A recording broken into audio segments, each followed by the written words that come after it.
Is this me? I'm a towel. I should be on your screen right about now. Oh, I'm a towel. And I also have a Super Towel surprise. Look at Harvard Yard's doggos on the screen, ladies and gentlemen. Yes, Harvard Yard's doggos on the screen to start the day. Is there anything better than a surprise Harvard Yard doggo picture to start the day? No, ladies and gentlemen. There is nothing better than a surprise Super Towel doggo sighting to start the day. Now, I also heard that we have a picture of Christina Towel in her Call Me Hank shirt. I am very, very excited. So, hello, happy Monday, good morning. We have a TurtleBoy hearing at 2 p.m. Eastern, which is 7 p.m. Greenwich Mean Time for those of you in the UK. It's 11 a.m. for those of you on the West Coast. We don't have to go through every time zone. That might be a little redundant. Needless to say, I'm just thrilled that we got to start the day. Hello, Barbara. Hello, MJ Baker and Vicky Moore and Jew Drops and Claudia and Harvard Yard. Hello, and LS was here. So good to see you, my dear friends. And as we begin the day, as I mentioned, we have pictures of Harvard Yard Super Towel doggos. We're all super excited. What better way to start the day as we warm up and say hello and do our stretching exercises than Super Towel doggos, ladies and gentlemen. And also I heard, hello LS, you're a Super Towel. I heard a few things for this morning. Number one, we're doing a few rounds of towel trivia. If you haven't been involved in towel trivia before, let me just tell you, it's really fun. I need to verify that I can give out a shirt at the end or something of the month, but it's really fun. We had a ferocious competition, ladies and gentlemen, and we'll do a round of towel trivia probably around, let's say, 9:30 to 10 a.m. Eastern, all right? So those of you who are just joining, let your towel friends know. We're going to do a Super Towel round, multiple rounds of... It is, Barbara. It is 8:30 a.m. In Barbara's words, in communist New York. Well, you know what, Barbara? We are Americans. We are not communists here. We will liberate you from the communists in New York. We're coming to save you, Barbara. Yes, we are a lot of things on Towel Stream, but we are not communists. I am not a communist. I will not platform the Communist Party. And if I find communist infiltration in the United States, I will turn into some kind of communist hunter for the federal government if need be, and I will root them out. Yes, ladies and gentlemen, any type of anti-American communism or various other ideologies that seek to subvert our beautiful tradition of representative democracy, I will root out. I am a towel. I am not a communist. Anyway, that said, we have a lot going on, and I just wanted to start the day with we got towel yelling already about the communists. You don't understand. We shouldn't do that. We shouldn't do that. If Towel gets wound up about communist infiltration of the United States, I'm going to become very wound up. So let's wait to do that until we talk a little bit later in the day about other things that Towel has been researching.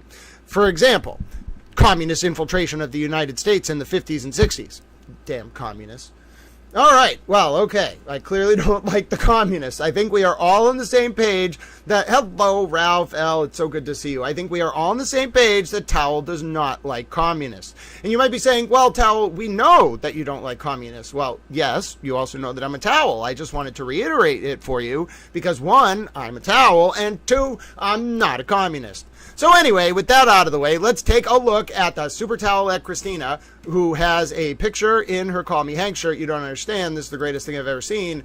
I'm pretty sure Super Towel Christina, along with being a reporter, is actually some kind of model. You don't understand. I mean, look at that, ladies and gentlemen. I think the world is proud, ladies and gentlemen, of this Call Me Hank shirt. I think the world is proud of Super Towel Christina.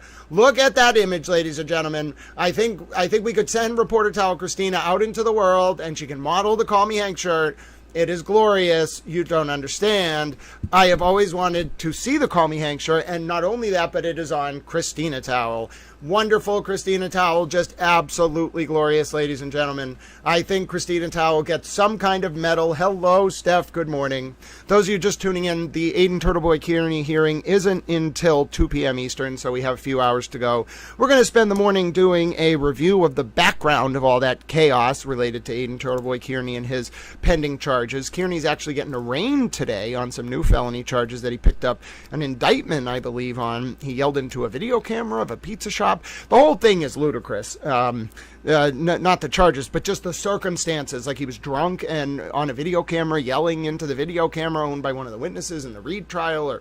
It was chaos. So he's got indicted on that in May, I think. He was originally charged in March over in Stoughton District Court, and then the grand jury indicted him in March. So he's got 14 open indictments in Norfolk Superior Court. 10 of them related to the Karen Reed trial, the various witnesses, Chris Albert, Colin Albert, Julie Nagel, the McCabe's, Matt and Jen McCabe. And then he's got 2 more felony charges related to the December 23rd, 2023 incident, where after the first charges were bound over by a grand jury in Norfolk Superior Court on 12/21 or 12/20/2023, then there was another subpoena issued to a woman, Lindsay Catani, who was in the orbit of Mr. Kierney at that time between October, November, and December of 2023. In that context, ladies and gentlemen, Kierney allegedly went over to Lindsay's apartment and wanted notes on what she was talking about with a woman named Kate Mafia Masshole Peter. Kate comes into the story a little later, but she, I think, was working for a PI firm at the time, run by a guy named Marty Kraft. That ties into this whole convoluted picture, and I'm pretty sure Brian Tully was involved in this situation as well. Anyway, so Aiden Kierney goes over to Lindsay's apartment. He allegedly wants to take notes on what she was talking about with Kate Peter. And then Aiden writes down those notes allegedly on a notepad belonging to Lindsay. Then Aiden puts the notepad down. Lindsay takes her own notepad back, puts it in her shirt. Aiden wants it back. There's like a scuffle or something. That part led to charges that weren't bound over. But then Aiden allegedly tells Lindsay like he doesn't want her to cooperate into the grand jury, which was ostensibly into Karen Reed and Aiden Kierney talking over the fall of 2023. Now, the reason why Lindsay was central to that investigation, as we find out from a January 2024 search warrant for Karen Reed's phone, is that from April through June of 2023, Aiden Kierney and Karen Reed spoke via an intermediary named Natalie, okay? Now, that relationship, the intermediary relationship, broke down because Natalie and Karen, who used to talk about houseplants or something, like Natalie was a colleague of Karen. Colleague who went to school with Karen in at Bentley or something, and then Natalie got into PR, and I'm wondering now if she had any connections with Reagan Communications, but I have to put a pin in that. I don't have time to talk about that now. So anyway, Natalie's involved with PR, and then I think Natalie finds the Reed case because of Jen Altman, who's a TurtleBoy fan. So then Jen Altman tells TurtleBoy to talk to Natalie. It's like April or May of 2023. Then TurtleBoy gets involved with the Reed case because of Natalie, who's talking to Karen simultaneously. Then in late April or May of 2023, TurtleBoy's allegedly facing some wiretapping charge unrelated to the Reed case and related to this victim named Victoria Haskin in Rhode Island. Well, April 20th or 23rd or something, Aiden texts Natalie to text Karen that Aiden's needs to talk to Alan or something, and then Karen texts Natalie to tell Aiden that he should talk with Alan about his problems, and that talking with Alan is like getting a shot in the arm, etc., etc. Okay, so then Aiden talks to Alan Jackson, and on May 3rd, 2023, according to the search warrant affidavit for Karen's phone, which I have memorized, on or around May 3rd, Alan Jackson and TurtleBoy talk, and TurtleBoy relays this information to Karen via Natalie. Now, strangely, in May or June of 2023, I want to say it was like mid-May, an FBI agent from the Worcester field office named Samuel Weiner, for whatever reason, starts probing around into that criminal wiretapping investigation, which just then goes away. I don't know what the Holden police know about that. Frankly, I don't really want to know what happened there, but I do know that the FBI poking around right after TurtleBoy talks to Alan can't be a coincidence. All right. And so over that summer of 2023, Karen and Aiden were talking via an intermediary named Natalie. Now, Natalie and Karen, as I said, used to be colleagues, and then they reconnected through Jen Altman, okay, and then they like to talk about houseplants or something. Apparently they both liked houseplants. That's very nice. I'm glad they like houseplants. But anyway, they're talking about houseplants and the case and liaising with Aiden over the summer of 2023. And then Natalie and Karen apparently have a falling out in June or July because Natalie calls Karen late at night and wants to talk about her problems or something. And then Karen doesn't like that Natalie was calling Karen so late at night. And so that causes some distension. And then Natalie's no longer an intermediary between Karen and Aiden. Karen and Aiden then start speaking directly, okay? And then in October or so of 2023, Lindsay comes into the picture because she starts dating Aiden. Then October, November, December of 2023, Lindsay and Aiden are dating. But this was relevant to the state police and the investigation of Aiden for a number of reasons. Most importantly, the events of December 23, 2023. But more importantly, in the early of December of 2023, Aiden, or in November of 2023, November 28th, 2023, Aiden had been texting Lindsay that Karen Reed was talking directly in an ex parte manner to then U.S. Attorney Josh Levy, and Levy was giving information to Reed about the nature of the federal investigation that at that point in time was no longer really about John's death by November of 2023. No. That investigation after the summer of 2023, in August of 2023, had transitioned to an investigation of Sandra Birchmore's murder. Sandra Birchmore was a young woman in Canton who lived in Canton who had been in a very abusive relationship since she was a child with a police officer from Stoughton named Matthew Farwell. Now, on February 1st, 2021, so we're jumping forward a whole year before Karen Reed is investigated for John O'Keefe's death on January 29, 2022. Okay, so February 1st, 2021, in the town of Canton, at 9:23 p.m., Matthew Farwell, who had been informed that Sandra Birchmore was pregnant and going to carry the baby to term that she had, which she was telling Matt Farwell was his baby, although we later come to find out that it's not his baby, but we'll get to that a little later. So Matt Farwell at 9:23 p.m. on February 1st goes over to Sandra Birchmore's apartment. Now, while Matthew Farwell is at Sandra Birchmore's apartment, he hangs Sandra from a door with a belt, thus killing her unborn child and her. Okay. On February 4th, that Monday, the Canton Police Department respond to a wellness check, and I want to make clear that the Canton Police Department are heroes in this story, and they will eventually come out as the heroes of this story, in particular former Chief Kenny Berkowitz. What happened was February 4th, 2021, the Canton police respond to Sandra's apartment after a wellness check from her colleagues at school. She was like a teacher's assistant at a school. And they go to Sandra's apartment and they find her dead. Immediately, they go to the building maintenance worker who gives them the security tape within minutes. And he says that man is Matthew Farwell. He helped Sandra move in to her apartment. So the Canton police know that it's Matt Farwell who is at Sandra's apartment, even though he had a mask on, at 9:23 p.m. on 2/1/2021, February 1st, 2021. So the Canton police go to Sandra's school, okay, that Monday, and they immediately get physical evidence, like texts and other evidence, that Matthew Farwell had been abusing Sandra sexually since she was a child, that he had that there was a ring of police in Stoughton that were abusing children, that Matthew Farwell had told people he was going to, quote, take care of the problem himself if Sandra was going to insist on carrying the baby to term. Okay? All of this is happening simultaneously, ladies and gentlemen. They're discovering this within like 3 hours of finding Sandra Birchmore dead. Okay, so they process all that information, the Canton police. But by law in Massachusetts, all unattended deaths are in the original jurisdiction of the state police, technically the district attorney, but by law the state police. Now, what this means is that the Canton police, although they initially process the crime scene, that's like how it works. If you respond to a wellness check or something, you don't just like call the state police. You call them, but you also do your own investigation, and then you turn over the results to the state police, who take over the investigation. It's a very nuanced jurisdictional question, but eventually, like, the way they respect each other, local police and state police or whatever, is the local police will do their work, recognizing that the case, it's an unintended death, it's going to get reported to the state police, so that anything the local police are working on is going to be very short temporal duration of their work, and it's going to get handed over to the state police. Now, this is where things go astray. February 6, 2021, the Canton police hand over to the state police unit assigned to the Norfolk District Attorney's Office, which is the same unit that ends up investigating Karen Reed for the death of John O'Keefe. They hand over to this office all of that evidence I just mentioned to you, and probably more evidence that wasn't revealed in the audit of the Canton Police Department on pages 78, 79, 80, and 81 related to Sandra Birchmore's death.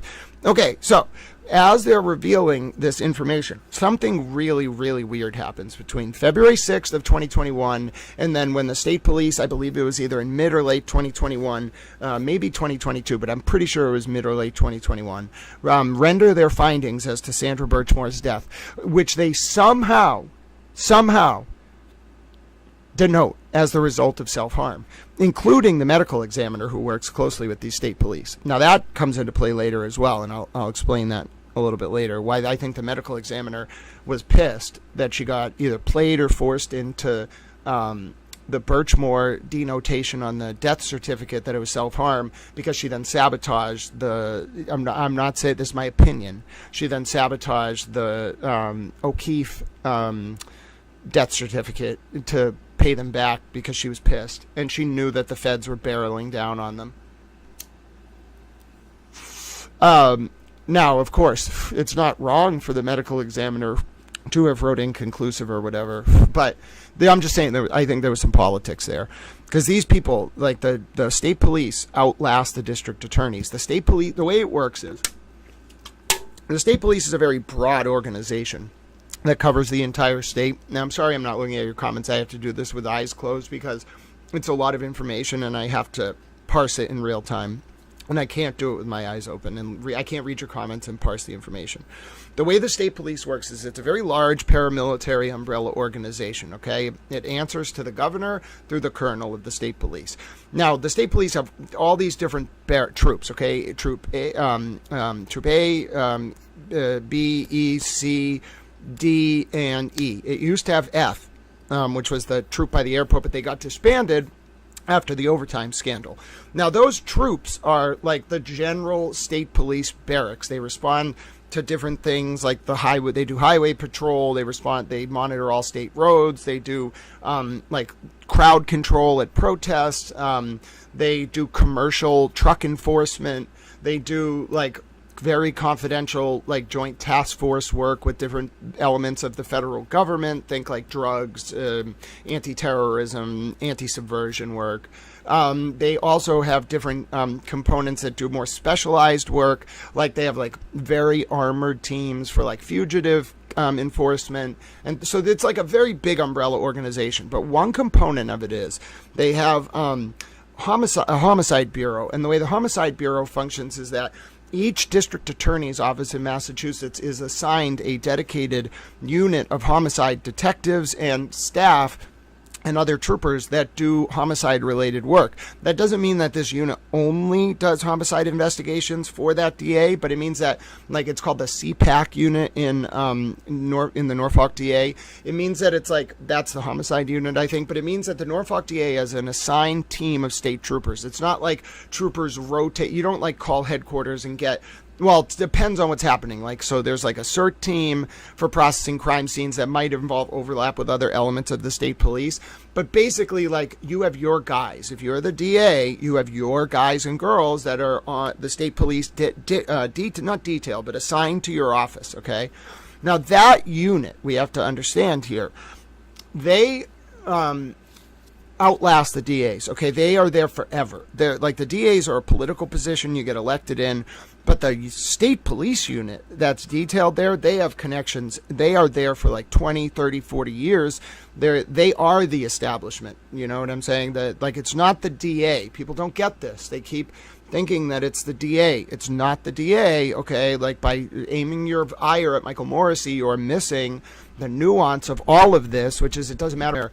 They're like, the DAs end up answerable to these state police units, and it's completely anti-democratic. I'm not saying that it doesn't have its purpose and function, or that by any means a majority or even a supermajority of people operating within the system are doing so in a way that undermines the legitimacy and the efficacy of the judicial enforcement process in the Commonwealth. No. It's the opposite.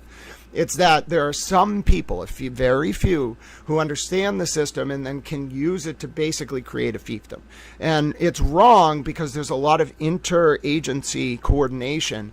And you can have these people who have overlap between, like, different counties, okay? And this is why the feds are involved in this, in my opinion, if you want to know. And that's why these people are screwing themselves so hard, because they will not stop doing this shit, even though the feds are watching everything that they are doing. And I keep trying to tell people, you don't get it, you don't get it, you don't understand what's going on. These people are very dumb, not the feds. The people involved on the state level are very dumb and very blinded by their own hubris and decades of power, so that they, for some reason, continue doing stupid shit even after they know the feds are watching, which is what has created, in my opinion, the largest public corruption investigation in the history of the United States, okay? But let's pull it back here a little bit, okay? So this problem is systemic, but not in that a majority of the people within this state police bureau assigned to DAs throughout the state. It's not that there's a majority of people within that system that are a problem. It's that the structure of the system is it creates like a parallel government. I call it like, how do I explain this gently? I'd call it like, I don't want to be mean. I'd call it a rudimentary implementation of the national intelligence apparatus on the state level, okay? And so what it does is it creates a parallel government unanswerable to the people and then also to our representative officials, because basically we have a paramilitary operation that's doing, for the most part, very good things. I have no qualms with the state police and the way that they are operating on the whole. I think they're a very important department. I think they should continue to function the way that they're functioning in 99.8% of the regards. But it's that we have a paramilitary intelligence gathering operation operating within the state, okay? And it's becoming unchecked in some regard because of the way these bureaus of state police troopers are detailed, detectives and otherwise, it's forensic specialists, whatever, to DA's offices. It doesn't mean that every single person in that system is doing something wrong. I want to be very clear, but we have to reform that structure, because if it's open to exploitation in even one case, then it needs to be reformed. And that's not to mention, by the way, the Board of Bar Overseers. So I think Bar Council is very, very good. I have no qualms with Bar Council. But the Board of Bar Overseers needs to be reformed. There's something wrong with that office. The secretaries, the administrative assistants, there's something very, very, very, very wrong. And it's preventing active checks and balances that would root out a lot of these more pernicious, insidious county-by-county issues. So, because of that, the failsafe has broken systemically, and thus we must resort to the break glass option, which is we have to create, in my opinion, a dedicated, and these are the discussions already ongoing in policy circles, if you want to know, we have to create a centralized homicide bureau within the state police. I'm sorry. Those troopers and detectives get way too close to the court staff, the local police, everybody. They end up the decision makers, and it's fine in a majority of cases, but because there's no check and balance, it's too pernicious, and we have to reform it. There's no way to put guardrails in place. There's no way to be eyes on the ground. You just have to remove. You can have troopers who get sent to different DA's offices, but it's got to be random. If you want to be the CIA or whatever on the state level, you must operate that way. You cannot have this miniature unit structure operating within each DA, because then you have it's not the DA that has an intelligence unit, it's the intelligence unit that has a DA. You cannot have that. We must reform that part of the system, and here's why. So look at what happens with the Birchmore case. The state police on February 6, 2021 receive all this information from the Canton police.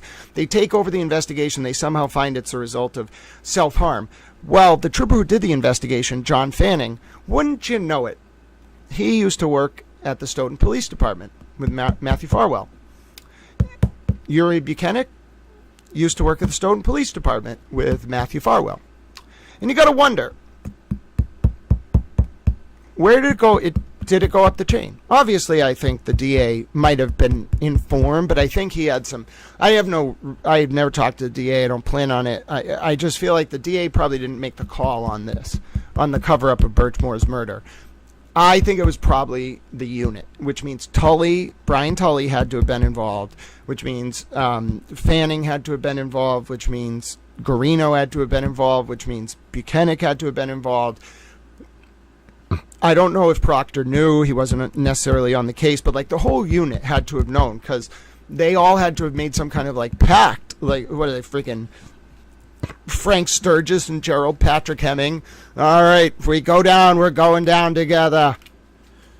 Like, I'll tell you, like, it's outrageous. And I'm talking about Interpen, the unit that trained up on the North Lake Pontchartrain in the fall of '63. I don't want to get too much into details right now about that, but the point is, it creates this like institutional ethos of self-preservation. And with the Birchmore case, I think you totally had a situation where the state police got this information from the Canton police and then tried to cover up Matthew Farwell killing Sandra Birchmore. But then you'd say, okay, why would they do that? Who cares about Matthew Farwell? He's a cop, okay, but they bust other cops, whatever. No, I think it was that. So first of all, Sandra Birchmore was not pregnant with Matt Farwell's baby. We just found that out in the past 3 months. Sandra Birchmore was being abused by multiple men. Farwell, potentially his brother, Robert Farwell. There was another man in their orbit. It's not clear what his role was, Robert Devine. Both Farwell's brother and that guy, Devine, are in front of the Post Commission actively. They were cops. And the real question is, and for all this, also, Farwell in the past few weeks just added a death penalty attorney to his team. He's in federal prison right now. And the real question is not did the state police unit attached to the Norfolk DA cover up Sandra Birchmore's murder. The question is, why did they do it? It's not Matt Farwell. It's because there was a ring of police, in my opinion, in Stoughton abusing children. They were getting them from the Police Explorers program, which is even worse. They were picking children out of that program. Who knows how deep it went? Who knows if it was like limited to those 3 officers, how many other officers knew? But that's the problem for this unit. They didn't learn from Watergate. They did the worst thing possible. What would have made it all go away was just charging Farwell. Okay, now he can bitch and moan and threaten you all he wants, but it's like Johnny Roselli threatening the CIA about Sam Giancana's role in from 60 to 62 in the JM Wave station out of Miami. It's like, you know what I'm saying? Like, yes, Johnny Roselli went to Jack Anderson, but did anyone believe Johnny Roselli? No. So, like, was anyone going to believe Matthew Farwell? No. Like, yeah, he was going to say some shit on the stand, but, like, was anyone going to believe this cop who killed a girl he had been abusing since he was a kid? No. So the stupidest thing you could have done is cover that shit up. And now I think they got away with it at first, because, mind you, no, they didn't actually get away with it, but I think they thought they did. And this is also why Karen Reed may have been so useful to the feds. I have reason to believe that the former chief of the Canton Police, Kenny Berkowitz, after that report came out from John Fanning exonerating Farwell, basically, I think he went to the feds. I have good reason to believe he went to the feds. Before Karen Reed, and this was before Karen Reed walked into Josh Levy's office in November 2022. And so, listen, that would make everything make sense. It wasn't just that Rachel Rollins, then U.S. Attorney, and Dustin Chow had a grudge against Michael Morrissey. Sure, there's lots of political grudges. Rollins had just done some shady shit with the Ricardo Arroyo and Kevin Hayden primary, which we can talk about, but the point is the OIG was on to Rollins. I think Dustin Chow and Levy and Bill Abley and the executive officer who was also the press officer at the time, and I think I know what her name is, but I'm not going to reveal it, of the DOJ. I think they had just thrown Rollins out of office by going to the OIG about what Rollins had done to weaponize her position as U.S. Attorney to interfere in the Arroyo and Hayden primary, which is a very weird situation. I've detailed it before. It's very weird. You should read the OIG report. It's fascinating. But no, there's no way that Levy, right after he had gone to the OIG, would open a pretextual probe, especially with Chow's help, on the Norfolk DA. It may have been somewhat politically motivated, but the real impetus of Karen Reed and Karen Reed and Alan Jackson and David Yannetti in November of 2022 getting any play, in my opinion, from Josh Levy, any influence with Levy, was that Levy already heard from Chief Berkowitz and knew that this unit had covered up Sandra's murder. So when Karen walked in, Levy must have thought, all right, listen, we can't investigate the state police openly. Like, if we start a grand jury, they're going to know, they are an intelligence operation. They're going to know we're coming for them on Birchmore. We need cover. Let's just make a lot of freaking noise with TurtleBoy. Well, it wasn't initially with TurtleBoy. I think initially Levy probably said to Karen, all right, fine, your case is a good candidate for an op. Like, we can generate leads and tips if we run a good op here, and simultaneously I'll run a grand jury. And that's why Levy personally handled the grand jury. In my opinion, Josh Levy, will run a grand jury, which will make it seem like ostensibly we're looking into John's death. But you got to know, Karen, it's not. We're really looking into this unit because of Sandra Birchmore. But it's very important they don't know we're looking into them. Here's why I think this theory makes sense. So Reed walks in, and Alan Jackson and Yannetti walk into Levy's office in November of 2022. It takes a little while to get the wheels running on this kind of thing. So by May of 2023, Levy's ready to start the grand jury. But it's a fake grand jury. It's real, but it's not about John's death. They're calling 70 whatever witnesses, however many, and they're mostly related to John's death. But you notice, I heard reports on social media that Levy was like apologizing to some of the witnesses who were only related to the case involving John O'Keefe's death. And that would be because the point of the grand jury was and the reason they subpoenaed Michael Proctor's records, and the reason why the heat was really on the state police, was that it was never about John's death. That was the cover. That's why so May, June, July, August of 2023, the John O'Keefe grand jury is really heating up. Then it just basically stops. It picks up a little bit again in February of 2024 and then stops, but it's only one interview in February of 2024 with Michael Proctor. All right. Now, here's why it's so interesting. August of 2023, okay? August of 2023, the federal grand jury into Matthew Farwell starts. How do I know this? Because when Josh Levy announced Farwell's arrest in August of 2024, he said the federal grand jury started 1 year earlier. Now, August of 2023, that's very interesting. It's a very interesting point in time, because then, August, September, October, November of 2023, Karen, Reed, and Josh Levy are still talking. They're talking a lot. Levy's even saying to Reed, don't tell the press you're talking to us. Something's coming, or we don't want them to know.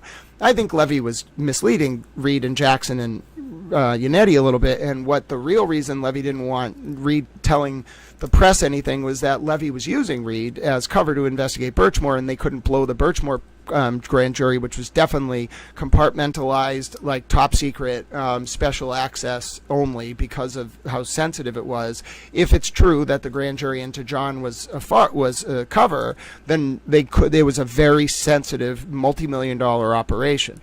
So the reason why I say this makes sense is the state police were befuddled. By December of 2023, the main state police concern when they were interviewing witnesses in the orbit of Aiden Kierney, although Kierney did a lot of behavior, in my opinion, the grand jury indicted him for it. So in my opinion, a lot of behavior he should have been investigated for. A grand jury of his peers, by the way, found probable cause. It wasn't just a judge on 14 of these charges. More, actually, but some were subject to a motion to dismiss. So Aiden Kierney in the fall of 2023 and is talking to Karen Reed. Okay, now the state police, when they're investigating Aiden for the open witness intimidation, and then when they're also starting another grand jury into Karen and Aiden. Okay, this is all in that same period. When they're interviewing people in December of 2023, they're trying to find out who the target of the federal probe was. Now, the reason why I know something's weird here is I really do think that the state police and Michael Morrissey have been the target of the federal probe the whole time. I think it expanded, but I think they were the target the whole time. It just wasn't about John's death. So when the state police were told that, there's a few weird things. One, they didn't include that in their search warrant report for Karen's phone. They kind of alluded to it. They say, like, the witness told the affiant other information which this affiant has reason to believe is true. And I know that information was that Michael Morrissey and the state police unit attached to the Norfolk DA were the target of the federal probe at the time. And I don't believe they ever stopped being the target. I don't know if they ever got target letters. I don't know what exactly all of this was. I don't care to know. I think it was very classified, and I only want to know what's public, all right? So what I think happened was, in August of 2023, the grand jury into Farwell starts, the federal grand jury, and that was the real target the whole time. But the state police are befuddled, including as of December 2023, but then I think they're starting to figure it out. Now, here's why I think it was too late by then, though, because they had already, the feds, under the cover of the John O'Keefe probe, had already subpoenaed everything they needed to subpoena. The state police didn't get it. They were complete, which is what the point was of the federal op, in my opinion. It was to generate leads and befuddle the state police. That's why there was a federal grand jury into John's death. Okay, so because there was a federal grand jury into John's death that was pretextual, Karen Reed becomes an intelligence asset. It's not that she was one before, but she becomes one. And so therefore, the federal government has an incentive to protect their asset, because in reality, and listen, I can show you this, but Karen Reed is probably going to be a cooperating federal witness in the prosecution of the cover-up of Sandra Birchmore's death. Okay? There's going to be nothing criminally charged related to John's death, but Karen is going to be a cooperating government witness in the context of the cover-up of the Birchmore probe. Now, here's why this creates such a unique situation. Normally, if you needed a cooperating government witness in a federal case to not catch a state charge because it would fundamentally impugn their credibility, if the proceedings result in a conviction related to things like honesty or other things like that. However, so you as the federal government will go to the state and say, all right, plea this person out so that it doesn't result in a negative credibility impact for their federal testimony. But here you can't do that, because you want Karen Reed to testify against the very unit, ostensibly, if you're the feds, that you're investigating for Sandra's death. So they're never going to plea her out on terms acceptable to you. So therefore, you have to sabotage the jury and guarantee a not guilty. So that's what I believe happened. That's what I think happened with ARCA. That's why I think the DOJ allowed ARCA to violate the sequester order during the first trial. And that's why I think the DOJ allowed Karen under the cover of a federal protective order, which Karen and her team also violated with the DOJ's consent, withheld payments and communications involving ARCA from the state. I think the first trial was kind of like the DOJ's like sophomoric effort, and then the second trial they ran a professional level operation, which at this point it had to have involved like interagency coordination because it was so good, like top 10 of all time operation. And the only thing that makes everything make sense about all of this is that the real, like, first of all, Karen's got to, in my opinion, be a cooperating informant. Second of all, and that might mean TurtleBoy was at one point, although I don't know if he was more of like I think he was more of like a contract agent, in my opinion, compared to Karen, who was probably, I don't know if she was retained under some kind of employment, but I would guess that she was a more valuable asset in the operation than TurtleBoy. All right, that's my opinion. And so what that would mean is that, it explains a lot of things, but primarily it explains that why Karen would have gotten such a leg up. But there's another element to this, which I'll bring up on your screen right now. So, yes, Claudia, that's it. Karen Reed killed John, but like many in my opinion, but like many cooperating informants, she was allowed to get away with it for political convenience. And it's not just political convenience, it's that if they're going to get this unit, I mean, this will be the big, you don't understand. And I have strong reason to believe this unit covered up Sandra Birchmore's death. If they indict these guys, okay, that is going to be the biggest public corruption indictment in 50 years. I study this stuff immensely. There has never, as far as I'm aware, been something like this that was not an approved operation. I mean, by not the state police. I've never seen, and first of all, I don't think, I've never seen any evidence that any agency of government has ever authorized the killing of an American child who was pregnant. All right, or any American woman who was pregnant. As far as I know, That has never happened. Okay? So with that in mind, there has also never, as far as I'm aware, been a case where a state police unit who had ties to a man who murdered a girl who he impregnated that he had been, as a police officer, abusing since she was a child, covered up that murder. Okay, so this is the reason why you have to think about it that way is it's an extraordinary circumstance. And then also you have one agency of government interviewing another agency of government. Okay, do you understand what I'm saying? So investigating. So when you have an intelligence agency like the DOJ or the FBI investigating another intelligence agency, the state police, things are weird. It's even weirder when those two agencies both have a lot of intelligence, okay? Because you have to understand what intelligence means. They are tied in to everything. Now, the way the government protects itself, the federal government protects itself from situations like this occurring, is it has, first of all, it has decentralized, compartmentalized systems of storing information. So not every, but the problem is after 9/11, they got a lot of heat, the intelligence community, because they weren't sharing enough information with each other. But basically, the federal government has code word classified systems. I'm speaking very broadly, where you can only get into the record database if you are on a must know or like must know basis. All right, which is different than need to know. Must know. Okay. This is one of those things that allows the federal government to insulate itself from state police, for example, intelligence agencies that have access to information sharing, but you want to investigate them. Okay, well, they're going to run the freaking cables. They're going to find out, maybe someone in your office. They're going to have people everywhere. You're an intelligence agency, whether state or federal level, you have people everywhere. So they're going to try to find out what you're doing, and as the feds, you don't want them to find out what you're doing. With most targets of an investigation, you have the upper hand as the feds. They are not an intelligence agency. It's just some guy or girl you're investigating.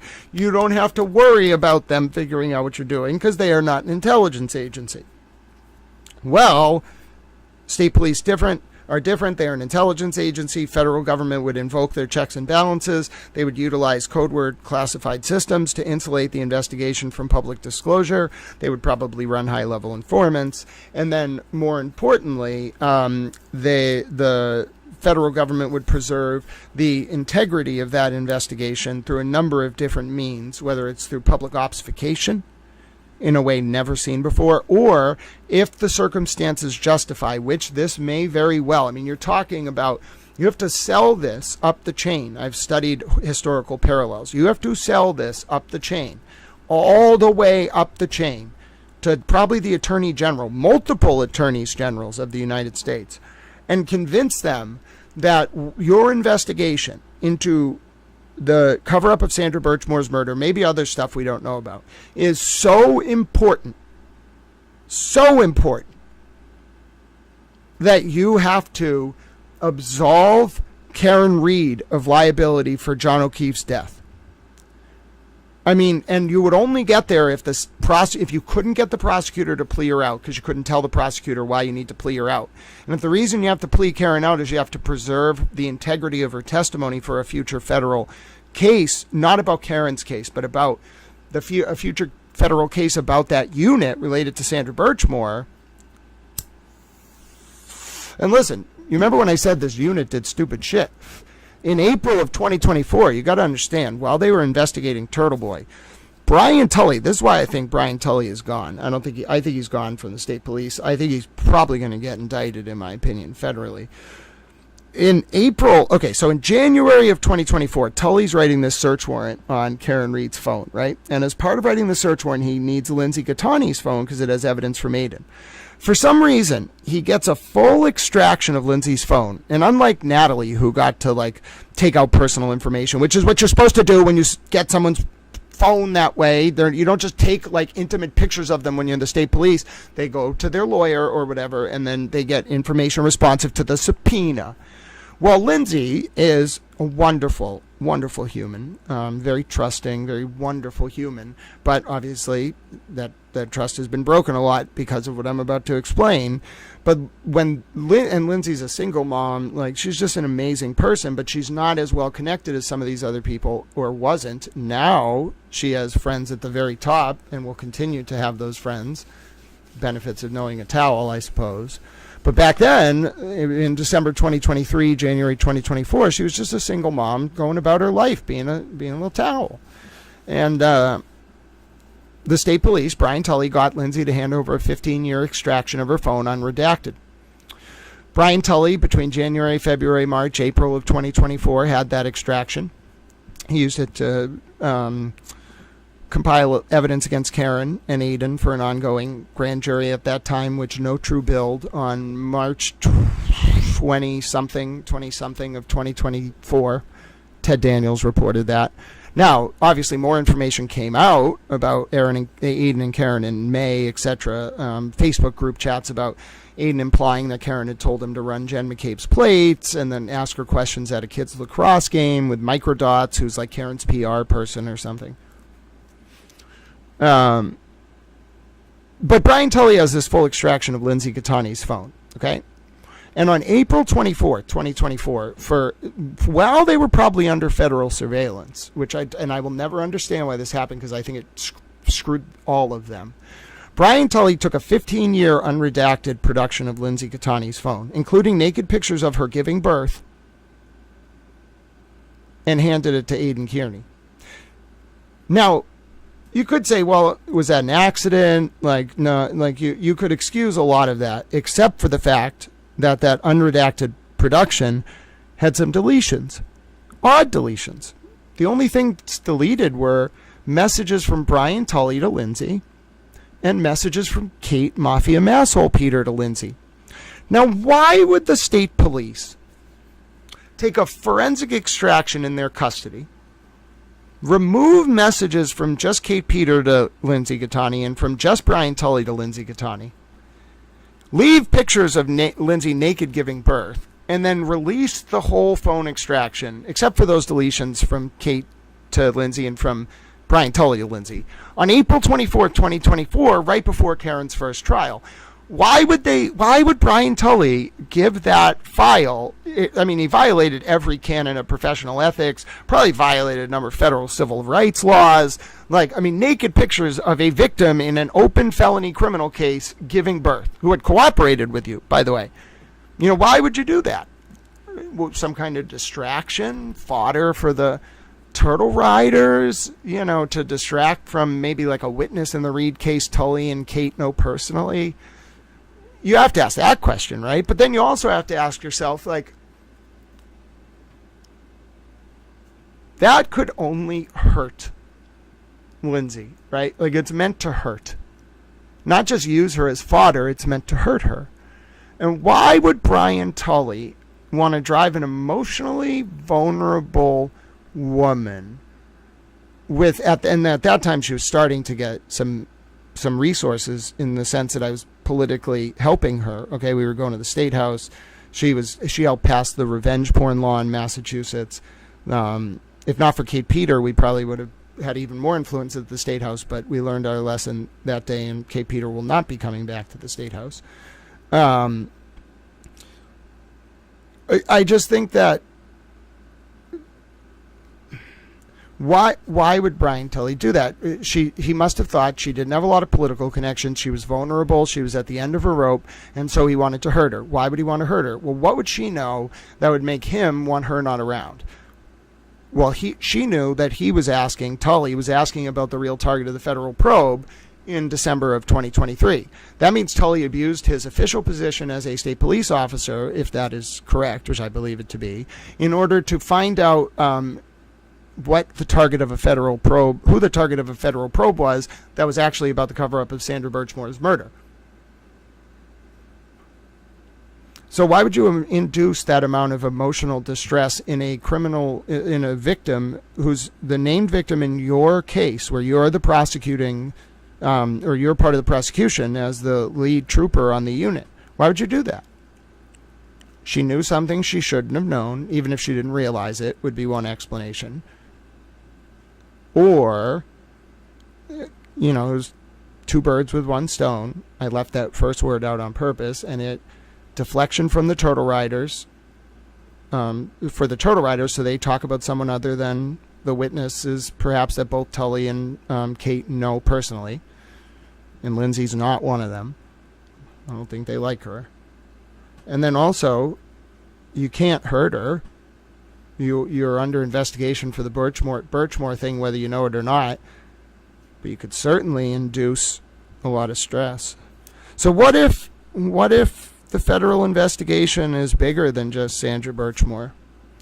What if it involves that phone and that extraction?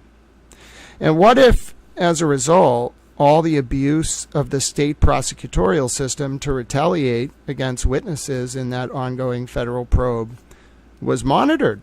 I don't know. I'm speaking hypothetically. And what if all these people just built a case against themselves because they're fucking morons?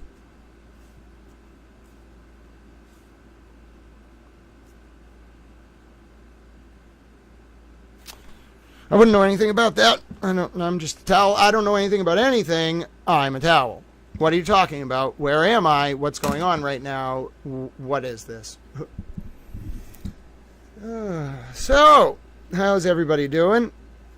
Was that useful information? I closed my eyes for a bit there. I'm sorry if I had to do that. But let's pull up this file here, all right? I like to read things. I'm a little towel, you know what I'm saying? I'm a little towel.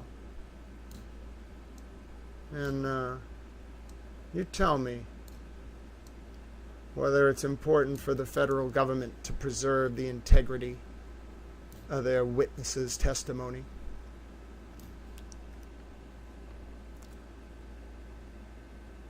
This was a guy represented by Frank Lee Bailey, by the way. Yeah, they're dumb Jew drops. They're very dumb. I mean, in some sense, all right. But they're also dumb. And dumb is an advantage. Underestimating people is a tactical advantage. And being dumb is a tactical advantage.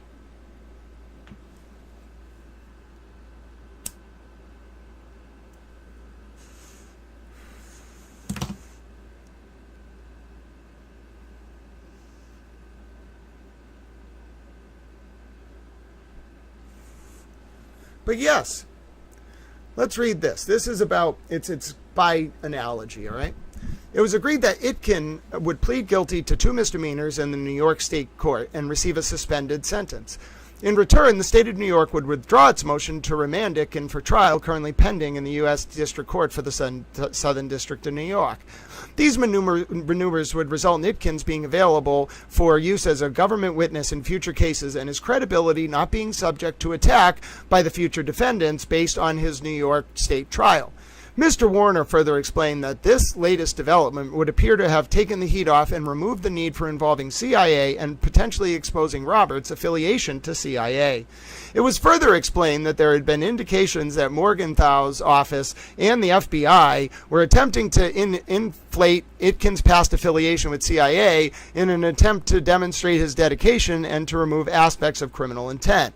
It had also been assumed that if Itkin were to be tried in the state court, F. Lee Bailey would not hesitate to use any available methods to embarrass the United States government in such a way as to influence the decision of the jury and also generate public interest to assist in future sales of Itkin's book.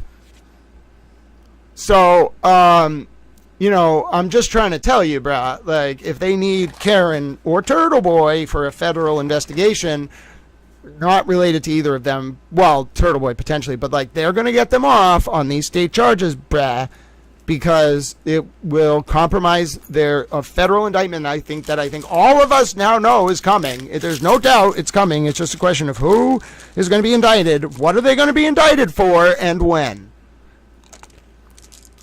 And so it explains everything. They couldn't wheel and deal with the state on Karen. You see what I'm saying? No, Steph. It's a no contact provision of his bail. But listen, that's what I'm saying. Like, they can't do. What is the state going to do? They know that Sandra stuff is coming. They know. They have to know. So therefore, what are you going to do? What are you going to do? It's latent to everything. They're probably putting it all together. So if you're the state and you know that is about to rain down on you, if you're the Norfolk DA, that MSP unit, you're paralyzed. You can't do anything with that case because they're watching. And they want you to fuck up. The feds want you to fuck up while they're watching. And trust me, they fucked up a lot of times. Kate Peters a big liability for the state police, that unit. And I'm telling you, the feds are not dumb. That's why I don't know what to do with this. I don't know what to do. Because this had to have been approved at the highest levels. No, Steph, I think it's that I think it's that both the state and the feds have some interest in protecting TurtleBoy. The state probably wants him to flip on Karen, but I don't see that happening. I would imagine the feds, like the only way TurtleBoy can save himself is if the feds find him useful, like his testimony useful, because then it's the same situation with Karen, that he can't have this blemish on the state court record because it'll be useless for federal testimony. I don't know, though. I don't know. It's so complex. I don't know the thinking of all of these people. I don't want to. But I do understand that it is entirely within the realm of possibility that Karen was and has always been protected because a blemish, and I think the government's goal was to get a mistrial. The federal government wanted a mistrial the first time around, and they wanted the state to just drop it.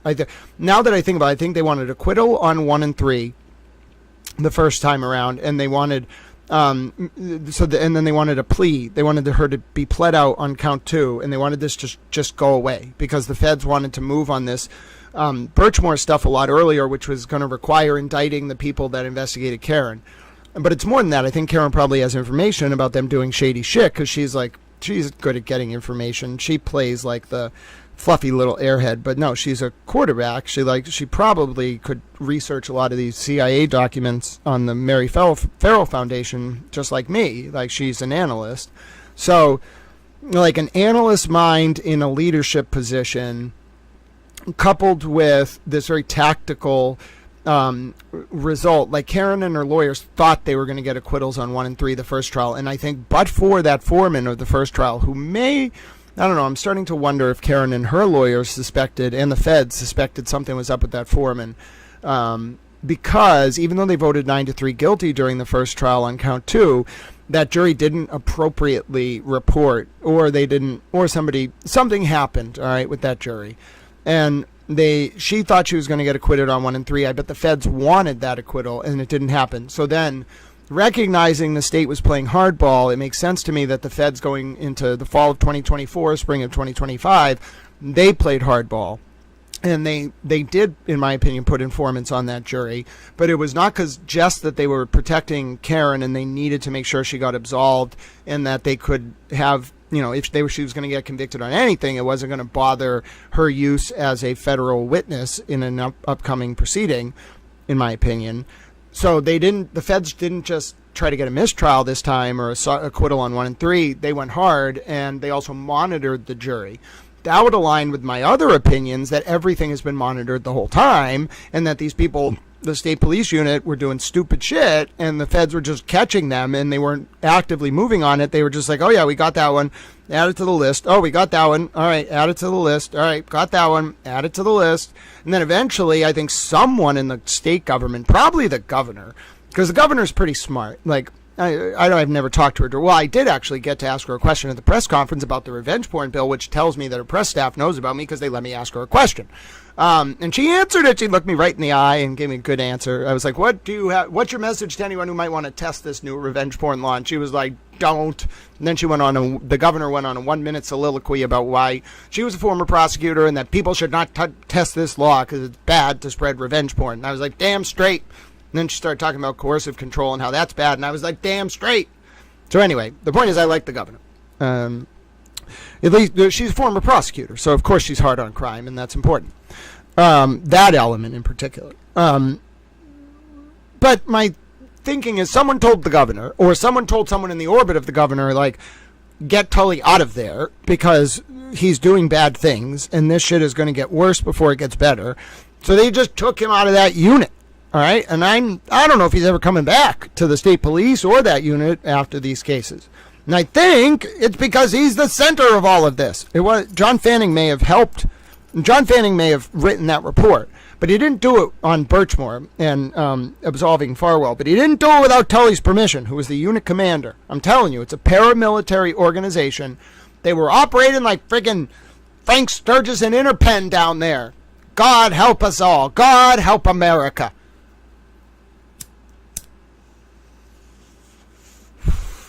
And I wouldn't have even been suspicious, ladies and gentlemen, if not for that thing with Lindsay's phone. First of all, do you understand? I'm never going to actually tell the full story of what happened April 24th into April 25th of 2024. But let me just tell you, if not for Towell's direct intervention, that whole situation may have been very, very bad. And I don't know if Brian Tully should thank God or curse Towell for Towell's intervention there. All right? Cost Towell dearly in ways I probably will never talk about. Maybe one day maybe. Cost me very dearly. But it was worth it. And every time it comes up, I have to talk about this a lot institutionally. Every time it comes up, I'm like, I stand by my decision and I would do it again. And people are like, okay, Grant, okay.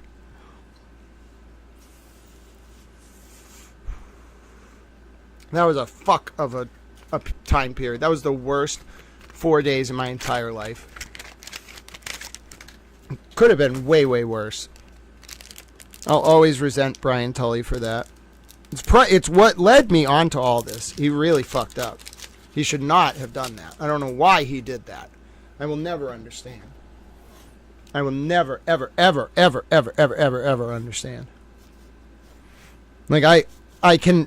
There are certain actions that, like, when I read the, like, declassified files, I'll eventually be like, oh, okay, like, that's... I don't agree with why they did it, but that's why they did it. There is nothing I could read in any file anywhere that would lead me to be comfortable with what Brian Tully did to Lindsay Gattani by way of releasing naked pictures of her giving birth. And knowingly editing the freaking file before he released it to remove text from just him to Lindsay and just Kate Peter to Lindsay. It's the worst thing I've ever seen. I mean, coupled with the Sandra Birchmore cover-up, it is the worst thing I've ever seen a police officer do. A state trooper, a police officer, a law enforcement officer. And I'm saying that in the context of my research on Watergate and the JFK assassination. It's still the worst thing I've ever seen a state trooper do. Ever. Ever. Because it's not like she stood a fighting chance, bruh.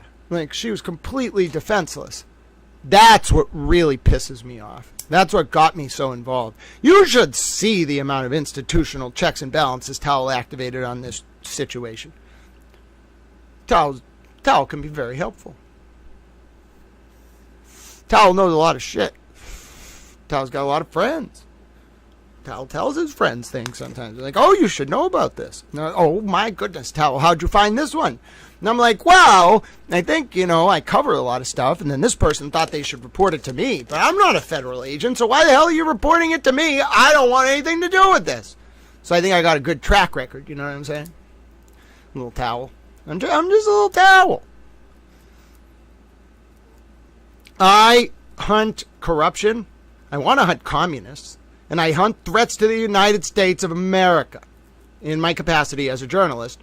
I am not part of the government, I am not a lawyer, and I am not a communist. I'm an investigative journalist that loves America. And if you notice, there's a theme to my work. I do not like corruption. I do not like people who abuse the vulnerable. And I do not like people who forsake our representative form of democracy, whatever constituent branch, representative, legislative, or judicial it may be. I get very riled up. I spend a long time making sure that the appropriate checks and balances are effectuated within our constitutional framework. Do you not understand I have a plan. You can call me Zygmunt Tao Brzezinski. Oh, wait a minute. Somebody made a little green chat. Hold on, let me go into the towel. I have my eyes closed for a little bit there. I was doing my towel thing. All right. I'm somewhat new to the TB trial. What is the history and what exactly happened?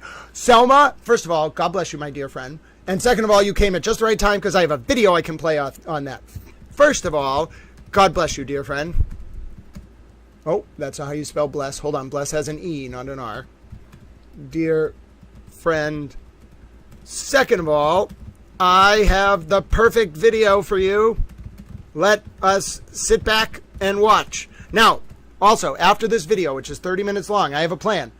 Hello! By the way, I'm sorry I have my eyes closed for like the past hour there sometimes. And a lot of people are like, whoa, like there's no way he's doing that without notes. But yeah, like I have to, not only can I not do that with notes, but if I don't close my eyes, I cannot do that. I have to parse through this like, what I'd call I call it a mental mind map, but it's really like a repository of everything I've ever read or heard or seen.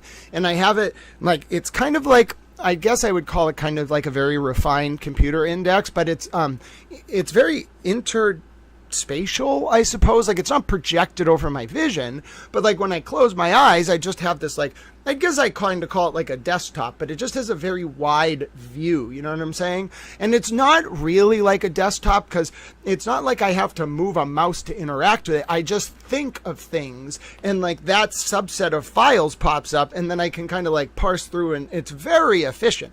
Like I'm not actually, I guess I kind of am moving them around with my hands because I need to get to certain files and like I'm reviewing documents, but it's all instantaneous. I can't necessarily recall it instantaneously without the visualization, but I don't have to take the time to read it, and I don't have to take the time. I don't have to take the time to read it, and I don't have to take the time to watch the video again. I just have to see the reference file contextualized within the larger schema, and then I can be like, oh, yes, okay, so that file, I remember now all 140 pages, and on page 77 through 81, there's this piece of information, which you can find in particular in paragraph X, Y, whatever. So then I have to be able to do that, and I have to be able to take the files or the videos and kind of move them around. I see them up there, and it's instantaneous, which is very nice, but it does require actually keeping my eyes closed because it would be impossible to do this. Sometimes I can do it with my eyes open, but it's way more efficient this way. And I also like looking up in that world. It's something I kind of have to really be in the zone to be able to do. But once I'm in there, it's like all of the information I've ever learned in my entire life without needing to read any of it or see any of it or listen to it. I can just go up there and like, okay, well, we'll pick out this file and that file and this, and it's just all there.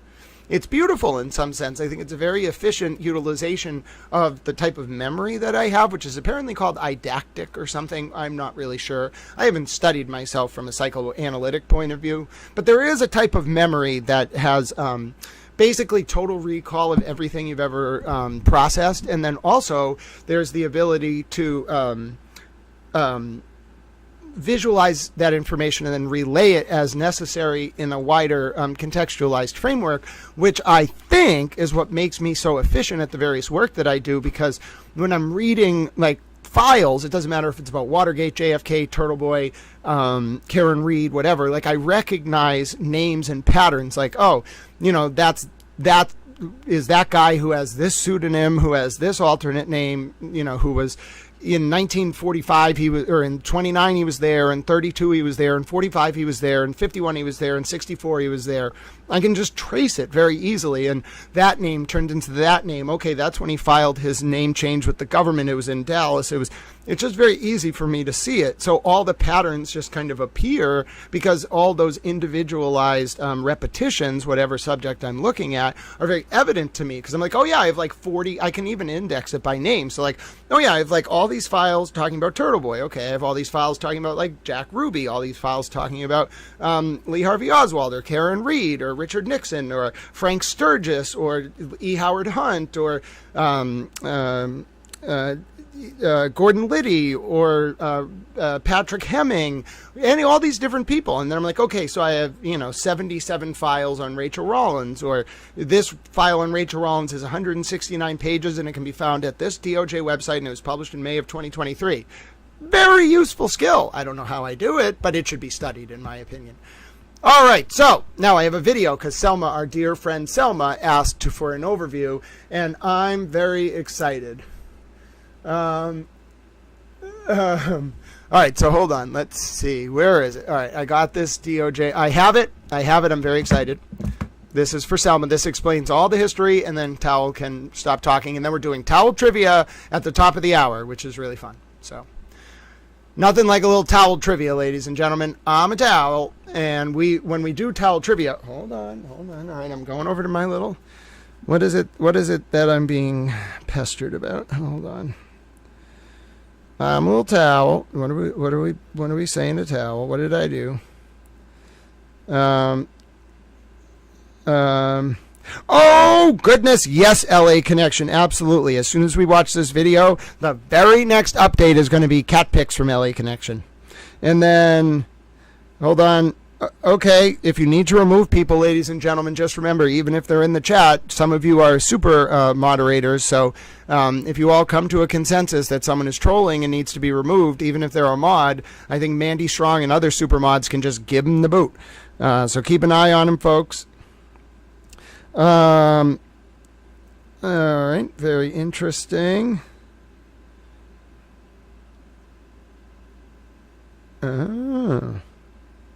Interesting. Thank you. All right, got a lot of things to look at, but let's watch this video first, and then we're going to look at cat pictures from LA Connection. You know it's coming, ladies and gentlemen. Super Towel. And then also we got to get Christina's picture back up there somewhere, the Call Me Hank shirt. I loved it very much. Yes, LA Connection. I literally just saw them. I can't wait to put them up. All right, so let's watch this video. We'll build up a little bit of suspense for LA Connection's wonderful pictures. And my name is Grant Smith Ellis. We're waiting for the 2 p.m. TurtleBoy hearing, and apparently I had a lot to say. I was like, I slept from 2 p.m. yesterday until 4 a.m. this morning. And then also, I didn't talk really a lot from like Saturday after our stream until this morning. If you let Towel be with his thoughts for 48 hours, and if you let me sleep for 14 hours, I will be the Energizer Towel Bunny, and I'll just go. Just wind me up and let me go. I'm a towel, and I have things to say. Have you ever considered that, ladies and gentlemen? Anyway, my name's Grant Smith Ellis. Coming up on 9:45 a.m. Eastern here in Boston, we're getting ready for the 2 p.m. Eastern TurtleBoy arraignment on his felony indictments related to yelling into a video camera. That's a very TurtleBoy thing to do. And then also there might be a hearing related to Kate Peter, Jen McCabe, and a couch. Not really sure why the couch got involved here. Someone thinks that the couch may have actually did it. I don't know what the couch did or why the couch is being blamed. I really don't understand the role of the couch, and frankly, fuck your couch, all right? But anyway, let's watch this video about the history of TurtleBoy, the DOJ, Karen Reed, and me being a towel. Now, you might be saying, how does you being a towel play into all that? Well, it doesn't. I just want to utterly baffle Josh Levy. And I feel like by saying I'm a towel, I do that. So, you know, there's a lot of benefits to being a little towel. You know what I'm saying? Only one of which is baffling Josh Levy. And I'm not saying I just like baffling Josh Levy. I just think it's kind of funny because he's suing President Trump. So it's like, why would you sue President Trump when, like, all this crazy stuff's going on? You know President Trump's going to be like, wait a minute. Why are you suing me on behalf of Harvard when you were my former U.S. attorney? So anyway, not that I know anything about that. I'm a towel. Okay, so we have a question about TurtleBoy, Rachel Rollins, Josh Levy. I'll be happy to play a clip overviewing that. Basically, the overview is TurtleBoy, Aiden TurtleBoy Kierney, just before the Karen Reed trial even started, just keep this background in mind. TurtleBoy had a connection to the former Suffolk District Attorney turned former U.S. Attorney Rachel Rollins, who was very liberal. Rollins was very liberal. For some reason, TurtleBoy and Rachel Rollins had direct communication during the 2020 Senate primary in Massachusetts between JFK Jr., one of the Kennedys, red hair guy who used to be a representative for the Massachusetts 4th District in the Federal House of Reps. Joe Kennedy Jr. or something. Joe Kennedy Jr. ran against a guy named Ed Markey for JFK's old Senate seat in Massachusetts in a Democratic primary. For some reason, Rachel Rollins, at the time, it was either Suffolk DA or maybe U.S. Attorney, was working with TurtleBoy. No, she was Suffolk DA at the time. Working with TurtleBoy to send a Republican spoiler candidate named Rayla Campbell to events for Joe Kennedy Jr. Now, you might say, why would they do that? Well, Rachel Rollins, I think, really wanted Joe Kennedy Jr. to lose that primary. And you might say, well, that's a little weird. Why? Well, the Democratic Party establishment, I think, saw Joe Kennedy Jr. going up into JFK's old Senate seat as a potential trajectory for Joe Kennedy Jr. to challenge Joe Biden in the 2024 primary. Now, in hindsight, for the Democratic Party, although I'm apathetic about this, that probably would have been better than what happened, the disaster that was Biden trying to run and then dropping out and Harris trying to run midway. So, ladies and gentlemen, let me give you that's the little bit of background here, because how interesting is it then that TurtleBoy and Rachel Rollins work together? Then Rollins gets appointed U.S. Attorney, okay? And right after that happened, she leaves her Suffolk DA seat and gets appointed U.S. Attorney. What's one of the first things that happens while Rachel Rollins is U.S. Attorney? Ladies and gentlemen, Rachel Rollins talks to a man who's running for her old Suffolk DA. Hold on, by the way, folks, do you know why Rachel Rollins got forced out of office other than interfering in this primary I'm about to talk about? She used an official U.S. Attorney vehicle and a staff member to go to a fundraiser in Andover for Jill Biden. Well, it was for Joe Biden, but Jill Biden was there. This woman has connects direct to the House. Rachel Rollins has connects direct to the White House, or the former Biden White House. And I think she got her position as U.S. Attorney because she helped Biden insulate himself from a primary challenge by ensuring Markey defeated Kennedy. And I'm sure Markey had a lot of favor that he owed, and I'm sure he whipped votes for her in the Senate as well to get confirmed. I'm a towel. You don't understand. Now, a lot of you may be saying, well, sir, I understand that you are a towel. Well, yes, I know. I'm a towel. But then also you might be saying, but sir, why exactly are you so hell-bent on exposing this? Because have you looked at any of my work related to the CCC in Massachusetts, its regulatory implementation of the adult medical use laws? Do you think that I just care gratuitously because I happen to use this medication? No. It affects if you compromise the integrity of the regulatory oversight apparatus, you undermine our democracy. And I love America. Now, I don't care if you're related to a prosecution of a case, the defense of a case, or otherwise. If you compromise America or hurt people I love, I'm going to rain systemic hell down on you, and you're not even going to know where it's coming from, because I'm going to petition my government for the redress of my grievances, and I have friends everywhere. I don't necessarily ask them to do things, but if I want to petition the government, I'm going to petition the government for redress of my grievances. And Towel knows a lot of people who are not in the government, obviously. They have nothing to do with state, local, federal, whatever agencies. I know no one. I've never met anyone. And clearly, if you bother me, I'm not going to do anything. I'm just going to sit quietly and not invoke the various forms of checks and balances which exist within our representative forms of democracy in order to ward off your insidious malfeasance. No, I would never do that, especially if you hurt people I love. DA seat named Ricardo Arroyo, then a Boston City councilor. And she wants Ricardo Arroyo to beat Kevin Hayden for that seat. Kevin Hayden is a Democrat who was appointed to fill Rollins' seat when she went to go be U.S. Attorney, potentially a position, U.S. Attorney, that Rollins got as a thank you for helping, with TurtleBoy's assistance, Ed Markey ward off a Joe Kennedy Jr. Senate primary challenge in 2020. Rachel Rollins goes off to become U.S. Attorney in Boston, Massachusetts. And then she tries to rig, in essence, or tries to help Ricardo Arroyo win her old seat. When that fails, Kevin Hayden, the man who Ricardo Arroyo was running against, was a Democrat, but he was appointed by Republican Governor Charlie Baker to fill Rollins' seat, because Rollins left when the governorship in Massachusetts was under Republican control before Baker went to become the president of the NCAA. Anyway, so Baker, the Republican, fills Rollins' old district attorney seat in Suffolk County with Kevin Hayden, a moderate Democrat. Rollins was the antithesis of that. Very liberal. We'll get into that in a second. But Rollins, right away, independent of the Karen Reed case or anything like that, says that to Ricardo Arroyo in a text message that she's going to make Kevin Hayden pay for beating Ricardo Arroyo in that DA primary. Hi, Murdered by Maestro. Great to see you, dear friend. But tell friends, listen, because this gets even more intense, right? Rachel Rollins then opens a pretextual probe into Kevin Hayden to punish Hayden for beating Arroyo in the Suffolk DA primary, right? Then leaks the investigation to the Herald and the Globe to smear Hayden. Does that sound like a familiar precursor to other things that might have been going on, Towel friends? Well, ladies and gentlemen, by May of 2023, Rachel Rollins gets forced out of office by the Department of Justice Office of the Inspector General because Rachel Rollins did indeed, as it was found by the Inspector General. You can read the DOJ's OIG report from May of 2023.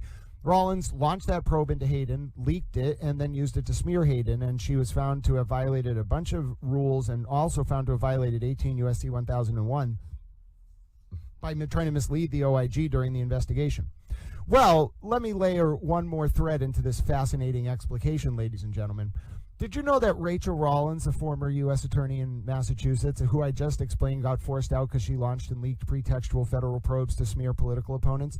Did you know Rachel Rollins had a history of tension with the Norfolk DA, completely unrelated to the Reed case, dating back to Rollins' time as Suffolk DA? Why is that, ladies and gentlemen? Two bifurcated reasons. One, Rachel Rollins, back in 2018 or earlier, maybe 2015, somewhere in there, started trying to advocate in court motions for not giving lifetime sentences to youthful murder offenders between 18 and 25 on the grounds that they weren't fully developed, mentally ready to be charged as adults. Well, ladies and gentlemen, do you know what happened as a result of that? 4 other DAs in the Commonwealth of Massachusetts, ladies and gentlemen, intervened in that case, including Michael Morrissey, leading to a very public fight and spat between Michael Morrissey and DAs and Rachel Rollins. Well, do you know what else caused a little bit of history of tension? Rachel Rollins was a notoriously soft on crime prosecutor. She, instead of doing the soft broken window approach to prosecuting, she did the opposite. She wouldn't prosecute a list of low-level offenses, ladies and gentlemen. And as a result, other DAs started getting upset about that in the Commonwealth, and that caused more tension between Rollins and Morrissey.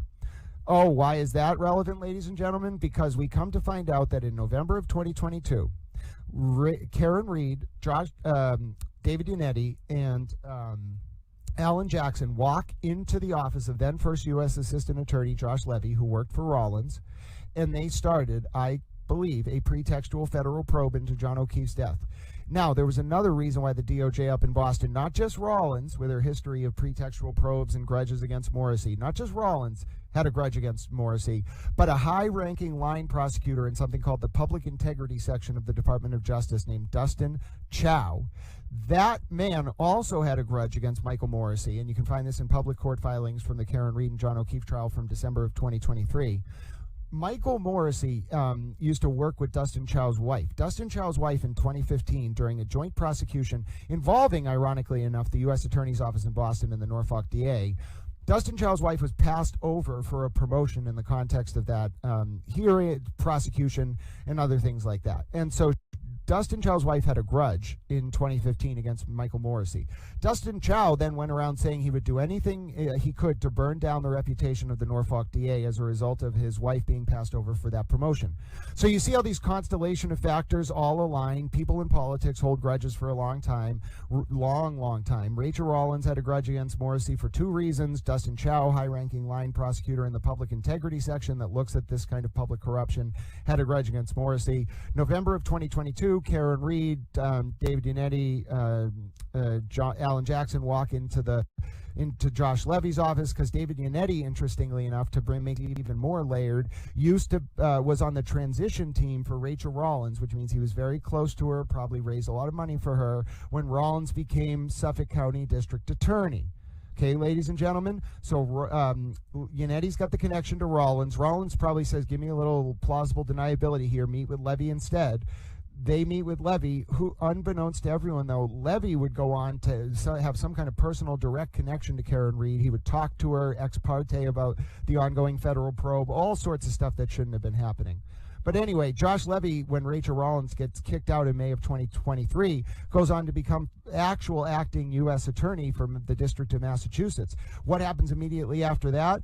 A grand jury for the summer of 2023 opens into John O'Keefe's death and then quickly closes by the end of that summer, or winds down, formally closing a few months later. Now we know in public that it is confirmed as closed. But ladies and gentlemen, how interesting is it then that right as the John O'Keefe probe winds down, in August of 2023, the investigation into the cover-up of Sandra Birchmore's murder, a young woman who lived in Canton that was in a very tormented, abusive relationship with a former Stoughton cop named Matthew Farwell, who was murdered in her apartment, right? Only for that murder investigation, within 48 hours, the local police, before all the investigation was turned over to the state police, because unattended deaths and things like that are always in the original jurisdiction of the state police. And although there's initial processing of the crime scene by first responders from the local police department, in this case Canton, the state police actually do the investigation.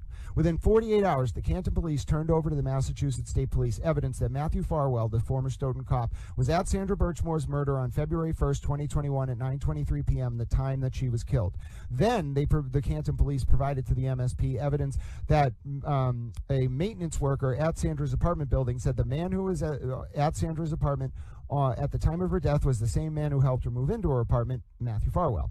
Then the Canton police went to Sandra's school where she worked and got evidence that Farwell had been telling people that he knew Sandra was pregnant, Sandra was excited to have the baby, and that Farwell would, quote, take care of the problem himself if Sandra wouldn't induce the death of the child or have an abortion, okay? However you feel about that, we're not getting into the politics of it. I think women have a right to choose, and I will stand on that till my last day. Now, ladies and gentlemen, after that evidence... By the way, that doesn't mean that I don't have my private religious beliefs, but I'm not forcing anyone to give birth because of my religion. I'm sorry. Was handed over between February 4th and February 6th of 2021. The Massachusetts State Police Unit, the same unit that is detailed to the Norfolk DA that investigated Karen for the death of John O'Keefe. Ladies and gentlemen, that state police unit gets handed the information. Two of the police on that state police unit, one man, John Fanning, who wrote the police report that we're about to talk about, and another man, Yuri Buchanan, who's a trooper on the Norfolk DA unit, used to work in Stoughton. Ladies and gentlemen, the same police department where Matthew Farwell worked. And what did the MSP unit detailed to the Norfolk DA conclude about Sandra's death? Somehow, some way, that it was the result of self-harm.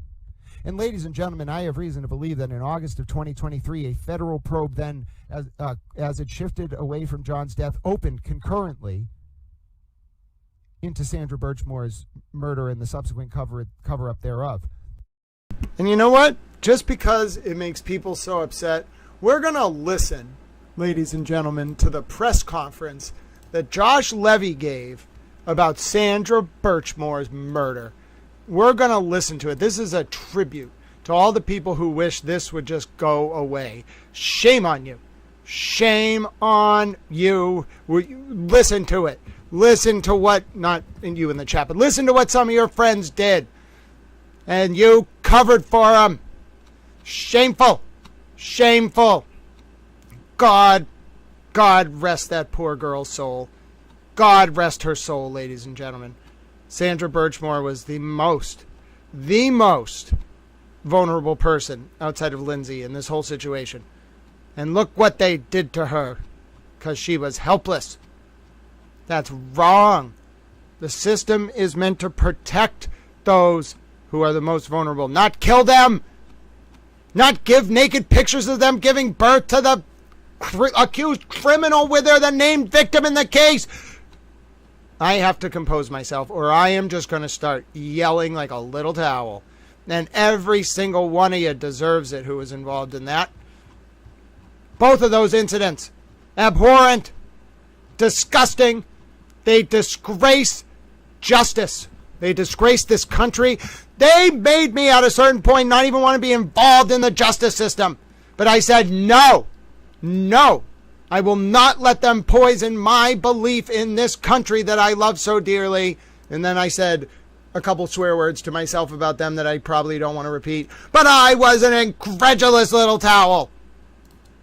Now we're going to watch it. And you're going to listen to it. And you will not you in the chat, but some of you will honor this dear girl's spirit. We're going to listen to it. We're not going to run from it. And nobody's going to hide this information. I know what some of you did. The charges filed today in federal court allege that she was in fact murdered by Matthew Farwell 3 days earlier. At the time of her death, Sandra Birchmore was a 23-year-old woman with her entire life ahead of her, and she was pregnant with her first child. We allege that Sandra Birchmore survived years of grooming, statutory rape, and then sexual violence, all at the hands of Matthew Farwell, who was employed throughout their relationship as an officer and then detective for the Stoughton Police Department. And when it became clear to Mr. Farwell that he could no longer control Sandra Birchmore, he allegedly silenced her permanently. This morning, Matthew Farwell was arrested on a federal grand jury indictment, charging him with one count of killing a witness or victim. Specifically, Mr. Farwell is charged with violating Title 18 United States Code 1512 for killing Sandra Birchmore with the intent of preventing her from communicating information about his possible commission of federal crimes. How did this all unfold? What happened here? Well, back in 2010, a 12-year-old Sandra Birchmore applied to join the Stoughton Police Department's Explorers Program, which introduces teens to policing. Officer Matthew Farwell was an instructor in that program. And as alleged in court documents, he befriended Sandra Birchmore, contacted her online, went to the library with her, became friends on Facebook, essentially groomed her. And then he committed statutory rape by having sex with her when he was a 27-year-old police officer and she was just 15 years old. Mr. Farwell continued to have a sexual relationship with Sandra Birchmore until her death 8 years later, allegedly meeting her for sex regularly when he was on duty and being paid by the Stoughton Police Department. Now, in the weeks leading up to Sandra Birchmore's death in February 2021, she found out that she was expecting a baby. And she told Mr. Farwell that he was the father. According to court documents, Ms. Birchmore was very excited about becoming a mother, buying baby clothes and other items, taking precautions to ensure the health of her new child. Sandra Birchmore had good friends, she had a good job, she had dreams of becoming a nurse, and she had a child on the way. But Mr. Farwell did not share in that excitement.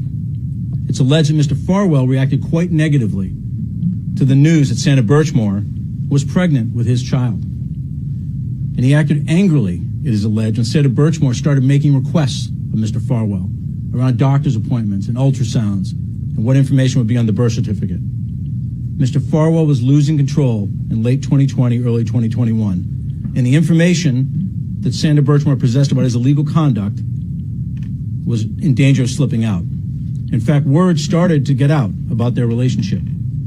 Less than 2 weeks before she was found dead, someone called the Stoughton Police Department and disclosed that Matthew Farwell had had a relationship with Sandra Birchmore. And when Mr. Farwell learned about that call, he became visibly angry. Mr. Farwell, it is alleged in these court papers, started to lose his patience, lose his temper, and the 6'4" Mr. Farwell started to be physically violent with 4'10" Sandra Birchmore.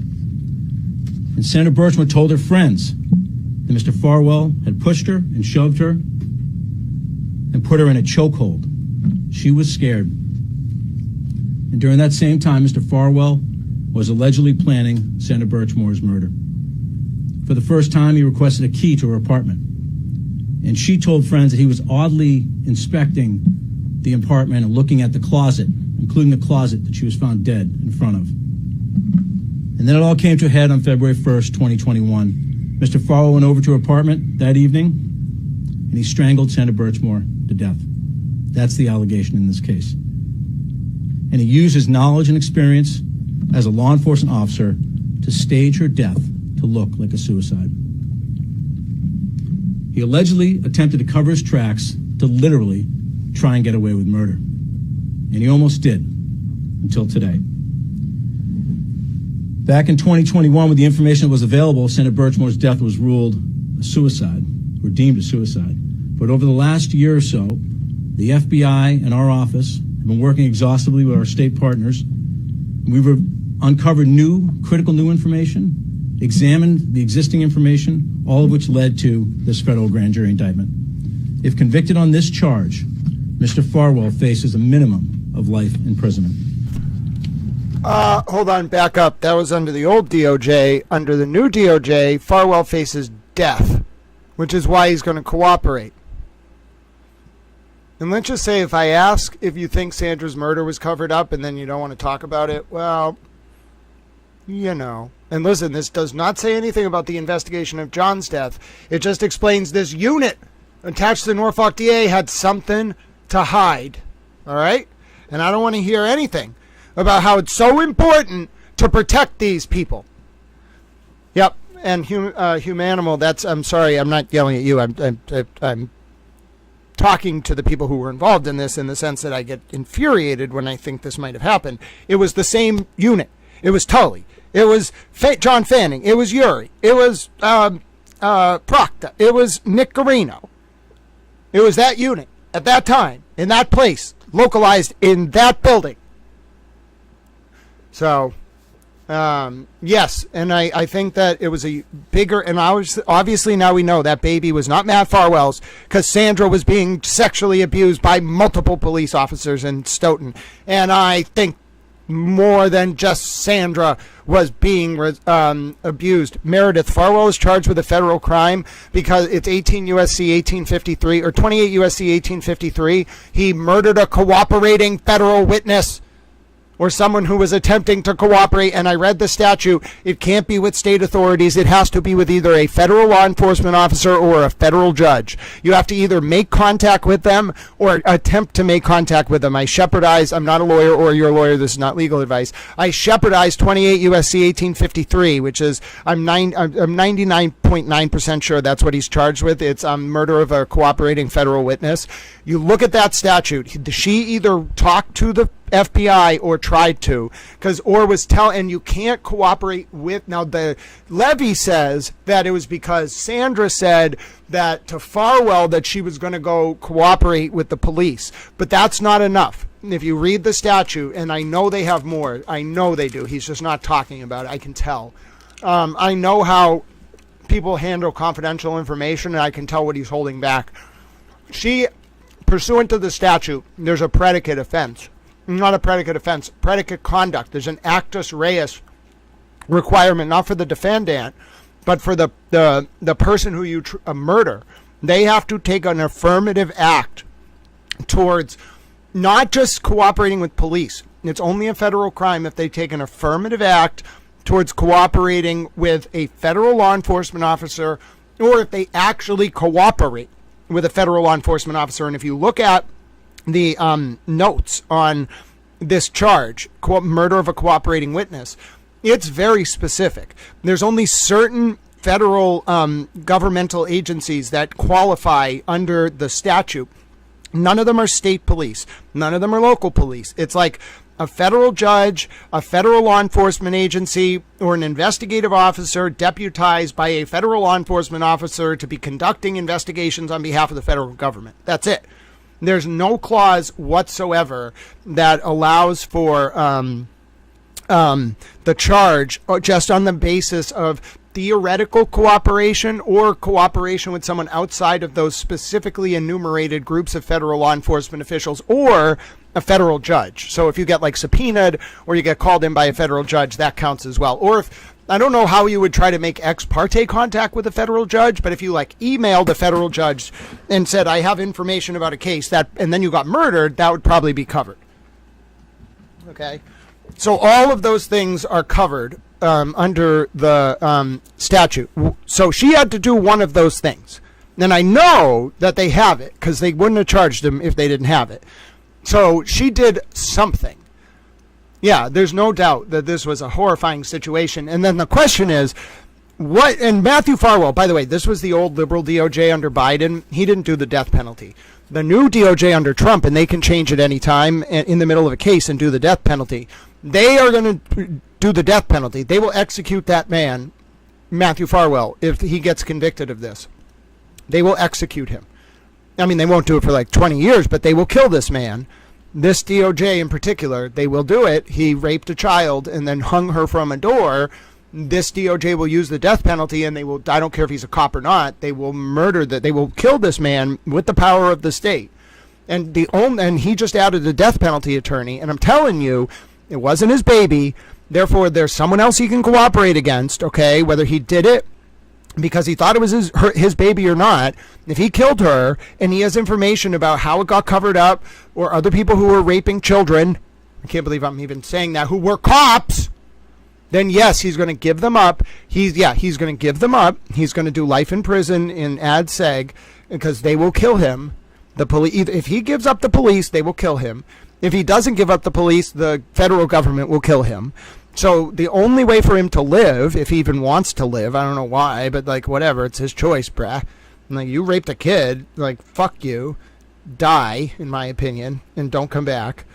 But then you murdered her, so double die and don't come back. Sorry, no repentance for your soul. You raped a child and murdered her. Fuck you, die in hell, and then stay there forever. There's no repentance. Nope, no repentance. I cannot, maybe 20 lifetimes from now, but not now. No repentance. No. I won't allow, I cannot find it. Even in my heart, and I look for some reason every time to give someone a repentance option. There's no repentance. Burn in hell. Die. You raped a child and then killed her. Die. And yes, the way that he will live is that he will go into ADSEG. He will go into protected custody. I mean, he's already a fucking, what's the fucking word? There's a word for it in prison. I don't remember it off the top of my head. It's a fucking, there's a word, chomo. He's a chomo. So he's going to be tagged from the minute he fucking gets in that fucking facility, and they're gonna have to put him in ADSEG, and the only way he lives is if he cooperates against the people who covered it up and then the other cops who were raping children. That's the only way he lives, which he's probably going to do, because why would you want to get executed by the federal government to protect all these people? I don't understand. It's so out in the open. It's not like anyone, this isn't actually going to be protected. They're going to indict them whether you cooperate or not. So what the fuck? Cooperate. And if you cooperate, I mean, that blows the whole thing open. You can tell them who was raping children, other cops. You can tell them what other girls may have been threatened into silence. Maybe other girls are already cooperating. It's so over the hill at this point. When hell rains down on these people, it's going to be so bad. And so what's Farwell's option? I mean, he needs protection. So if he doesn't cooperate, it doesn't matter if he's protected or not. The federal government will execute him. Republicans are going to be in charge for a long time, and people favor the death penalty when you rape children and hang them from a door. This is not a surprise. The federal government will kill him. If he cooperates and doesn't get protection, the state police or someone connected to them will find a way to kill him. So his best option is to negotiate a deal where he guarantees indictments against the people he was conspiring with to do this to children, coupled with the people who covered up Sandra's murder, give them all up, maybe, and he's not getting out of jail ever, maybe you do life and you get protected for life. And that's, like, if your life is, so he must care. And the feds aren't going to let him get hurt now, by the way. He's untouchable. Like, he's in prison, but nobody's getting to him. This isn't going to be an Epstein situation. That man is untouchable. They need him. Yeah, and I think TurtleBoy was trying to throw off the scent. I think TurtleBoy helped with the Sandra Birchmore case. And I think Karen did too. And that gives them a motive. All right, but let's continue this. I answered some questions. Giving voice to the voiceless, ensuring that no one is above the law, protecting the vulnerable people of Massachusetts, that's the highest calling of people in law enforcement. And this case represents those principles. And every day across Massachusetts, thousands of police officers, federal, state, local law enforcement, put their lives on the line to protect the people of Massachusetts. Mr. Farwell violated those principles, and now he faces very grave consequences.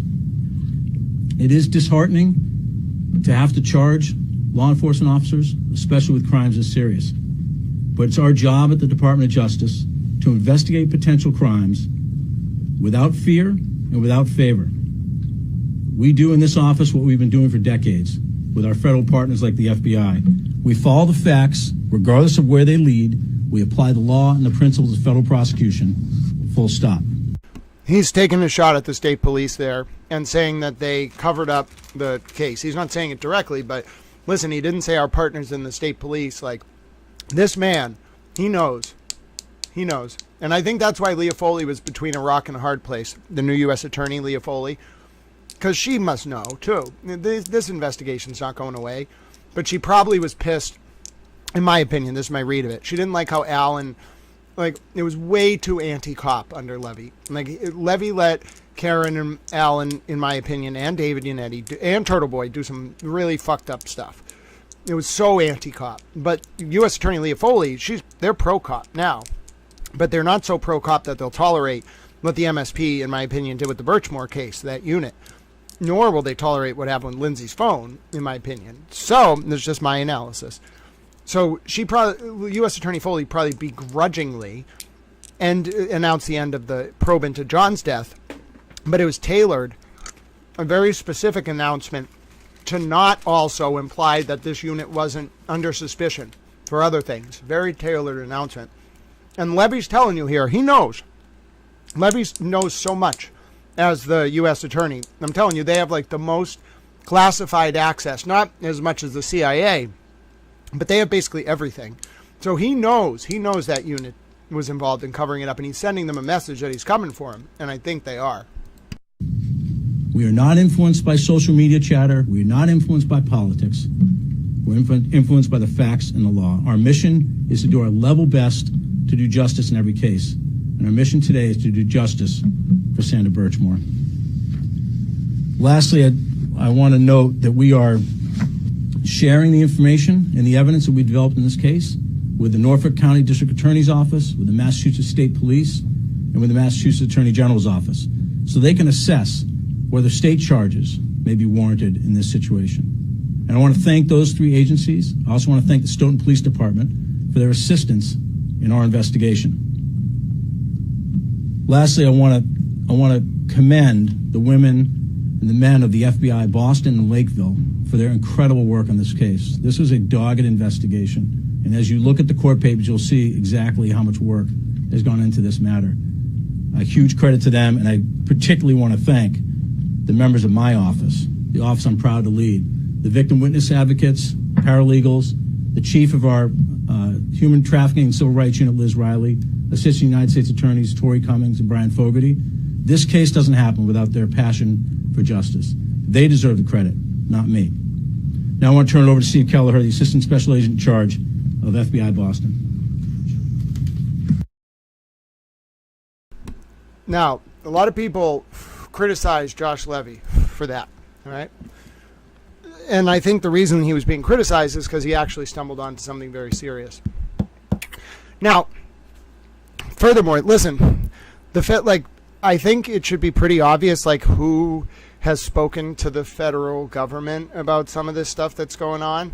So I don't know what to tell you, folks. I mean, there have been, like, I definitely got, like, it wasn't a threatening phone call, but someone called me like a week and a half ago and was just like saying these very distorted sounds into the phone, and kind of like it was very threatening. And like, I realized that people are, and trust me, I escalated and reported as I needed to. That was the only time I had ever been threatened that way in my life. All right. And I saw some of those abhorrent remarks, okay, that conversely, that some of the people were making online about the jurors' religion or their looks or their etc. That's disgusting. I have condemned it on this channel before. I'll condemn it again. I don't care who you are. I don't care what you believe, etc. Commenting on someone's looks like that, or commenting on their religious beliefs in a way that's pejorative. I'm not talking about an analysis of like political Islam versus, Sunni versus Shia. That's very different. Okay. You have to do analysis to understand what people believe. Okay. But to mock people for their religion, that's disgusting. Some of the comments I saw about some of the jurors, abhorrent. Okay. Conversely, calling me, apparently because you think that I'm cooperating with a federal investigation and basically threatening me, okay, is abhorrent. And obviously the person didn't say anything directly. It was just very muffled, kind of distorted sounds. But like, I know what that means. Okay? What I took from that was, do not cooperate with the federal government about the state police, and do not talk to the federal government anymore about what you've learned about the state police. Now, did they say that directly? No. But that's how I took it. And it was scary. And so, listen, anyone who is subject to that, whether it be those type of phone calls, those derogatory comments about their looks or religion, whatever it may be, that's an injustice. It's wrong, and it's a threat to the integrity of our system. All right? So that's my opinion on all of that. There's been some abhorrent behavior. And listen.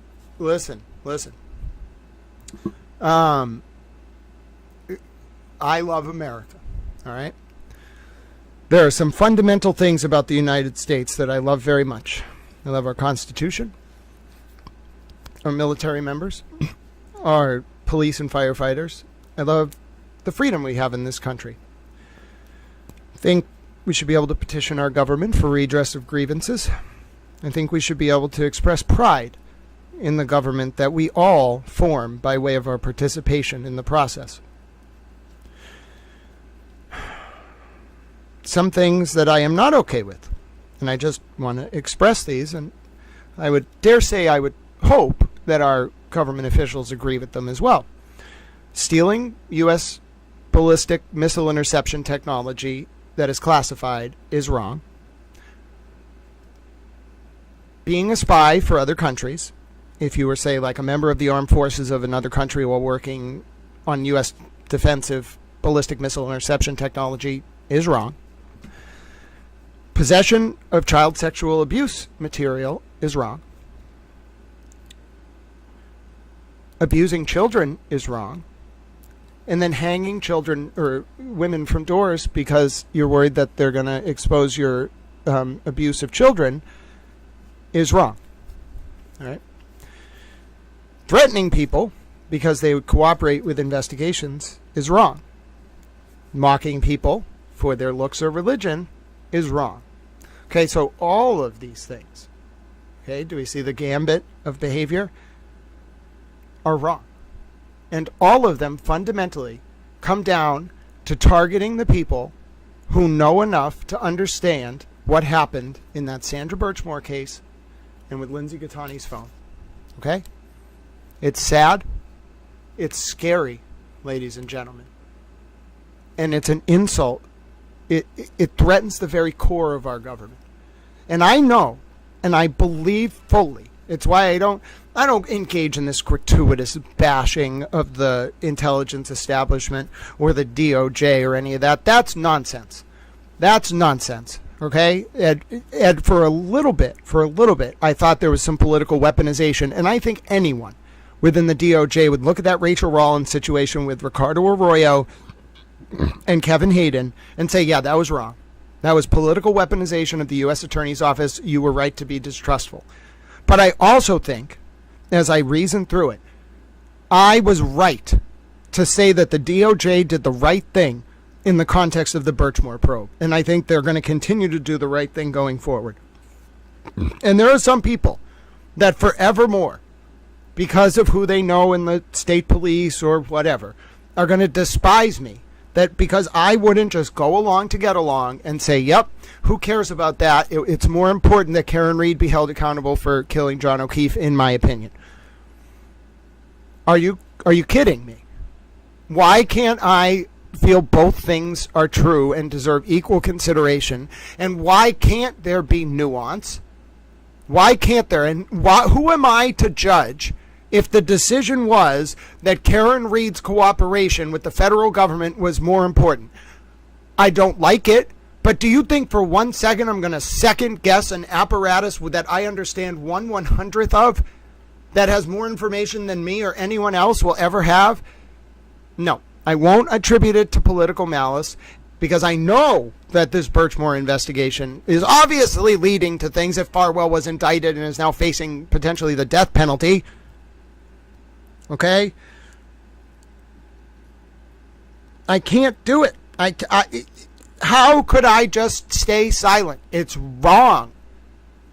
Whenever we stand against the flow of opinion on hotly contested issues, a man, woman, or towel does what they must in spite of the obstacles and personal consequences and pressures, for that is the basis of all human morality. I believe it when Ted Sorensen wrote it for JFK. I believe it when JFK said it, and I believe it today.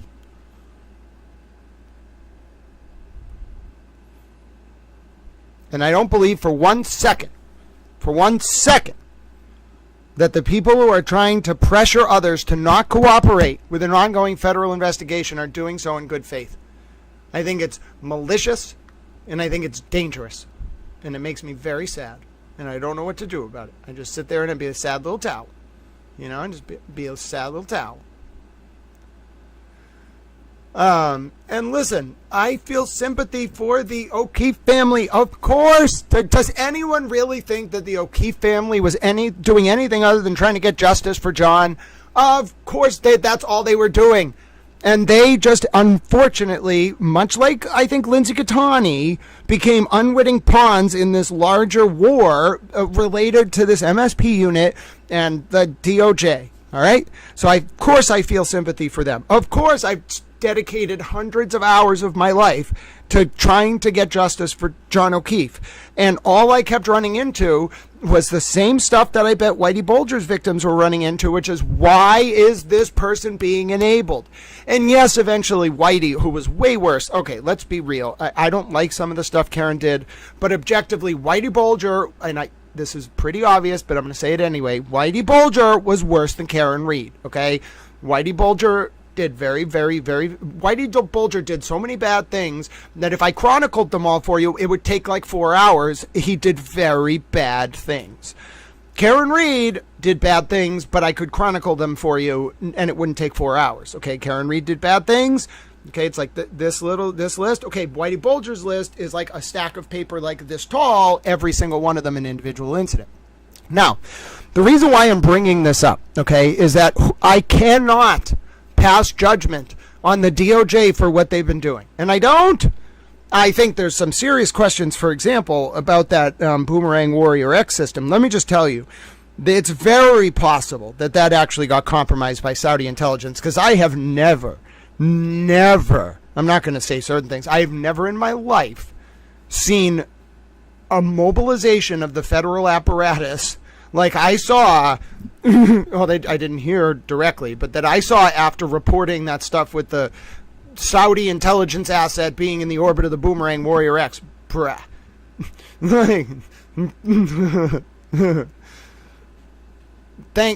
If one American soldier got hurt because of that bullshit, I would have been so ungodly upset. I would have testified before congressional committees for 25 years to get to the bottom of it. Thank God. You know, Murder by Maestro, let me just say, Murder by Maestro literally saved the lives, I'm pretty sure, of some people. Maybe not today, maybe not tomorrow, but like in terms of that system, that could have been on the battlefield. And I'm not going to get into details because if you look at the patent, you can kind of figure out what it does. But there is a way that if you understood that technology and how it uses an analog to natural language processing in the geospatial environment to detect sound waves based on profiles that are pre-programmed, you could defeat our interception technology, which is exactly what one of the people in the orbit of this story went down for, okay? And if that system was out in the field and was compromised in a way that we didn't know about, people could have actually died. That was one of the most serious things. I have never in my life seen a response like that. Never. Never. And I'm not even going to tell you. And I will not. Okay? Some of the things that happened in response to that. And I didn't just go off instinct. I made sure I was right. You'd come to the safety. I did not think that in all of this, the safety of American troops was somehow going to come up. But it did. We're going to take a kitty break. Did you know this is LA Connections kitty? Oh, look at the kitties. Little kitties. Little kitties. Hi, little kitties. Towel's getting a little incredulous, little kitties. I have to calm Towel down a little bit. Don't like people who threaten the safety of the United States of America. But God bless Murder by Maestro. We should give them some kind of medal if they actually manage to save people based on that information. I'm serious. That system, when you really look into that system and you really look into how natural language processing works in the analogous form in the geospatial environment, Murder by Maestro saved lives, literally saved lives, because it's very possible. I'm not going to go any further. I'm just saying that man is a hero. He is not even American. We're going to have to send him some kind of like thank you letter. On behalf of America, thank you, Murder by Maestro. That was some serious shit. I'm not, as I said, I'm not going to say anything about any of the details, but I have some sense. Like, there are times when like I get contacted and have to report something, or like I get followed up with because I've reported something. That's how you know. I've tried to tell you clearly. I have cooperated. What do you all not understand? Okay. And I don't abuse it. I do not call unless it's something important. I do not call that often. I have never called the line that I called about this, okay? And when you call, you better be, and this is a public line, I'm not saying anything that isn't known. You better, if you call this specific line and report this specific kind of thing to that specific department, you better be 100% on the ball, okay? And, by the way, since I've reported multiple things across different departments, some of which get followed up with, some of which get, etc., I know what is serious. I know what is kind of being perfunctorily taken as a 302, and I know what is so serious that literally just abandon all procedure, push the red button, run for the hills. Not really, but more like activate the response to this immediately. And I'll tell you, never in my life have I seen a response like I got when I said, okay, here's the patent number, here's the man's name, the person from Saudi Arabia, here's his actual name, here's the device, here's when it was implemented. I cannot say anything more, just, oh my dear God. And Little Towel, that's when literally we were live a couple weeks ago, I said, this has gone beyond, like, Towel's opinion on the integrity of the justice system, and in the context of this wider conflagration, somehow, some way, we may have actually saved people. And then I was like, whoa, this shit is just so, I need to, and that's what I did. I need to defer this to the judgment of the existing apparatus, and then that's what I did. Now, am I ever not going to be concerned about the public, right, filing, about the disclosure of our sensitive missile interception technology, coupled with that person possessing CSAM and then only doing an 18-month bid concurrent? I'm always going to be a little perplexed. But I also, in that situation, was like, oh, dear goodness, I must defer to the apparatus. Does that necessarily mean, though, that they were right, or that he was fully disclosing all of this information? No! So, of course, I was going to call and report it and be like, did he miss this? Did he withhold this information from you? Was this technology in development in 2019? Did he tell you that it was compromised? Did you roll it out in the field knowing that he told you? Did you make changes to it? Did you roll it out as is because he withheld his connection to Saudi? All I'm saying is that was some serious stuff. And that has nothing to do with this Birchmore cover-up, the investigation of the MSP, or any of that. What it has to do with is the integrity of the United States and the safety of our armed forces. And that became such a big deal that my brain almost wasn't able to process it. But I will tell you right now, I'm not going to say anything else. That's it. That's the last thing I'm going to say about that. All right? I just want to talk about these little kitties. Hello, little kitties. These are LA Connections kitties. Hello, little kitties. Towel's getting a little wound up. That's why Towel has to take this stuff in segments, because if I try to address, if I just talk about all the things that make me angry about this situation, I would literally just start yelling, because it's so frustrating to see that justice is a principle that people care about, but at the same time, it's very transactional. We don't have a pure application of the pursuit of justice in this country. We have prosecutorial discretion, which results in a lot of transactional decisions. And it's very scary in some sense because it discourages cooperation when discretion is used to this proxy war.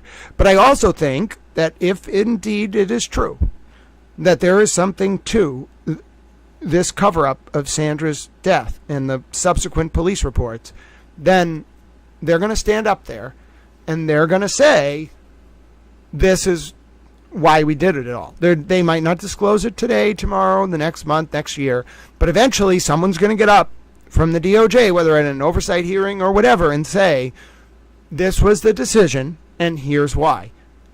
Are people going to love it? No. Is it something that probably never should have been disclosed? I don't know. Like,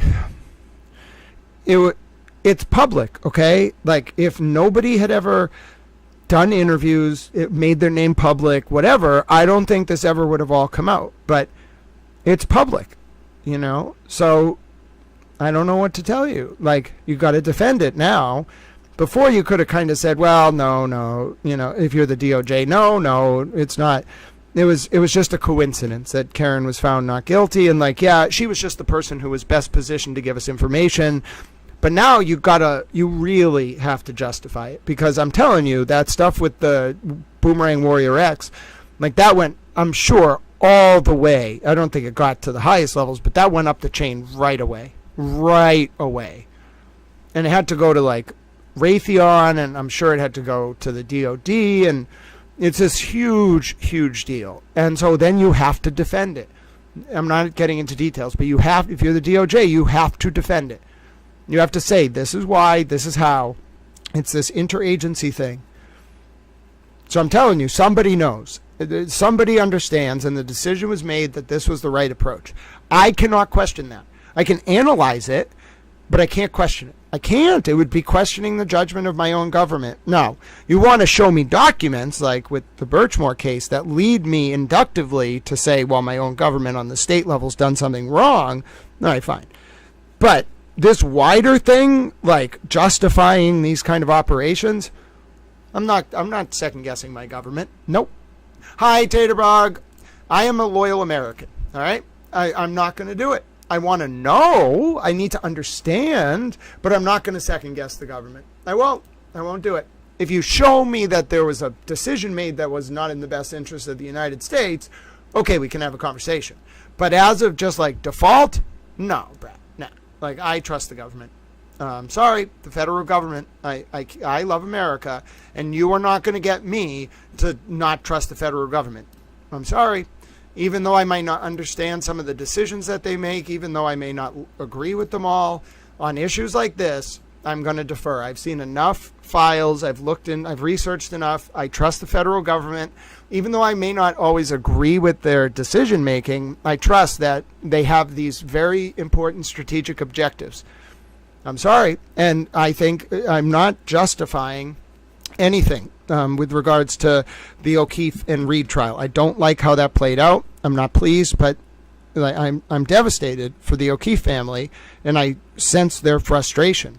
But what do you do? What do you do? It's not a game. Justice is not a game here, but it is a little bit transactional. And what do you do when you have to weigh enforcement priorities? And that's why I'm so conflicted internally. I mean, I'm not. I know how I feel about all this. I'm very firm about it.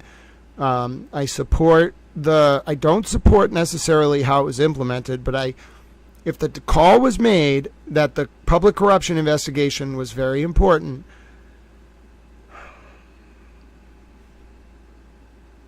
I can't second guess it. I can analyze it, and I think the public obviously has a right to petition its government to say, okay, either we understand or we have a right to understand, or this is why you did it and we're okay with it. That's all part of petitioning the government. But we can't second guess it. That's really where I've come down on it. And I think it took me kind of a week and a half to come there. But you really can't second guess it because there's operational details you're never going to know and things like that. And it's also why I wish the polemics would stop. If people understood that the sensitivity and nuance of all of this, I think they would treat the discussion with the reverence that it deserves I mentioned it earlier. Nobody needs to be calling me or anyone and issuing threats. That's really, really wrong. No one needs to be mocking people based on their looks or their religion. Like, that's wrong. Understand the diplomacy of all of this and try to be respectful of it, even if you disagree with the approach or the outcome or whatever it may be. Try to understand what's going on in the minds of the other people. They may do something you don't like for a reason you don't understand. And the only way we're ever going to figure it out is by trying to understand. And that's what I'm doing. Do I love it? No. I wish it was black and white. I wish it was very simple.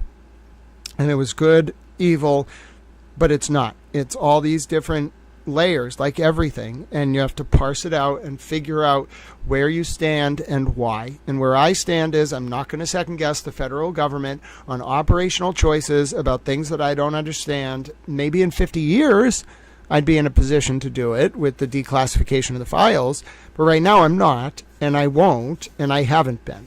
I think there are some people who, because they don't understand the dynamics here, are just lashing out on both sides, and I would encourage them not to, and to let the process play out. But it saddens me. It does. The whole thing,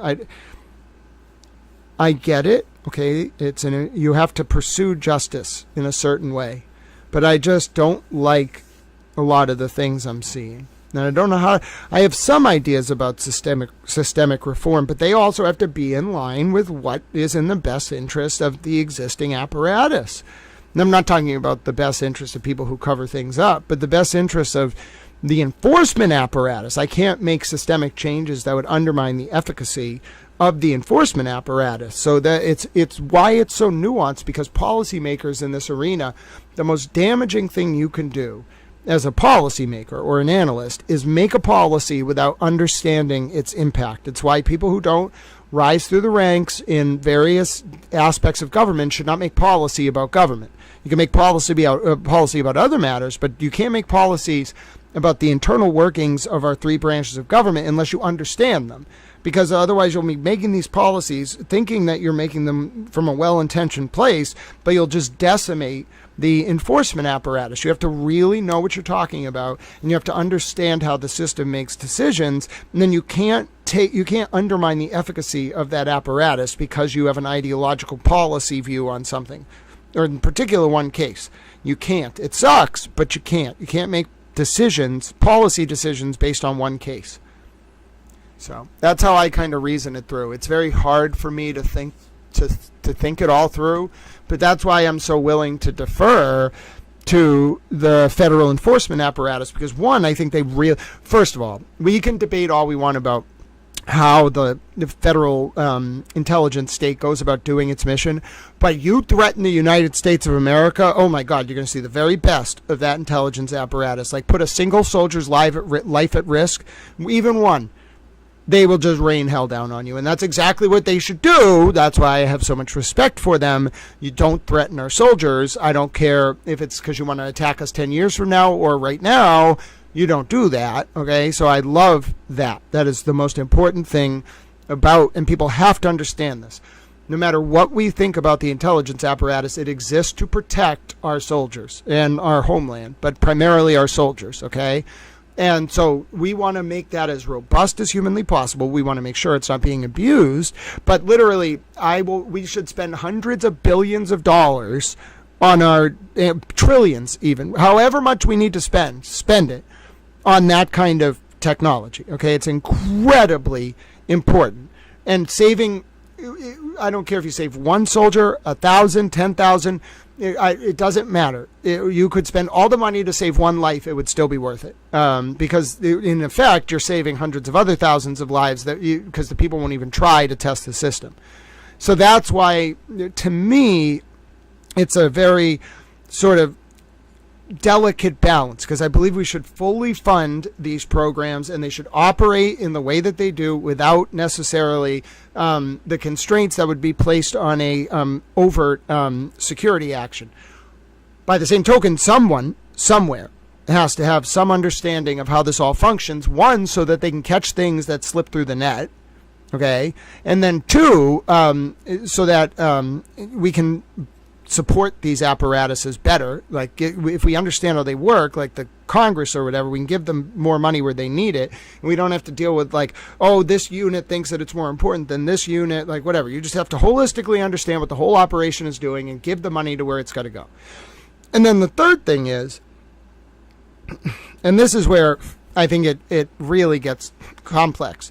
So you have the interests of like the military intelligence apparatus, which is the primary point of intelligence. That's where the OSS started. That's where the CIA came from. It's all about protecting our military assets and our domestic assets. Okay, it's like a wartime thing, even in peacetime. All right. But then there's like domestic intelligence gathering for law enforcement purposes. Okay, so then that's like a different like kettle of fish that's in its own kind of segmented environment, but they do overlap a little bit. And then, so let's just take those two big components, okay? Federal law enforcement, federal intelligence, okay? Very similar, but they do different things. There are times, and if we're looking at the hierarchy here, intelligence is more important than law enforcement. That's just how it is. Domestic law enforcement, even on the federal level, is more likely, is always going to cede its enforcement if there's something related to intelligence, okay? So in this situation, we had all these different layers of play. Like you had the state level trial of Karen, then the state level corruption, then the federal investigation of the corruption, then the federal investigation being layered and nested within another investigation. Okay, all that stuff kind of builds up layers of insulation for the people involved because no one can't really talk about it till it's ready to be public. One thing that will just crush that whole chain and just lead to just like chaos is if you pierce over into like military intelligence. That is the only way that like very nestled, self-isolated sui generis or autopoietic system that is jurisdictional, judicial enforcement. That is all within its own little silo until you touch at all, in particular if it's very serious, domestic or international military intelligence. If you touch that, even incidentally, that whole system is, first of all, it's very clandestine and nobody knows about it, and no one should know about it. But that system is so powerful and has so many resources. If you touch any element of that apparatus, it's going to come over to this other silo and just pancake you. It's just going to be like, fuck you, fuck what you were doing, stop. And then it won't stop your actions, but it's going to say, pause, like it'll be like a timeout on an admission to a hospital from the ER. And they will be like, what is happening here? What is going on? And how did this touch on our technology? And then that causes this holistic review of the whole thing. So, I don't know. I can only be so specific about this, but just realize the last thing in the world you ever want to do, I don't care who you're working for or why, is touch on military intelligence. They will rain hell down on you to protect this country, as they should.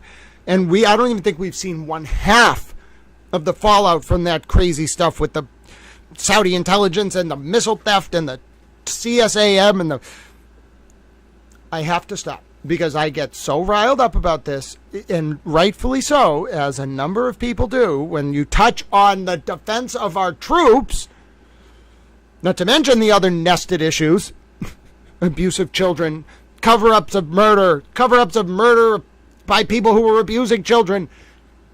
It's a lot. And it's a very complex, there's a reason they use like 100 people to decide how to deal with these things. Because, first of all, no one person could make any of these decisions. That's crazy. It would drive you insane, and you wouldn't be able to do it because you'd be so emotionally invested in various elements of it, you could not make a decision. That's how I feel right now, just paralyzed by the amount of factors that are at play. Number two, when you have a team of 100 people working on something or whatever, you're going to get enough perspectives where you're going to be able to come to an analytical, schema to deal with this. And I'm sure that's exactly what has already happened, which is why I'm sort of like, all right, I understand what happened somewhat. I understand what is going on somewhat. Therefore, I may not, in the context I have now, appreciate or agree with various decisions that were made. However, I must defer. And that's not because I want to. I don't defer on things normally. I will analyze and make policy recommendations. I must defer.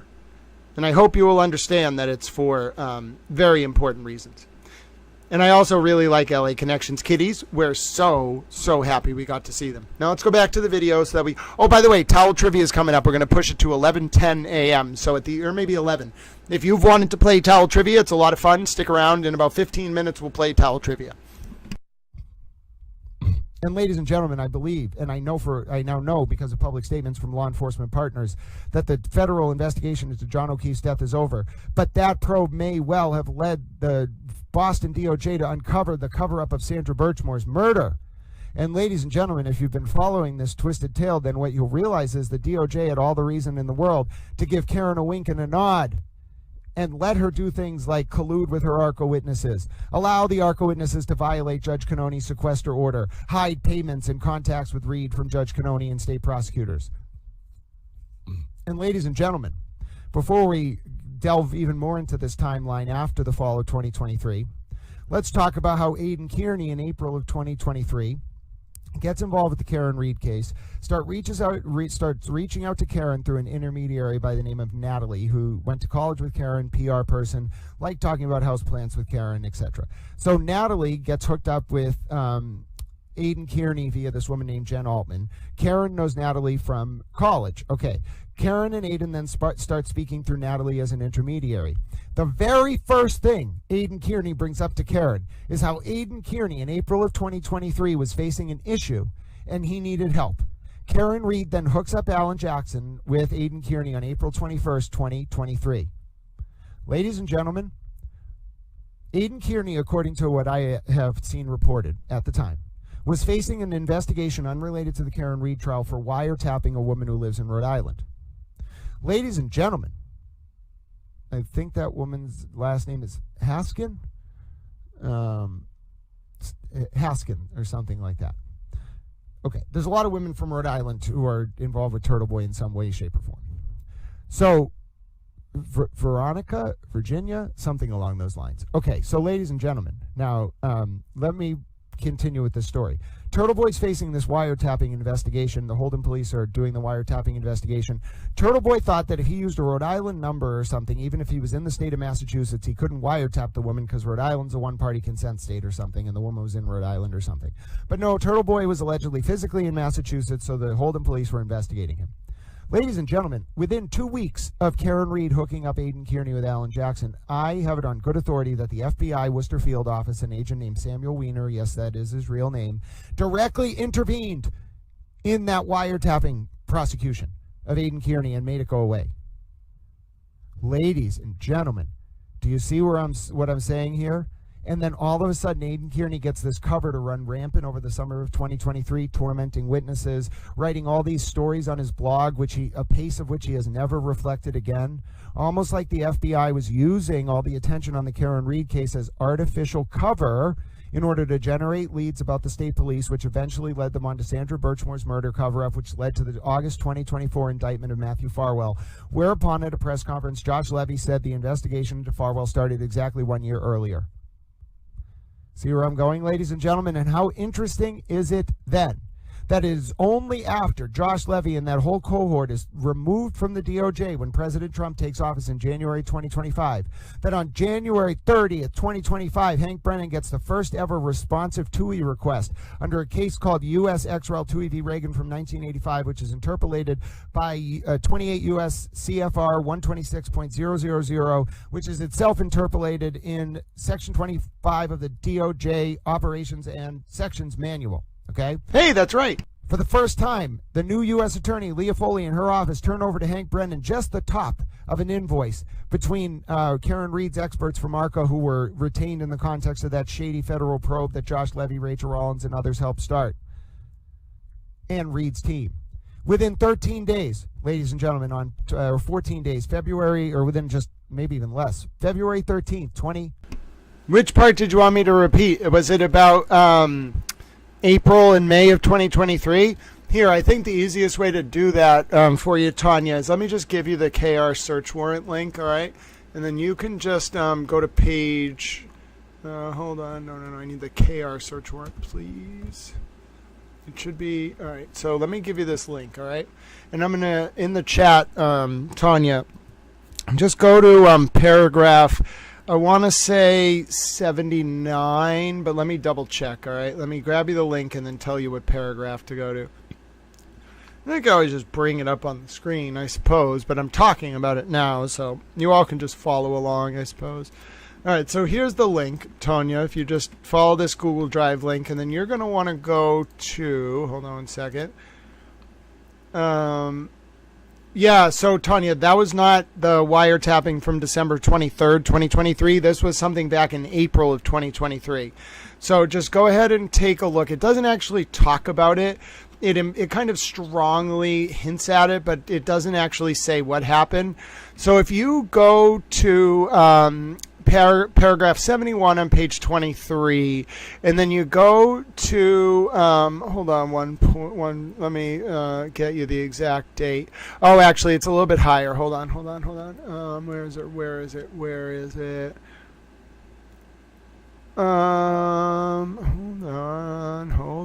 Hold on. There's a very specific point. Oh, there we go. All right, hold on. It is... All right, here we go. Come on now. Hold on. It's the very first conversation they have, so let me make sure I got it. It was like April 22nd. All right, hold on. And then they say the word like shot in the arm. So let me get you the exact citation. Got it. It's paragraph 55, page 19 of 31. So let me bring this up on the towel screen for you. All right. We'll be good little towels. We're doing our investigation. All right. Now take a look at this, ladies and gentlemen, if you want this proof of this weird interaction between TurtleBoy and Alan Jackson. All right. Let's take a look. Search. Where is it? There we go. All right. So take a look at this paragraph right here. All right. Now remember, when reading that affidavit, Jane is Lindsay Gattani, by the way. Natalie's Natalie and Jane is Lindsay Gattani. They tried to hide her away. I think it's because she was saying that she knew who the target of the federal probe was. All right, so check out the text messages from Natalie's phone reveal several instances where it appears Kierney communicated directly with attorneys Alan Jackson and David Yannetti. The first being on April 22nd, 2023. Natalie sends Kierney a message, "Did you talk to Alan Jackson today?" And Kierney responded, "Just saw his text, gonna call him in a bit." On May 2nd, Natalie gave Kierney the message, "Colin has a lawyer. Ask Yannetti about it." On May 5th, Natalie sent Kierney the message, "Tell TurtleBoy from me. Be strong, Aiden. Get down for a day, but wake up and keep fighting tomorrow. Please call Alan and spitball your issues with him if you want to. Nothing gives you a shot in the arm like talking with Alan Jackson." What issues was TurtleBoy having then? He wasn't charged with anything then. The only thing he was dealing with was that Haskin thing, from what I understand. Natalie later asked, "Did you call him?" And Kierney replies, "Just did." So, I'm telling you, like they talk, this search warrant affidavit has everything that you need to see, ladies and gentlemen. However, there's that specific paragraph, all right? Now, let's take a look at the section of this search warrant that Lindsay Gattani contributed. All right, where is it? By the way, there's all the phone calls between Kierney and Alan Jackson. That's where it's all detailed, like 189 calls between Karen and Aiden, 40 hours on the phone, 29 calls to Alan, 29 calls to David. All right, so let's start here. On October 10th, 2023, Aiden Kierney was arrested pursuant to several arrest warrants issued out of Stoughton District Court. He was arraigned in Stoughton District Court on the same date, which was widely reported by local media. On October 12th, 2023, Natalie received a call on her cell phone from number 0460, which is the main office phone number for Workman, Jackson, and Quinn, the California law firm of Alan Jackson. What were you worried about, Alan? Natalie stated she did not answer the call, nor did she return the call. She stated she had never spoken to Alan Jackson, David Yannetti, or any other attorney representing Karen in the Commonwealth v. Reed matter prior to October 12th or since. Alan, what were you wondering about that day, my dear friend? On December 20th, 2023, the Norfolk County Grand Jury returned indictments charging Aiden Kierney with 9 counts of intimidation of a witness, 5 counts of illegal picketing of a witness, and 3 counts of conspiracy to intimidate a witness. So that was December 20th, 2023. In December of 2023, I communicated and interviewed a witness relative to ongoing conspiracy to intimidate witnesses of the Commonwealth v. Reed case. I interviewed her at her residence with another investigator. Given widespread media attention, we're going to withhold her name. Her name is Lindsay Gattani. Lindsay Gattani stated that she met Aiden Kierney in September of 2023 after exchanging messages on Facebook Messenger. Gattani stated she would communicate with 2 of Kierney's Facebook profiles, Clarence Woods Emerson and Aiden Kierney. Jane states she then began communicating with him using the phone number ending 9017. Kierney and Jane met in person following a Commonwealth v. Reed court date and went to her apartment. After that meeting, Jane and Kierney began having a romantic relationship, with Kierney staying over on Friday nights.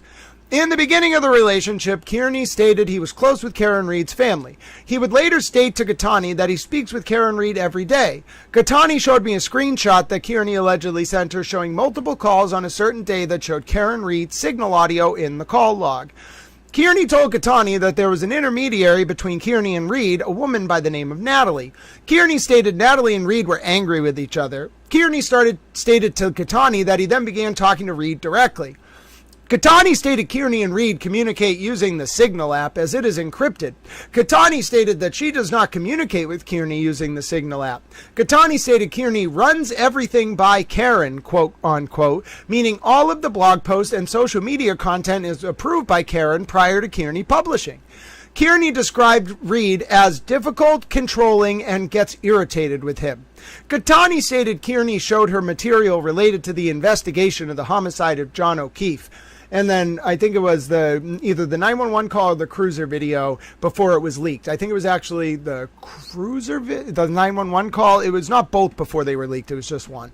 On December 1st, 2023, Kierney posted a live YouTube video entitled Karen Reed Case Jen McCabe 911 Tape Breakdown.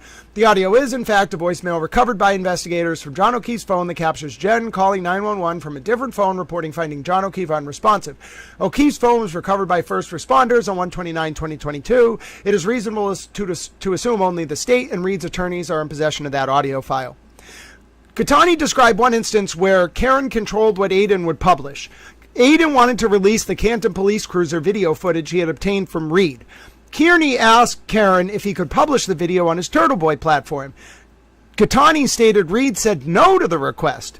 Aiden was frustrated and contacted one of Reed's defense attorneys, Alan Jackson. Jackson approved the release of the video. Karen later found out about Aiden going to Jackson and was angry. During a November 28, 2023 YouTube Live, Kierney discussed the existence of the video from cameras affixed to the Canton police cruisers who responded to the scene, including the names of officers whose cruisers had video. Gattani stated different sources of financial benefit for Kierney and his partners. Gattani stated Kierney is doing well with donations. Kierney had alluded to the fact that he did not pay for a Lexus SUV he recently acquired. Mind you, I'm reading an affidavit. Kierney made statements similar to, if my frugal mother ever found out I paid for the Lexus, she would be mad. And even if I didn't pay for it, what's wrong with that? A check of RMV records revealed the Lexus was purchased in the end of June 2023. Further records revealed the vehicle was paid in full using a personal check. Gattani stated she was told by Kierney that Reed's attorneys were working with the U.S. Attorney's Office, specifically acting U.S. Attorney for the District of Massachusetts, Josh Levy. Kierney would talk a lot about the federal grand jury and Levy with Gattani. Gattani stated Karen Reed was interviewed by federal law enforcement. Gattani also shared other comments Kierney learned from Reed that are corroborated by other information known to this affiant. Yes, Mr. Tully. Sorry, let's just call you Brian Tully for now. What was that other information, Brian Tully, that was corroborated by information known to the affiant? Was it that Michael Morrissey and the MSP unit detailed to his office were the targets of the federal probe? How did you know? How did you corroborate that with other information? And why did you withhold it from the search warrant? That's very interesting, isn't it? That's how Little Towel knew something was up. I was like, I'm a little towel, and that is weird. One, saying you corroborated it. Two, withholding the information, which is that Morrissey and you all are the target of the probe. Oh, why would you even put that in the search warrant affidavit? I don't even understand. Maybe you thought discerning eyes couldn't figure it out, but I'm a little towel. All right? I'm a little towel. And I know exactly what that said. And I cannot believe you redacted it. I don't know why you were doing that. I'm just astounded when the information is very clearly that Michael Morrissey and the state police unit were the targets of the federal investigation. This was December of 2023. This is while the Farwell probe was ongoing. This means that you were the targets in the context of the Farwell probe.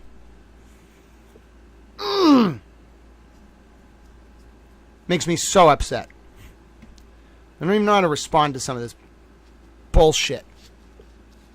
Fucking taking advantage of Towels Republic. You don't fuck with my government.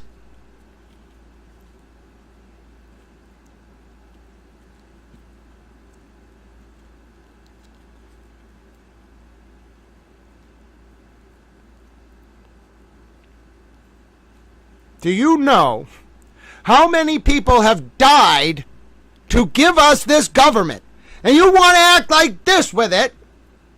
No, and the Towel won't be mad. No, he'll just look. No! Towel will not look the other way. No! My eyes are not wide shut. They are wide open. Sorry for yelling.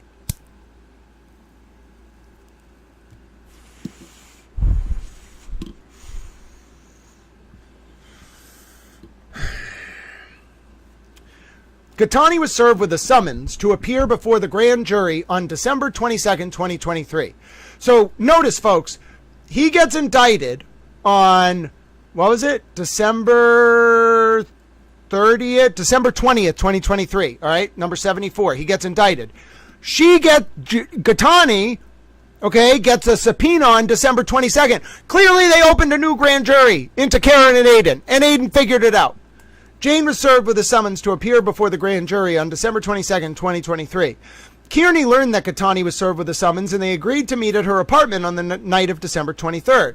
During this meeting, Kierney told Kierney to tell the grand jury she did not remember anything, delete evidence from her phone, and told her he would hire an attorney if she cooperated with him. Now, let me point out, that occurred in the conference room of Lindsay's apartment. Kate Peter went over with the Netflix crew and filmed in that conference room for 4 hours and would not let Lindsay be part of the documentary.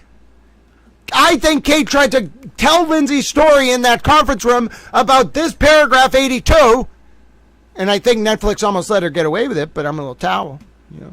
Just a little towel. I go do my little towel things.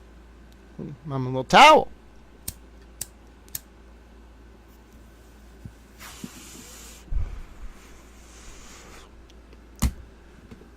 So that conference room meeting, you can tell from this allegation, that was when Kierney tried to pressure Lindsay. Then, according to the affidavit, Kierney later allegedly assaulted Jane, which led to Medfield police charging Kierney with A and B on a family household member and witness intimidation.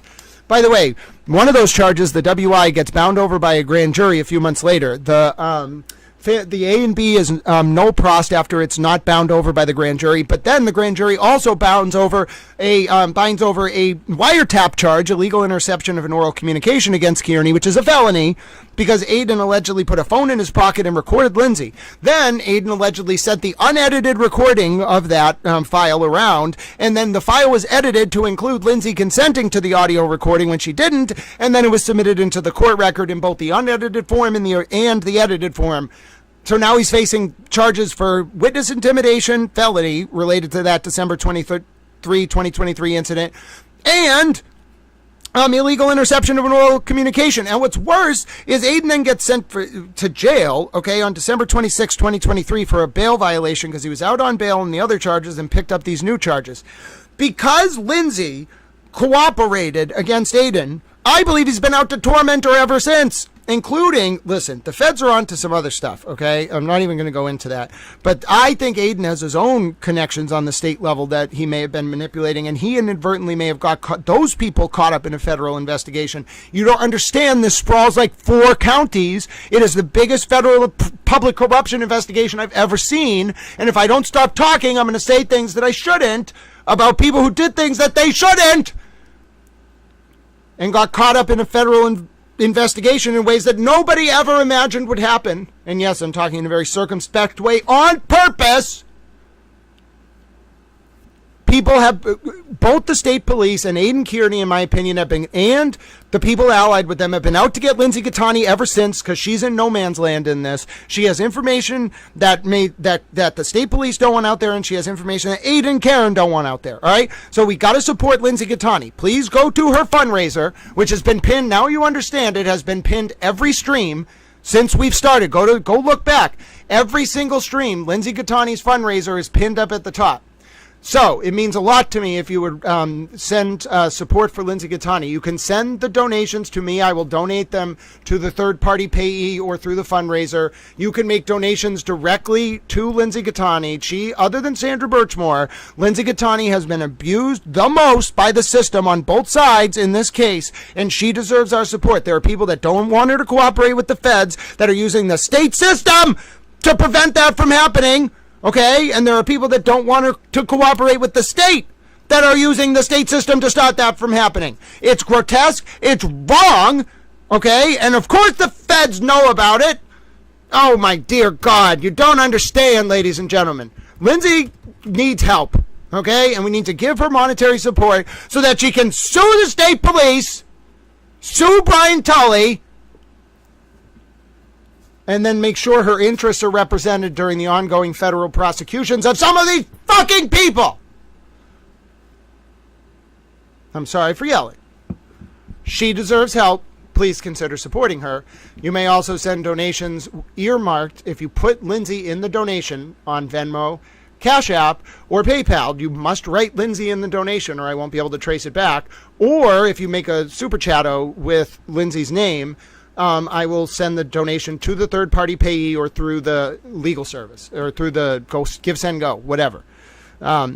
You must write Lindsay Gattani in the donation, though, okay? If you don't write Lindsay Gattani, then I won't know what it's for. If you write Lindsay Gattani or Lindsay or anything related to Lindsay's name, then I will know it's to, and I segregate those funds and I will give them to the third-party payee or the Give, Send, Go. I think Give, Send, Go takes like a small fee or something when you do the bank transfer. I don't know. I'm not a financial guy. I'll talk to the third-party payee and then we'll do it that way. That's how we have to do it. I will never stop. God bless you, Selma. I'll never stop, my dear friend. I won't. I don't know how to. I cannot give up. But yes, thank you all so much for allowing me to yell about that. Lindsay Gattani was unnecessarily thrown to the wolves, ladies and gentlemen. Unnecessary, and we must support her. I'm telling you, I will connect her with the president.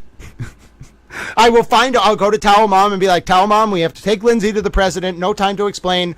Oh, I also have to talk to Bill O'Reilly about something related to his time at WAAF TV in Dallas in 1977. But that's completely unrelated to Lindsay. I just want to talk to Bill O'Reilly about something. But anyway, I'm going to be like, Mom, we got to take Lindsay to meet the president. No time to explain. It's kind of like that movie Independence Day, but it's not aliens. It's worse.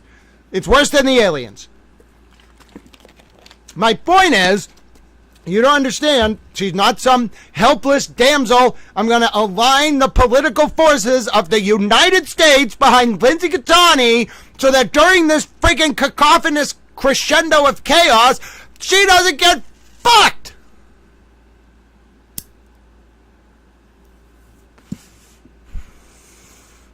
Sorry. I started yelling again. I'm not supposed to do that. Tal gets a little angry sometimes about the vulnerable getting taken advantage of. Please consider sending donations, and I will make sure they go to Lindsay's third-party payee legal defense fund, either through the Give, Send, Go, or if we want to save whatever the small fee is on the bank transfer, directly to the third-party payee. It's very important. This situation is going to rapidly develop. We need to get Lindsay all sorts of lawyers. I think we need to get her, like, a civil lawyer team to legal team to sue the state police. Then you sue this. I'm not a lawyer, and this is not legal advice, but you get her a civil legal team. She sues the state police. The governor, who's a woman, immediately realizes what Brian Tully did with her phone, including sending naked pictures of her giving birth to Aiden Kierney's lawyer. They settle. Then she's a real player. Then she gets a bunch of other counsel for all this other stuff, and then you fuck with her.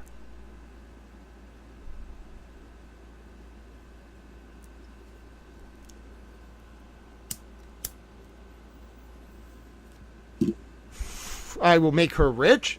I will make her politically connected. I don't care. You are going to show her and the rest of the vulnerable people involved in this some respect. Now, if I have to help her become an aristocrat so that she can go around and hold you people accountable, then so be it.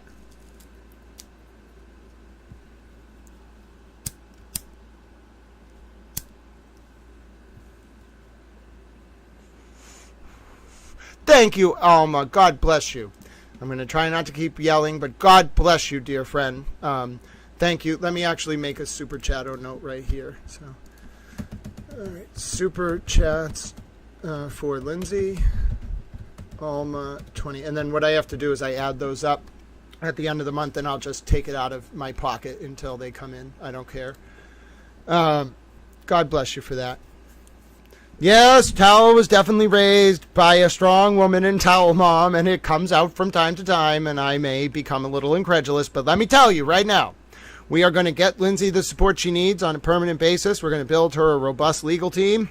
We're going to get her to the people involved in this will be held accountable, and you just read exactly how this all went down. There's more to it than just that, because the phone doesn't get leaked until April of 2024, but that gives you the context. No man's land. She would have, I'm not certain she would have escaped Sandra Birchmore's fate if not for the intervention of a little towel. You don't understand. You don't understand.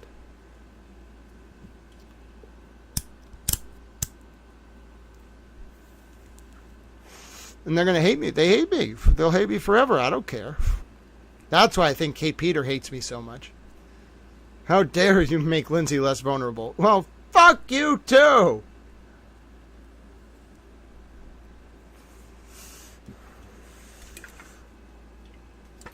Have I yelled enough yet?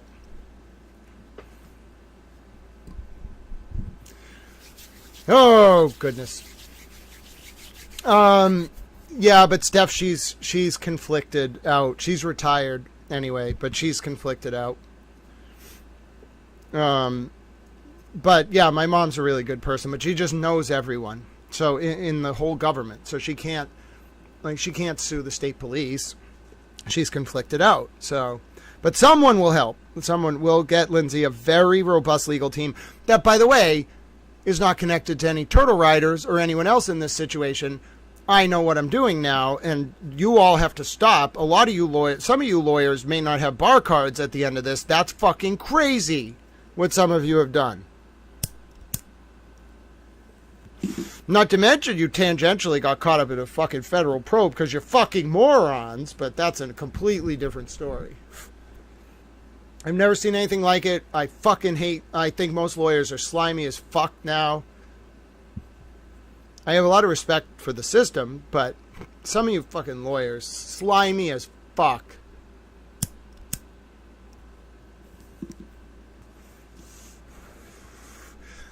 But yes,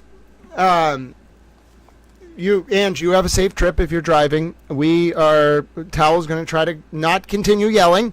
But as you can see, when you really unpack this, when you really get into the granular, it's a story of injustice on a level that is unparalleled, ladies and gentlemen. Oh, thanks, Risa. Risa says I can keep yelling. I try not to yell too much because I try to, I try not to go into towel mode that often. Well, I guess towel mode has different segments, but when I start yelling, it's not necessarily very relaxing, and I don't want people to feel like stressed out. I want people to consume the information, realize I'm passionate, that my primary commitment is to the justice system and the vulnerable, and also petitioning the government for redress of my grievances, and then furthermore, national security. Those are my priorities. In other words, safety, country, God, family, in that order, with academics thrown in there for some good measure. We'll play towel trivia soon. Sorry, I've been yelling a lot. I'm going to get a cheeseburger soon, though. 25 5. Karen Reed's lawyers are forced to turn over, ladies and gentlemen, forced to turn over evidence to Hank Brennan of their contacts and communications with ARCA.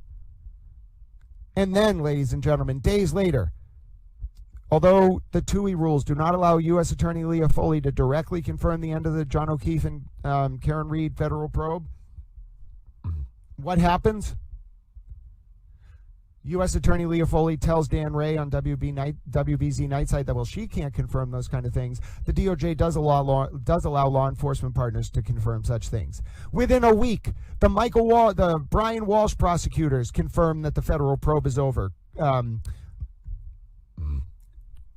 Brennan, the prosecutor in the Reed case, says out loud he had permission from U.S. attorneys, the Leah Foley or her office, to confirm the probe is over in open court. And then the Canton police release a statement saying they got permission to confirm the O'Keefe probe was over. And so, ladies and gentlemen, and then we therein recognize that it was, in fact, this sordid overlap between the DOJ's investigation into John's death, which closed, and then the discovery of Sandra Birchmore's murder, which led the DOJ to, one, give Karen a wink and another. Whoa, whoa, whoa, whoa, whoa, whoa, whoa. Breaking news per Nancy from the 508. Oh, my dear God. Breaking news from Nancy from the 508. Yuri Buchanan has been reassigned from the Norfolk DA. No, listen. Oh, my dear goodness. That is huge news. What is going on right now? Oh, just absolute chaos, ladies and gentlemen. Just absolute chaos. Ladies and gentlemen, oh, my dear God. What is happening? Yuri Buchanan has been reassigned that's the first step towards the way out. Ladies and gentlemen, something is going on. Yuri was from Stoughton. If they reassign John Fanning to, I'm telling you, this is about Birchmore. I'm telling you, something's going on. Oh, my word, it begins. This is Birchmore related.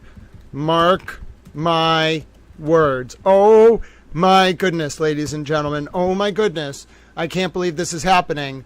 It's really going to happen, isn't it? Oh, somebody's getting indicted. Somebody's getting federally indicted. Oh, my goodness. Sound your towels, ladies and gentlemen.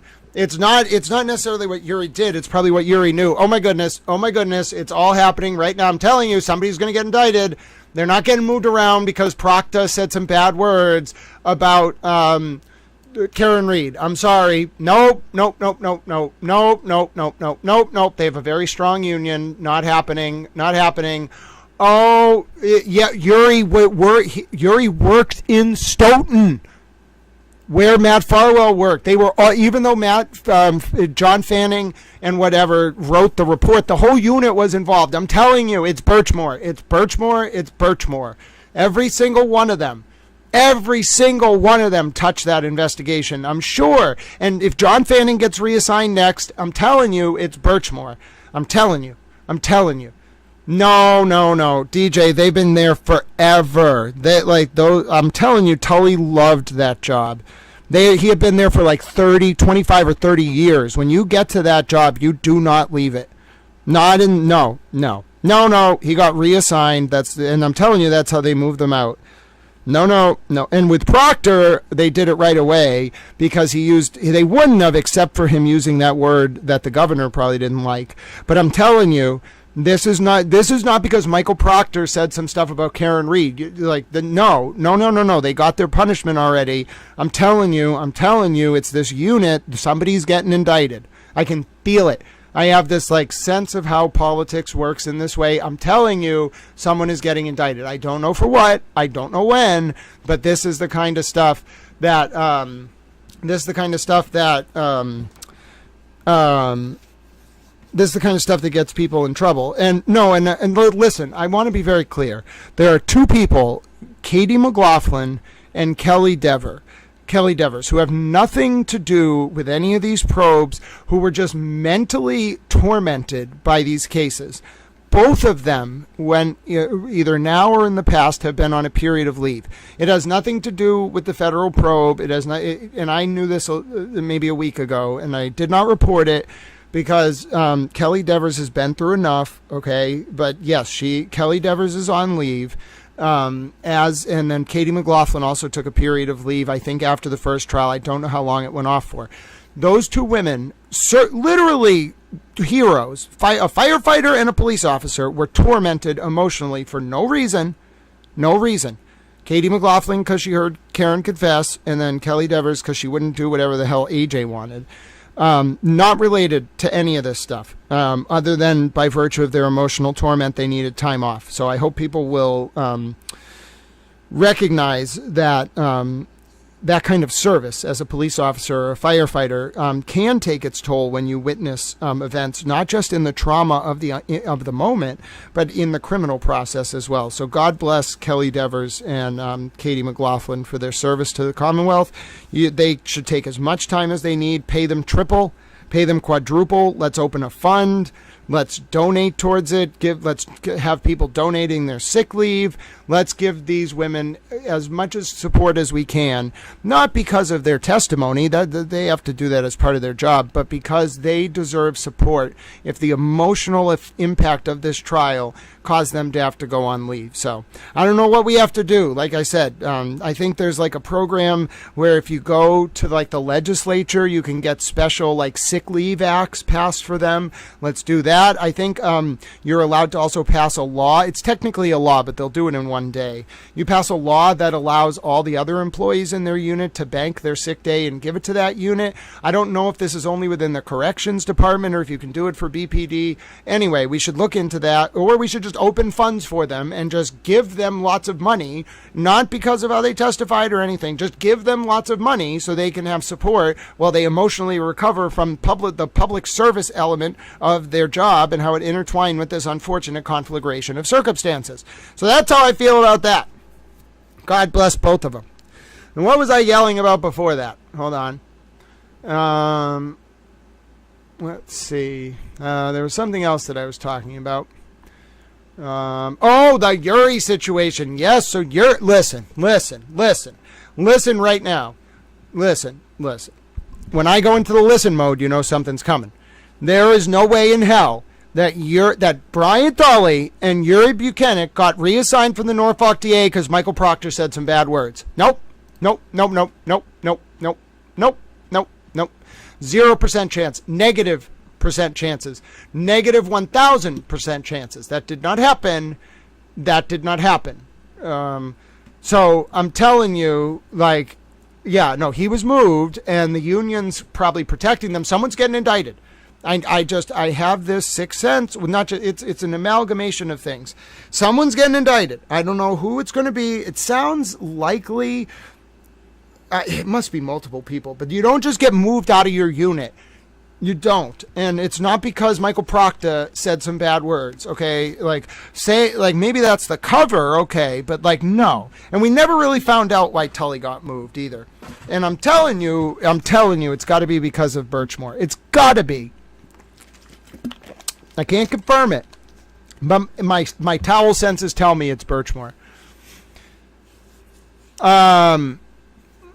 Yeah, I don't know. Listen, I have no idea where all this is going. The most important thing is, if there are going to be Birchmore indictments, they need to just happen. Because the worst thing in the world for everyone involved in this right now is for there to be this, frantic sort of anticipation. Everyone knows. It's not a secret, okay? It's not just one or two people. The whole Fourth Estate knows, okay? We all know. We have a lot of, I'm telling you, I have a lot of colleagues. We all know. Okay? It's just a matter of when. So why are you waiting?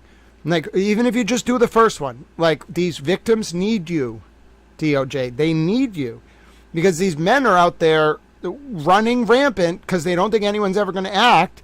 You have to act. Maybe it's because Farwell hasn't cooperated. Maybe because they don't have enough. I don't know.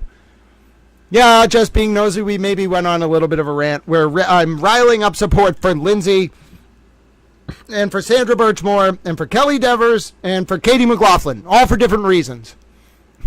I guess there's a theme of that, which is I don't like when vulnerable women get taken advantage of by the system. You can blame Towel Mom for that. But yes, please consider sending over some support for Lindsay today. She needs it on more days today more than ever, and you realized it. If you learned anything from this stream, forget about me. Towel doesn't need your support right now. Please consider sending some support over to Lindsay. So, Lindsay donations, please leave a comment with her name. So any donations you send, ladies and gentlemen, any donations that you send to Towel Stream today, I will send over to Lindsay's third-party payee or her Give, Send, Go. And I would greatly appreciate if you would consider that. Let's dedicate. We always feel so frustrated. What do we do in the face of all of this information and this corruption? Well, we can support the vulnerable, ladies and gentlemen. And one of the best ways to do that is you can send Lindsay donations through any of those methods. If you want to send Lindsay direct donations, as you know at the top of the description, for the past 6 months, there has also been a direct way to send Lindsay those donations. And you can visit her Give, Send, Go, and you can donate directly. I do think there's a small bank transfer fee, but either way, the third-party payee. Oh, thank you, Linda A. God bless you. It's so good to see you, my friend. We're getting ready for the 2 p.m. TurtleBoy hearing. That's in about 2.5 hours. We're also going to play Towel Trivia as soon as I get to the end of this video. Now, those of you who haven't got a chance to play Towel Trivia, you're going to like this. It's really fun. You basically play a time trivia game against Towel, okay? So the questions go up on the screen. If I get the question right, all right, Towel gets a point, and then the first person in the chat to get it right gets a point, and then everyone else gets half a point. But here's where it gets fun. If I get it wrong, then the person who gets it right first gets double points, 2 points, and everyone else gets a point for getting it right after that. One round of the 6 we'll play today will be double bonus round, where you'll have the opportunity to get 4 points if I get a question wrong, and 2 points, etc., etc. So I'm excited. Steph, you yell away, my dear friend. God bless you. And listen, folks, how about this? You want to make a post on Twitter today? Why don't you do that? If you want to make a post linking to Lindsay Gattani's Give, Send, Go, you can find the link in the chat. It's GiveSendGo /uppercase GEFJ number 4. Go ahead, share it on Twitter. Let's start a little Towel movement. We don't have to just petition Towel Mom to come on Towel Stream. She said that I'm not Court TV, by the way, so she doesn't know if she'll do it. We have to keep petitioning her. I was like, she was like, I don't do YouTube channels anymore. And I was like, but you went on Court TV. And she was like, that is not a YouTube channel. And I was like, but they have a YouTube channel. And she was like, that's not the same thing. She's a harsh negotiator, ladies and gentlemen. You don't understand. It's how hard it is to negotiate with Towel Mom. I was like, you want to come on the stream? And then she looked down on us because we're a YouTube channel. Then I advocated that Court TV has a YouTube channel. And she was like, that's not the same. So there you go. Yeah, I get a lot of views too, and I get like 180 million views a year, and she still doesn't respect Towel Channel. Yes, Towel Mom is very funny, but she's very hard to petition. So let's do 2 things. Let's finish this video, then we'll do Towel Trivia, then I'll order lunch, and then we'll get ready for the 2 p.m. TurtleBoy hearing. All right, sound good? Sounds like a plan. Let's do it. To facilitate this old grudge against Michael Morrissey. 3, use Aiden Kierney's coverage of the case as a honeypot and give Aiden Kierney some protection to generate tips about the MSP. And then 4, it explains why in December of 2023, ladies and gentlemen, when Aiden Kierney faced a bail revocation for going over to Lindsay Gattani's apartment. By the way, it was Lindsay Gattani, who we've talked about on this stream, a superhero in so many ways. Lindsay Gattani was given information by Aiden Kierney that Karen Reed and Josh Levy were talking directly in the fall of 2023. Natalie, the intermediary I mentioned earlier, she had a falling out with Karen because apparently she called Karen late at night about something to talk about her personal problems, and so Karen cut her off, Natalie off. Therefore, the only information that was available about Karen Reed and Aiden Kierney and Josh Levy's relationship between June of 2023 when Karen cut Natalie off and December of 2023 was Lindsay Gattani. Well, you know what? When Aiden Kierney got criminally charged in October of 2023, ladies and gentlemen, for witness intimidation and a bunch of other things. That was in Stoughton District Court. Those charges got bound over by a grand jury, an indictment on December 20th, 2023. You know what happened next, ladies and gentlemen? Another grand jury was open, and Lindsay Gattani on December 21st, 2023 got a subpoena for that grand jury. Why? Aiden Kierney must have been thinking, well, the previous charges just got indicted. What could the state be doing a grand jury about now? What does Lindsay know? Oh, did Lindsay have information about Karen Reed and Aiden Kierney colluding potentially to torment witnesses in Karen's trial? Did Lindsay Gattani have information about Aiden Kierney saying Karen controlled what he could publish on his blog? Yes, ladies and gentlemen, Lindsay Gattani's information eventually lead to a search warrant affidavit and a search warrant being approved for Karen Reed's cell phones. And did it get worse, ladies and gentlemen? Did Aiden Kierney go over to Lindsay Gattani's apartment on December 23rd, 2023 and try to find information on Lindsay's phone and, according to that search warrant from Karen Reed's affidavit, tell Lindsay not to cooperate with the new grand jury?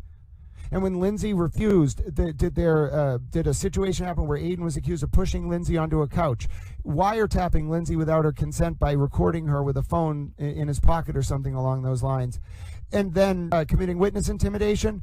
Yes, and on December 23rd, did Aiden turn himself in for a bail revocation hearing? At which point, ladies and gentlemen, did Tim Bradel, Aiden Kierney's lawyer, say that he had been on the phone with the FBI and the DOJ that morning? Yes, and do I have reason to believe that Aiden Kierney was reaching out desperately to high-ranking Free Karen Reed supporters, begging for FBI agent Leah Ferreira's number over that weekend, only to be told no?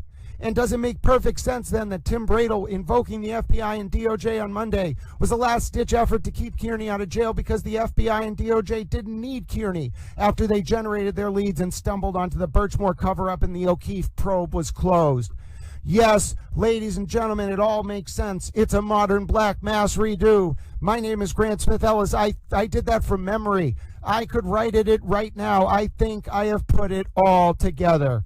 And yes, ladies and gentlemen, I even have reason to believe that in the fall of 2023, the Massachusetts State Police were trying, ladies and gentlemen, to figure out what the federal probe was about. And I have reason to believe the Massachusetts State Police were told that they and Michael Morrissey were the targets of the probe. And they must have realized in the fall of 2023 that it was not about John O'Keefe's death. It was about the murder of Sandra Birchmore and the subsequent cover-up by the same unit that investigated Karen for John's death.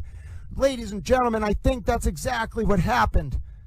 And I think when people got too close to that story during the pendency of the investigation, winter of 2023, spring of 2024, they would get their wings burned off to prevent them from explaining to the public what happened. And that's why, ladies and gentlemen, I believe State Police Officer Brian Tully, who himself was trying to figure out what a federal probe was about in the context of his official position as a state police officer, which never should have happened, then took Lindsay Gattani's phone extraction, a 15-year extraction of Lindsay Gattani's phone, manipulated it allegedly while in state police custody to remove only messages from Tully to Lindsay and from Kate Mafia Masshole Peter to Lindsay, with Kate being an alleged PI who worked for a guy named Marty Kraft and helped look into the Aiden Kierney prosecution, or help assist with the Aiden Kierney prosecution reportedly.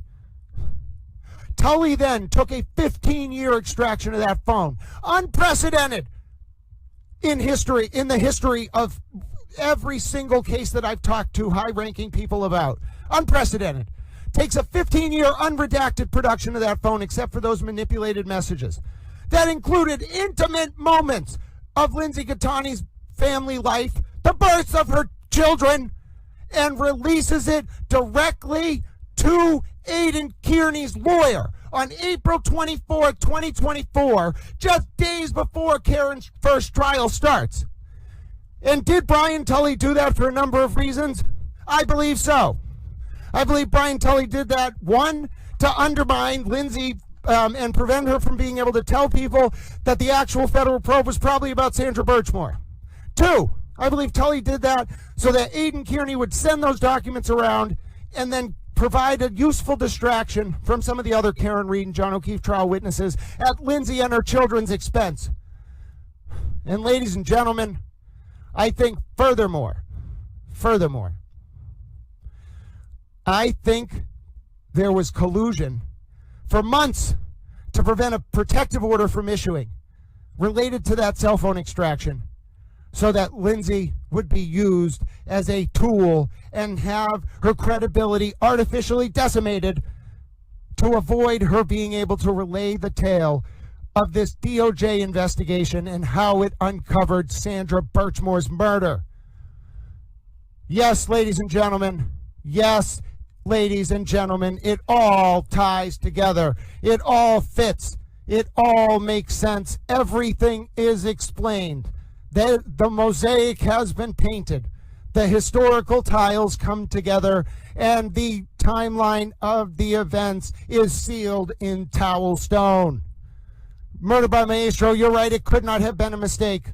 And my ability to memorize all this, which should be impossible, and relay it all to you in a coherent manner, which should also be impossible, can only mean that someone out there, somewhere, was meant to hear this information.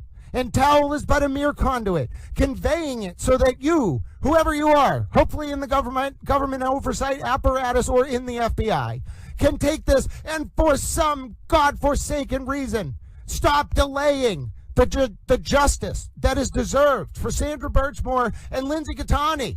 For the love of God, there's no reason I should be able to convey all this point by point by point with specific details, dates, timelines, hours of the night, down to the minute. It's for a reason. Someone out there's meant to hear it. And by God, I beg of you to act on it. Please bring justice to these voices who became ping pong balls in a godforsaken proxy war between the state police, the Norfolk DA on one side, and Karen Reed, Aiden Kierney, and the DOJ on the other. Well, who asked for that? Eva, I hope you got what you wanted and more. I did everything I could to lay out for you and answer your question. It may have been more than you were expecting.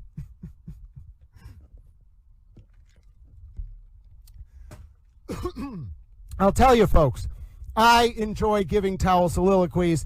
That one was intense. I don't even remember most of what I said, but I know it was accurate, by God. Yes, Ed Jobs. So Matthew Farwell, the officer who had the illegal underage relationship with Sandra Birchmore and then allegedly killed her, was arrested.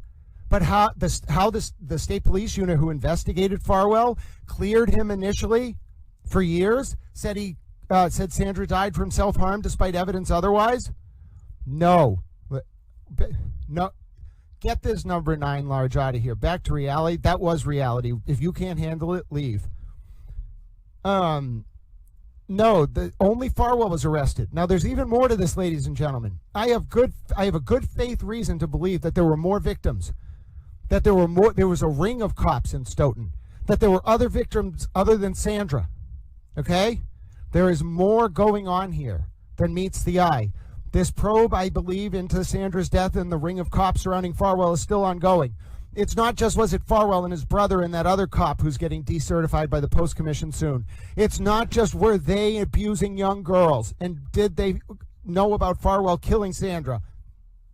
It is did that state police unit, who I argue did nothing wrong in the context of their investigation of Karen and as role as to John's death, other than being very grotesque in some of their text messages, but that isn't a commentary on Karen's guilt, which I believe she is guilty for killing John, and the evidence they collected proves it. But did that state police unit, John Fanning, Tully, Brian Tully, Yuri Buchanan, Proctor, even Nick Garino, did they know about the cover-up of Sandra's murder? It's about so much more, ladies and gentlemen. Why is number 9 large still here? Ladies and gentlemen, we must use our wrench powers. We must use them. And I have utilized my wrench power. Yes, Jimbo. So let me explain something about that. Ladies and gentlemen, we will very quickly talk about... Towel is very devoutly Catholic. Although I was raised in a Jewish family, I converted. And I wouldn't say converted. I became more Catholic in undergrad. But what I will say is...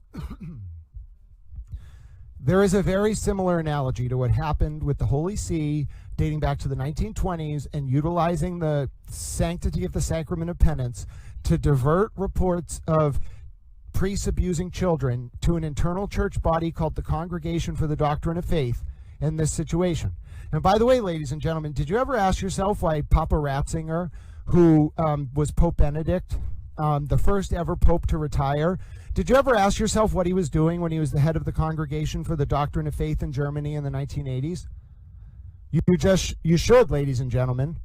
Do you know why you should? Because Papa Ratzinger was in charge of police or the Catholic Church, even if you have a really authentic faith in those institutions and their ability to act in the furtherance of the public good. They will run amok. And that is exactly how the priests got moved around. That is exactly how the whole system happened. In fact, Father Gagan, back in the 80s, ladies and gentlemen, do you know what happened when Archbishop Darcy reported Father Gagan to Cardinal Law? They moved Archbishop Darcy to South Bend, Indiana as punishment and moved Bishop Father Gagan to some random parish so the authorities couldn't find Father Gagan. Now listen, it doesn't matter the organization. This kind of corruption can happen. And if we just want to blindly say that because the state police unit that investigated Karen Reed was able to bring about the evidence that will lead to her guilt, we should ignore what's going on with Sandra Birchmore or Lindsay Gattani. We have not done justice to the system we claim to uphold. It disgusts me. But yes, ladies and gentlemen, let's take a look at whether Karen Reed has arrived at court. We don't have the Karen Cam yet, so we're not... Oh, the Karen Cam. Oh, the Karen Cam. Hello, ladies and gentlemen. My name is Grant Smith Ellis. It's great to see you. We're here. That was a tough review, but you learned a lot. We learned a lot. Towel potentially was yelling at certain points. But listen, if you don't yell every once in a while, can you really call yourself a towel? And if you don't have a zoo of animals on your screen, are you really a towel? I mean, listen, we have kitties, we have doggos, there's a cat. Well, a cat is a kitty. Oh, ladies and gentlemen, there's a Chewbacca in a van. We are just wonderful little towels. All right, now, who's ready for towel trivia? We're going to do this until 12:15. All right, so as many rounds as we can do in 30 minutes, we're going to do. Now, Bossy Texas Chick is going to be furious. Somebody tell, I don't know, Heartstar. Hey, Heartstar, it's good to see you. Can you give us an update? I haven't checked out. I don't necessarily follow. I haven't had a lot of time to read my own social media, not to mention the comments on my social media. So I don't necessarily, unless someone brings it to my attention, see other people's social media. You just let us know. And we're also going to play towel trivia. So if your name is Bella the Cat or Bossy Texas Chick, you should hurry up in the chat as fast as you can, because but now this might upset Vicky because Bossy Texas Chick is really good. But here we go. We're doing towel trivia. Let's see. We're going to start it at 11:50. All right. We're going to give people a few minutes to get ready for towel trivia. This is really, really fun. I was at the vets watching in the waiting room. Grant was swearing. Oh no, I'm sorry, Hallie. Oh no, I'm so sorry. I got a little bit upset. I hope I didn't scare the doggos and the parrots and the parakeets. Were there any donkeys there? Turkeys, cats. I imagine it was mostly cats and dogs with an occasional bird. But was there a pig there? I don't know. Maybe the pig wasn't offended, but the other animals were probably offended. I'm so sorry about that. I feel terrible. I'm going to have to repent for that. Oh, ladies and gentlemen, who is ready for towel trivia? If you've never played towel trivia before, it's a lot of fun. I'm going to explain the rules over the next few minutes. Then we're going to play towel trivia. So you actually are competing against me and each other. So I'm going to explain the rules. We're going to get down to business. Who's ready? So we do we do multiple, ladies and gentlemen. Oh, no, Heartstar. That was, I think they just changed their account name. What we ended up finding out was that her father-in-law stole U.S. ballistic missile interception secrets and was found in possession of child porn and also worked for the Egyptian army.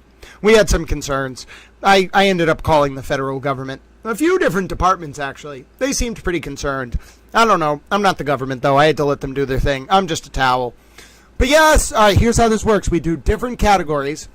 I agree with you, LS. Yes.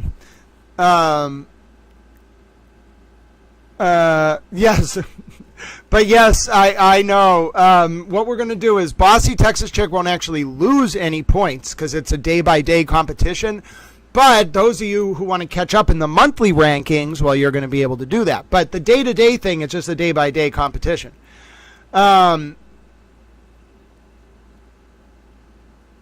Yeah, LA Connection. I'll take a look. But for now, we're doing towel trivia. I said we start at 11:50. Here are the rules. So it's a relatively simple game. All right, a trivia question is going to come up on the screen. Towel's going to answer the question. Okay, and the way that it works is thus: you in the chat, okay, are going to be able to answer the question. There's going to be about a 20-second delay from when I first read the question to when you see it, but that doesn't really matter. All right, the first person to get the question right in the chat gets a point. Now, you should put in the chat. You can select number 1, 2, 3, or 4. That'll work. You can pick A, B, C, or D. That means that's the same concept. Or you can spell out your answer. I recommend doing 1, 2, 3, or 4, or A, B, C, D. It's quicker. If Towel gets the question wrong, okay, if I get the question wrong, then anyone who gets it right, all right, gets double points. That means if you're the first one to get it right in chat, you get 2 points instead of 1. And anyone who gets it right after the first person gets a full point instead of half a point. During our round today, there will be one double bonus round, ladies and gentlemen. LA Connection, do you have a question, or are you just saying you're excited for towel trivia? Either way, there will be one bonus round. During the bonus round, it's normally the category that I know best. We're probably going to do Watergate again, just so I can flex on you all. During that round, if I get any questions wrong, you get double points. So if I get it wrong and you are the first one to get it right, you get 4 points. If I get it wrong and you are a follow-up from the first person to get it right and you get it right, you get 2 points. All right? So that's where you really can pick up some steam. Now, let me just make sure the towel chat's working. Hey, Lydia, this is a fun game. Yes, everyone let Bossy Texas Chick know she's going to want to get in here because let me just read off the current standings for you, all right? I keep track of the points, okay? So I'm the scorekeeper, and I do a pretty good job. Here are our monthly standings. Towel's at 31 points. Bossy Texas Chick is at 26.5. RP is at 19.5. Steph is at 18.5. Allie 90211 is at 17.5. Vicky Moore is at 16.5. JoJo is at 4. Kath Dawn is at 8. Nancy is at 7.5. Claudia is at 5.5. Ruth is at 5.5. Harvard Yard's at 5.5. Macy Towels at 2.5. Anthony Barton at 0.5. I am going to order my cheeseburger. So here's the rules. We are playing until 12:20 or 12:25 because I'm going to order my cheeseburger before we start, and then we're going to watch a Brian Koberger video while I eat lunch. Then we're going to, from 1:10 until 2 o'clock, prep for the TurtleBoy hearing, which starts at 2 in Norfolk Superior Court. Very good, ladies and gentlemen. Bossy Texas Chick has at least been given constructive notice by Lydia that we are soon to start. Now, let me order my towel cheeseburger, okay? No, I can't order it for 7 more minutes anyway, because you can't order that till noon. All right, we're going to begin. All right, so everybody get ready. You know the rules of the game. Anyone who has questions, just ask in the chat. Your towel friends will help you. Get ready, though. We are going to get started. So, round 1 was held on, let me see, I think that was 7-5. Now, this is round 2. Remember, each day is its own day, so you have a chance to compete for the top. And then at the end of the month, if I can give out a prize, I will for the top score of the month. Oh, we're all getting cheeseburgers today. Towel cheeseburgers is the theme of the day. All right, now, here's the rule. We get 3 categories that we get to generate, okay?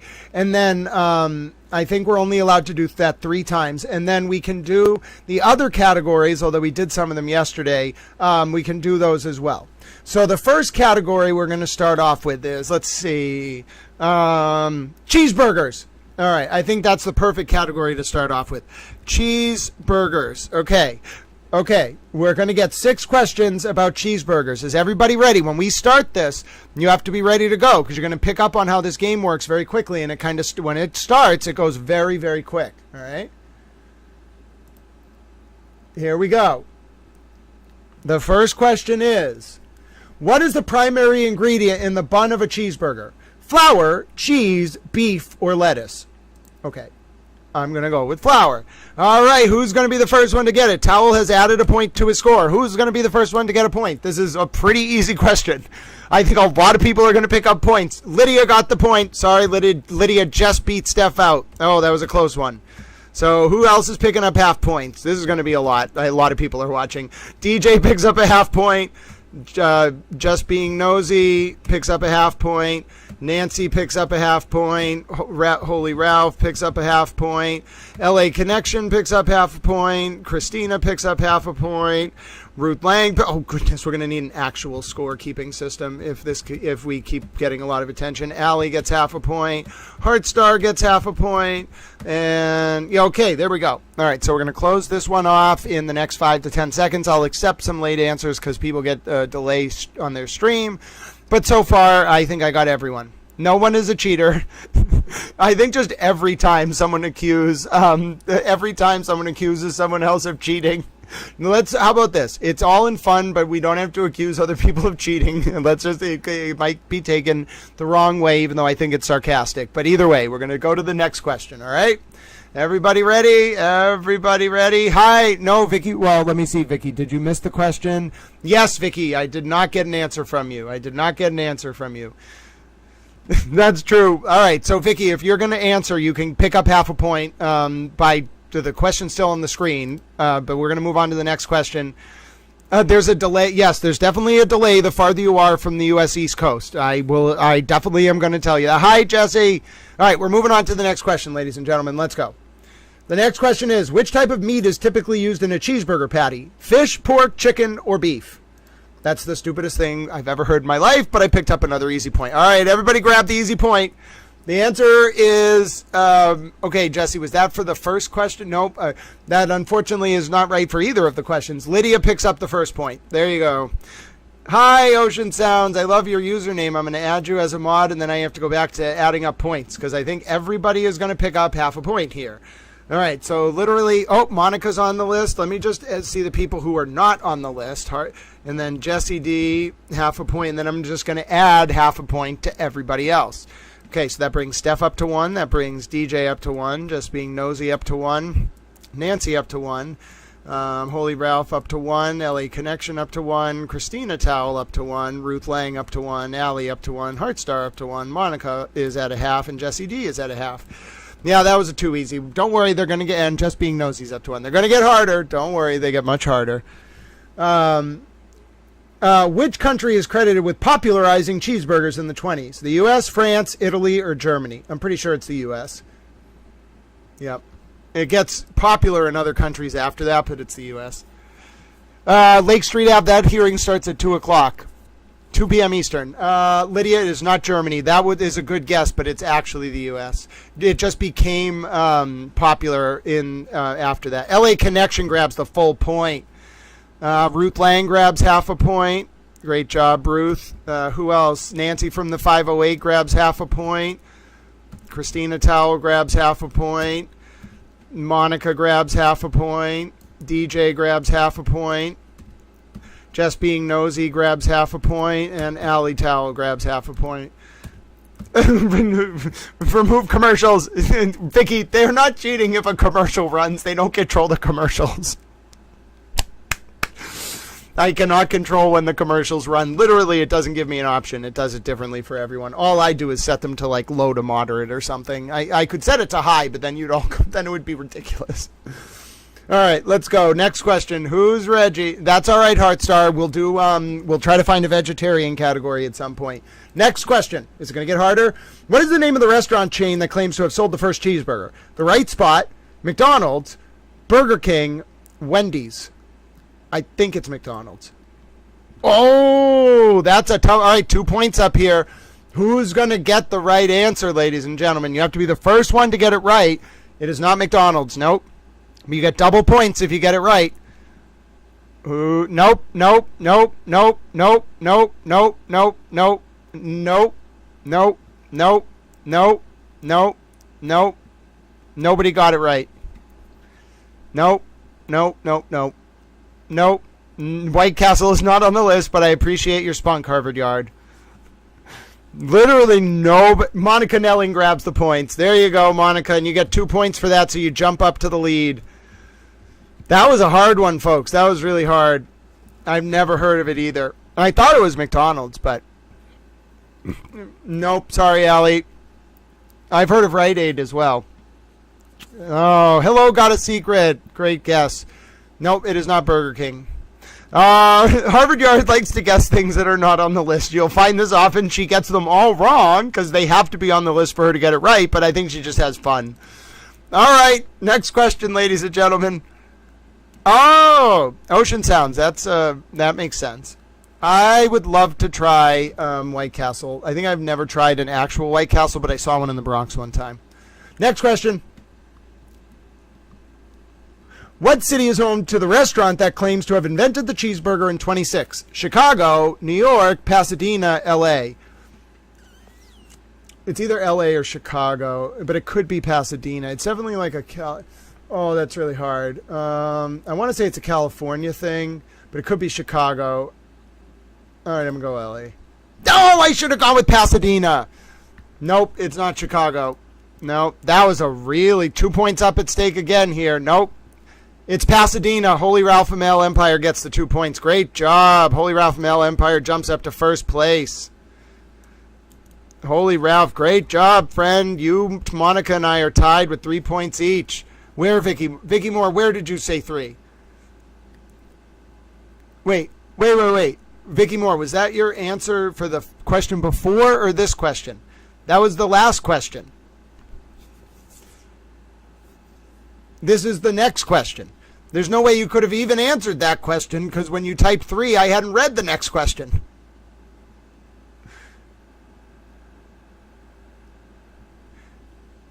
Okay, hold on. No, there's no way you could have answered that 3 because that had to be for the last question. But I'll give you a point. I'll give you a point. Yeah, see what I mean, Vicky Moore? I think you're just one question behind. Don't worry about it. I can keep track, though. So, no, for this question, it was Los Angeles, it was Pasadena, not Los Angeles. I agree, LA connection. So only one person got that one right for this question. And remember, your chat may not be lined up because you might be delayed. It's okay. I'm keeping track. But that was Holy Ralph and Male Empire, only person to get it right. Great job. Next question. Who is credited with creating the first cheeseburger at the right spot in the 1920s? Lionel Sternberger, Richard McDonald, Walter Anderson, Fletcher Davis. Richard McDonald? Nope, Lionel Sternberger, which makes sense because it's called the cheeseburger. I'm an idiot. Lydia got it.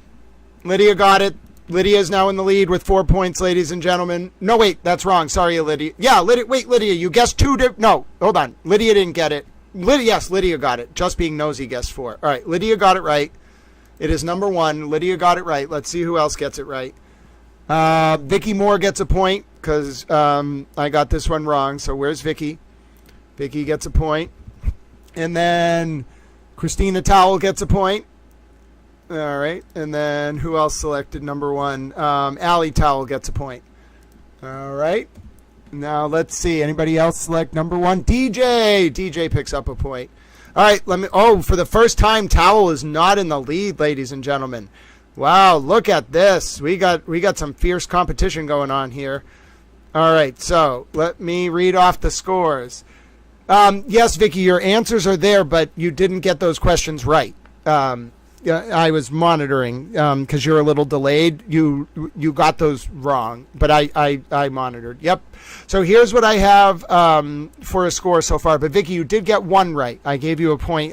You got 1 of them right. It's just you're out of sync with the chat just by about 20 seconds. So the scores are this. Lydia's at 4.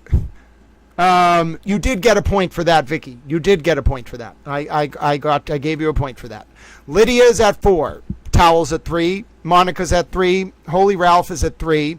DJ is at 2.5. Just Being Nosy is at 1.5. Nancy is at 1.5. LA Connections at, hold on.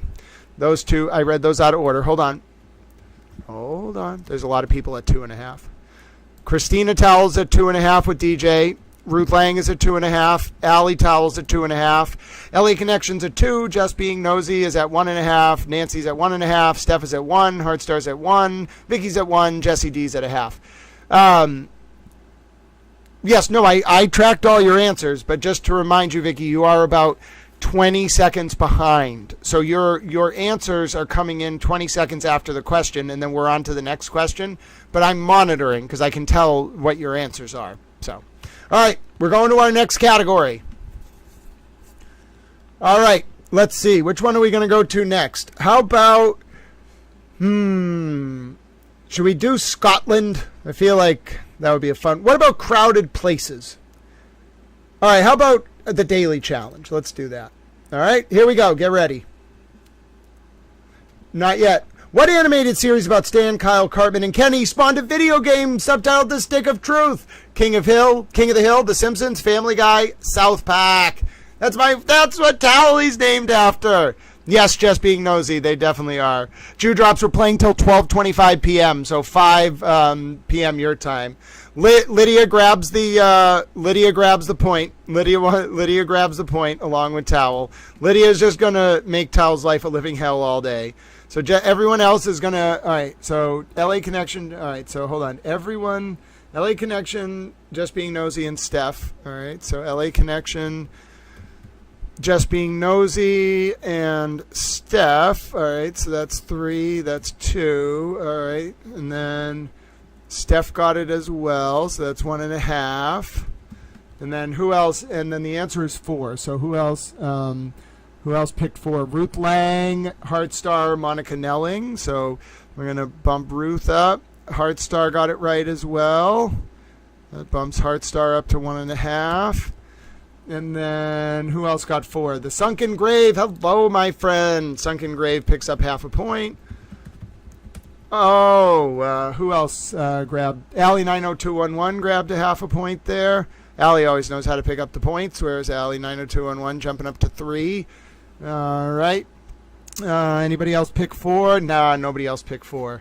Yeah, and it's not just your Wi-Fi connection. It's also where you are. So if you're closer to the East Coast, you're going to that's where the server is. So the farther you are, the more latency there's going to be. It's kind of like having ping on a multiplayer game. There's nothing you can do about it. It's just where your internet is. So, okay. Yeah, no, she just definitely has fast internet and is close to the East Coast. All right, next. What state is the setting for Sarah Shepard's Pretty Little Liars? New Hampshire, Vermont, Ohio, Pennsylvania. I want to say it's Ohio or Pennsylvania, but I really don't know. I've never watched Pretty Little Liars. I have no idea.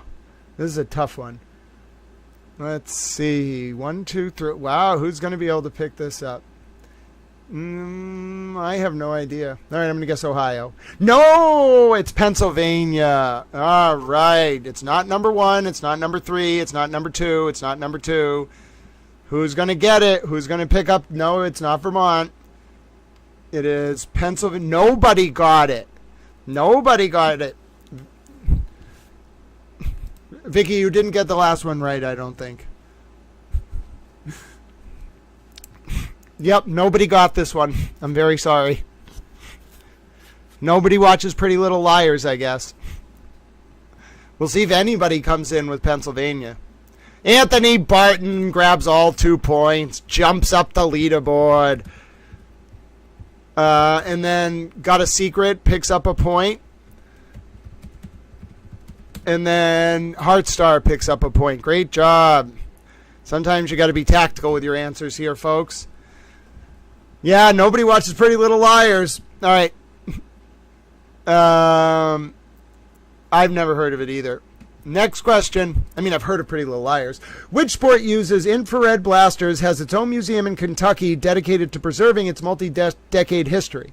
Which sport which uses infrared blasters has its own museum in Kentucky dedicated to preserving its multi-decade history? Airsoft, paintball, Olympic skeet, or laser tag? Clearly laser tag. All right, so Towel picks up a point there. Who's going to get this one? Who's going to get number 4 first? I'm monitoring the chat. It's where you show up on time. LA Connection just beat out Just Being Nosy. So LA Connection gets the full point, and everyone else gets 0.5 point, except for Monica. Well, maybe other people might get it wrong. I thought it was paintball at first, too. So LA Connection got the full point. Just Being Nosy gets 0.5 point. Heartstar gets 0.5 point. Steph gets 0.5 point. Where are you, Steph? Holy Ralph Male Empire gets 0.5 point. DJ gets 0.5 point.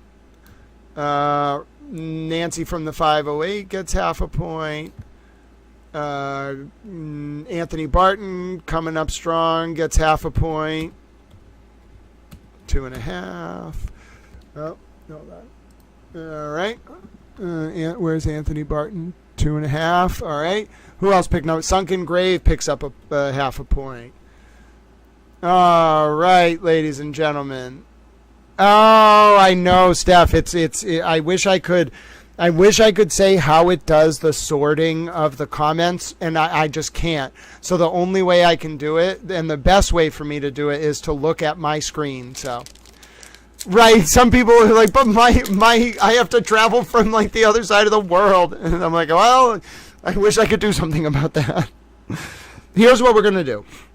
My phone's a little more responsive, so I'm going to change right now over to my phone, and I'm going to go based off my phone, all right? So everybody's going to be subject to the same exact standard. I'm going based off my phone. I'm switching it to live chat. Whatever answer comes in first on the phone is the one that is right. Oh, sorry, Vicky, it was not. Allie 902 on 1, I got you. I added a point to you there. I have you up at, well, all right, well, I had you up to 3.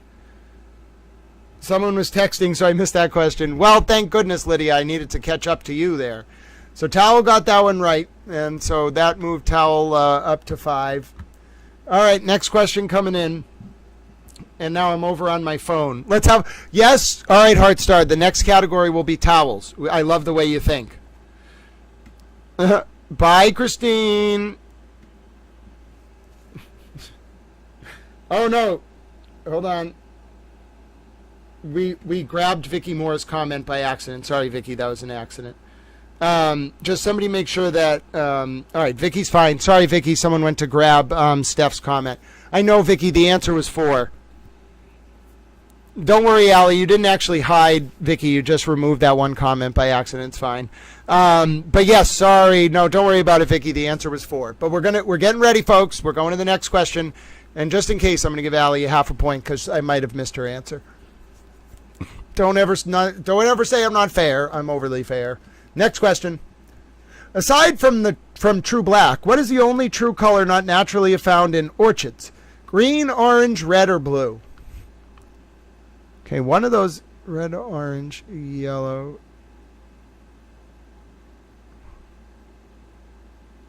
I have no idea. I've seen blue orchids. I've never seen an orange one. Wait! Oh, it's not naturally found. I was going to say I've bought in a blue orchard. It's 4. So Lydia, hold on, who came in first? Lydia gets the 2 points. Good job, Lydia. Lydia's up to 7. Who else got 4? Just Being Nosy grabs a point. Great job, Just Being Nosy. Who else grabs? It had to be number 4. LA Connection grabs a full point.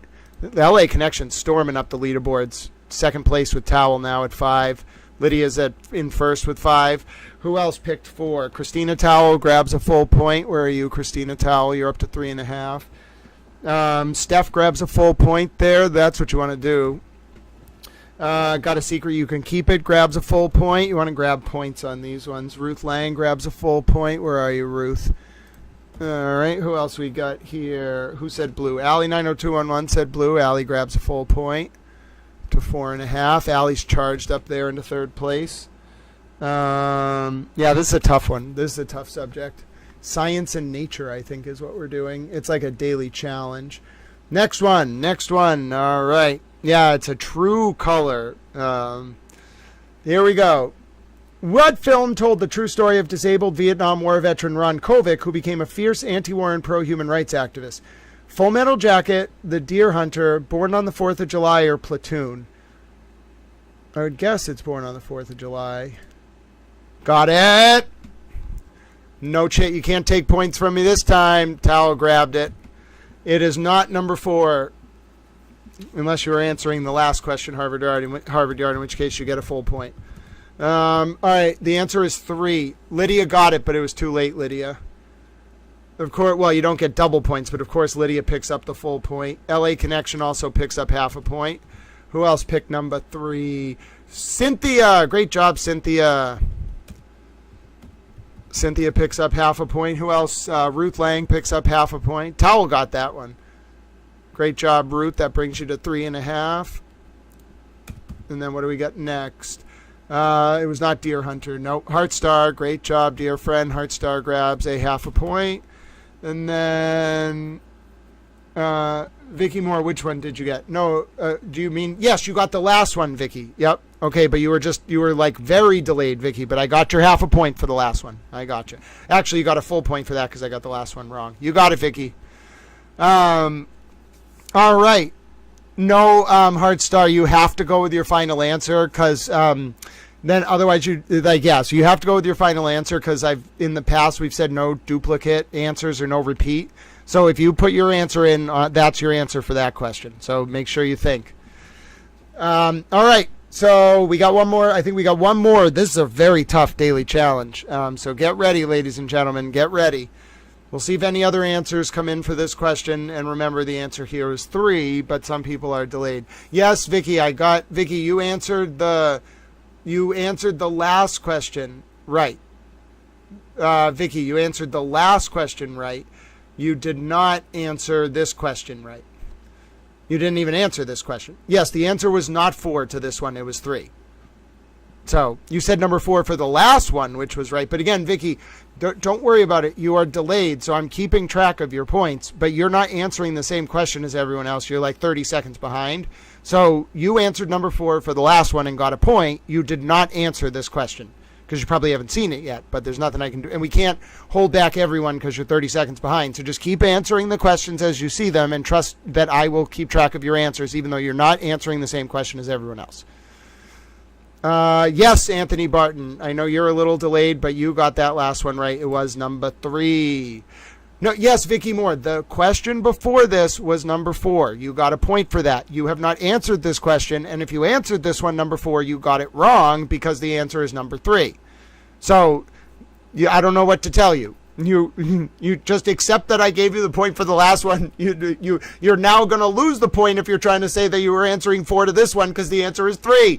You're fighting an uphill battle here. You're going to snatch defeat from the jaws of victory, Vicky. Just go along with what I'm saying. What Jane Austen novel begins, it is a truth universally acknowledged that a single man in possession of a good fortune must be in want of a wife. Emma, Mansfield Park, Sense and Sensibility, or Pride and Prejudice? Oh, that's incredibly hard. I'm going to go with Pride and Prejudice. I got it! Hey! Nailed it. Towel gets a point. So does Lydia. All right, so it's number 4. Who else is grabbing points? Christina Towel, half point. All right, so the answer is 4. So Christina Towel gets half a point. All right, where are we here? Where are we? All right, who else gets half a point? Holy Ralph and Male Empire, great job, friend. It's a tough one to get right.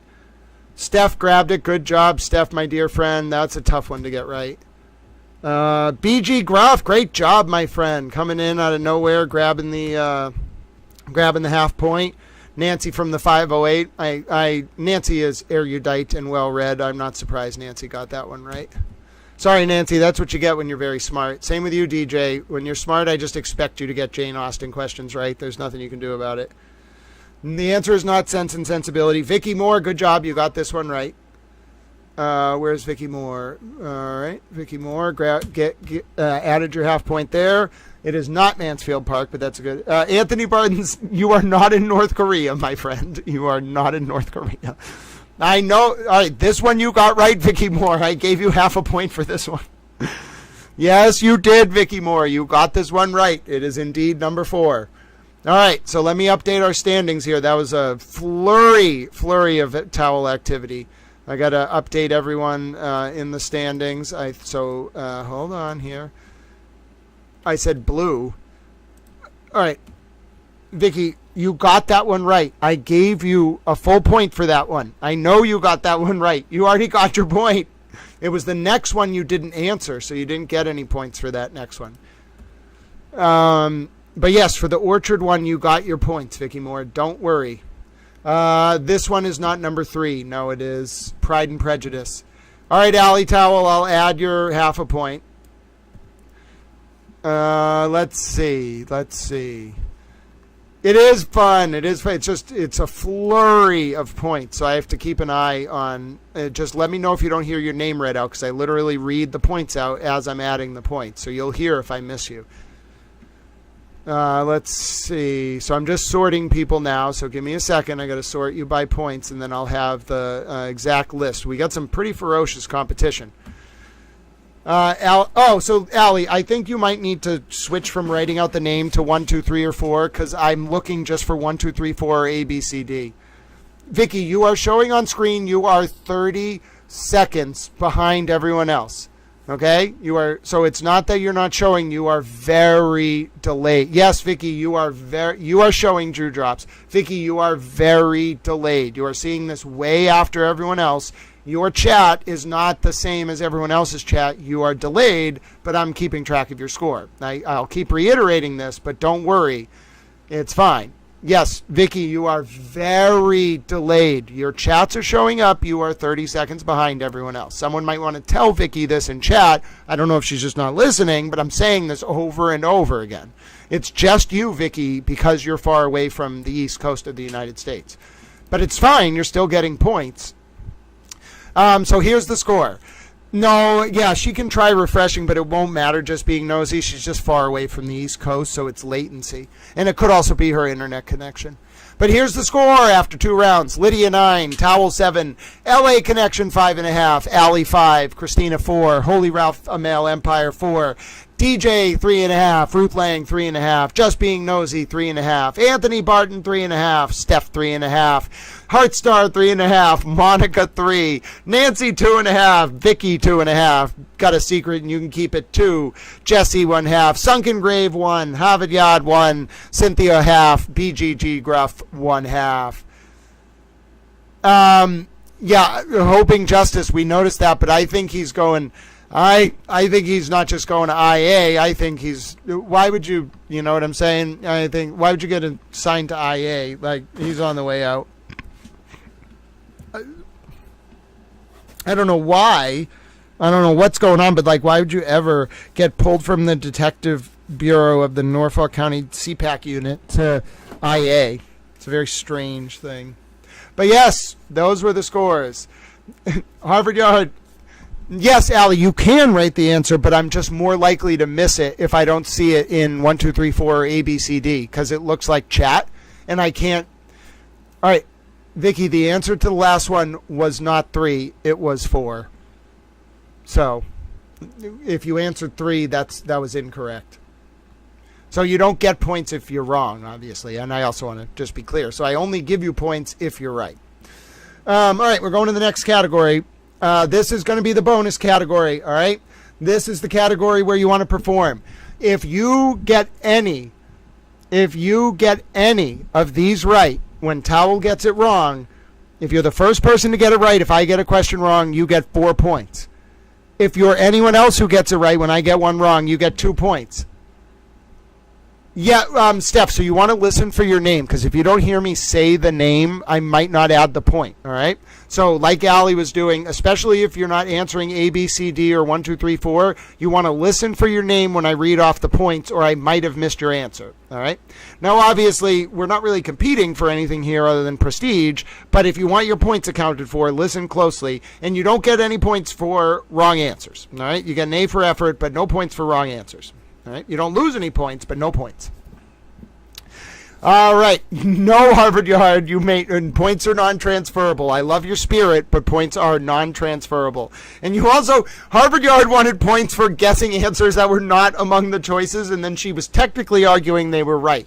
I'm not saying that you're wrong, but if it's not an answer, you can't be right. If it's on one of the enumerated answers, we're not arguing with Trivial Pursuit. What they say goes. Dewdrops, which answer did you get? I didn't see you. I didn't even know you were playing, my dear friend. I'll give you a half a point. Oh, that's right. I didn't even know you answered. No, all right, you got it, Steph. I'll make sure you get your extra half a point. Hold on. So Steph is actually at 4. And then Dewdrops, I didn't even know you were playing, my dear friend. But we'll just give you a point for being Dewdrops. If I don't know what you got right or whatever, I'm just giving you a point. All right, here we go. Now, this is the bonus round where we are doing the Watergate break-in. Yes, this is the... Actually, you know what? We're gonna make this even harder. 1973 summer Watergate hearings. All right? We're going to make this very hard. Don't worry, Vicky. It's not you. It's your, so Vicky, and it's not your fault at all. It's just that you are as far as possible from the East Coast of the United States. I wish the internet didn't work this way, my dear friend. If I could beam these pictures to you immediately, I would. But now here's the other thing. If I were in Australia, Vicky, you'd be getting the feed first and all these other Americans would be getting it last. It's just the way the internet works. All right, we are doing the 1973 summer Watergate hearings. This is going to be a very tough category. Here we go. Which member of the Senate led the Watergate hearings? John McCain, Ted Kennedy, Sam Ervin, Joe Biden. I have to give you some chance because I'm going to know all of these. I know the answer. Do, do, do, do, do, do, do. It's Sam Ervin. All right, who got it right? Yes, great job. Lydia picks up the full point, but you don't get double points, Lydia, because I got this one right. Heartstar picks up half a point. Let's see. Heartstar just came in behind Lydia, so Heartstar grabs half a point. And I'm fair to a fault. Murder by Maestro's here. It was not John McCain. Good guess, though. Just being nosy. Grabbed a half a point. Who else do we got here? Nope. Nancy from the 508 grabs half a point. And who else? Cynthia grabs half a point. Great job, my friend. Allie 90211, you are just determined. What if you were saying hi to someone named Sam? How would I even know that's the answer? I have to read Allie's shorthand. BGG Gruff got it right. Good job, my friend. All right, there you go. LA Connection, you got it right. It is 3, my dear friend. Where are you on the board? All right, you're up at 6, my friend. You're climbing up there. Verva Maestro did guess. I know, Allie. I got you. All right. Here we go. Next question, ladies and gentlemen. This is the towel. Remember, if I get any of these wrong, bonus points are up for sale. What did the hearings primarily investigate? The civil rights movement, foreign policy decisions, election misconduct, or Social Security reforms? Do do do do do do do do do do do. It was actually the investigation of the 1972 presidential campaign activities. So the answer is 3. Let's see who got it first. Was it Lydia again? No, it was Anthony Barton, unless Anthony was on the last question. Anthony, were you answering election misconduct or the last question? Because I'm either going to give you 1 point or multiple points. Now, I think it might be Lydia that got that next one right, because I don't think Anthony, were you answering this question or the next question? I have to actually figure this out, because either you or Lydia is going to get the full point here. But we have to give Anthony a chance to say if he was answering this one or the one before. But everyone else gets half a point, which is Murder by Maestro. You got that one right. No, Vicky, you are now at 3 points. So you're not at 2.5. You're at 3. Heartstar, you got that one right. Where are you, Heartstar? You're at a half. Holy Ralph Male Empire, you got that one right. Jew Drops, you got that one right, my dear friend. Who else? Ruth, great job, Ruth. You got that one right. And then LA Connection, you got that one right. I just have to find out if Anthony Barton was answering this question or the last question. Harvard Yard got that one right. Yep, I know you got it right. Jew Drops, I know you got it right, Nancy. And then, all right, so Anthony, all right, yeah, so I think Lydia gets the full point for that one, because Lydia was first on this one. So Lydia gets a full point, and then I'm going to give Anthony Barton half a point, because he did eventually get this one right, but it was later on. Murder by Maestro. Lydia got her full point there, and then Anthony Barton got half a point. Anthony Barton ended up getting the question right just later than Lydia. He's a little bit behind, so I have to note him and Vicky are a little behind. We're going to go a little bit longer, by the way. We're going to play one more round after this, and then we're going to wrap up. Maybe 2, depending on how I'm feeling. But how about this? We're going to take a 30-second pause here so I can order a cheeseburger, because I'm allowed to order a cheeseburger sometimes. And I'm hungry, and if I don't order my cheeseburger now, then I'm going to have to it's just going to become chaos the rest of the day. So we're allowing Towel to order his cheeseburger. All right. We're going to do that. Now let's see. There it is. I want a cheeseburger. When Towel wants his cheeseburger, ladies and gentlemen, let me just tell you, he's going to get his cheeseburger. And it comes with a side of fries. I don't think I need to get 2 sides. Sometimes they give you a free side of fries. They did not do that today. I'm a little bit sad. Should I get a Dr. Pepper? No, I don't want anything from 7-Eleven. It's going to be standard delivery. I'm going to tip $6, which is a very reasonable tip for a $19 order, including tax. I wish that it was a little bit cheaper, but you know what? I try to spend not more than $13 on lunch. I spent $19 today. I wanted a good cheeseburger. I'm going to be okay with that. All right, so cheeseburger's on the way, ladies and gentlemen. Yeah, I didn't get the Dr. Pepper, though, because I would have had to have the delivery driver go to 7-Eleven, and I don't want to do that. All right, so everybody compose themselves. Everybody breathe. We're going to resume the Watergate round. Oh, Vicky, I thought you said you were in Australia.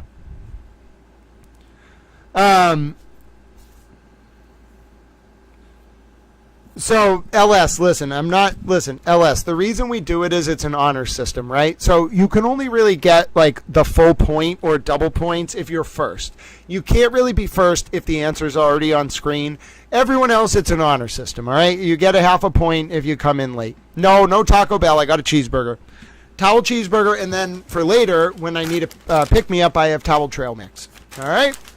So get ready for the next question. About 20-second countdown here. Let me grab some towel water, get myself refreshed. Get ready. All right, here we go. Yes, Murder by Maestro, you have... No, I can't give you your points in binary because there's no way to express half of a 1 in binary. So, no, I can't until you get another half a point. Vicky, no, yes, and so you should be a little bit quicker, but Vicky, the servers are based off of continents and countries. So if you're on the east coast of the U.S., you'll be the quickest. You shouldn't be too bad in the east coast of Ontario, but it could just be your internet. Maybe you have like a slow connection or there's like a storm. Like it could be any number of things. All right, next question. Here we go. Get ready. It comes out of nowhere. Here we go. Hello, Taterbug. We're doing trivia. This is a hard category. Okay, polishing the next question. Shine takes time. All right. I picked a tough category. I feel that, but I've gotten them all right so far. During which legislative body did the televised sessions occur? In which legislative body did the televised sessions occur? The Senate, the Supreme Court, the House of Representatives, or the White House? This is a tough one. This is a tough one, ladies and gentlemen. Where'd the hearings occur? It was the Senate. No, it was not. It was not. It was not the House of Reps. Who got it? Lydia got it. Hold on. Who got number 1? Yes, Vicky, but you're on the last question. I will repeat. So Towel got this one. Lydia got this one as well. Good job, Lydia. Just Being Nosy almost beat Lydia out that time. It was so close, but Just Being Nosy only gets a half a point. Murder by Maestro grabs half a point. Murder by Maestro, you have 0.0000001 points in binary. Steph grabs half a point.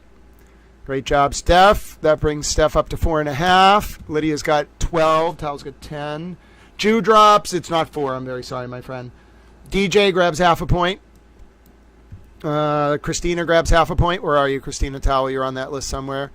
Where are you, Christina Towel? Oh, you're up there near the top with 4.5. BGG Gruff grabs another half point. Just picking him up. Got a Little Secret grabs half a point. Right. And then LA Connection grabs half a point. A lot of people got this right. LA Connection's just climbing up the leaderboard. Alley 90211 grabs it. Where's Alley 90211? Alley's up to 6 points.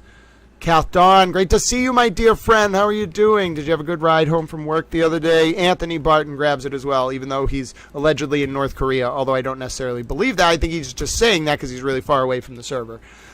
If you're in North Korea and watching this stream, you got your own problems. Taterbug, great job, my friend. Taterbug picks up half a point. Let's see. No, Murder by Maestro. That's too much math. All right, Vicky Moore, I didn't see your answer to this question, but I'm going to go ahead and grab you half point. Lydia just no scope, but she's never going to get double points because this is like it's towels like cachet category. Next question. Here we go. Give me something tough. What was the significant consequence of the hearings for the American media? Reduction in journalistic integrity, complete censorship of news, increased skepticism towards government, unified trust in the presidency. All right, that's very obvious. Towel picks up. Is Lydia going to get this one? Vicky Moore, no, Vicky, don't quit. It's not your fault. It is not your fault. Lydia got it again. Of course, Lydia got it again. Just Being Nosy, of course, came right back behind Lydia. All right. Oh, all of you got this one. All right, hold on. Just Being Nosy got it. Holy Ralph and Male Empire. That's a 5. That's a half point. And then Heartstar got it as well. So that's half a point. Where's Heartstar? Heartstar. I saw you in there. Hold on. Where are you? Oh, you're up to 5 now. Kicking butt. Steph grabbed it. Where's Steph's half a point? Up to 5 as well. And then Murder by Maestro. Murder by Maestro. Every time you go to half a point, I cannot express your total in binary. I'm sorry. It doesn't allow that. But you're at 1.5 points. Nancy grabbed it as well. Where are you, Nancy? DJ also grabbed it. Cynthia grabbed it. All right. Who else? Ruth Lang grabbed it. All right. And then Anthony Barton grabbed it. Great job, Anthony. That brings you to 5. Allie 90211 grabbed it. 6.5. LA Connection. Oh, I'm sorry. It was not 4. Chit Chat and Coffee grabbed it. Hello, friend. You're on. Are you on here? Let's see. I don't think you are. All right, I'm going to add you. And then Taterbug got it, as did Dewdrops. Nailed it, Dewdrops. Taterbug, great job. All right. Oh, I see. Yeah, and Vicky Moore, it could just be your internet. It could be a storm near you. It's not your fault. Don't get too frustrated. It can happen to anyone. I've had my internet lag while playing a video game before, and it just can happen depending on what's around you. All right, so next question. Who's ready? 5-second countdown. Oh, gotcha, Chit Chat from Coffee. We're doing towel trivia. Well, my burger is on the way. Who served as chief counsel for the Senate Watergate Committee? John Dean, Sam Dash, G. Gordon Liddy, Chuck Colson. I know the answer. Lydia, you're going to get this one too? Lydia, if you get this, I'm going to start seriously thinking you're Googling these. It's Sam Dash. Lydia, there is no... Lydia got one wrong! G. Gordon Liddy was a CIA agent. Chuck Colson, I think, worked at the White House. John Dean was chief counsel to Nixon. Got a secret, got it. Got a secret and you can keep it, gets the full point. Great job. It's number 2. That one is really hard. Oh, no, Anthony. But no, Lydia did not get it, Murder by Maestro. It's number 2, not number 3. Taterbug comes in and picks up a half point. Great job, my friend. Allie 90211 comes in and picks up a half point. And also, the reason why we let people pick up half points is it's a delay thing. LS, I was waiting for her to get one wrong. You don't understand.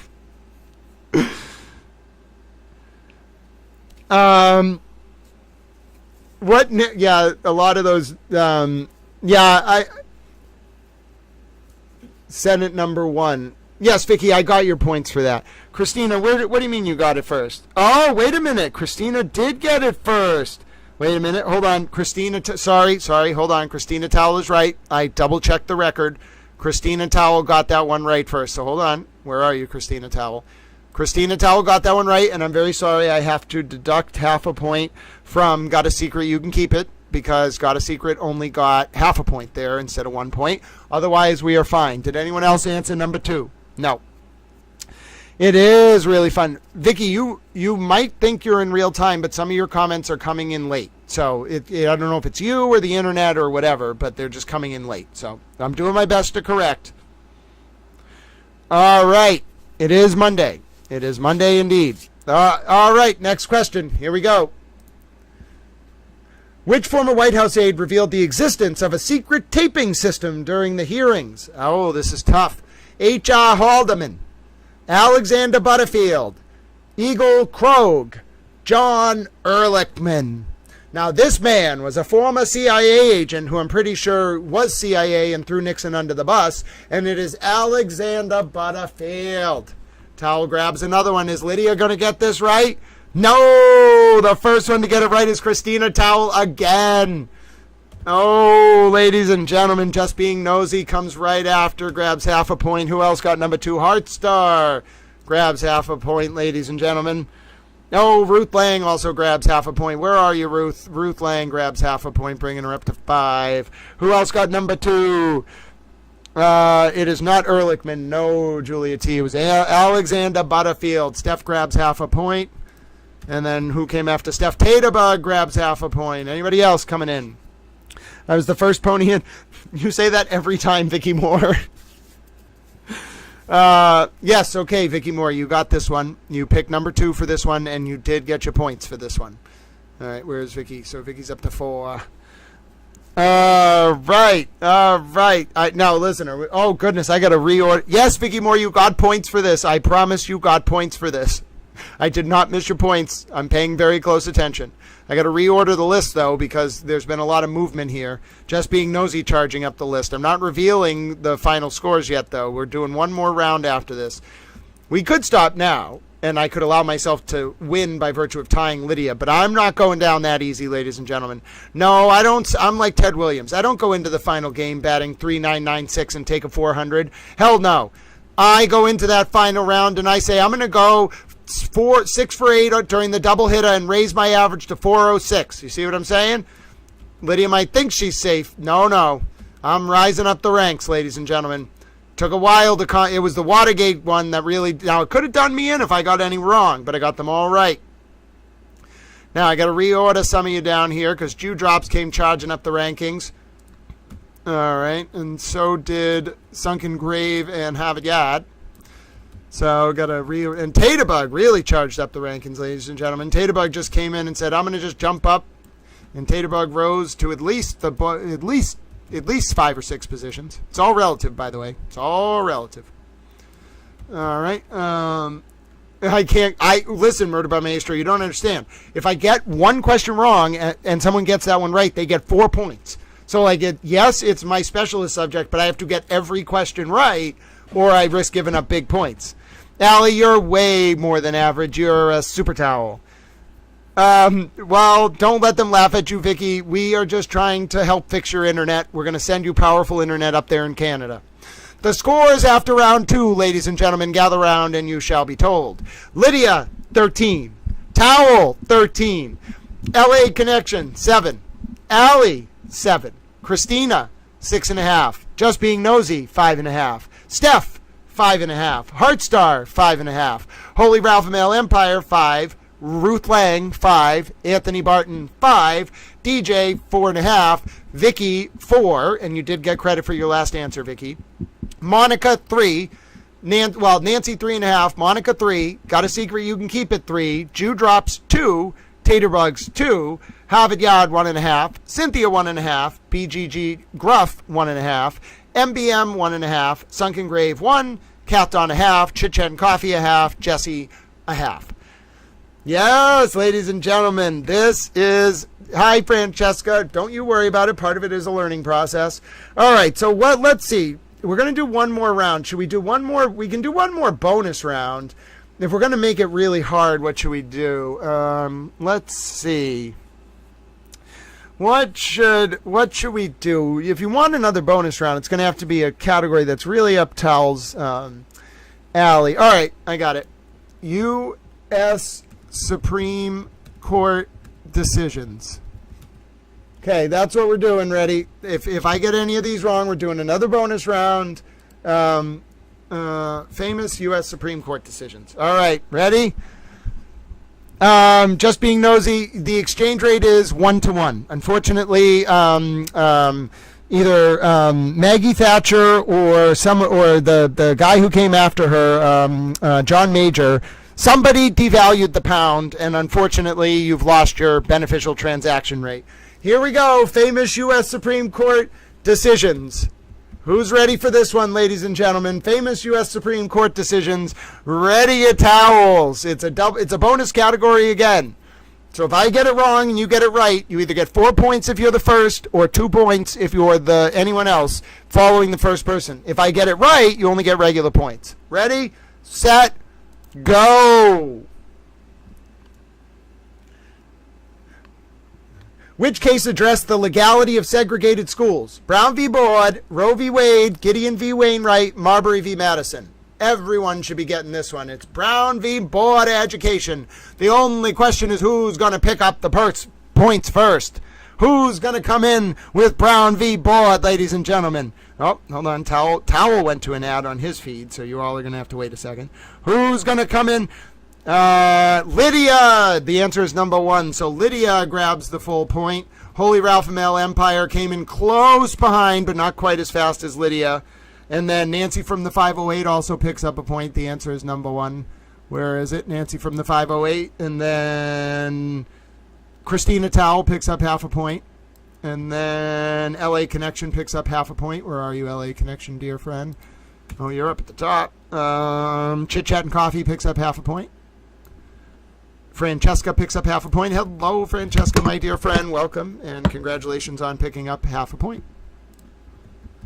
All right, hold on. Another ad. What's up with all these ads? Hold on. Where's Francesca? Taterbug picks up half a point. All right, and then Got a Secret picks up half a point. And then Steph picks up half a point. Good job, Steph. And then Allie 90211 picks up half a point. All right. Lydia's an undercover spy. Don't worry, Got a Secret. You can keep it. I gave you your point. All right. We're getting ready for our next question. Everybody get ready. Which landmark ruling established the principle of judicial review? Plessy v. Ferguson, Citizens United v. FEC, Loving v. Virginia, Marbury v. Madison. Do, do, do, do, do, do, do. It's Marbury v. Madison. All right, who's going to be the first one to get this one? Murder by Maestro grabs the full point, ladies and gentlemen. Murder by Maestro grabs the full point. Lydia, unfortunately, that was not right, but good guess, my friend. Good guess. Howell finally takes the lead over Lydia. No, you fought hard, Lydia. You fought hard. Who else picked 4? Heartstar. Great job, my friend. Heartstar grabs half a point. Holy Ralph Male Empire. Great job. Picks up half a point. I go by Steph. Steph, great job. Picks up half a point. The answer is 4, by the way, on this one. Nancy from the 508 picks up half a point. Where are you, Nancy? All right. And then Francesca, great job. Coming in strong. 2 right in a row. Jew Drops picks up another half a point. Great job, Jew Drops. Ruth Lang picks up half a point. Ferocious competition. Allie 90211 comes in, grabs a half a point. Jumps ahead. Well, we need to see if LA Connection answers. LA Connection. Oh, that was not right. It was not Loving. Murder by Maestro. Great. I need to not give away the hints then, all right? I need to not give it away. No. Vicky Moore is like, I'm just seeing the cheeseburger answers. All right. I don't remember. I don't know which one you are. Yes, Jew Drops, I am seeing you. I gave you your points. Some of you are just a few seconds delayed, so don't worry. But yes, Just Being Nosy, stop trolling. My AirPod fell out of my ear. This is chaos. This is really fun. All right, next question. Everybody ready? Which Supreme Court case overturned a previous decision on the death penalty's constitutionality in 76? Brown v. Board, Roe v. Wade, Miranda v. Arizona, or Gregg v. Georgia? So is it Brown v. Board, Roe v. Wade, Miranda v. Arizona, or Gregg v. Georgia? The answer is Gregg v. Georgia, of course. That's what I thought. All right, who got number 4? No, it is not number 3. Oh, Just Being Nosy, you deserve that one, my friend. Grabs the full point. And then who else said number 4? Holy Ralph Male Empire came right back, came right behind with number 4. Christina Towell got it right as well. Great job, my dear friend.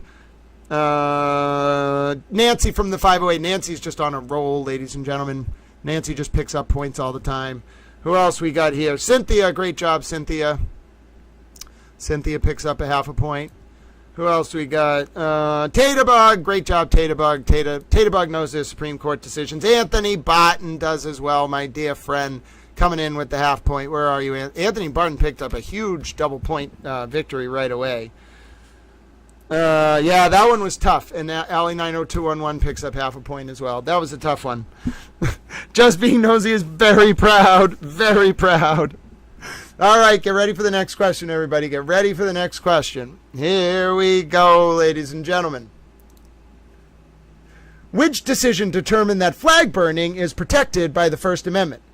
Texas v. Johnson, U.S. v. Nixon, Plessy v. Ferguson, Loving v. Virginia. Do do do do do do do do do do do do. It's obviously Texas v. Johnson. Yep, that's what I thought. All right, who's going to get this one? No, it is not number 4. It is not number 4. It is 1. LA Connection hit the home run, ladies and gentlemen. LA Connection followed by Holy Ralph Male Empire. Great job, LA Connection. You hit the home run. That's a tough one to know, too. Christina Towell, Murder by Maestro, and Steph all got it right as well. Christina Towell bumps up to 8. Murder by Maestro is up to 3. And Steph is up to 7. Oh, this is ferocious competition. DJ and Cynthia also got it right, ladies and gentlemen. DJ and Cynthia. So that brings Cynthia up to 2.5. DJ up to 5. Taterbug, Allie, and Ruth Lang all came in there and grabbed it as well. So Taterbug, Allie, and Ruth Lang. All right, where's Ruth? Oh, I got that one. I got to go actually to Taterbug. All right, and then who else? Anthony Barton, of course, my friend, comes in, grabs another half a point. Just Being Nosy, flour is not an answer. All right, next question. Here we go. Drum roll, please. Which case evaluated the constitutionality of a state law banning the sale of contraceptives? Griswold v. Connecticut, Mapp v. Ohio, Brown v. Board, Roe v. Wade. That's actually a really tough question, and the answer is Griswold v. Connecticut. That's what I thought. It sounds like it's Roe, but it's actually Griswold. That was a Connecticut case that came before Roe. Yeah, I know. It sounds like it's Roe, but it's not. Heartstar nailed it. Great job, Heartstar. Heartstar gets the full point. I think Heartstar's the only one who's got it right so far. Cynthia, great job, Cynthia. Cynthia grabs half a point. No, yeah, a lot of you got this wrong. Mapp is a Fourth Amendment case, and Roe is an abortion case. Taterbug got it right as well. Great job, Taterbug. It's actually Griswold. That was the first contraceptive case. It had to do with whether you could have contraceptives as a married person, and the answer is yes. That was one of the first cases that I think Justice Ginsburg might have been involved in that one. It was one of the first cases about contraceptives. They were very illegal before that. Yeah, it's a hard. Mapp v. Ohio, I think, is a Fourth Amendment case about search and seizure. And then Brown v. Board is the civil rights, is the segregation in schools. And then Roe v. Wade is about abortion, but it's not about contraceptives. Yes, that's the point. You got to be wrong. You got to be willing to be wrong to learn. Great job, though, ladies and gentlemen. A lot of you did really well there. Next question. Which decision established the rights of individuals against self-incrimination? Miranda v. Arizona, Tinker v. Des Moines, Lemon v. Krutzman, Gideon v. Wainwright. Do do do do do do do do do do do do. It's obviously Miranda. Yep. Powell's kicking butt and taking names, ladies and gentlemen. Who picked Oh, Lydia gets the full point. Good job, Lydia. Who else picked number 1? Murder by Maestro. Great job, my friend. 3.5. Holy Ralph Male Empire. Great job, my friend. All right, there you go. What else do we got? Ruth Lang. Great job. Half point. DJ, half point. Great job, my friend. Heartstar, great job. Francesca, great job, my friend. Taterbug, nailed it. Dewdrops, great job. You're a super towel. That was a hard one to get. Allie90211, great job, my friend. Got a secret, you can keep it. And we'll allow that. Steph, we're going to accept your answer. There is no choice 11, so I'm just going to assume you meant choice 1. And some people are delayed. Don't forget that. Nancy from the 508, great job, my friend. Like, people may not actually be copying your answers. They may just be late. So, Anthony Barton, great job picking up half a point there, my friend. And then, all right, who else came in late? Christina Tell, I think I got yours. And then Vicky Moore definitely got you. So, Christina Tell, you answered up above, didn't you? No. All right, so Christina Tell gets half a point. Vicky Moore gets half a point. Great job, Vicky. And then who else came in? LA Connection. Yep. What did you guess, LA Connection? No, you didn't get it right, but that's okay. I didn't add your point. All right. All right. We're having a fun time. So, here's where we are. All right, and let me make sure. Let me just take a point away from myself because I might have added a point twice for me. So here's where we are. The food's about to arrive anyway. So this is our last round, and then I'm going to put on the Coburger analysis while I eat my cheeseburger. All right, so this is the absolute last round for today. Who's ready for the announcements, ladies and gentlemen? My cheeseburger literally just arrived. I got to sort you all into your categories, and then I got to read out the final score. Drum roll, please. We have an exciting close race. Taterbug jumped up like 7 spaces in like 3 rounds. Taterbug's a boss. All right, Vicky jumped up a bunch of rounds too. Jumped up a bunch of spaces as well. It was ferocious competition. Harvard Yard tried to transfer their points. That was rejected by the Towel Executive Committee. But I like your spunk. You know what I'm saying, my friend? And then I got to just bump up Chit Chat and Coffee here. And then I have our results. All right. Drum roll, please, ladies and gentlemen. No, you didn't get that last one right, Vicky, but that's okay. All right. Is everybody ready? Here we go. The final scores for round 2 of Towel Trivia, ladies and gentlemen. Towel comes in at 19. Lydia comes in with 15, and rounding out the top 3 is Allie Towel with 9.5. We then have LA Connection in 4th. Christina Towel in 5th with LA Connection at 8.5, and LA Connection and Christina Towel are tied for 4th, ladies and gentlemen. Tied for 4th with 8.5 points each. Congratulations to both LA Connection and Christina Towel. Now, we'll just say that Steph has 7.5, Heartstar 7.5, Holy Ralph Male Empire 7.5. You are all tied for 5th. Congratulations. Just Being Nosy and Ruth Lang and Anthony Barton all have 6.5. You are tied for 6th. DJ and Nancy, you both have 5.5. You're tied for 7th. Vicky and Taterbug, you both have 4.5. You're tied for 8th. Got a Secret comes in with 4 points at number 9. Murder by Maestro rounds out the top 10 at 3.5. Monica, Dewdrops, Cynthia, all tied for number 11 with 3. BG Gruff, Harvard Yard, tied for 12th with 1.5. Chit Chat and Coffee and Sunken Grave tied for 13th with 1. And Francesca was also tied up there with 1.5 for 13th. Chit Chat and Coffee and Sunken Grave tied with 1. And then rounding out our list, Harvard Yard, Cat Dawn and Jesse both with half. Congratulations to all of our participants in a wonderful round, ladies and gentlemen. That was a ferocious round of Towel Trivia. Now, I think a lot of us elevated ourselves. Francesca, you actually came in with 1.5 despite only playing a few rounds. You should be proud of yourself, my dear friend. You were up there with BG Gruff. That was a lot of fun. Congratulations to Lydia for being our top non-towel-based winner. So towel doesn't get counted in the rankings. Lydia has won for today. LA Connection got 4th place in a beauty pageant in 6th grade. Congratulations. You tied your positioning, my dear friend. Don't worry, you will soon win. And by the way, coming in 4th place in a beauty pageant is not easy. I'd come in like last, so congratulations.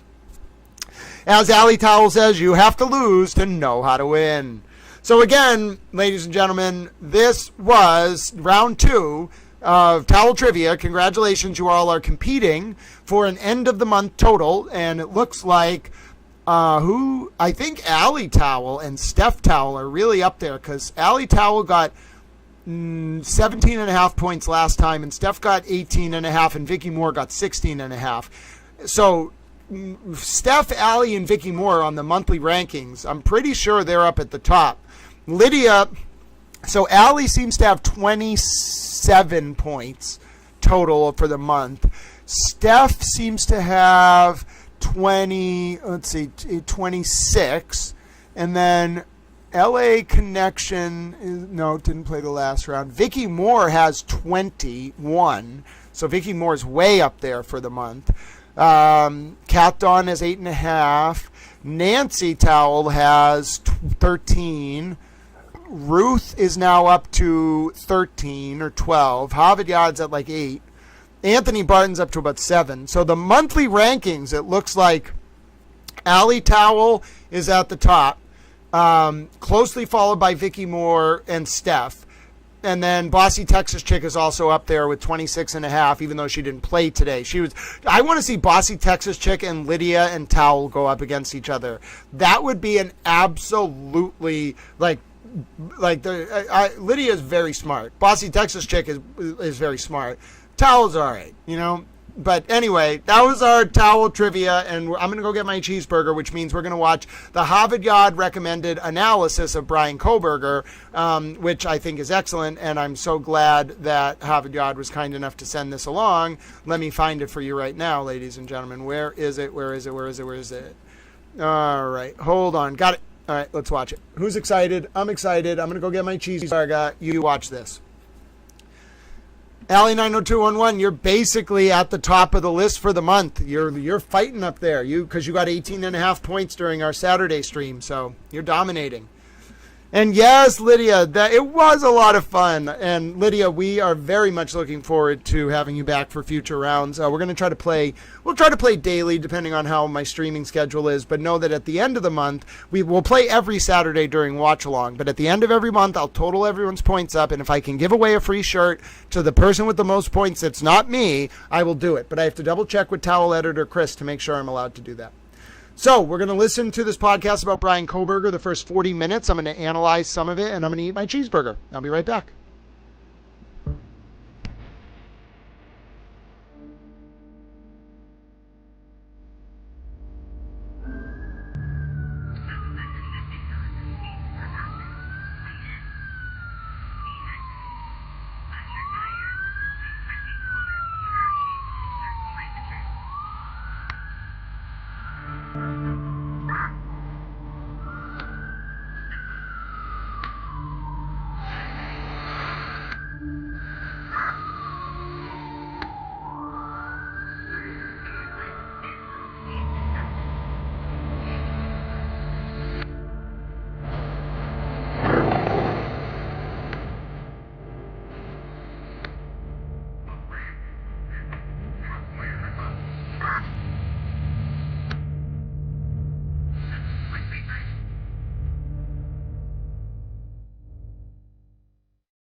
Yes, this is a podcast analyzing Brian Koberger. It comes at the recommendation of Harvard Yard, and we love our Super Towel Harvard Yard, so this is going to be our lunchtime. And remember, at 2 p.m. Eastern, ladies and gentlemen, the Aiden TurtleBoy Kierney hearing will be starting, and we'll have live coverage. But I have to eat my cheeseburger, so let's watch this for now, and I'm going to analyze this. And good evening, everybody, and welcome to the interview room. We are so grateful that you're all here with us tonight. I'm going to put the really smart people at the top, and I'm going to stay down here in the lower squares of, the program this evening. We're so grateful that each of you have taken your time to be with us tonight. Man, have we got an amazing program for you. We are going to approach this subject this evening from not only the best in the world, world-renowned. With us this evening, as you can see in the upper left-hand corner here, is Dr. Ann Burgess. And if you don't know Dr. Ann Burgess, which is going to be surprising that you wouldn't. She is a renowned pioneer in the assessment and treatment of victims of trauma and abuse. She's also a professor of psychiatric mental health nursing at Boston College Cornell School of Nursing. And she's a professor emerita of the University of Pennsylvania. And Anne is one of the original members of the FBI's Mindhunter team. In fact, they made an entire... Hey, I went to Boston College, as did Harvard Yard. Oh, this is awesome. This is going to be interesting. These are criminal profilers talking about Brian Koberger. Entire program about Anne's life and movies, many movies. And her work with the Behavior Science Unit at the FBI Academy is featured on a Netflix series called Mindhunter, where the fictional character, Dr. Wendy Carr, is based on Anne's life. She is literally a living legend, having won many awards and accolades, and she was named a living legend by the American Academy of Nursing in 2016.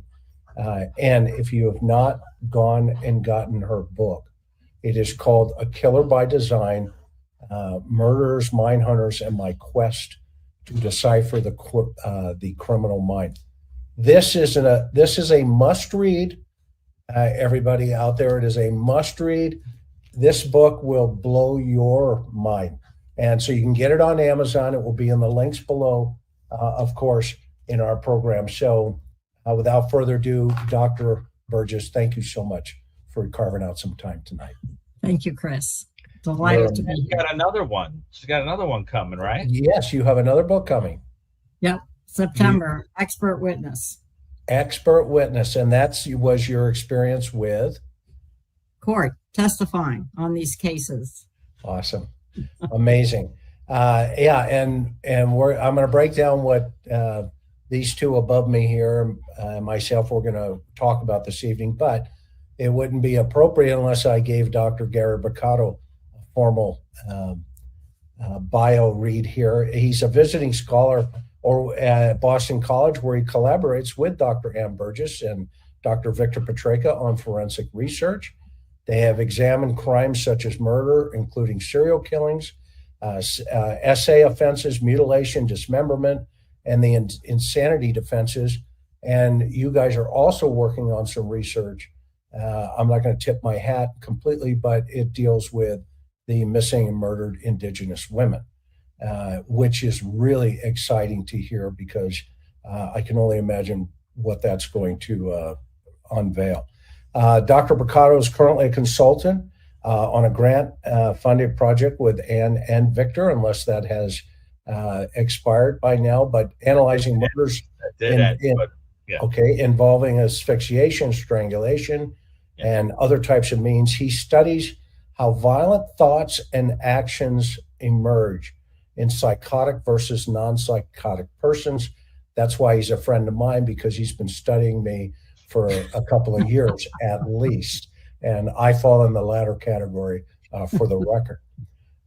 He is also the co-author of the Columbia University Mass Database, where he holds over 116 years? 119 years.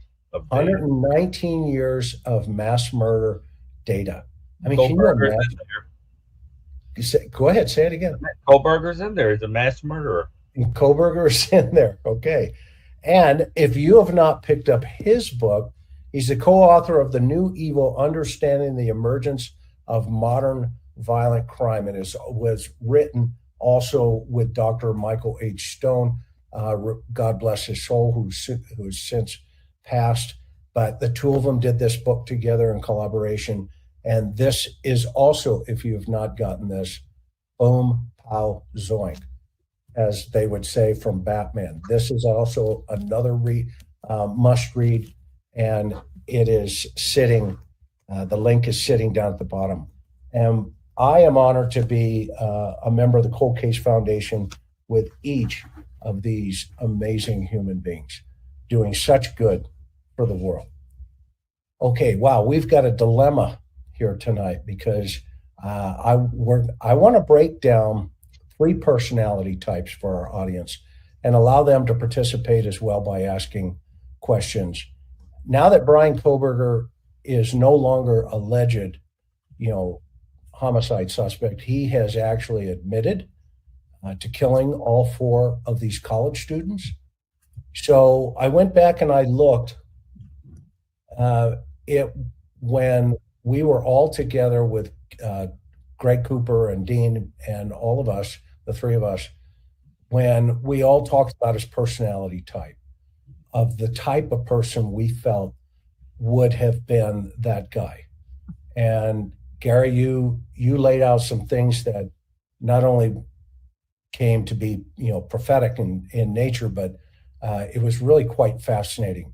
And so now the second question is coming up, I think, where many people are starting to ask, well, he didn't talk about it. He didn't say he said he did it, but he's not laid out the who, what, when, where, and why.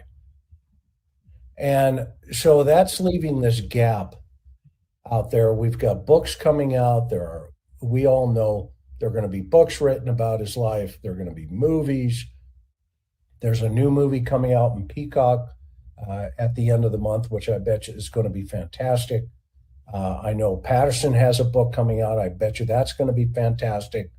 But there's some variances in relationship to where does he fit? Where does Brian Kohberger fit? And so I want to kind of take that question on tonight because I want to compare three separate personalities this evening. Bundy, put your seatbelts on, everybody, because we're going for a ride. Okay. Ted Bundy, Elliot Rogers, and Brian Kohberger. Okay. Now, these are all three extremely interesting personalities to date. They are mass murderers. They are serial killers in terms of the definition, but more so, Ted is kind of like the leader here, that he's really the serial killer. Am I right or wrong? Well, Chris, what's fascinating is that what you have on the screen is a serial killer, a spree killer, and a mass murderer. Three completely different categories, according to the crime classification manual that Ann co-wrote, right? Because Bundy's responsible for scores of murders separated in time by cooling off periods. The Elliot Roger that's up in the upper right is a spree killer because he kills the roommates by stabbing in one location and then travels elsewhere to commit more murders against women. And then with Kohberger, all we have, although I believe it was intended to be a fledgling offense and would have been a series of sexually motivated serial killing, I have no doubt of it in my mind. But right now, what it looks like on paper is that it was a mass murder. It would be like if they caught BTK after the Oteros. The first murder. You would have thought he was just a mass murderer, right? But of course, in my own work, I found that between 12 and 13% of serial killers commit a mass. The other way around. About 12 to 13% of mass murderers have previously killed or will kill again, and I think that's where he falls. But Ann, isn't that interesting how you got all three types there on the screen? Right. Yeah. All three of them. Absolutely. Yeah. Mass, spree, and serial. Yep. Now, what is a high-level, easy way for the audience to understand each of these particular categories that we just mentioned? Well, what separates out, I think what Gary said is what separates the spree from the serial is it has to move, that the person moves. They don't kill all in one location. And that's exactly what Rogers did. He was at his apartment when he killed his roommates. And I think they were male, if I'm correct. Correct me if I'm wrong. And then he left. I don't know how far he had to travel to the sorority house, which was really the target of a lot of his grievance young women. and tried to get in, was barred from it. I think that was very interesting, and so went to the street and killed some young females. Is that right, Gary? Yeah, right. Yeah, But I think, and just to clarify, I think what you mean is that, correct me if I'm wrong, I think what you mean is that what distinguishes spree from mass is that because you said serial, but I think you meant to say spree from mass is the same location versus right. And of course, serial killing is distinguished because there are cooling off periods. Right. And I will tell you, good luck going into the literature, and I bet you've realized this too. When we did the mass murder database, we could not find in the literature a solid definition of how long constitutes a cooling off period. We went with a week. Some people say a month. Depending upon the definition of cooling off period, some serial killers have a spree quality. For example, Gary Ridgway, Richard Ramirez. What happens when the person is just running around killing a bunch of people and you don't have a clear definition of cooling off period? A lot of these people could be mischaracterized as spree killers, but their motives are different. And what definition do you use of cooling off period? How many weeks or months constitutes a cooling off period? Yeah, well, it was what the behavioral science profilers did, and there had to be enough time here. See, what we didn't, I'd have to go back and look at our data, but the important question would be, what did they do between killings? And we don't have, I still have all their interviews I could see, but that would be very important. Did it matter if it was only a few hours or a few days or a month or a year?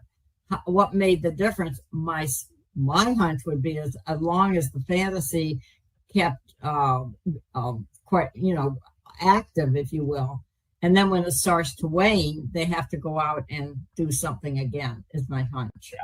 Well, the reason I think it's so interesting is that my sense has been, although I have not empirically looked at this, so just take this as a general observation, is that in serial killers who keep going out repetitively and killing, it seems that the offense, the thing that has upset them, can be something from a really long time ago, and so they keep going out and playing it out over and over. I've called that the prototype, right? In my work, so they have this prototype, and they go out and they find these surrogates that stand for that thing.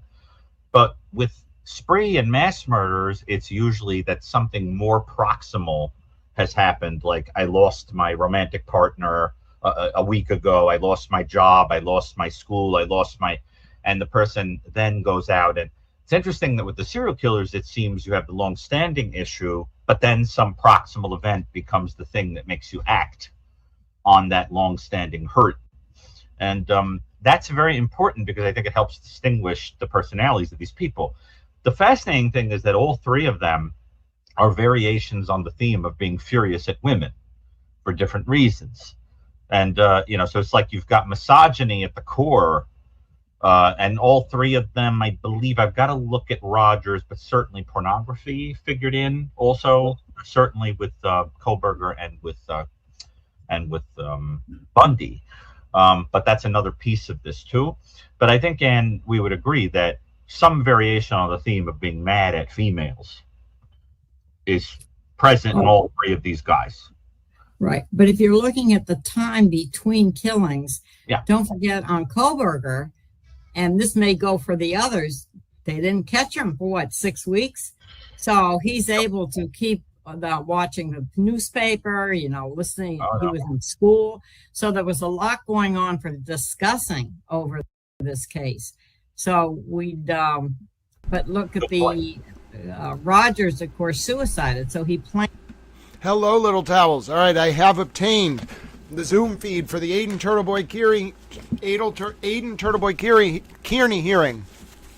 We will be able to watch the Aiden TurtleBoy Kierney hearing. I don't know if I'm going to be able to broadcast the raw feed. I had asked for permission. However, no matter what, if another channel broadcasts the Zoom, we can watch that. Or if I get permission before 2 o'clock, we're going to be able to broadcast the raw Zoom feed.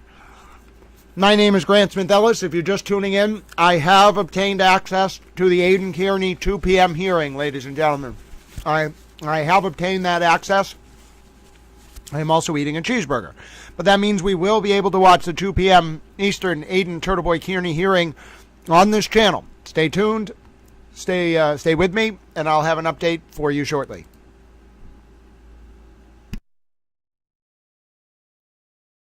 Planned that. I must have planned that rather than, oh, I'm going to see if I can get away with it. He killed in a way that there's no way he was going to get away with it. So can you... And Bundy, too. Bundy picked strangers and was able to follow some of the killings in the media. Now, Ann, you had mentioned, I've heard you have mentioned that I want to talk about just briefly, and maybe Dr. Boccato chime in, about 20 years ago, the terminology that came into the industry, when I say industry, crime and criminology, et cetera, was the verbiage incel. Right. And it was actually introduced by a woman, not a man. Right. Up in Canada, right. In Canada. So can you kind of give us, maybe Gary or Ann, whoever, kind of give us an idea of what that means? What exactly does that mean? You want me to tackle that, Ann, or do you want to? Yeah, go ahead, Gary. Well, incel is an abbreviation for, it's an abbreviation of involuntary celibate. And the center of it is the idea that a male, generally a male, almost always a male, feels that he is essentially rendered celibate by the extreme difficulty he has acquiring the interest of women. And it basically led to an online community of... So is it kind of like the 4chan, like MRA people who are like who believe that their inability to find a woman is not by choice, and so therefore women are evil? Those people are literally insane. Like that Elliot Rogers guy, that was the scariest video I've ever watched in my entire life. He was literally insane. These people are absolute, if Koberger's one of them, all right, that makes a little more sense then. Literally straight up insane, out of their mind. That's scary.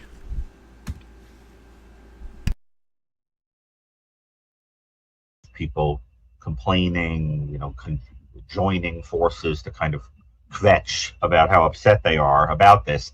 And it is associated also with hatred of the males who are more successful with women. And that's very important because in typical misogyny, if you become a murderer, you might just target women. But an incel may also be so angry at the males that they may also be killed, like we saw in Elliot Rodger. Or the incident where Elliot Rodger tried to throw somebody off a balcony at a party, so that you have this kind of resentment also. So the key to it is the individual who feels trapped in a life where they are alone because they feel unattractive. Now, what's interesting about it that no one ever talks about, but I think is important, is that there's this additional element where the person has to believe that people are too stupid to see how fantastically attractive they are. So there's a sort of arrogance in there too. So it's not like a person who says, I'm alone, but I kind of get why. It's a person who says, I'm alone because these people are too dumb to realize I'm beautiful, that kind of thing. And you saw that with Elliot Rodger, sitting and looking in the mirror and talking about how, fantastic he thought he was. So, Ann, don't you think that's an interesting little element they seem to leave out, is the narcissism of, I can't believe people don't think I'm gorgeous. Yeah, I agree. That is a great definition, Dr. Boccato. And am I off base by thinking that really in our time of social media, 20 plus years ago, that it was a terminology that kind of germinated itself into the social media environments and not necessarily coming from the offenders themselves, kind of like where your research has been, Ann and Gary, where, you've actually gone in, interviewed the offender, and, that then typology of that offender kind of emerges inside of those types of conversations, whereas the terminology incel is kind of almost a society definition of somebody who is purposely, Right. evading relationships, essentially, right? Well, it's very interesting, Chris, because an insight that I could give from having interviewed people who identify that way. I've had a few in front of me, and there is a feature of them that, again, I've never seen anybody write about, but I think is really interesting. I think Anne will find this interesting too. Is that because they almost long for the days when what made a man desirable was not his appearance, but that he was the provider in a marriage or in a relationship, so that he didn't have to be physically attractive, right? So a lot of these guys have a feeling that of resentment towards the progress women have made. So their feeling is like, let me be the man, even if I'm not particularly attractive, I could be the breadwinner.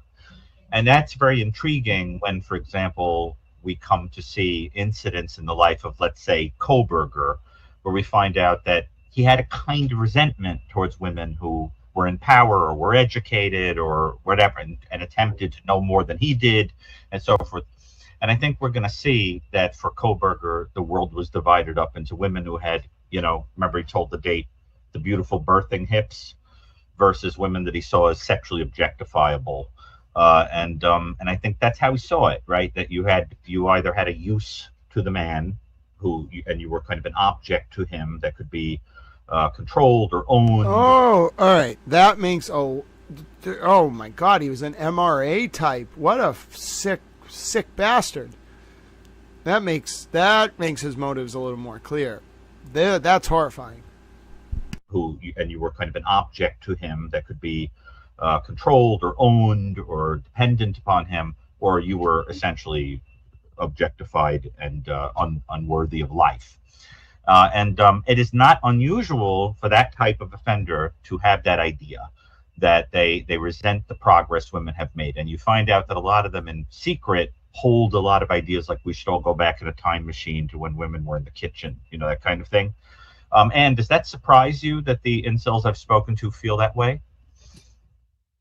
Well, I don't know what he's saying about it. I know that he had a lot of experiences where he was not accepted in his whole law enforcement attempt, trying to get in. And so I don't know how many women were involved or whether these were more male. So right. What I find missing is what he did. Did he date? Did he try to do anything? How did they deal with him? I'll talk about that. I know some info on that. Yeah. So I don't know how much we have of information. Actually, that's a good segue, Dr. Burgess, because one of the things this student here has done for the two professors is I've created a behavioral analysis flow chart here for us.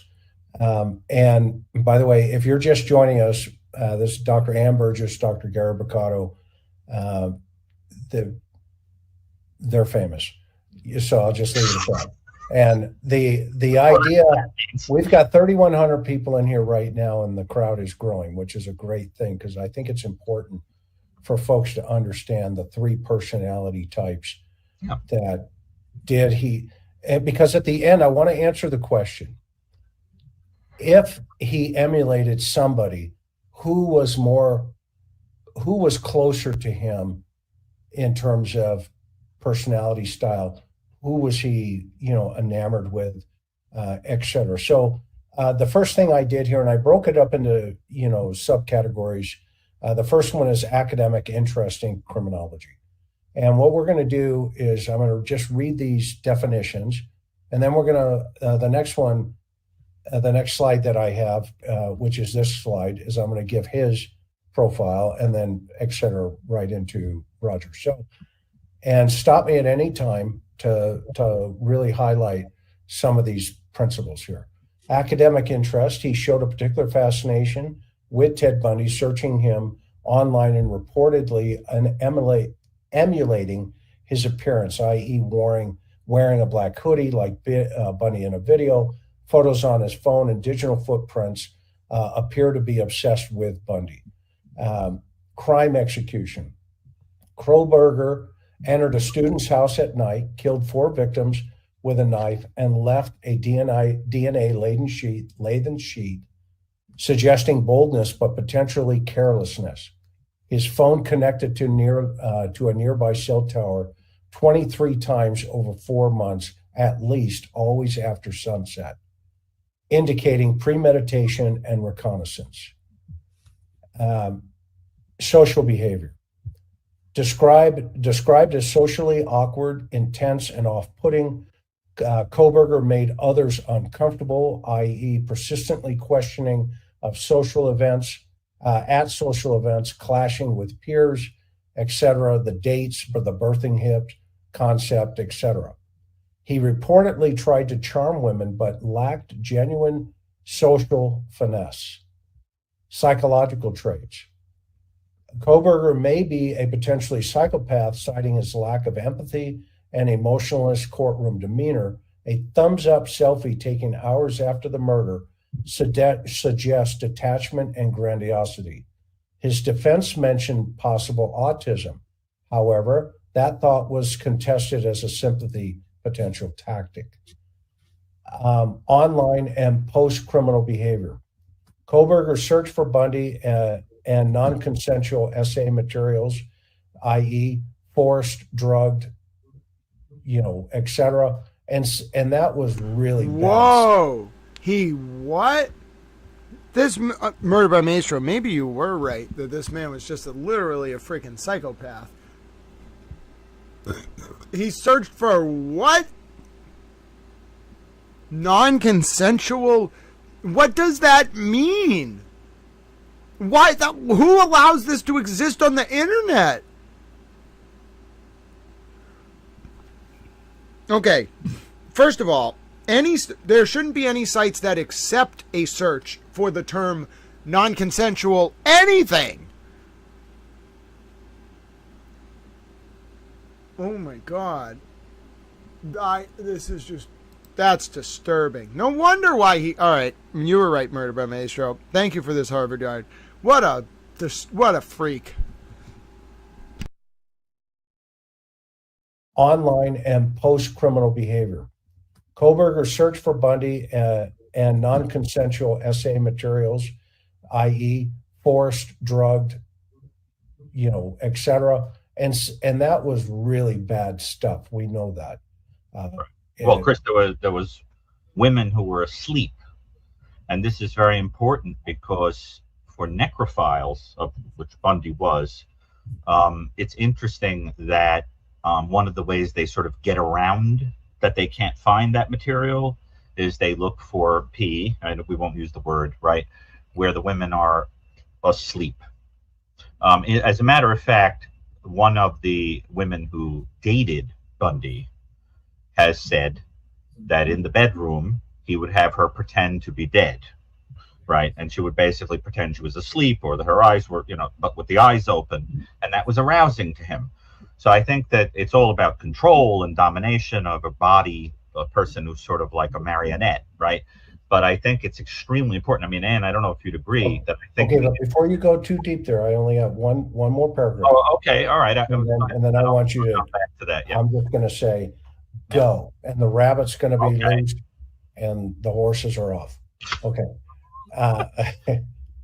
Okay. Before and after the murders, he returned to the crime scene hours later, called his father, and continued academic studies, indicating a compartmentalization capability. Motive. It's still unclear. No overt sexual assault was reported from the DA, who mentioned that.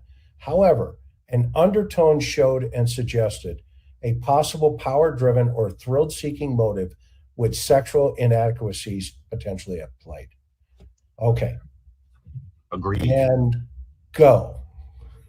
Well, Ann, what I was getting at is I think you'd agree that the particular P that he was looking at tells us a great deal about his fantasies having something to do with dominating somebody completely helpless. who can't reject him, that he controls, because they seem to be women that are drugged or asleep with the potential of being aroused by the idea that they're dead. And so, I mean, I'm curious what you think. I mean, this is an area of great authority of yours. I mean, what do you think that tells us about him psychologically? I mean, those are strange choices for arousal. Well, that's one theory. I don't think we have enough at this point to know whether that's something. I mean, I'm thinking of someone like a Kemper that kills quickly because he doesn't want them to suffer. And then he does whatever. But I mean, he has a different reason. So we don't know on Kober. I think what's very unusual about Kober, and I don't know any other cases, is where there are 4 victims. I still go back to basics. And did he know that there were 4? Did he, I mean, that's a lot of people to kill in a very short time. And so was he prepared to do that? Was that part of the fantasy? We don't know. It's not like someone goes in and watches. A lot of these killers talk about going in, getting comfortable with the scene, looking around, and then leaving. He doesn't do that as far as we know. No, but Ann, what do you think of the revelation, though, that after he had killed Xana and Ethan, who were his victims 3 and 4, he sat down in the room, and there is some speculation that, we know that he carved into Ethan's body. We don't know if that was post-mortem or when that occurred, but it was post-mortem, Chris. It was post-mortem. It is. Yeah. Okay. He was stabbed in an artery and died with 1 stab. Okay. And then Koberger sits down and carves into his hamstrings. Okay. So, Ann, what are your thoughts with that new information presented? Wait, he did what? He did what? The revelation, though, that after he had killed Xana and Ethan, who were his victims 3 and 4, he sat down in the room, and there is some speculation that, we know that he carved into Ethan's body. We don't know if that was post-mortem or when that occurred, but it was post-mortem, Chris. It was post-mortem. It is. Yeah. Okay. He was stabbed in an artery and died with 1 stab. Okay. And then Koberger sits down and carves into his hamstrings. Okay. So, Ann, what are your thoughts with that new information presented? Bro, he stabbed him. What, bro? That is a methodical method. 1 stab to the artery, and then he carves in his hamstring. What? This man is just sick. Yeah, well, the ones that I can think of are someone like a John Jobert that clearly was cutting into the body and was also a biter, if you will, was interested, has some of that same thing. And he did it because he claims he was curious about the inside of a body kind of thing. Now, most people would go look in the anatomy book, not go to do something like this. So but we also know from Jobert, because we had the interviews, this started back when he was 5 and he wanted to, quote, eat his babysitter. So again, I make a plea for, we've got to find out what was in his head before, what the fantasy was and how much it matches, whether he was interested in, do we think that he knew that there was a young male in that room? He could have, because he could have been in the party room and watched all of this. I think it says he circled the room, 12 times, the area, Chris? Is that 23 times? Yeah, 23 times. Yeah. But I don't think he anticipated Ethan being there that evening. Ann. Yeah, that's what, right. Well, do we have anything more than just our belief? Do we have any? No hard evidence. They were pretty clear, and the prosecutor made a pretty overt statement that Kohberger went in there to kill Maddie. Maddie. One Okay. person. As a And fascinating little piece of information, the woman who rejected Elliot Rodger, that sent him into a tailspin, was also called Maddie. As just one of those little weird coincidences that kind of make you wonder, right? If it was like an homage of some sort. But that was also a Maddie. But what it looks like is he went in there to kill one, and then everything sort of went to hell. He didn't expect Kaylee to be there, and then the other, and then Xana interrupts him, and the sheath gets dropped, and then the male is in the room in the bed sleeping, and he kills the male, so that you wind up with this kind of explosion. But part of me has always thought that he had a serial killer like quality to him, and I'll tell you why. First of all, we had trolling behavior. We know that on his phone were loads of conspicuously attractive women who looked an awful lot like the victims, right? So that you already have this idea of kind of having an idea in your mind of a kind of stereotyped person that's going to stand for a group that you're mad at, right? And then he ultimately hones in on someone. So you've got that. You've got the idea that there's this incredible premeditation where many months before he even has a victim, he's purchasing a K-bar. So that there's this, you have the fantasy before you even have someone casted to attack. He's thinking about it. We have the idea that he had paraphilic elements to the P that he was viewing, and the themes of it were domination, control, and manipulation of other people, particularly women. We have precipitating events that seem to put the fire under him, where he felt out of control with women. He was getting in trouble at school in his TA position because he was grading them unfairly and being overtly hostile to them, which is also interesting, right?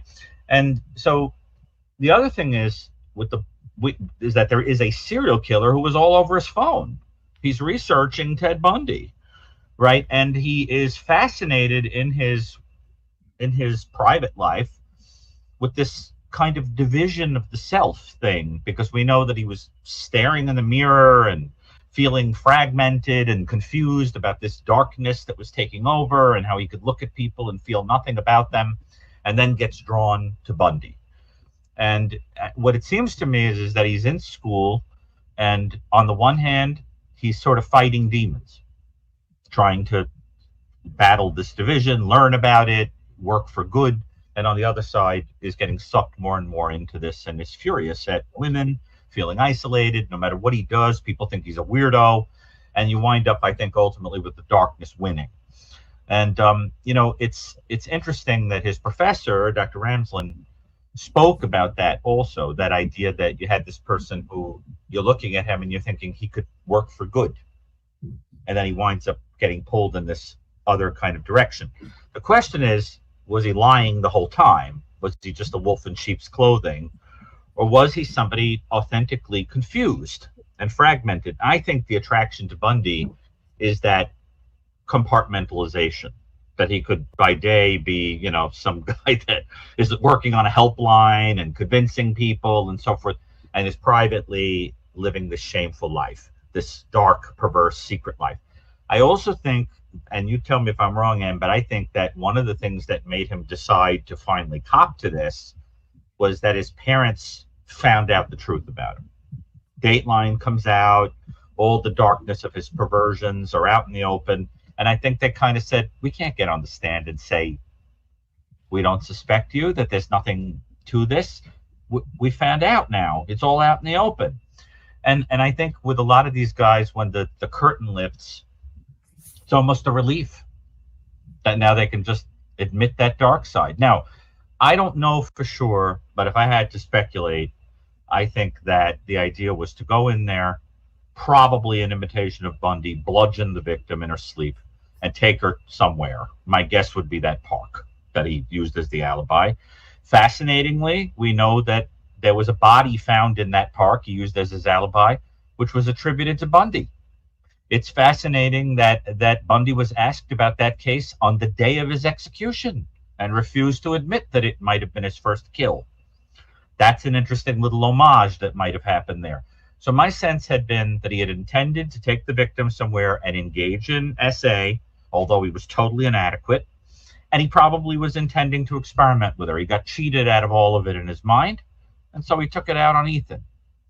And I think that Ethan in his mind was a male who interrupted a perverse fantasy. Now, this is all what I think went on, but of course I want to hear it from his mouth, because it may turn out that he says there was no sexual element to it at all. I just wanted to see what it felt like to kill someone. I was just curious, about it. I was studying it and I wanted to see what it felt like. So, Ann, we don't know, but do you agree that there are some signs there that we do see in people who are serial killers?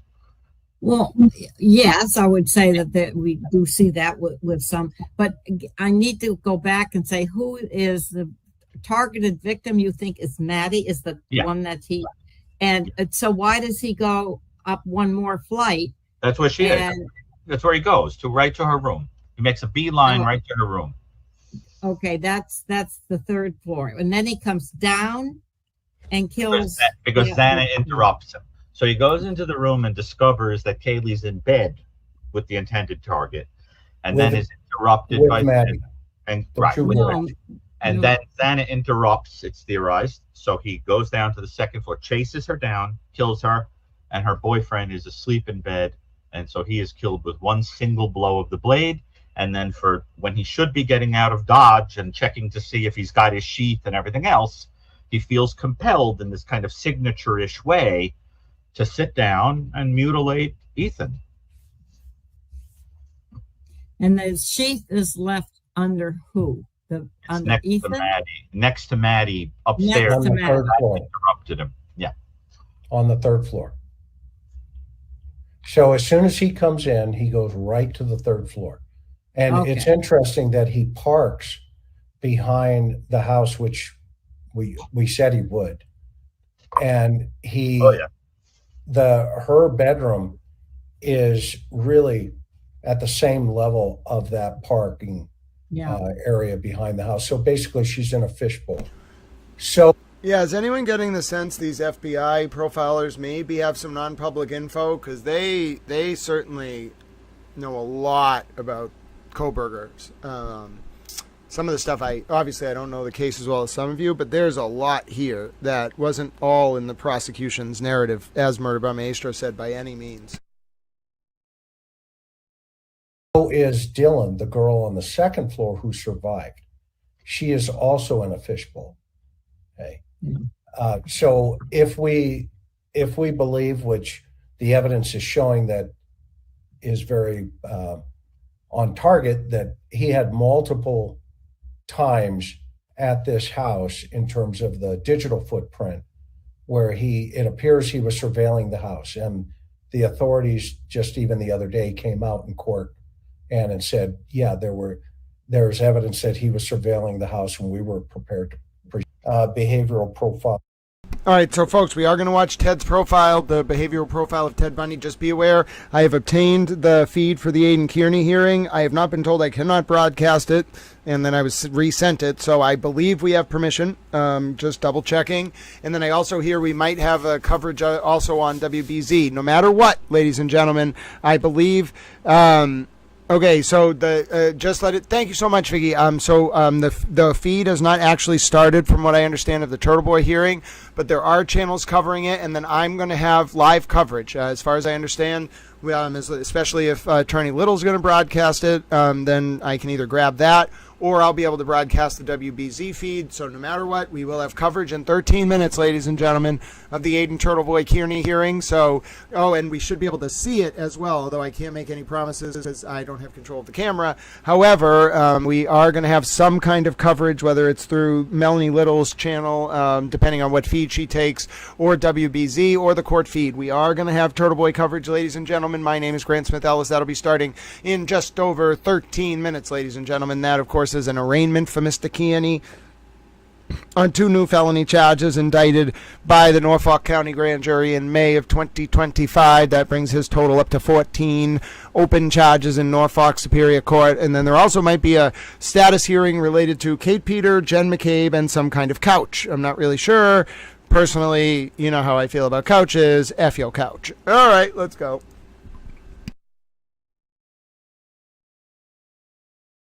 Real fast. Okay.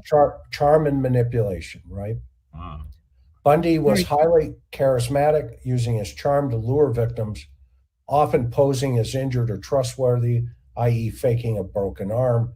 He blended seamlessly into society, working at a suicide hotline and studying the law. Can you imagine picking up the phone on the suicide hotline and it's Ted Bundy on the other end? Hi, this is Ted. How can I help you? Man, what a creepy Power feeling. over life and death. The big theme for him. Well, there you go. Maybe he did help him. We don't know, right? I know. There we go. Right. There's Crime the division execution. again. Yeah, the division between the sides of the self theme. Okay. Staying with this behavioral analysis, Bundy's attacks were bold, often targeting women in public or semi-public spaces, i.e., the Chi Omega sorority house invasion, where he killed 2 women with a blunt object. He was initially meticulous in his original, early on crimes, but grew sloppier, leaving evidence such as bite marks and hair on victims, which ultimately led to his demise. Psychological traits. He was diagnosed as a psychopath.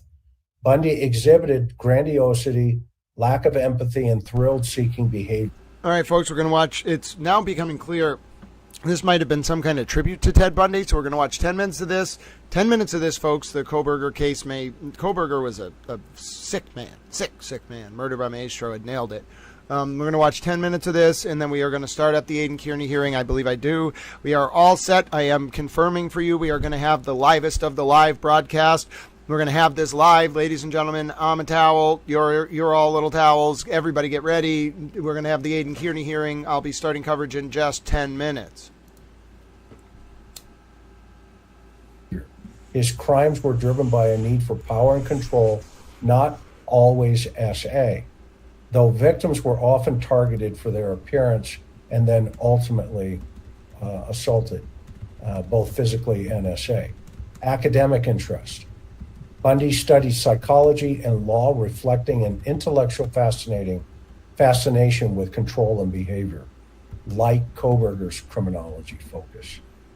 Post-crime behaviors. He revisited crime scenes, kept trophies, i.e. from his victims and possessions, and displayed confidence during trial, even representing himself. Confidence during trials, even representing himself. We've learned now that Brian Kohberger left the residence with some type of container in his arm, under his arms. I thought that was a really interesting piece of the puzzle. So we have all 3 personalities: a spree killer, serial killer, and what was the third one you A mass murderer. A mass murder. Okay. So now I want to take a look at Elliot Rogers, his behavioral profile. Social isolation and resentment. Roger was socially awkward, deeply isolated, and harbored intense resentment towards women and socially successful peers. Detailed in his 137-page manifesto, My Twisted World. He felt entitled to affection and statues, but was rejected. Now, what's interesting is, Anne, in some of your research, you recently published his manifesto and you discovered clusters of behaviors inside of that, correct? Against others. Right. Yes, we did. And we'll take a look at that at some point. Not Sure. tonight, but guys and gals in the audience here, I talked to Dr. Burgess and she said we can take a look at this. The next piece here, crime execution. Again, if you've just joined us, we're doing a comparative analysis, just a high-level overview. Rogers' attack was planned mass killing, targeting a sorority house and random victims via stabbings, shootings, and vehicular assaults.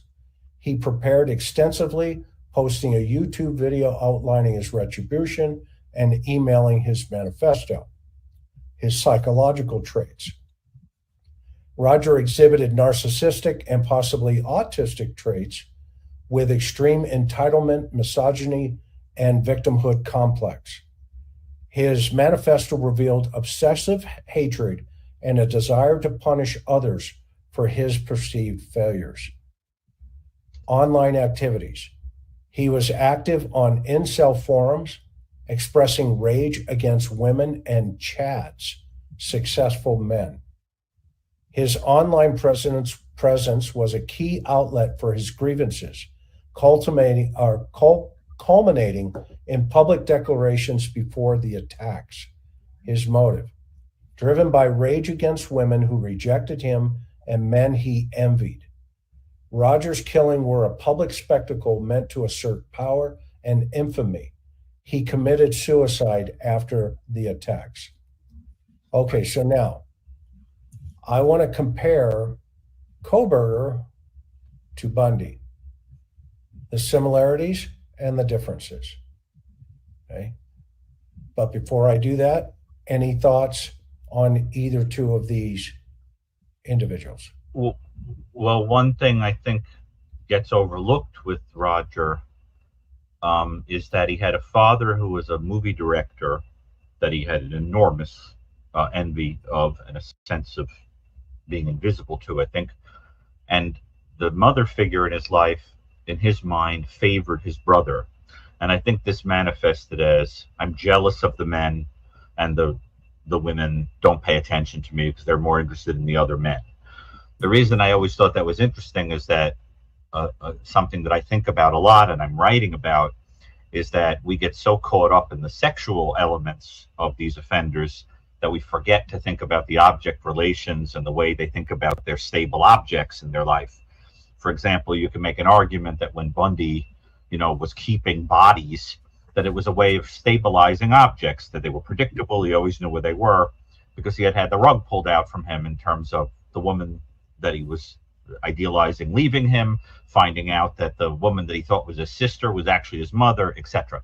So that this stabilization of objects figures into things for these people. I don't say objects to mean that they are things. I mean in the psychological way where we mean a person that you're incorporating into your psyche, right? A figure. Well, it's important to think about that because one of the common denominators in all three of these people is they could not stabilize their relationships. They couldn't make the world predictable in terms of what makes people like me or not like me or not leave me or find. And so they all found weird ways of doing that.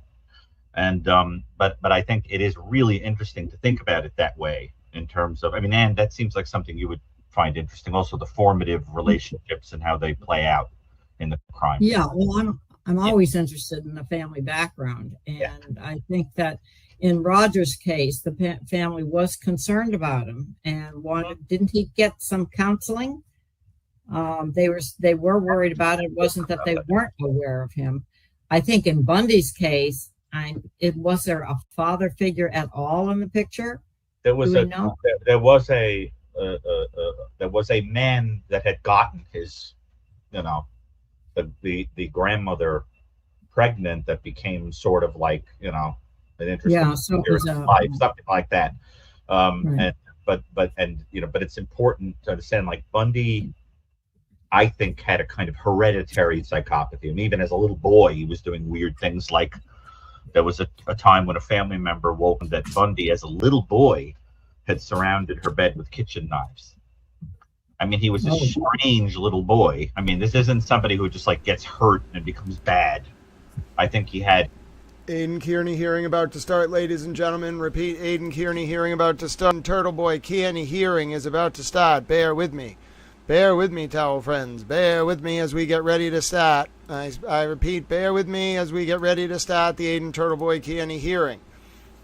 My name is Grant Smith Ellis. It should be loading up any minute now, little towels. It's so good to see all of you. Hold your horses, little towels.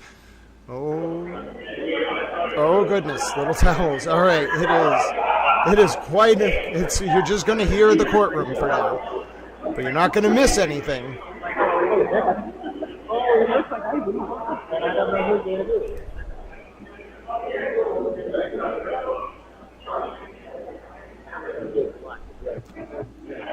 All right, little towels. That's what we got for now. We are in the Aiden TurtleBoy Kierney hearing. I have permission. I basically was given permission in the form of a smiley face. Here we go, ladies and gentlemen. We are waiting for the hearing to start. We do not yet have video coverage. It is literally just the courtroom. On Zepeda. Ian McCrae, are you ready? Oh, do we have a Spanish interpreter? No. Cases are about to We be do have called. a Spanish interpreter? We're going to watch all the cases on No. the docket. Okay. He's coming out any second. We only have one still, one here. I'm gonna let them know, only one still, one here. I think you can have more than one still. He's allowed to film. Judge Stewart. Mark, all right, please.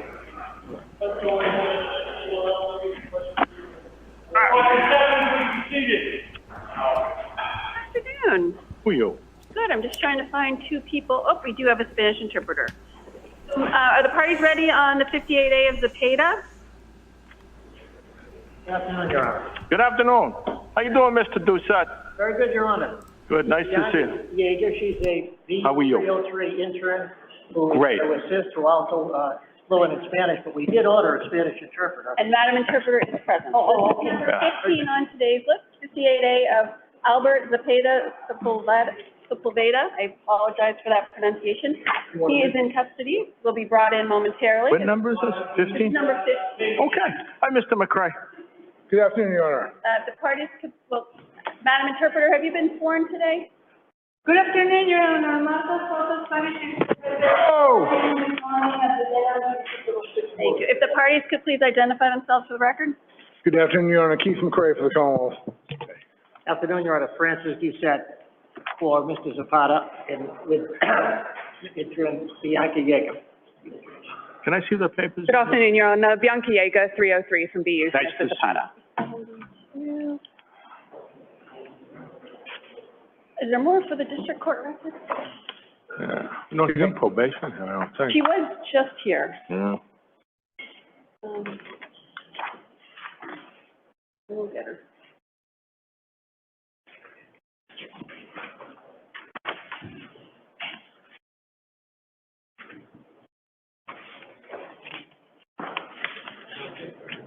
This is not the TurtleBoy matter yet. For those tuning in, we do have live coverage inside the courtroom.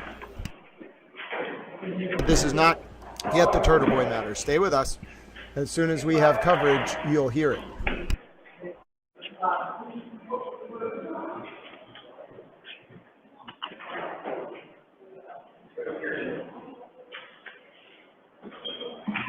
Eva, there's nothing really up today.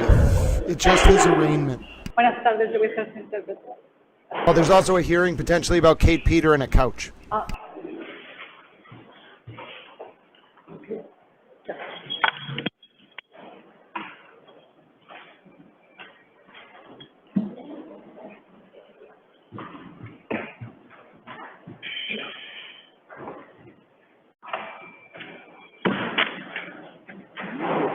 We could ask, does the court need a copy?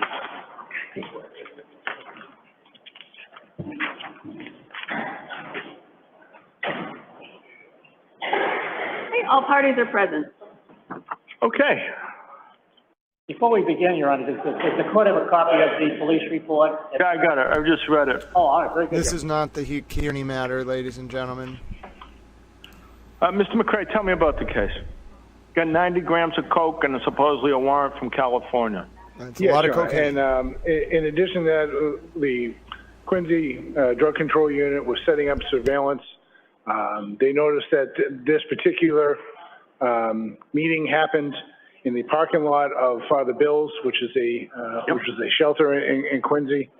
And once they were, one thing that the Quincy DCU does whenever they can is when they see a deal like this, when the parties separate, one group follows the purported buyer, one group follows the purported seller. Yeah. They did get confirmation from the buyer as to what he bought and how much he paid, and after that, the defendant was stopped. There was a canine alert to his crotch area. However, there was no drugs recovered from his person. However, there was drugs found underneath I believe underneath the passenger seat of the car, and also there was discovery in the search of the vehicle. There was a sock, and that's what inside the sock was the remainder of the drugs. Tell me about the California warrant. Is that him? At this point, I don't know, Your Honor. The police report indicates that a agent from Homeland Security reached out to the Quincy Police saying that there was a warrant for trafficking out of California. I even checked with the drug control unit today to ask them if they ever received the warrant. They said they never got the warrant from HSI. I tried to reach out to HSI today as well, but I do not hear any response from them. But I do know, based on the review of his III, at the very least, there was a removable alien charge against him stemming from 2022.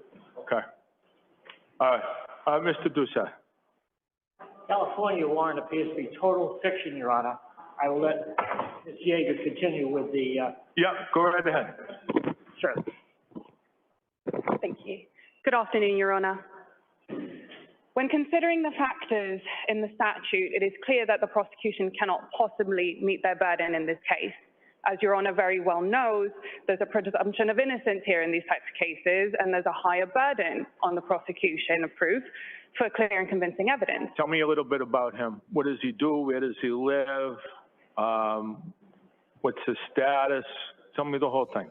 Certainly, Your Honor. Mr. Zapata lives in the area. He has no prior criminal history record in Massachusetts or any other state. Where does he live? Or who does he live with? Let's see.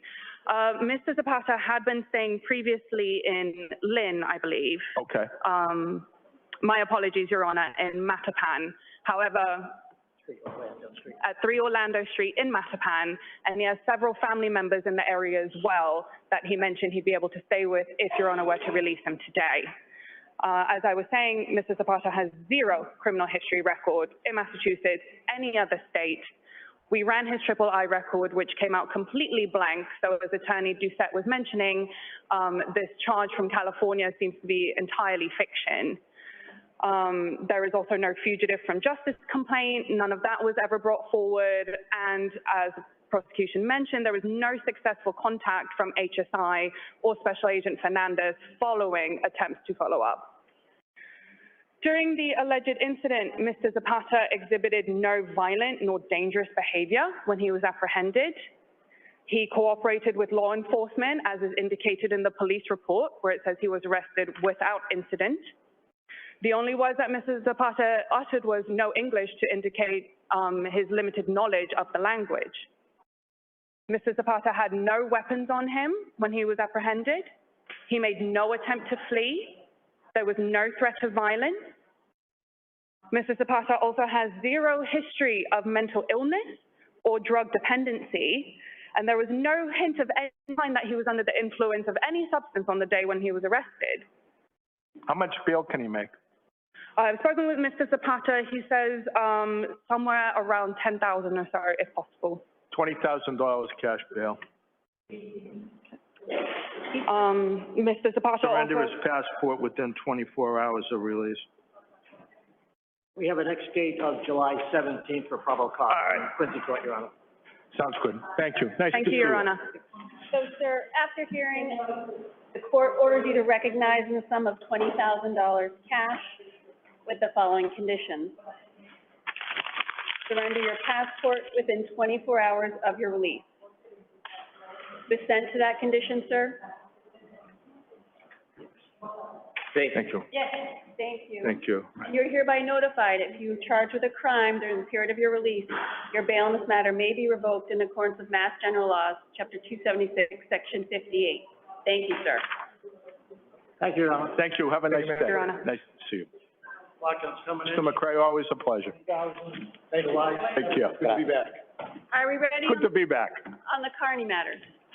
Okay. This one. We're going to do Mr. Kearney. So next before the court, number 6, 7, and 17, Number 6 and 7 are on for status. Number 17, which is 25 CR 88, is on for arraignment. So please come forward and identify yourselves for the record. Good afternoon, Your Honor. Robert Cosgrove for the Commonwealth. Good afternoon.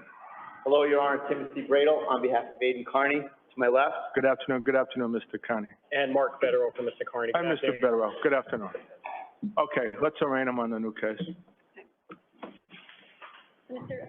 Kierney, on May 13th of 2025, the grand jury sitting in the County of Norfolk returned indictment number 2582 CR 00088, charging you as follows.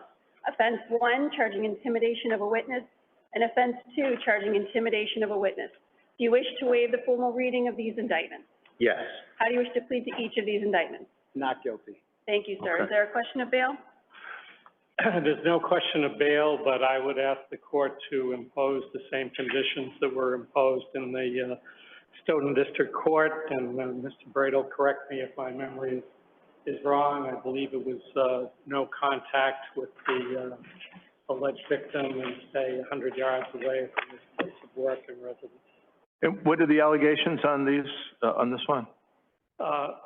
Intimidation of a witness, Your Honor. Yeah, but what's the nature of it? This was the appearance outside. Oh, outside the waving in the pizza shop. Yeah, I remember this. All right, Judge, that's agreed under Section 87. yeah, that's fine. All right, I'll impose that, Margaret. Thank you. Would you like me to do that now or wait for the end? Why don't you do that now? Just do them one at a All right, time. the court recognizes you personally without surety with the following conditions. You are to have no contact, direct or indirect, with the victim in this case. You are to stay away, have no contact, stay away 100 yards from the residence and the place of work of the complainant. Do you assent to those conditions, sir? Yes. And you're hereby notified if you're charged with a crime during the period of your release, the bail in this matter may be revoked in accordance with Mass General Law, Chapter 276, Section 58. Thank you. All right, what else are we gonna do?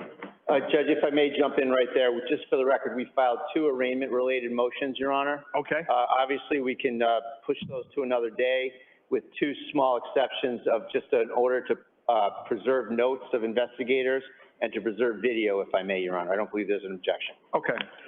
Yeah, those are both ordered. So Thank we saw the Commonwealth's ordered to preserve notes of investigators and to preserve video. What else can I do for you?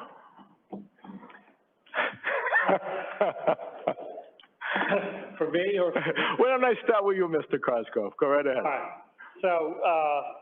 So Your Honor answered a discovery order the last time we were here. I made substantial progress on it. I can't say I fully complied with it, but I have about, let's see, somewhere in the neighborhood of 5,000 or 6,000 pages of discovery to provide Mr. Bradle today. And I had planned, Your Honor, to file that with a motion for a protective order, which I had served on Mr. Bradle a couple of days from the one I gave you. Thank you. And we have been going along with these, essentially tracking protective orders in the Karen Reed case, and in fact,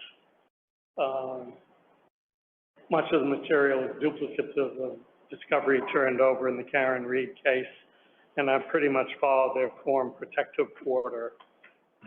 These have all been allowed with the agreement of the defendant and without prejudice. Okay. I understand that Mr. Bradle wishes to bring that practice to an end as of today. I'm in a somewhat different position. All right, let me hear from Mr. Bradle. Mr. Bradle. Thank you, Your Honor. Give me your argument. I appreciate it, Your Honor. Judge, the Karen Reed case is over with. It's moot. It's gone, okay? And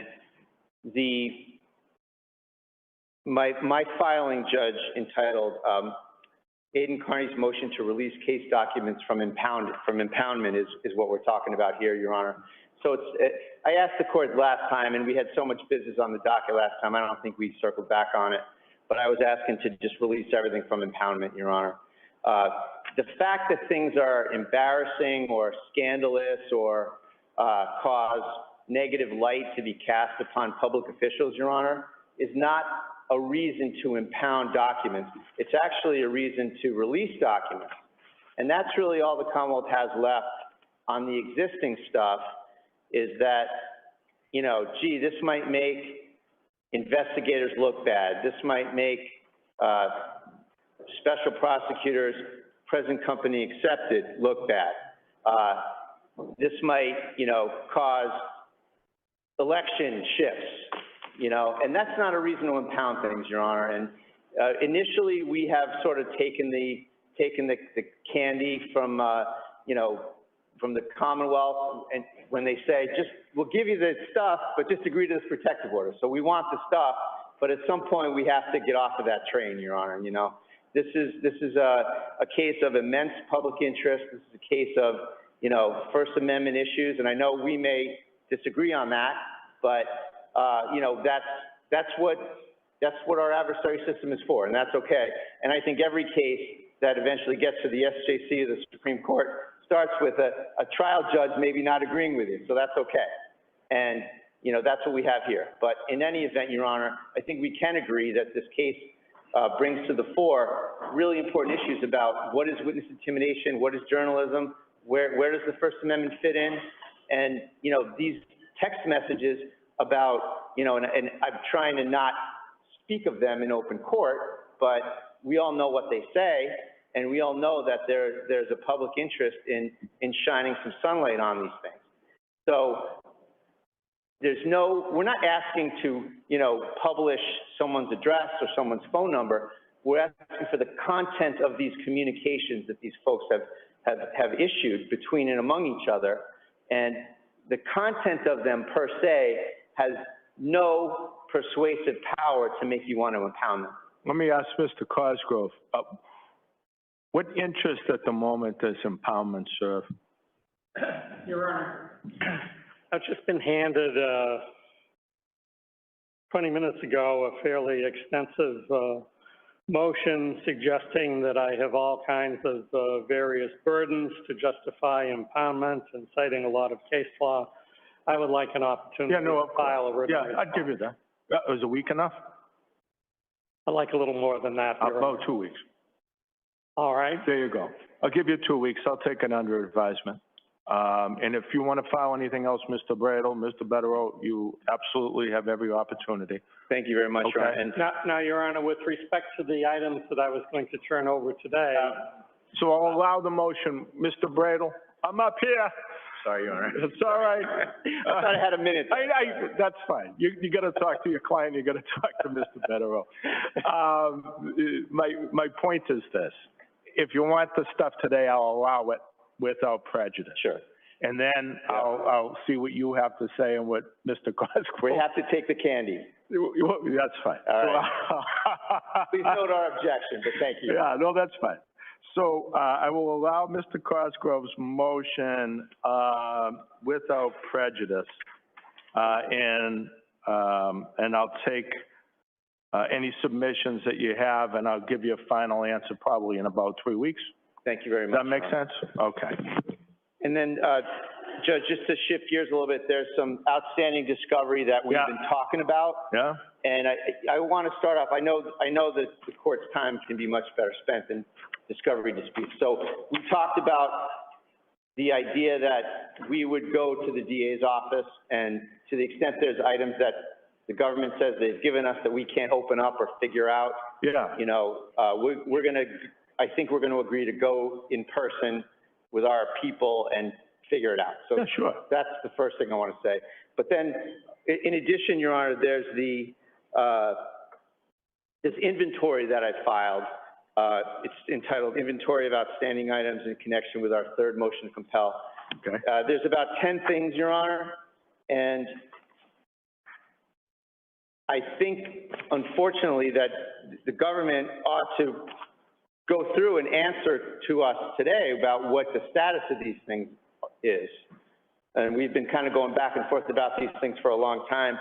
I looked back, Your Honor, and my first discovery request was February of 24. And second and third, you know, were the months following. And you know, in fairness, counsel for the Commonwealth was not the prosecutor of record at the time, but you know, the rules are the rules, and we need this stuff, and it's gone on way too long. So these are the 10 things that I think are very important, and maybe 9. Mr. Cosgrove, might you want to take that 2 weeks and respond to all of those? Could you give me an extra week, Your Honor? An extra week. Thank you. All right. But it is, Mr. Bradle makes a very good point. As we all know, I think that it's important that the discovery be turned over so that we can bring a timely trial to the case. I don't disagree with Your Honor. Notwithstanding that Mr. Bradle has some complaints, and some of them may well be legitimate, there has been a substantial amount of discovery turned over in this case. Yeah. Attorney Better has a number of items as well, Judge. Mr. Better. Thank you, Judge. Just going back briefly to some of the issues about impoundment. Yeah. There are some items that are currently under impoundment, which we believe ought to be released from impoundment, specifically messages from Michael Proctor and a civilian witness. Those messages were cited in our motion to dismiss. As the court is no doubt aware, Michael Proctor is terminated from the state police. He has been a matter of public interest with his involvement in both the Karen Reed case, which led to Mr. Kearney's interest and ultimately, on some level, his indictment in this case. But also, those messages were impounded ostensibly for privacy interests, security interests, those sorts of things. Recently, Michael Proctor has been on a press tour on ABC News and NBC News, vigorously defending his investigative conduct. The messages that are at issue here, which are impounded, the public is entitled to see that. There is certainly a presumption of public access to those files. Michael Proctor has surrendered any privacy interest he has by addressing those issues, as has the other civilian that we're talking about, who also recently appeared on national news with other members of her family defending her and her family's conduct in this case. Those messages should be publicly available. If there's going to be information that's in the public realm, there's no reason why information that the prosecution wanted concealed from public view should be concealed any further. If the court likes, we can approach and show you the messages. I would suggest they are relatively straightforward, and there's no reason for those to be impounded at this time. Okay. Anything you want to say to that, Mr. Cosgrove? I'm not going to give you another week. Well, I would suggest it would make sense to take this up when we take up the other matters. I think that makes sense, too. Yeah, I won't ask for another week. I won't ask for another day. That's, why don't I do this? Why don't you all come up to sidebar? Let me take a look at what you need. So just so folks understand, this is about Jen McCabe and Michael Proctor communicating. All right. Also, we start a little bit of a towel membership parade. I'm sorry you have to listen to this beep. It is going to be annoying, but we can't turn the beep off or we'll miss it when it comes back. So we're going to actually, you know what? I guess you don't have to hear the beep. I can go like this. There you go. Now you don't have to hear the beep. All right. So I started a towel membership parade. Also, welcome, Lucia, to the Super Towel fold. You've joined our blue wall. And welcome as well to the new Super Towel members. Iowa Travel Nurse got a new membership. Brody Bro, Silver Fox, Carrie B, and Denise Brady. Enjoy. That was my towel gift to you all, as we have a lot of people tuned in right now. So I wanted to say thank you for watching and for keeping up with the court process. So we're at sidebar. We're talking about messages between Michael Proctor and Jen McCabe right now, I believe, ladies and gentlemen. Anthony Barton, you are loved very much. And we are at sidebar. We haven't had a sidebar in a while, ladies and gentlemen. And if you do have your towel emojis unlocked, you can go right ahead and use our favorite of all emojis, which involves the sheep, because we're at sidebar. So, yes, folks, we are waiting for the Aiden TurtleBoy Kierney hearing to get back from sidebar. I believe they are talking about Michael Proctor's text messages right now with Jen McCabe. Now, none of the motions today will impact the protective order related to Lindsay Gattani's phone. Okay, this is all unrelated material, more related to Michael Proctor, Jen McCabe, maybe Kate Peta. So we're trying to find out exactly what's going on, if Judge Dunlin will allow that. Oh, one Beatles about a year ago in January of 2024, someone on I think YouTube or something was like, Grant calls himself a towel. His pronouns must be towel. So I was like, fine, I'll become an anthropomorphic towel. Now we have towelettes, washcloths, soap dispensers, flannels, electric hand dryers, beach towels, hemp towels, paper towels, microfiber towels. We have towels all around the world. Super towelettes, of course. So, yes, we're at sidebar. If you're just tuning in, we have not had a sidebar in a while, ladies and gentlemen. And we are at sidebar in the Aiden TurtleBoy Kierney hearing. And I'm not making you listen to the beep, but I am just hearing beep after beep after beep in my ear. Okay. Here we go. Hold on.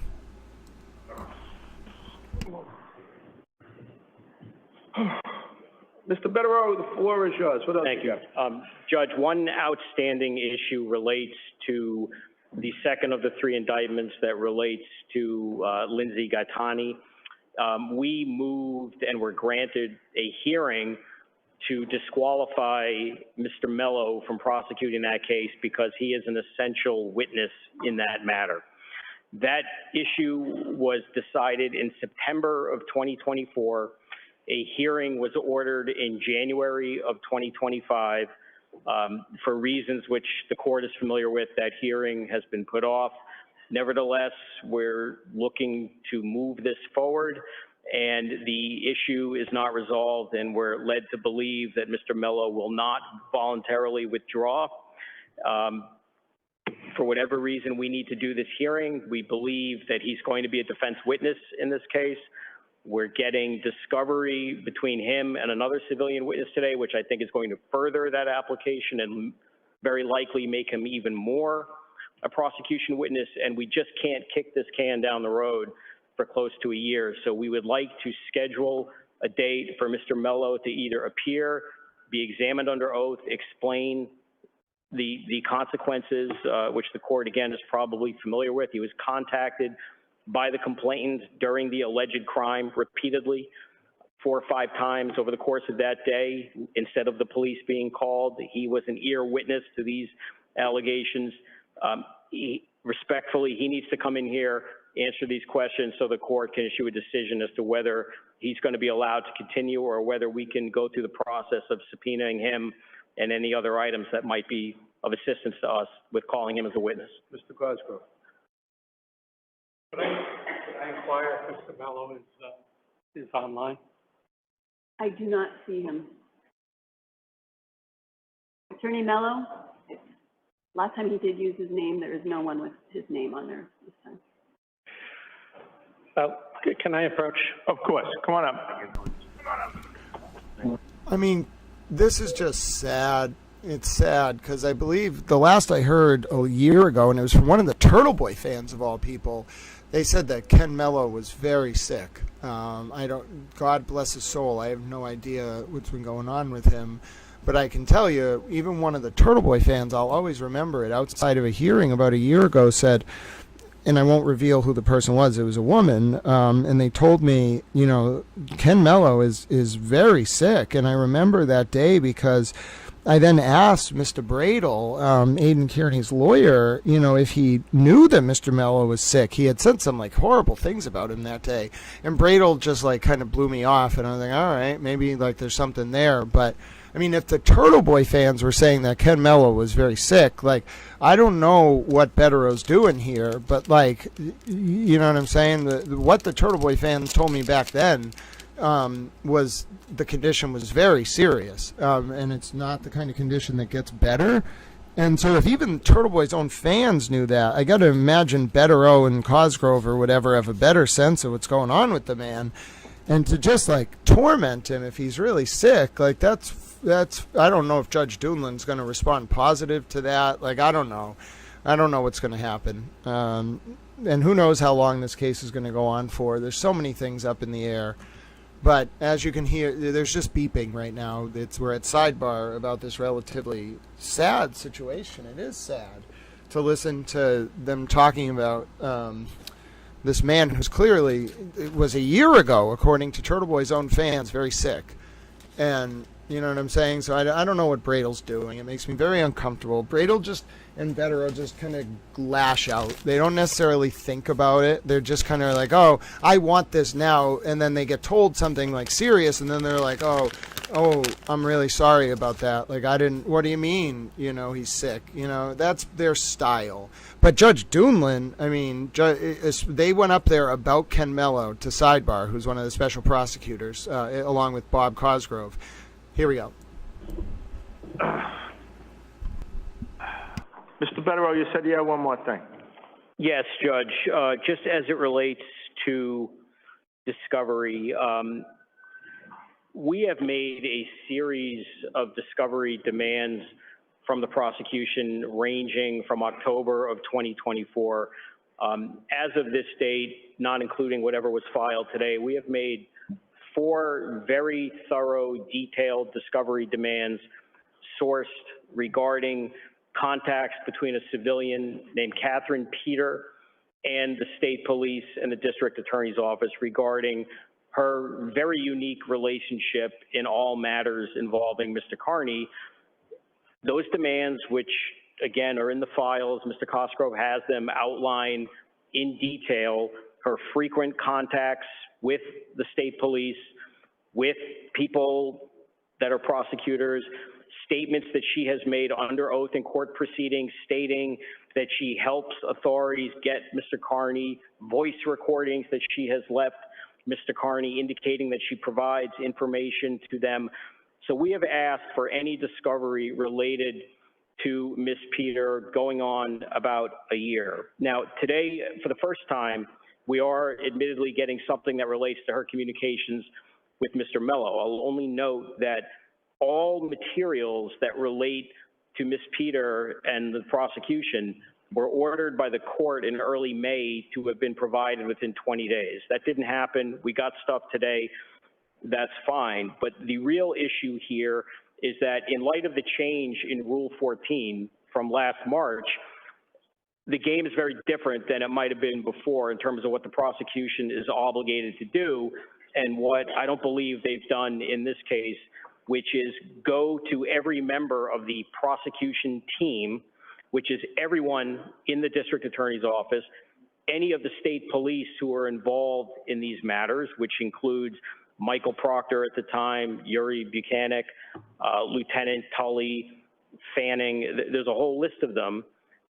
The Karen Reed prosecutors who are also covered, who got a little bit involved, as the court is aware, in Mr. Kierney's case and may or may not have had a relationship with her too. She has made statements allegedly indicating some involvement in that case.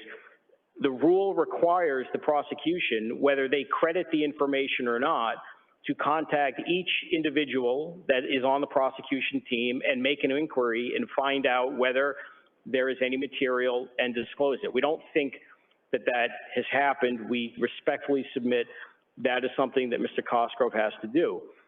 In particular, I would draw the court's attention to testimony that was given by a member of the state police in February of 2024, which led to a wiretapping charge against Mr. Kierney, in which Fanning of the state police stated under oath that they received a recording, a 30-second recording from Catherine Peter, that it was given to Lieutenant Tully and then given to Fanning, and we have no evidence of that. We don't have a copy of the recording. We were given the wrong recording in that regard. We have no police reports. We have no communications. We have nothing. If they don't exist, they don't exist, but they're obligated to look for it, make the inquiry, and report back and say whether any of this exists or not. And the last thing I'll note on that point, under the new rule, it doesn't matter whether the prosecutor credits any of this, thinks it's nonsense, thinks it might be real. They're obligated to do it, and we simply ask respectfully that the court instruct the prosecution to do that and disclose whatever evidence ought to be disclosed, or make a statement on the record that there is nothing to disclose. And if that's the case, then we'll all live and die with the consequences of that statement. Okay, Mr. Cosgrove. It's largely been done. Is that part of the 5,000 pages that you're turning over? It is. Among the things turned over is the email from Catherine Peter to Brian Tully providing that 30-second clip. Gotcha. Okay, that's fine. So that seems to solve that. You said that you had some things you wanted to bring up. Go right ahead. Yes, yes. So this will be an opportunity, Your Honor, for myself and Mr. Betterow to do an absolute 180 on our positions on disclosure of impounded documents. Your Honor will recall that the last time we were here, attached to a discovery motion was an affidavit. Oh, yeah. And at that time, it was initially filed provisionally without hearing from the Commonwealth, was impounded upon, I believe, not the affiant's representation, but I think Mr. Bradle's representation that the affiant was in fear that there would be some sort of retaliation by the Commonwealth.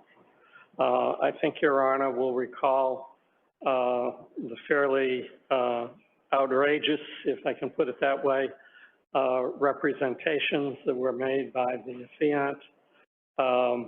I believe now, as I moved at the time, that that affidavit should either be stricken or that the impoundment order should be lifted.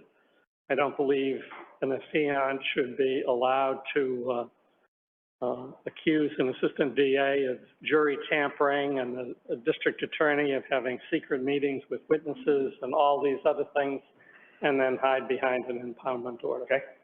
Let me hear from the other side. Mr. Betterow. Yes, a couple things that I think ought to be corrected. The affiant is not alleging what happened.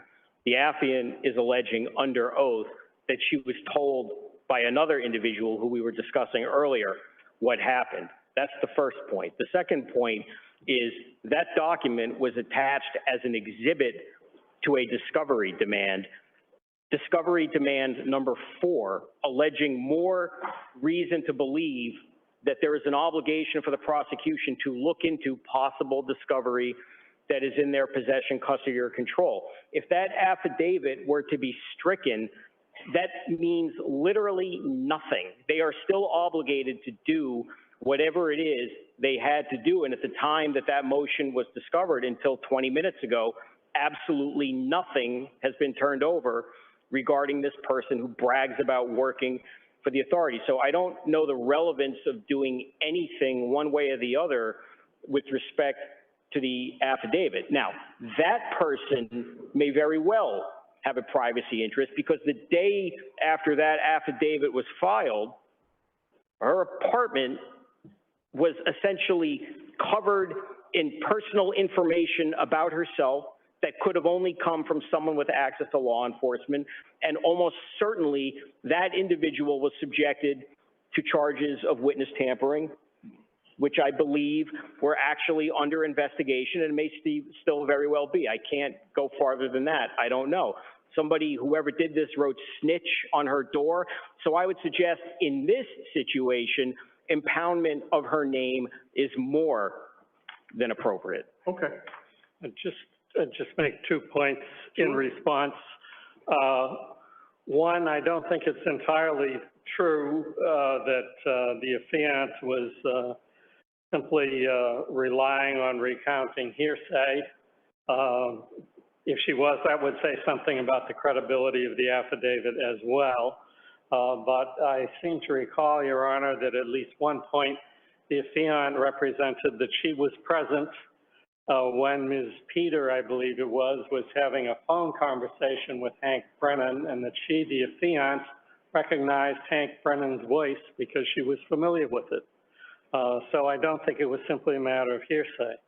The second thing I'd say is that the identity of this person is all over the internet, and was all over the internet at the time it was before you the other day. I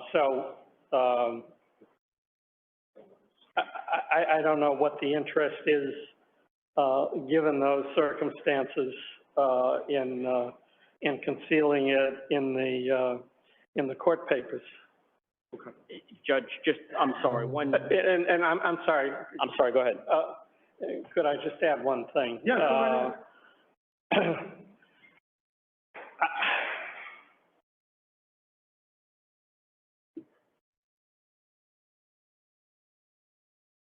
Apparently, these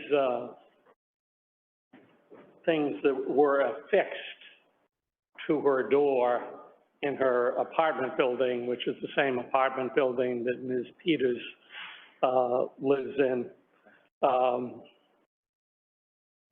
And I think the implication was made at the time. First of all, that event was publicized by Mr. Kierney on the internet with photographs of the door in question. And I guess I would just question, Your Honor, the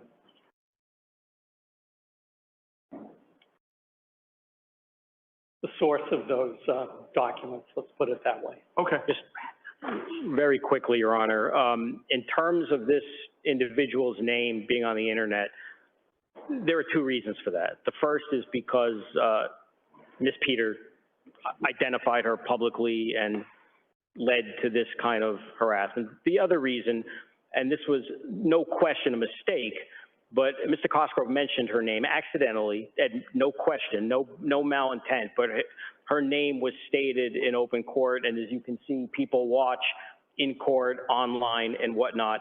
So the fact that her name had been put out accidentally through no fault, with no malintent, is not a reason, I think, to just open up the affidavit to her name. Okay, thank you all. So we have a date for, what was that, August? What was the date, Margaret? August 13th for August discovery 13th. compliance. And then we'll pick a date for the other issue. Am I correct, Mr. Cosgrove? Yeah. Towards the end of the month? Now, or do you want to pick it on? Why don't we pick it on the 13th? I think that makes sense. All right, I may have some, I'm sorry, I should be standing. That's okay. I may have some information about, That's fine. the health status at that time. All right. We'll see you all on August 13th. Thank you. Okay, thank you all. One more, Your Honor. Go ahead. Oh, sorry. I believe we have an agreement. Mr. Bradel has responded relative to the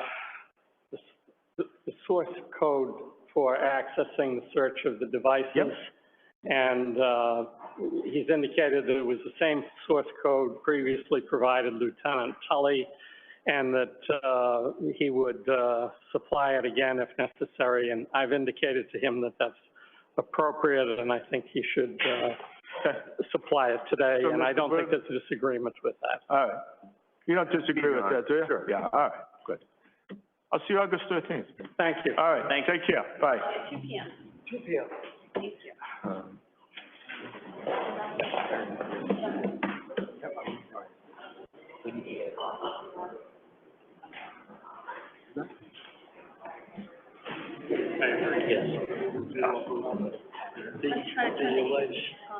We have any lobbies we could go? Yeah, we're gonna take that. We'll take it across the street.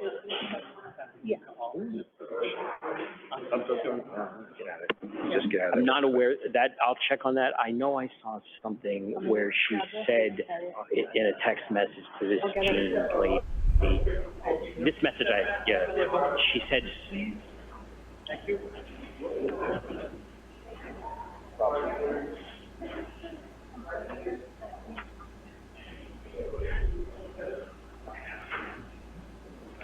Thanks. Yeah. Yeah.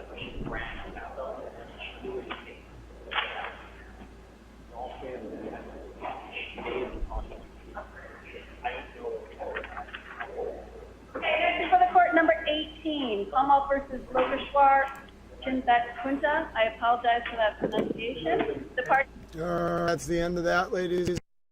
That's the end of that. That was Aiden TurtleBoy Kierney's hearing. Our next date is August 13th.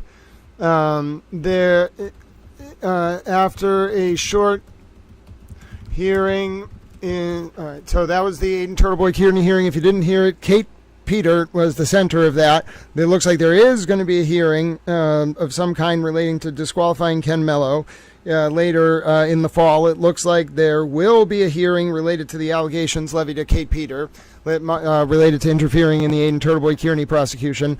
Oh, ladies and gentlemen, and it's all heating up very quickly indeed. My name is Grant Smith Ellis. If you just tuned in, that was the Aiden TurtleBoy Kierney hearing. If you missed it, we're going to watch it again from the beginning right now. Let me just end this clip. So that was the full hearing, I believe, ladies and gentlemen, or at least it was. We heard the full thing, and we're going to get a chance to watch it back. If you just missed it, if you tuned in, if you didn't get to hear the full thing, don't worry, ladies and gentlemen. I'm going to be able to watch the. I'm going to be able to play the whole thing for you from the beginning. Give me just 1 second. So if you missed the Aiden TurtleBoy Kierney hearing, don't worry. We're going to have a replay right now. I'm going to write it up as it happens. So stay with little towel. And I'm now going to put on the replay for you. So give me 1 second. This is the replay of the hearing we just listened to, ladies and gentlemen, if you missed it. Bunch of rapid updates, most of them to do with Kate Peter. It sounds like Kate Peter was involved in this investigation in ways that may have compromised it. I cannot believe what I'm hearing. If Aiden Kierney goes free because of Kate Peter's strange behavior, that will be a scar on the face of the justice system. And the whole story then is going to be how Kate Peter let Aiden Kierney go free because she got involved in a criminal prosecution when she shouldn't have. That is absolutely absurd. It's ridiculous. I can't believe I even said that sentence. What an injustice to the victims. What? Just because she wanted to get Kierney? What an injustice, ladies and gentlemen. Oh, goodness. Goodness gracious me. Just absolutely an injustice. An injustice in every sense of the term. All right, let's go back. Let's watch it from the beginning. If you missed the Aiden TurtleBoy Kierney hearing, we're going to get to listen to it right now, ladies and gentlemen. Let me just find out where it started. Give me 1 second. Let's see. All right, 1 second. After hearing, all right, it starts right here. Recognize the sum of $20,000 cash with the following conditions. Surrender your passport within 24 hours of your release. On May 13th of 2025, the grand jury sits. Hold on 1 second. Going to just get the beginning of the call. This one. We're going to do Mr. Kierney. So next before the court, number 6, 7, and 17. Number 6 and 7 are on for status. Number 17, which is 25 CR 88, is on for arraignment. So please come forward and identify yourselves for the record. Good afternoon, Your Honor. Robert Cosgrove for the Commonwealth. Good afternoon. Hello, Your Honor. Timothy Bradle on behalf of Aiden Kierney. To my left. Good afternoon. Good afternoon, Mr. Kierney. And Mark Federer for Mr. Kierney. Hi, Mr. Federer. Good afternoon. Okay, let's arraign him on the new case. Mr. Kierney, on May 13th of 2025, the grand jury sitting in the County of Norfolk returned indictment number 2582 CR 00088, charging you as follows. Offense 1, charging intimidation of a witness, and offense 2, charging intimidation of a witness. Do you wish to waive the formal reading of these indictments? Yes. How do you wish to plead to each of these indictments? Not guilty. Thank you, sir. Okay. Is there a question of bail? There's no question of bail, but I would ask the court to impose the same conditions that were imposed in the Stoughton District Court. And Mr. Bradle, correct me if my memory is wrong. I believe it was no contact with the alleged victim and stay 100 yards away from his place of work and residence. And what are the allegations on these, on this one? Intimidation of a witness, Your Honor. Yeah, but what's the nature of it? This was the appearance outside. Oh, outside the waving in the pizza shop. Yeah, I remember this. All right, Judge, that's agreed under Section 87. yeah, that's fine. All right, I'll impose that, Margaret. Thank you. Would you like me to do that now or wait for the end? Why don't you do that now? Just do them one at a All right, time. the court recognizes you personally without surety with the following conditions. You are to have no contact, direct or indirect, with the victim in this case. You are to stay away, have no contact, stay away 100 yards from the residence and the place of work of the complainant. Do you assent to those conditions, sir? Yes. And you're hereby notified if you're charged with a crime during the period of your release, the bail in this matter may be revoked in accordance with Mass General Law, Chapter 276, Section 58. Thank you. All right, what else are we gonna do? Judge, if I may jump in right there, just for the record, we filed 2 arraignment-related motions, Your Honor. Okay. Obviously, we can push those to another day with 2 small exceptions of just an order to preserve notes of investigators and to preserve video, if I may, Your Honor. I don't believe there's an objection. Okay. Yeah, those are both ordered. So the Commonwealth's ordered to preserve notes of investigators and to preserve video. What else can I do for you?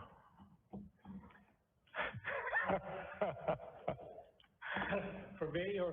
Why don't I start with you, Mr. Cosgrove? Go right ahead. All right. So Your Honor answered a discovery order the last time we were here. I made substantial progress on it. I can't say I fully complied with it, but I have about, let's see, somewhere in the neighborhood of 5,000 or 6,000 pages of discovery to provide Mr. Bradel today. And I had planned, Your Honor, to file that with a motion for a protective order, which I had served on Mr. Bradel a couple of days from the one I gave you. Thank you. And we have been going along with these, essentially tracking protective orders in the Karen Reed case, and in fact, much of the material is duplicates of the discovery turned over in the Karen Reed case, and I've pretty much followed their form protective order. These have all been allowed with the agreement of the defendant and without prejudice. Okay. I understand that Mr. Bradel wishes to bring that practice to an end as of today. I'm in a somewhat different position. All right. Let me hear from Mr. Bradel. Mr. Bradel. Thank you, Your Honor. Give me your argument. I appreciate it, Your Honor. Judge, the Karen Reed case is over with. It's moot. It's gone. Okay. And my filing, Judge, entitled Aiden Kierney's motion to release case documents from impoundment is what we're talking about here, Your Honor. So I asked the court last time, and we had so much business on the docket last time, I don't think we circled back on it, but I was asking to just release everything from impoundment, Your Honor. The fact that things are embarrassing or scandalous or cause negative light to be cast upon public officials, Your Honor, is not a reason to impound documents. It's actually a reason to release documents. And that's really all the Commonwealth has left on the existing stuff, is that, gee, this might make investigators look bad. This might make special prosecutors, present company accepted, look bad. This might, cause election shifts, and that's not a reason to impound things, Your Honor. And initially, we have sort of taken the candy from, from the Commonwealth, and when they say, we'll give you the stuff, but just agree to this protective order. So we want the stuff, but at some point we have to get off of that train, Your Honor. This is a case of immense public interest. This is a case of, First Amendment issues, and I know we may disagree on that, but that's what our adversary system is for, and that's okay. And I think every case that eventually gets to the SJC or the Supreme Court starts with a trial judge maybe not agreeing with you, so that's okay.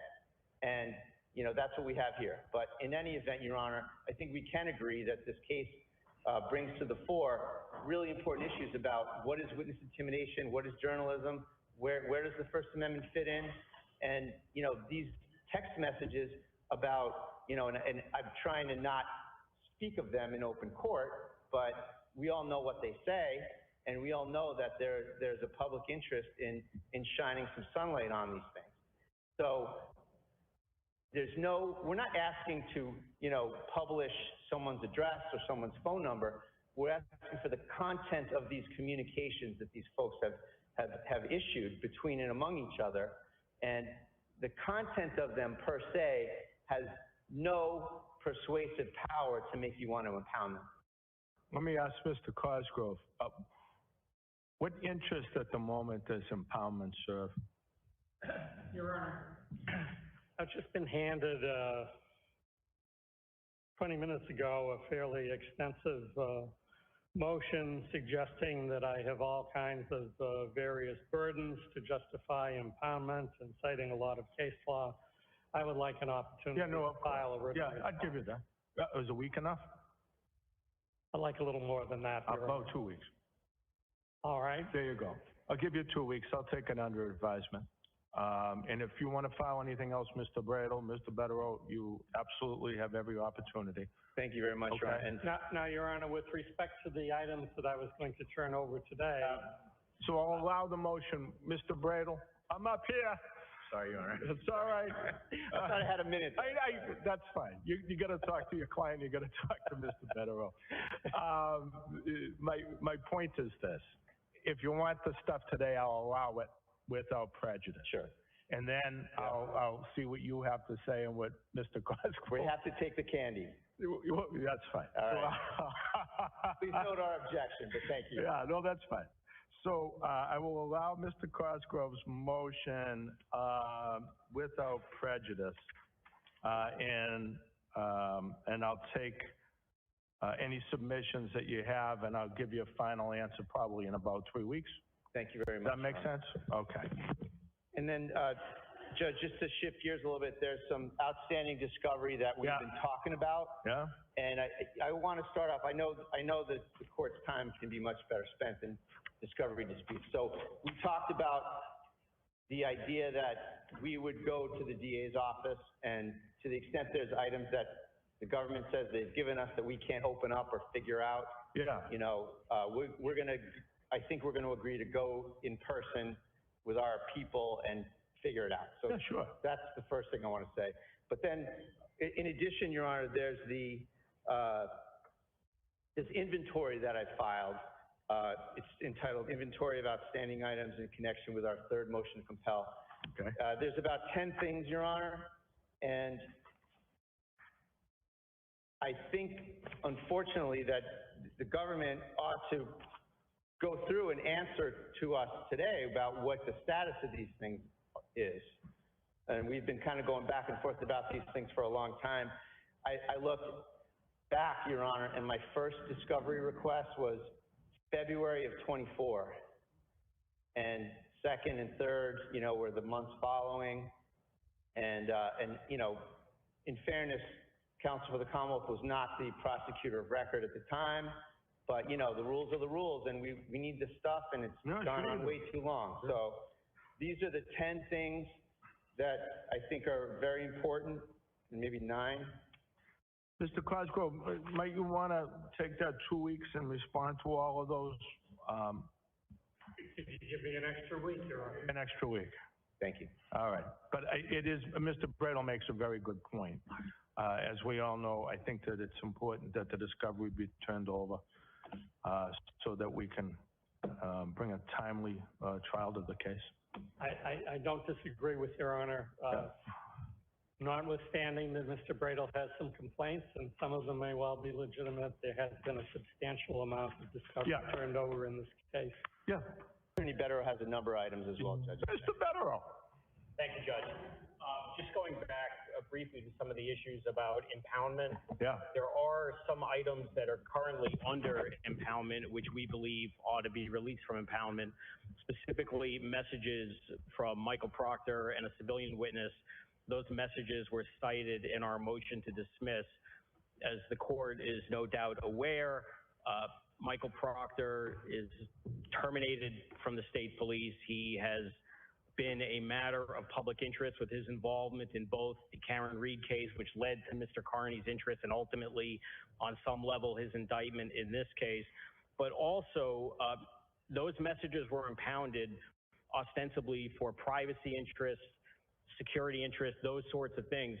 Recently, Michael Proctor has been on a press tour on ABC News and NBC News, vigorously defending his investigative conduct. The messages that are at issue here, which are impounded, the public is entitled to see that. There is certainly a presumption of public access to those files. Michael Proctor has surrendered any privacy interest he has by addressing those issues, as the civilian, the other civilian that we're talking about, who also recently appeared on national news with other members of her family defending her and her family's conduct in this case. Those messages should be publicly available. If there's going to be information that's in the public realm, there's no reason why information that the prosecution wanted concealed from public view, I would suggest this time.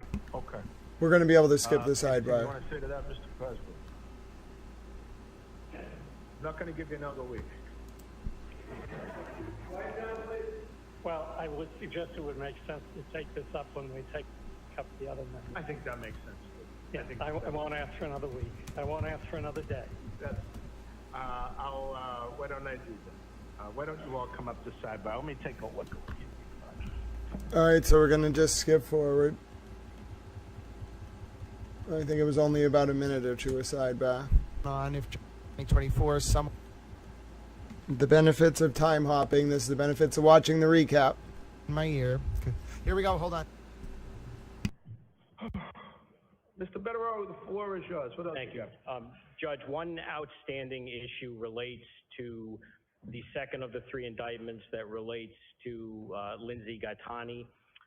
We moved and were granted a hearing to disqualify Mr. Mello from prosecuting that case because he is an essential witness in that matter. That issue was decided in September of 2024. A hearing was ordered in January of 2025. For reasons which the court is familiar with, that hearing has been put off. Nevertheless, we're looking to move this forward, and the issue is not resolved, and we're led to believe that Mr. Mello will not voluntarily withdraw. For whatever reason, we need to do this hearing. We believe that he's going to be a defense witness in this case. We're getting discovery between him and another civilian witness today, which I think is going to further that application and very likely make him even more a prosecution witness. And we just can't kick this can down the road for close to a year. So we would like to schedule a date for Mr. Mello to either appear, be examined under oath, explain the consequences, which the court, again, is probably familiar with. He was contacted by the complainant during the alleged crime repeatedly, 4 or 5 times over the course of that day. Instead of the police being called, he was an ear witness to these allegations.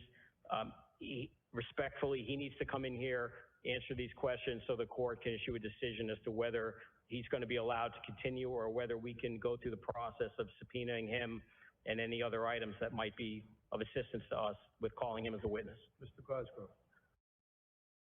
Could I inquire if Mr. Mello is online? I do not see him. Attorney Mello, last time he did use his name, there is no one with his name on there this time. Can I approach? Of course. Come on up. I mean, gonna skip the sidebars here as well. Hold on. And I basically talk about how sick Ken Mello was a year ago, according to TurtleBoy's own fans. Special prosecutor. We're watching a recap. If you missed the TurtleBoy hearing, you tuned in right in time. You tuned in right in time. Mr. Betterow, you said you had one more thing. Yes, Judge. Just as it relates to discovery, we have made a series of discovery demands from the prosecution ranging from October of 2024. As of this date, not including whatever was filed today, we have made 4 very thorough, detailed discovery demands sourced regarding contacts between a civilian named Catherine Peter and the state police and the district attorney's office regarding her very unique Kate Peter is mafia masshole, by the way, for those who are wondering. Relationship in all matters involving Mr. Kierney. Those demands, which again are in the files, Mr. Cosgrove has them outlined in detail. Her frequent Yes, Vicky, August 13th, for those who missed it. August 13th, next date. Contacts with the state police, with people that are prosecutors, statements that she has made under oath in court proceedings stating that she helps authorities get Mr. Kierney, voice recordings that she has left Mr. Kierney indicating that she provides information to them. So we have asked for any discovery related to Ms. Peter going on about a year. Now, today, for the first time, we are admittedly getting something that relates to her communications with Mr. Mello. I'll only note that all materials that relate to Ms. Peter and the prosecution were ordered by the court in early May to have been provided within 20 days. That didn't happen. We got stuff today. That's fine. But the real issue here is that in light of the change in Rule 14 from last March, the game is very different than it might have been before in terms of what the prosecution is obligated to do and what I don't believe they've done in this case, which is go to every member of the prosecution team, which is everyone in the district attorney's office, any of the state police who are involved in these matters, which includes Michael Proctor at the time, Yuri Buchanan, Lieutenant Tully, Fanning, there's a whole list of them. The Karen Reed prosecutors who are also covered, who got a little bit involved, as the court is aware, in Mr. Kierney's case and may or may not have had a relationship with her too. She has made statements allegedly indicating some involvement in that case. The rule requires the prosecution, whether they credit the information or not, to contact each individual that is on the prosecution team and make an inquiry and find out whether there is any material and disclose it. We don't think that that has happened. We respectfully submit that is something that Mr. Cosgrove has to do. In particular, I would draw the court's attention to testimony that was given by a member of the state police in February of 2024, which led to a wiretapping charge against Mr. Kierney, in which Fanning of the state police stated under oath that they received a recording, a 30-second recording from Catherine Peter, that it was given to Lieutenant Tully and then given to Fanning, and we have no evidence of that. We don't have a copy of the recording. We were given the wrong recording in that regard. We have no police reports. We have no communications. We have nothing. If they don't exist, they don't exist, but they're obligated to look for it, make the inquiry, and report back and say whether any of this exists or not. And the last thing I'll note on that point, under the new rule, it doesn't. Eva, you can't link to a message on Twitter, you can't link to a message. It won't work. So you may want to remove that, Eva. It's just a link to. It will only work for the person who you sent the message to. So I wanted to answer a question. Of course, Susan. No, I agree with you. It is very hard to unravel. We got to keep track of all the pieces. Vicky asked if there will be a lawsuit ahead of the civil trial. I'm not really sure. But this is a lot. And the reason why this is so relevant, why it makes it so frustrating, is why Kate Peter was handling evidence or involved in this case or whatever. I mean, it compromises the case. So as I have my own personal feelings about some of the things Kate has said, but I'm not going into those now. I don't think that her saying negative things about religion or some other stuff she's done is relevant to what we're talking about now. This is purely an analysis of, did this woman, Kate Peter, because she was trying to position herself to be some hero in some documentary, work for a PI named Marty Kraft and get involved with this prosecution in a way that undermined it? It's not disparaging to say that. It's just very concerning if that's what happened. Oh, hold on. One Beatles. I don't think Eva meant to delete your message. I think she meant to delete his own. But One Beatles, you were absolutely right. And I unhid your message so it will show up on the stream. And Eva was obviously she was removing her own message because it was a bad link it was a link to something no one could access. But anyway, I think that there's a lot to be said here about how we have to talk about all this to unravel it. And it's not like we're saying, okay, Kate Peters stood outside a courthouse and that's wrong. That's not what we're critiquing. There was some involvement in this investigation in an inappropriate way, allegedly. And if we care about the integrity of the case, then we have to talk about this. No, Deb, don't worry about it. No, Olaf, you're wrong. You're wrong. I think Catherine Peter not just manipulated, but I think Catherine Peter took advantage of what Aiden Kierney was doing, and that Catherine Peter and the state police had two separate motives. Get Aiden Kierney, get him to three motives. Get Aiden Kierney, get him to flip on Karen, and then also, I mean, he also did bad things, but I don't even know if that was the primary motivator. They also wanted to find out what the nature of the federal probe was about.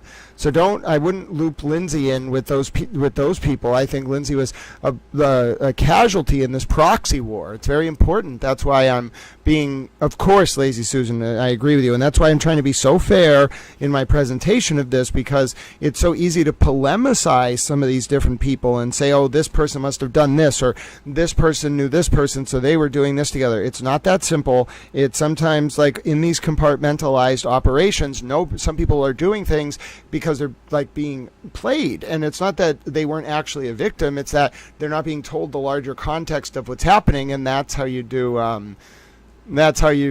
this. Well, Lazy Susan, I also have a couch, but I wasn't given it. It's been in my house for as long as I've been here, as far as I know. So, I mean, technically I have a couch, but it's not really relevant to the couch in question. But yes, if you're just tuning in, ladies and gentlemen, Catherine Peter has now become basically central to the Aiden Kierney case, and not in the way, she's not the, what's her name, the Charlotte of the internet. She's not like the savior here. She, with a grudge, in my opinion, inadvertently or advertently interfered in the criminal cases involving Aiden Kierney to, quote, get him.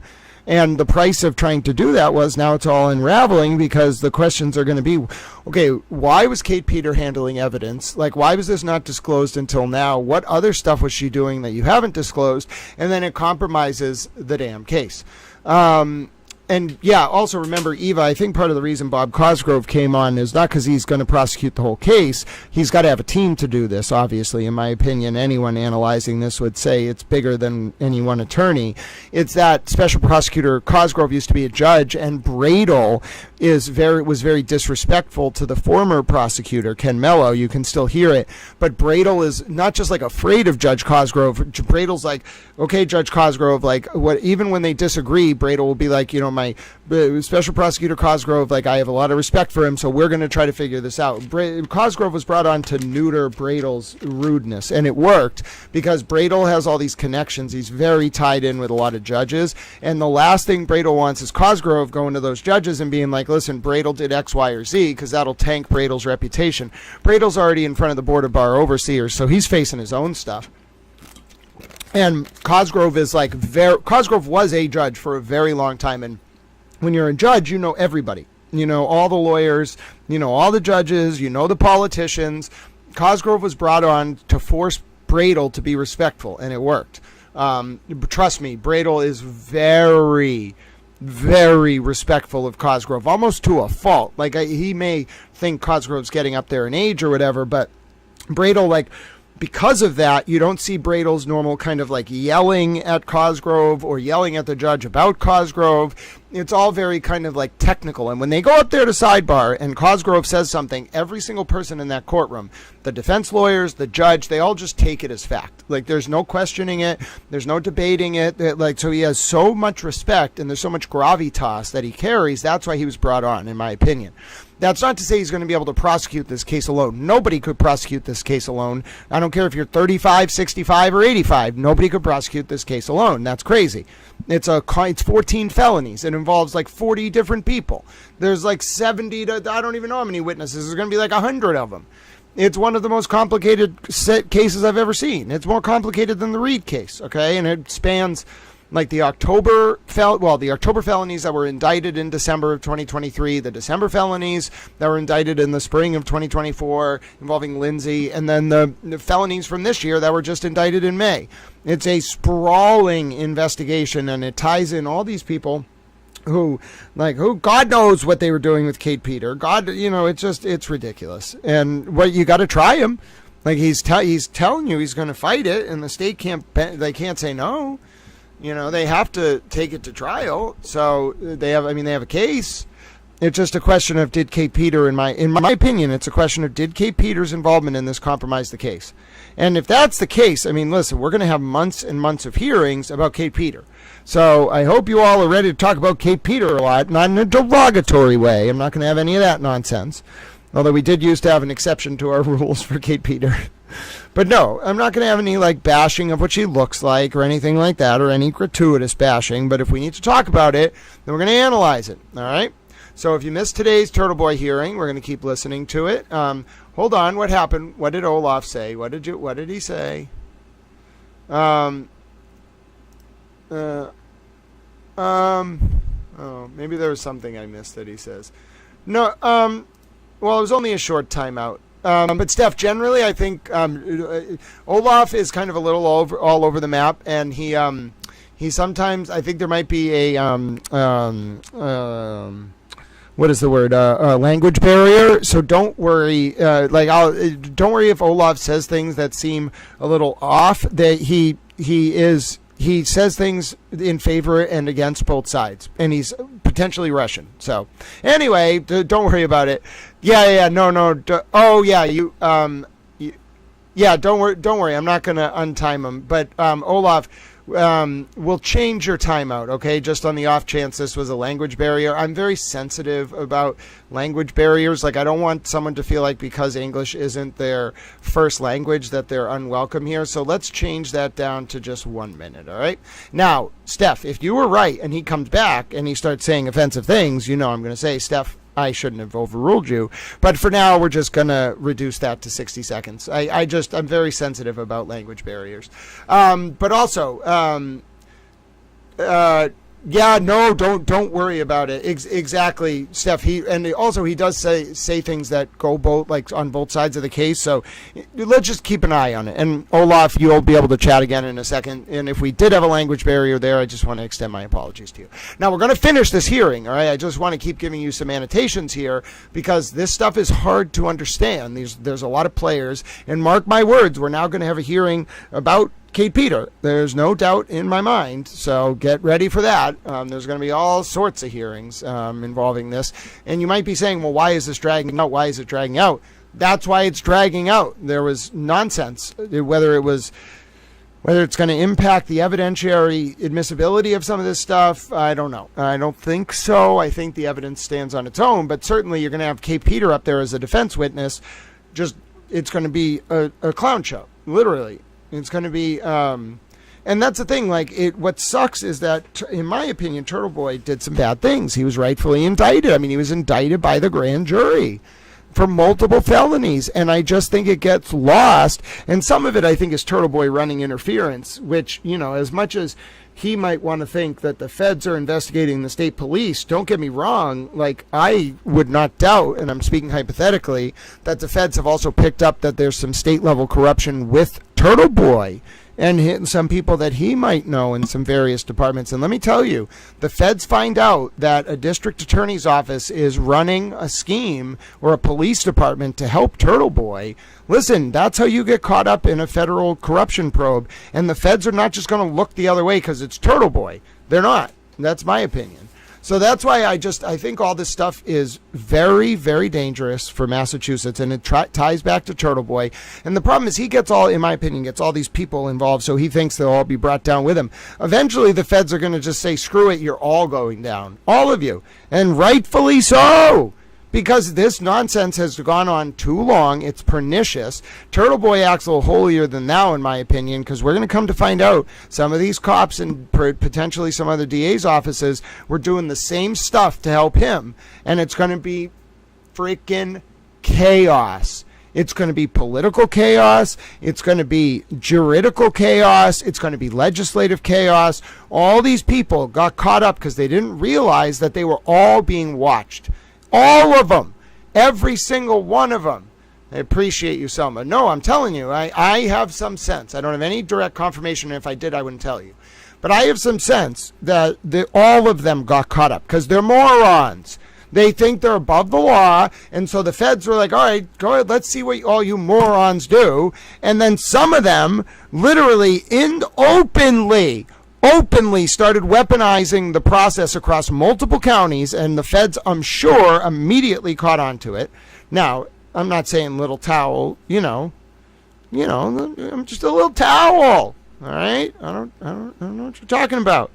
Don't be threatening me for cooperating with a federal investigation. I'm just a little towel. All right? I didn't testify.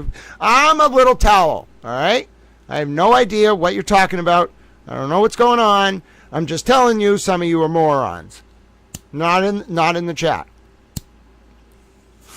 Absolute morons. They literally walked you right into it. They were like, oh, I wonder if some of the other I wonder if this police department will do this for him. Oh, really? Oh, that was expected. It's just a question of who's going to go down and on what charges at this point. Now, there are some people that I think deserve to go down whose names have not really hit the news.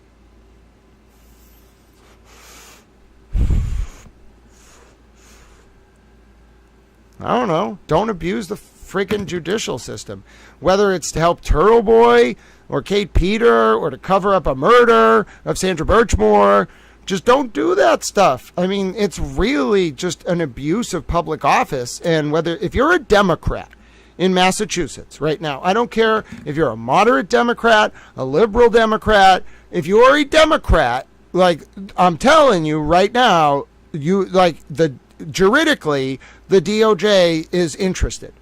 Every Democrat, okay? Every Democrat. It doesn't matter what Democratic persuasion you are. If you are a liberal Democrat or a moderate Democrat or, God forbid, a progressive Democrat, you shouldn't have done anything wrong over the past few months. And some of you pushed it so far. It's not just in Norfolk County either. Listen, I'm going to be very, very circumspect here, but I'm telling you, some of you literally walked right into it, and it's ridiculous. God knows how many arrests. I mean, it could, as I said, it could be one of the largest public corruption busts in the history of the United States, and it's just a matter of time.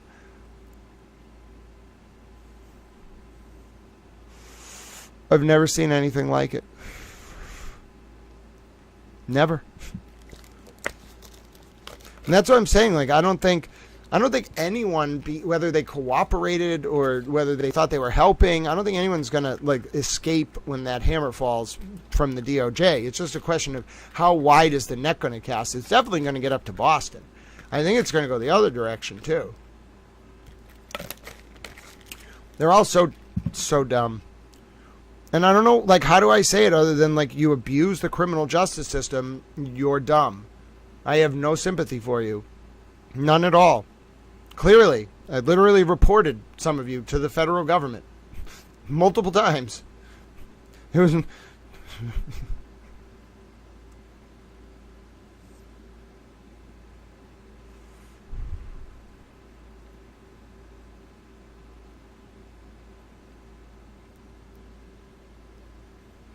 It's just a question of how much more I want to say right now.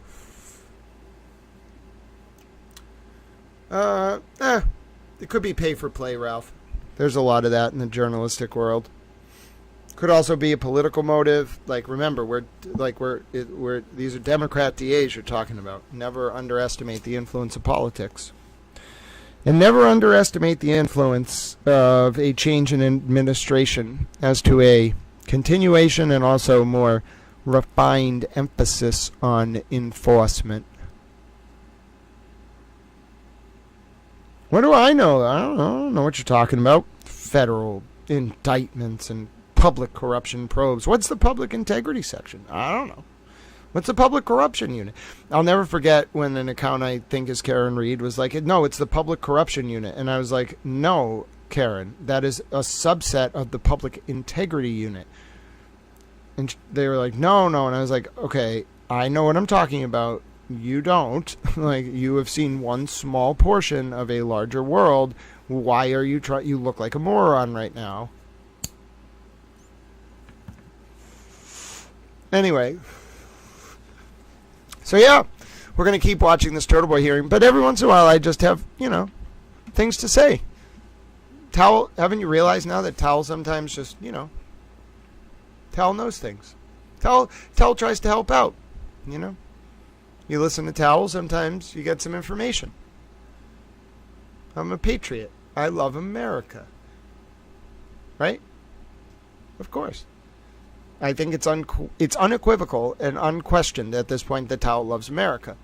So, of course, you put Towel's faith and love for America to the test, well, you're going to see my belief in the checks and balances of our system of government. I don't know. I'm just some guy. All right, let's keep listening to the hearing.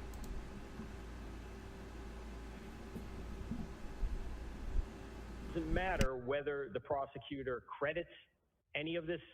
Oh, that's what I was going to analyze. So he's talking about, Bettero's talking about how there's a new Rule 14 in Massachusetts. I'm not a lawyer. There's not legal advice. There's a new Rule 14 in Massachusetts where there's reciprocal discovery rules now on the prosecutor that didn't exist during the last discovery order. So Bettero's basically saying, like, listen, we even though it wasn't the case before that they had this obligation, there's now an affirmative obligation under Rule 14 to go actually search for these documents, and they should do it. And that's a pretty reasonable thing for Bettero to ask for, but that's why it's a little complicated, because they're just like, oh, there's the new Rule 14. They don't really say what that means. What that's talking about is the new reciprocal discovery rules in Massachusetts, which were promulgated and took effect March 31st, I want to say, of 2025. So he's saying these rules are now in effect. We're motioning under these rules. That it's a change in circumstance, therefore you should reorder Special Prosecutor Cosgrove to go talk to all these people in the DA's unit. That's what Bettero's saying. Any of this exists or not. And the last thing I'll note on that point, under the new rule, it doesn't matter whether the prosecutor credits any of this, thinks it's nonsense, thinks it might be real. They're obligated to do it, and we simply ask respectfully that the court instruct the prosecution to do that and disclose whatever evidence ought to be disclosed, or make a statement on the record that there is nothing to disclose. And if that's the case, then we'll all live and die with the consequences of that statement. Okay, Mr. Cosgrove. Last one's been done. Is that part of the 5,000 pages that you're turning over? It is. Among the things turned over is the email from Catherine Peter to Brian Tully providing that 30-second clip. Gotcha. Okay, that's fine. So that seems to solve. I wonder what other material we're going to see involving Brian Tully and Catherine Peter. That. You said that you had some things you wanted to bring up. Go right ahead. Yes. So this will be an opportunity, Your Honor, for myself and Mr. Bettero to do an absolute 180 on our positions on disclosure of impounded documents. Your Honor will recall that the last time we were here, attached to a discovery motion was an affidavit. Oh, yeah. And at that time, it was initially filed provisionally without hearing from the Commonwealth. Was impounded upon, I believe, not the affiant's representation, but I think Mr. Bradle's representation that the affiant was in fear that there would be some sort of retaliation by the Commonwealth. What they're talking about here is this woman who lives next to Kate Peter wrote an affidavit.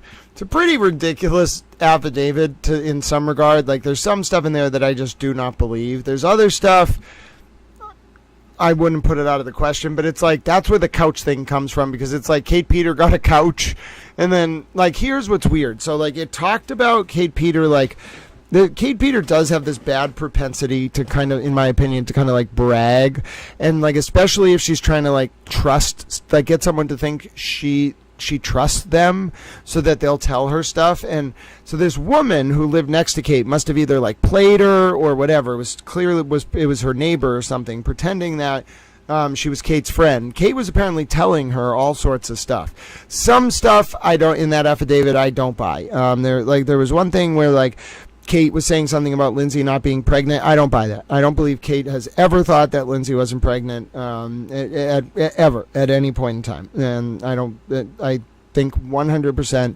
that it was always the case that Lindsay was pregnant and Aiden wanted to basically force Lindsay into not carrying the baby to term. He basically went over there and got her to agree to, and I'm not going to go more into detail. It will come out during testimony, but he basically went over there and got her to agree to take like medication to abort the child. And that part I don't believe, but there's some other stuff in there, like I don't believe that Kate Peter ever said that she believed Lindsay wasn't pregnant. I think Kate has always believed that Lindsay was pregnant because that's the truth. However, there's some stuff in there like that Kate got a couch one day, or that Kate went to meet someone and came home with like an envelope. I'll tell you, so what makes me so like suspect of this whole thing, and I'm like a straight shooter, like right down the middle, and morally I'm like a deontological ethicist, so it's like very like, what's the principle of the thing? And I'm telling you, I was in a Chick-fil-A parking lot and I watched Kate Peter get handed an envelope full of money. Now, it wasn't, in Kate Peter's words, for anything related to the case. She claimed that it was to pay people back for babysitters, okay? Now, however, someone else then, who apparently sent the money via their sister or something, texted someone else who published it on Twitter saying that they sent the money for Kate's expenses. Now, those two things could be true at one time, right? Kate could have been paying people back for babysitters or something, and that could be an expense. But I don't get the impression Kate actually paid people back for babysitters with that money. I got the impression and I have nothing to confirm this, it's just like this context, it was one of the first times I had ever met her. I got the impression she was showing me like, because listen, if she wanted to get that money, she didn't have to show me the envelope, she didn't have to open it in front of me, she didn't have to receive it at that point in time. Like, she could have got the envelope, like put it in her car, or got the envelope, kept it, like she wasn't being discreet, she was showing me that money. Okay, now she never said, and this is why I think she's very smart, she never said, this is what you could have if you did this for us, quote unquote. Like, she never said, this is what I'm getting, this is what you could get, right? She never said those words because she's not stupid, okay? But she did, like, in context, like, she could have easily hid that money. She wasn't making a mistake by showing it to me. She was, like, dangling it, like, in front of me, okay? I'm not an idiot. I turned her down. I never said I'm turning you down, but the vibe I gave was like, what the fuck? Like, what are you doing? I don't want anything to do with that. And I give off the vibe like, you can't buy me. Like, even if I have nothing, like even if I have no food to eat, the vibe I give off is like, I'd rather die, rather starve. So I think she picked up on that, and that was the end of it. But my impression, although she did not say it, was that it wasn't a mistake. She didn't inadvertently show it to me. She showed it to me with the implicit sort of message that, hey, like, this could be yours too. Don't you want to get involved? First of all, I would never. Second of all, could you imagine me answering to someone like, no. If I'm not going to answer to the like bureaucratic institutional powers that be, like to be part of the antitrust section, why would I answer to you for a couple $100? It was like a few hundred, some 50s and a bunch of 20s. You know, like, why would I do that? I wouldn't. Like, and maybe she didn't get it. Maybe it was an approach, like a very soft approach, but the vibe you would have got if you were reporting back to your handlers was like, no chance. Like, he believes what he believes. He's going to go out there and talk about the case and like defend the position that Karen is guilty, but we couldn't buy him if we wanted to. And that's true. They never tried again. Where Kate screwed up was, and I don't know why, but she brought me over to Lindsay's for the first time. I'll always remember it. We went over there, and I remember Kate had to like leave early, and maybe it was because she thought I was just like off-putting, which I am. Like, I don't know. I can clean up all right, but I'm not exactly like, I don't know. Like, and I'm not very socially savvy, so maybe she didn't think it was a big deal, but like, she brought me over there, and I remember, and nothing even happened, but I remember, like, I was sitting on Lindsay's couch, and Lindsay was standing up at her island. It was the first day we had ever met, and Kate was only there for like an hour, and then I distinctly remember Kate leaving, And then it's not even like Lindsay and I knew each other. That was not until like a few months, maybe like March or April or something of 2024. But I distinctly remember Kate walking out that door, and she didn't say anything, but like she had a look in her eye that was like, oh no, what have I done? And I didn't get it at the time, but looking back, like I quickly realized, like, oh yeah, like that was a major mistake. If her plan was to use Lindsay's vulnerability against her, then adding me into the mix was the like worst possible thing you could do, because I don't care about loyalty to political factions at all, but I do care about loyalty to the vulnerable. And like I saw exactly what went down and how it was going down, and so that was, it's just so. Some of the stuff I've seen with Kate's behavior, I'm just so concerned about. We won't get into, I mean, we talked a little bit about that situation, and this is where I knew something was really, really wrong. So after Lindsay's phone was leaked by Tully on April 24th of 2024, I just knew, like, there was just something weird going on. And then a few months later, I remember it was Kate, Lindsay, and I at Lindsay's apartment, and Lindsay that day had just talked to the court TV producer, okay, that like I think Kate like had an in with or something, but Lindsay had just met her randomly and started talking to her. Well, I'll never forget, Lindsay was relaying this story. She was standing at her kitchen island. Kate was sitting over at a lower kitchen table to the left, and I was sitting on the couch. And I'll never forget, I stood up because I had been thinking to myself earlier that day, all right, I got to put Lindsay in contact with the media directly, because I think people are trying to cover up whatever happened with the leak of that phone extraction to protect Brian Tully. So I, in front of Kate, and this was my own version of a test to see what Kate would do. I didn't know she'd respond in the way she did, which was horrifying. I said to Lindsay, hey, Lindsay, I think people are trying to keep you away from the press to protect Brian Tully. Here's Anjanette Levy's contact information. And then I wrote it down very blatantly in front of Kate and gave it to Lindsay. Now, I wasn't really thinking, like, I actually did have to give that contact to Lindsay, but I wasn't really thinking. I thought maybe Kate would say something like, oh, maybe you should pick another network or whatever. But Kate did something next that I will never forget. Kate got up, walked over to Lindsay, said, Lindsay, go along with this when I get back. Walked outside. Kate walked outside. I thought she was just vaping. Lindsay and I just go along, like talking like nothing had ever happened. Kate then walks back in. And this is how you can sense the kind of dark personality she has. She walks in and she sits down at the table, and then in a very weird voice starts talking about a double date that she was going to set up with her and Lindsay. Now, obviously, I don't think either Lindsay or I realized what was going on here. I don't think we put together that it was like the result of the Tully thing or like whatever. Now, Kate knew, and this is the even scarier part, I think she knew that would really push my buttons, not because like whatever, but just because Lindsay and I, it was like, we had only known each other for 6 months. That we certainly were not going to talk about something like that. And like, I don't know, I think Kate knew it would induce an emotional reaction in me if that was discussed in front of me, and then Lindsay responded positively. Lindsay wasn't. There was no double date, but Kate had told her to go along with it to give me that impression. That's how devious she is. So I got up in response to hearing this. I went over and gave Lindsay a hug, and then I told Kate to go F herself and that she was a piece of S, and then I proceeded to drive home.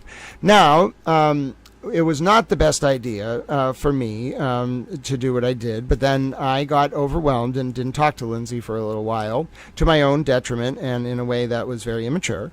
But then eventually we got over it and figured out what happened, and we started talking. That was a year ago, a year and a half. But the point is, that situation, and it's been a while, but that situation, okay, directly showed me what Kate Peter was capable of. It was emotionally abusive to me. It was manipulative. It was designed to drive a wedge between Lindsay and I. And it was specifically, and this was like confirmation to me, that it was because people, in particular Kate and Tully, were worried about Lindsay speaking to the press. Okay, well, thanks for telling me all I needed to know, brah. Like, okay, do it at my emotional expense, but like, thanks for telling me all I needed to know, you know? And yeah, she really did that. And like, only by the grace of God, like, I'm on the spectrum, okay? So I'm not exactly like I have emotions, but they don't always make sense in social context. So only by the grace of God, and did I eventually like realize like I should have I did not need to stop talking to Lindsay, and that we could talk, and that we eventually talked, and we've put it all together. But like that was one of the most manipulative things I've ever experienced. It was very sad, and it made me realize this, not just the stakes, but like what this world was like. It had to be, it was more than just sort of like the normal politics I was used to in the regulated adult and medical use industry, and that was pretty personal, but it was personal on like a psychologically profiled level. And then I realized like, okay, this is some shit, like both with the state police and their people and the feds and their people. We are, like, Lindsay and I are going to become, like, no man's land, like cannon fodder, and that's exactly what happened. And then, thank God, only by the grace of God and some very well-meaning people on both sides who are very connected. I had no idea how connected some of the people in the orbit of this case are. But let me just tell you, they really like Little Towel. But I'm talking, like, it goes very high, okay? And only by the grace of God did people on both sides finally start calling in their people, and then their people, and then it became this sort of more manageable. It's still not fully manageable, but only after the actual system, realized the no man's land situation that was being created because of this proxy war, people stopped being as factional about it, and then they started actually addressing the underlying issues. It took a long time, and we're not there yet. We're not out of the woods. We're getting close. I'd say like 70. We're almost out of the woods. But that was hell. That was absolute hell. It was hell and listen, I'm not one of the named victims, but I watched the hell they went through, and it was hell for me. And it was hell for anyone that these cases touched, but in particular, people that got like inadvertently thrown into the no man's land between the state police and the DOJ. That old liberal DOJ in particular. It's better now, but that was hell. You really had no friends.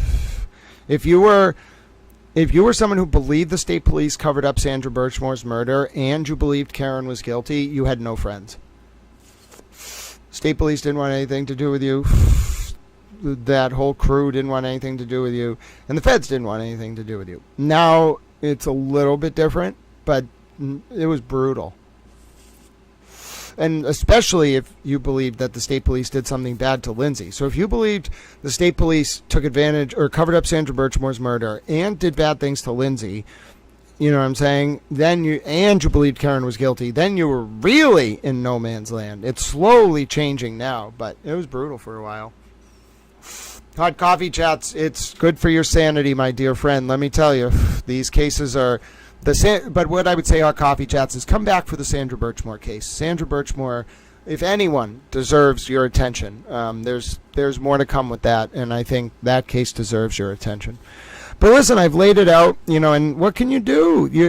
I don't go into cases intending for these random things to happen. Like, I cover lots of different things, okay? I've covered a lot of stuff in the regulated adult and medical use industry, from different companies to regulatory corruption to political corruption to testing lab corruption. You name it, I've covered it, okay? Talked to thousands of people, met people from every walks of life, okay? Like, you don't walk into a case. I mean, I said it, like, out of all the courthouses in all the world, like, she walked into mine. I was not expecting that when I was sitting there in December of 2023. I was only following that because Brian Riccio had followed it, and he was very sick. I didn't expect any of this, and so I don't know. It's a little weird for me because it's not what I normally. But like, if you want me to be like, here's my very bare explanation as to what happened. I found myself in a position where I was covering a case, and I started to see that there was institutions involved that were not treating the vulnerable in a way that they deserved. They were, in fact, utilizing the vulnerable as kind of pawns in their larger schemas. And that made me very upset. And so then I realized that, like, some of these vulnerable people, like I have said before, kind of hyperbolically, that there's a Michelangelo on every street corner in Rome, or how many Einsteins have died paupers in a field. And then, you know, you meet someone like Lindsay, right? And you're talking about someone who's a single mother of 4.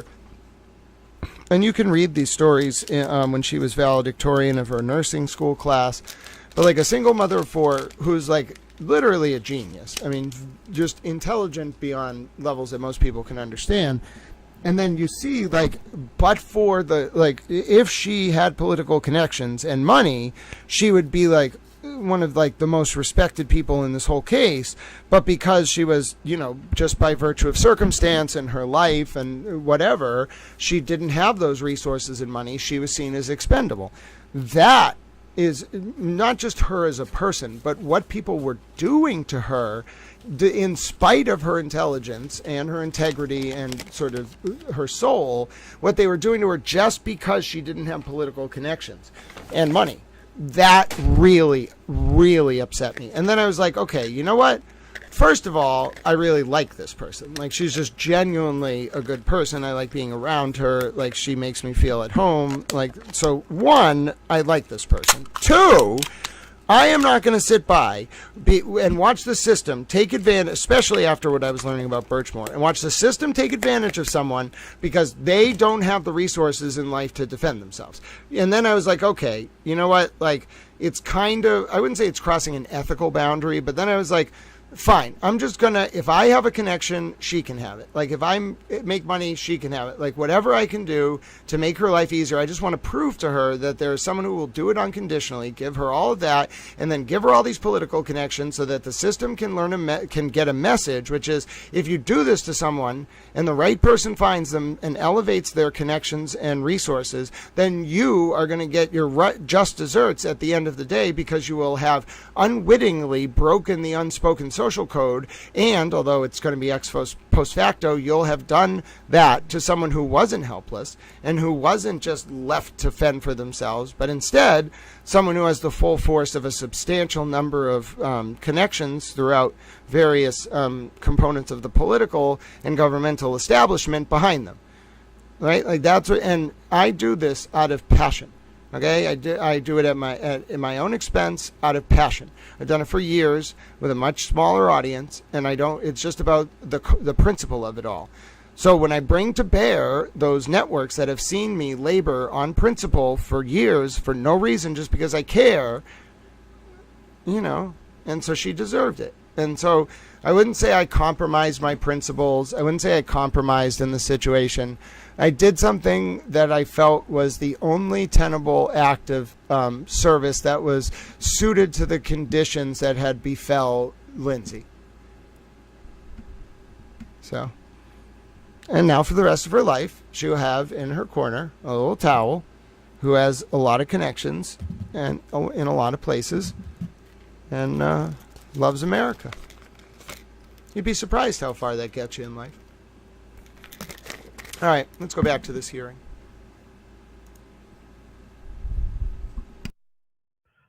I think Your Honor will recall the fairly outrageous, if I can put it that way, representations that were made by the affiant.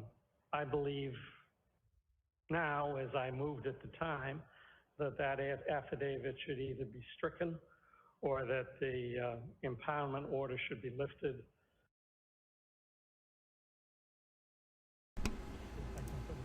Hold on while this loads. 10 million. Wow.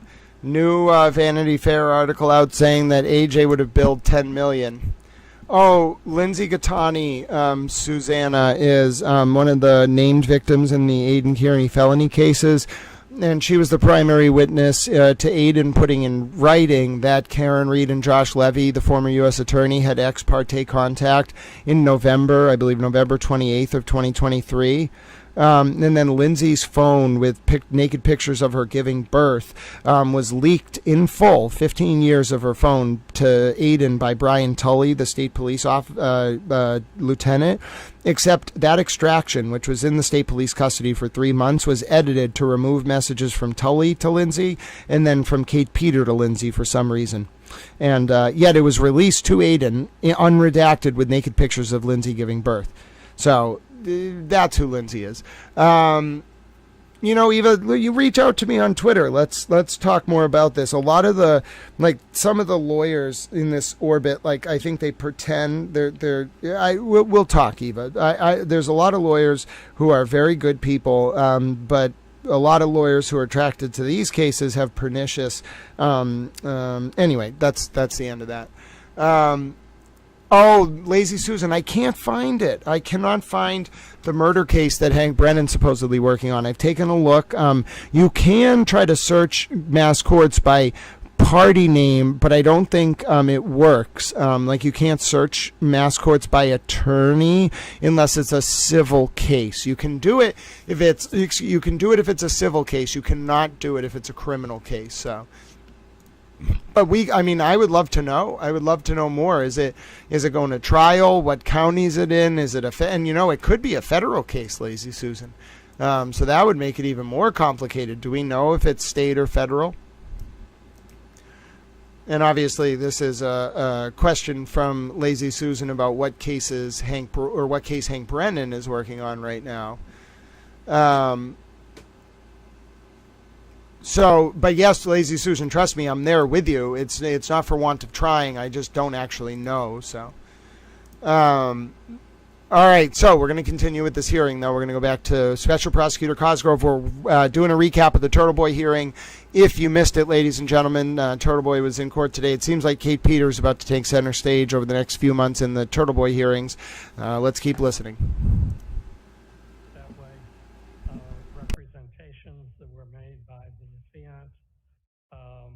I believe now, as I moved at the time, that affidavit should either be stricken or that the impoundment order should be lifted.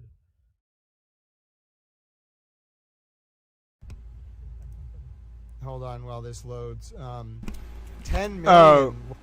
Oh, sorry about that. All right, hold on. We jumped forward a little bit, so I just have to get back to the part where it said this impoundment order lifted. Hold on. All the politicians. Cosgrove was brought on to force Bradle to be respectful, and it worked. We didn't go far enough back. Different than it might have been before in terms of what the prosecution here we go. is obligated to do, and what I don't believe they've done in this case, which is go to every member of the prosecution team, which is everyone in the district attorney's office. Oh, no. Who were involved in these matters. Hold on. I closed it. I closed it. Don't worry. I'm going to get us back to where we were. Don't worry. I closed it. How's it still playing? It's closed. It's literally closed. There's nothing for you to play.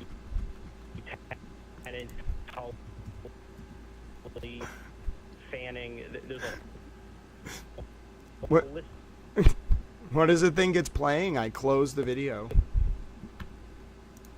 All right, give Towel a second. We're going to get caught back up on the TurtleBoy hearing. It was about 40 minutes back. If you missed it today, Aiden Kierney was in court. I by accidentally clicked the close window button, but we're going to get caught up to where we were. We're only doing a recap, so if you missed the initial TurtleBoy run-through of the TurtleBoy hearing, we're just watching the second half of it now. They're talking, Mark Bettero's talking about the change in Rule 14, so we're going to get caught up on that. I apologize. It's going to take 1 second as it loads here. Towel also inadvertently removed your comments from the screen, but they will now reappear. I was just, I was being a little towel. I had a lot going on. Things were flying around. And then once we get finished analyzing this, the reason I by accidentally clicked out of the window is I wanted to open up the Vanity Fair article, and I went to click it and clicked the wrong button. So if you've ever suffered from a misclick, towel suffered from a misclick right there, and I'm going to take a little bit of time to restore your comments here, so wait for 1 second. Hold on, here we go, there we go. All right, and then we're going to restart where we were on the Aiden Kierney hearing, so that'll bring us back, and there's only about 10 or 20 minutes to go. We're going to have an early day today, and then maybe we'll come back tomorrow. We'll do more towel trivia. There's no hearing tomorrow, but we'll sum up what happened today. We'll read over some of the motions that we didn't get to see, and then that's what we'll do tomorrow. So, and then if there's any other videos or requests, if you want us to get caught up on any cases, tomorrow would be a good day to do that. Send me a DM or send it to me in chat, but let me jump forward a little bit. And then let me see if this is where we need to be. 1 second. All right, so we were a little bit forward. Hold on. With the state police, with stating that she helps authorities get Mr. Kierney, those demands, which again are in the files, Mr. Cosgrove has them outlined in detail for frequent. Yeah, yes, Vicky. August 13th for those who missed it. Oh, hold on. This wasn't right. This was the replay. Hold on. Thank you. Judge, one outstanding issue relates to the second of the three indictments that relates to... No, it's not this one. This was the Ken Mello one. Hold on. If Judge Doomlin's going to... I think it was right after this. I didn't... We have Here, it's this. Series of discovery demands from the prosecution ranging from October of 2024. As of this date, not including whatever was filed today, we have made 4 very thorough, detailed discovery demands sourced regarding contacts between a civilian named Catherine Peter and the state police and the district attorney's office regarding her very unique relationship in all matters involving Mr. Kierney. Those demands, which again are in the files, Mr. Cosgrove has them outlined in detail, her frequent contacts with the state police, with people that are prosecutors, statements that she has made under oath in court proceedings stating that she helps authorities get Mr. Kierney, voice recordings that she has left Mr. Kierney indicating that she provides information to them.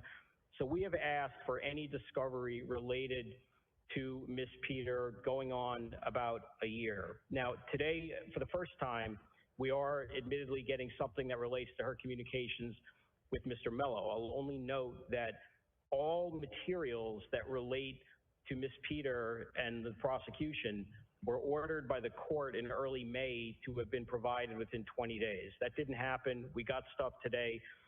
That's fine. But the real issue here is that in light of the change in Rule 14 from last March, the game is very different than it might have been before in terms of what the prosecution is obligated to do and what I don't believe they've done in this case, which is go to every member of the prosecution team, which is everyone in the district attorney's office, any of the state police who are involved in these matters, which includes Michael Proctor at the time, Yuri Buchanan, Lieutenant Tully, Fanning, there's a whole list of them.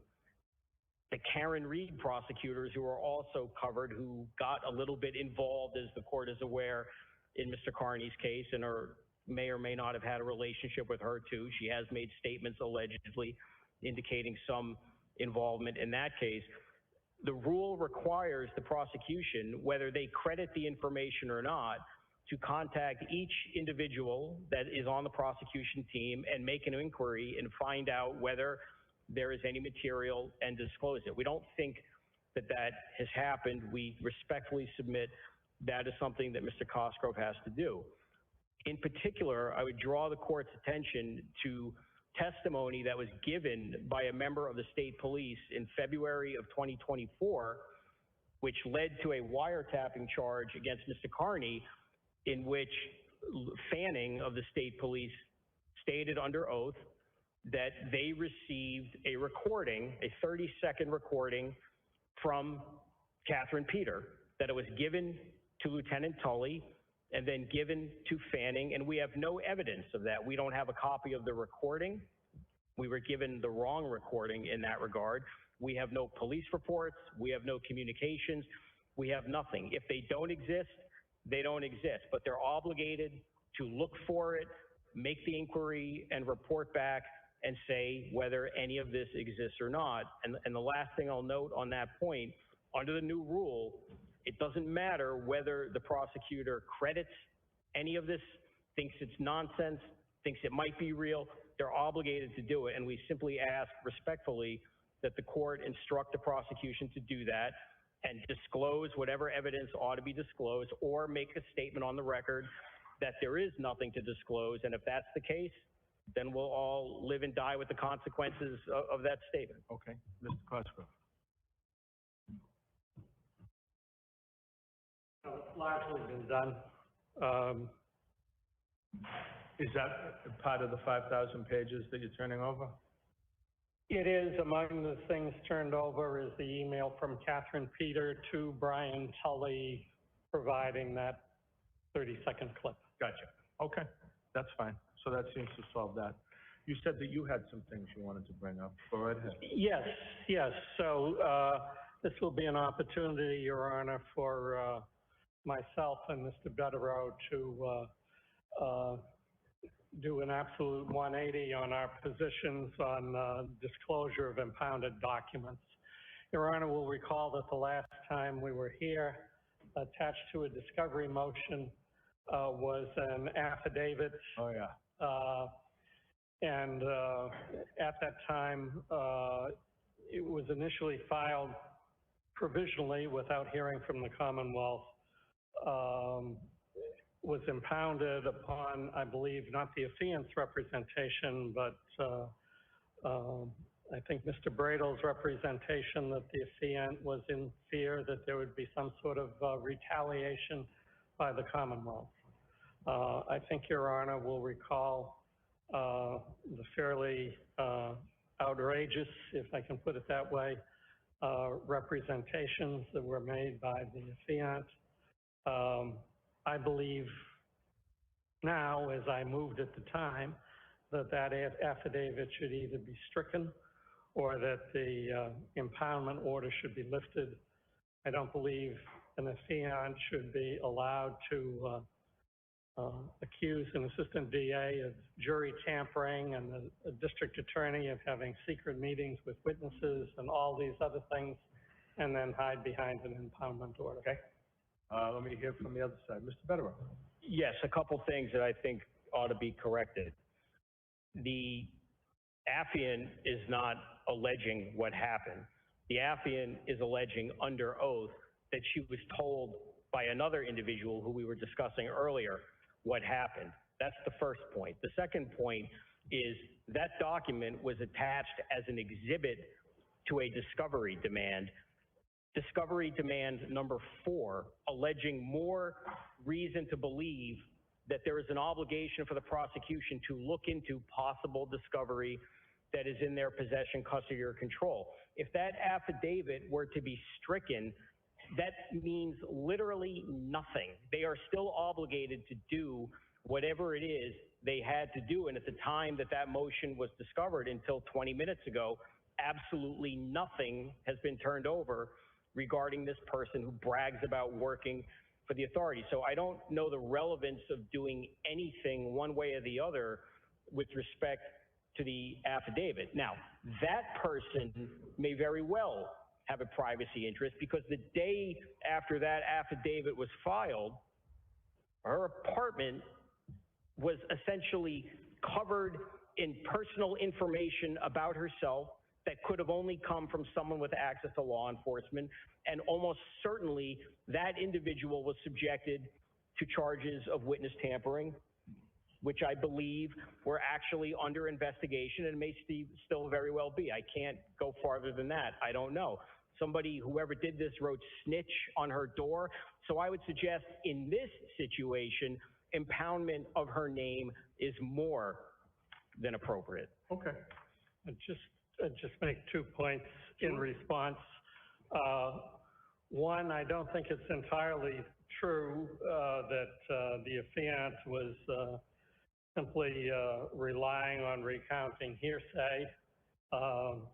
If she was, that would say something about the credibility of the affidavit as well. But I seem to recall, Your Honor, that at least one point the affiant represented that she was present when Ms. Peter, I believe it was having a phone conversation with Hank Brennan, and that she, the affiant, recognized Hank Brennan's voice because she was familiar with it. So I don't think it was simply a matter of hearsay. The second thing I'd say is that the identity of this person is all over the internet, and was all over the internet at the time it was before you the other day.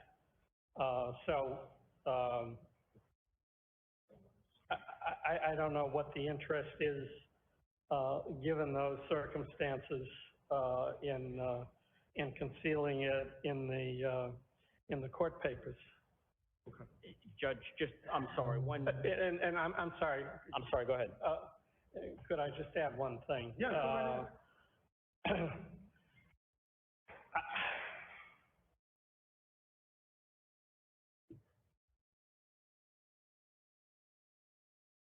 Apparently these things that were affixed to her door in her apartment building, which is the same apartment building that Ms. Peters lives in. And I think the implication was made at the time. First of all, that event was publicized by Mr. Kierney on the internet with photographs of the door in question. And I guess I would just question, Your Honor, the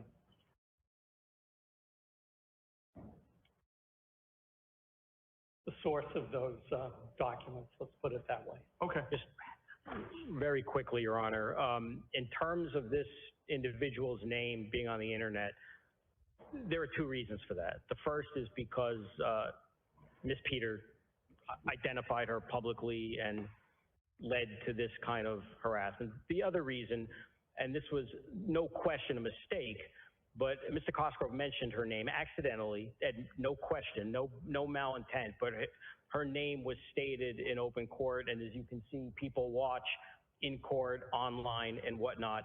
So the fact that her name had been put out accidentally through no fault, with no malintent, is not a reason, I think, to just open up the affidavit to her name. Okay, thank you all. So we have a date for, what was that, August? What was the date, Margaret? August 13th for August discovery 13th. compliance. And then we'll pick a date for the other issue.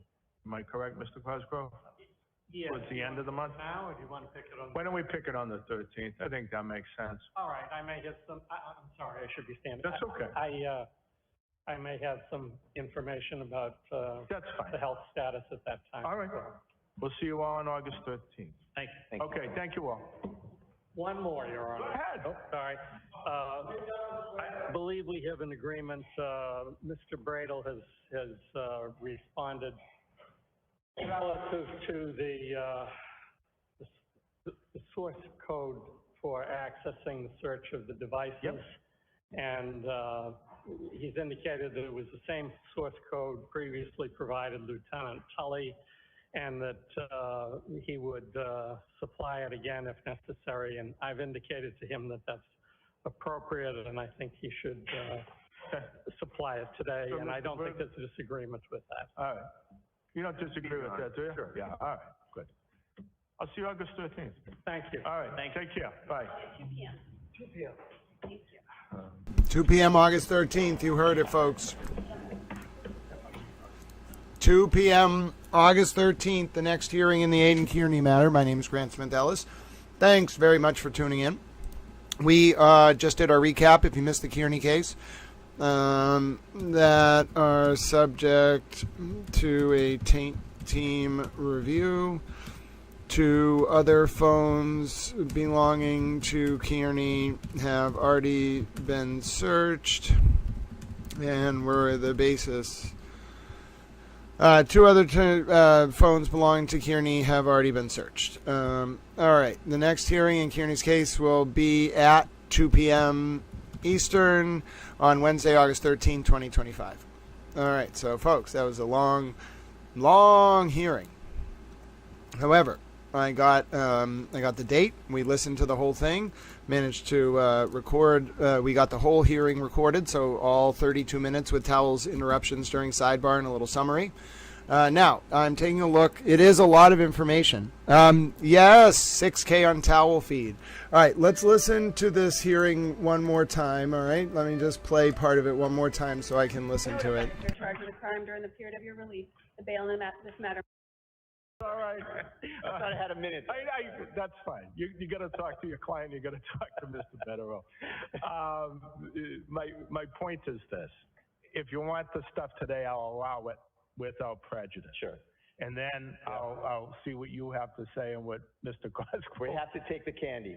That's fine. All right. Please note our objection, but thank you. Yeah, no, that's fine.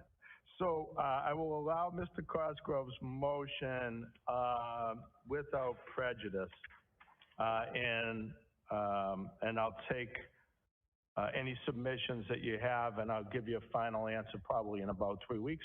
Thank you very much. Does that make sense? Okay. And then, Judge, just to shift gears a little bit, there's some outstanding discovery that we've been talking about. Yeah. And I want to start off. I know that the court's time can be much better spent than discovery disputes. So we talked about the idea that we would go to the DA's office, and to the extent there's items that the government says they've given us that we can't open up or figure out. Yeah. You know, I think we're going to agree to go in person with our people and figure it out. So yeah, sure. That's the first thing I want to say. But then, in addition, Your Honor, there's this inventory that I filed. It's entitled Inventory of Outstanding Items in Connection with Our Third Motion to Compel. Okay. There's about 10 things, Your Honor, and I think, unfortunately, that the government ought to go through and answer to us today about what the status of these things is. And we've been kind of going back and forth about these things for a long time. I looked back, Your Honor, and my first discovery request was February of 24. And second and third, you know, were the months following. And you know, in fairness, counsel for the Commonwealth was not the prosecutor of record at the time. But, you know, the rules are the rules, and we need this stuff, and it's gone on way too long. So these are the 10 things that I think are very important, and maybe 9. Mr. Cosgrove, might you want to take that 2 weeks and respond to all of those? If you give me an extra week, Your Honor. An extra week. Thank you. All right. But it is, Mr. Bradle makes a very good point. As we all know, I think that it's important that the discovery be turned over so that we can bring a timely trial to the case. I don't disagree with Your Honor. Notwithstanding that Mr. Bradle has some complaints, and some of them may well be legitimate, there has been a substantial amount of discovery turned over in this case. Yeah. Attorney Betterow has a number of items as well, Judge. Mr. Betterow. Thank you, Judge. Just going back briefly to some of the issues about impoundment. Yeah. There are some items that are currently under impoundment, which we believe ought to be released from impoundment, specifically messages from Michael Proctor and a civilian witness. Those messages were cited in our motion to dismiss. As the court is no doubt aware, Michael Proctor is terminated from the state police. He has been a matter of public interest with his involvement in both the Karen Reed case, which led to Mr. Kearney's interest and ultimately, on some level, his indictment in this case. But also, those messages were impounded ostensibly for privacy interests, security interests, those sorts of things. Recently, Michael Proctor has been on a press tour on ABC News and NBC News, vigorously defending his investigative conduct. The messages that are at issue here, which are impounded, the public is entitled to see that. There is certainly a presumption of public access to those files. Michael Proctor has surrendered any privacy interest he has by addressing those issues, as as has, the civilian, the other civilian that we're talking about, who also recently appeared on national news with other members of her family defending her and her family's conduct in this case. Those messages should be publicly available. If there's going to be information that's in the public realm, there's no reason why information that the prosecution wanted concealed from public view should be concealed any further. If the court likes, we can approach and show you the messages. I would suggest they are relatively straightforward, and there's no reason for those to be impounded at this time. Okay. Anything you want to say to that, Mr. Cosgrove? I'm not going to give you another week. Well, I would suggest it would make sense to take this up when we take up the other matter. I think that makes sense too. Yeah, I won't ask for another week. I won't ask for another day. That's, why don't I do this? Why don't you all come up to sidebar? Let me take a look at what you need. So just so folks understand, this is about Jen McCabe and Michael Proctor communicating. All right? Also, we started a little bit of a towel membership parade. I'm sorry you have to listen to this beep. It is going to be annoying, but we can't turn the beep off or we'll miss it when it comes back. So we're going to actually, you know what? I guess you don't have to hear the beep. I can go like this. There you go. Now you don't have to hear the beep. All right, so I started a towel membership parade. Also, welcome, Lucia, to the Super Towel fold. You've joined our blue wall. And welcome as well to the new Super Towel members. Iowa Travel Nurse got a new membership. Brody Bro, Silver Fox, Carrie B, and Denise Brady. Enjoy. That was my towel gift to you all, as we have a lot of people tuned in right now. So I wanted to say thank you for watching and for keeping up with the court process. So we're at sidebar. We're talking about messages between Michael Proctor and Jen McCabe right now, I believe, ladies and gentlemen. Anthony Barton, you are loved very much. And we are at sidebar. We haven't had a sidebar in a while, ladies and gentlemen. And if you do have your towel emojis unlocked, you can go right ahead and use our favorite of all emojis, which involves the sheep, because we're at sidebar. So, yes, folks, we are waiting for the Aiden TurtleBoy Kierney hearing to get back from sidebar. I believe they are talking about Michael Proctor's text messages right now with Jen McCabe. Now, none of the motions today will impact the protective order related to Lindsay Catani's phone. Okay, this is all unrelated material, more related to Michael Proctor, Jen McCabe, maybe Kate Peta. So we're trying to find out exactly what's going on, if Judge Dunlin will allow that.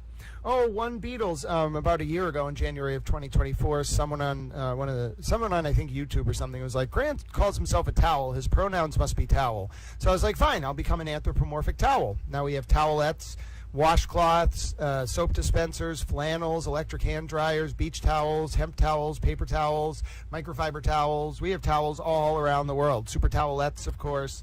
So, yes, we're at sidebar. If you're just tuning in, we have not had a sidebar in a while, ladies and gentlemen.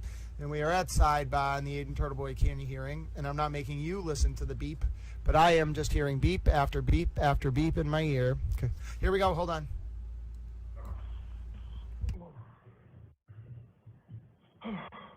Mr. Betterow, the floor is yours. What else? Thank you.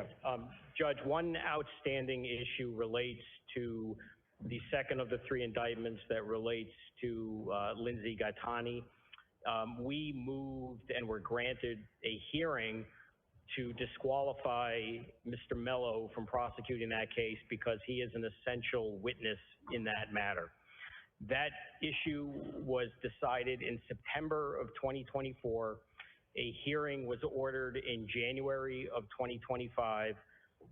For reasons which the court is familiar with, that hearing has been put off. Nevertheless, we're looking to move this forward, and the issue is not resolved, and we're led to believe that Mr. Mello will not voluntarily withdraw. For whatever reason, we need to do this hearing. We believe that he's going to be a defense witness in this case.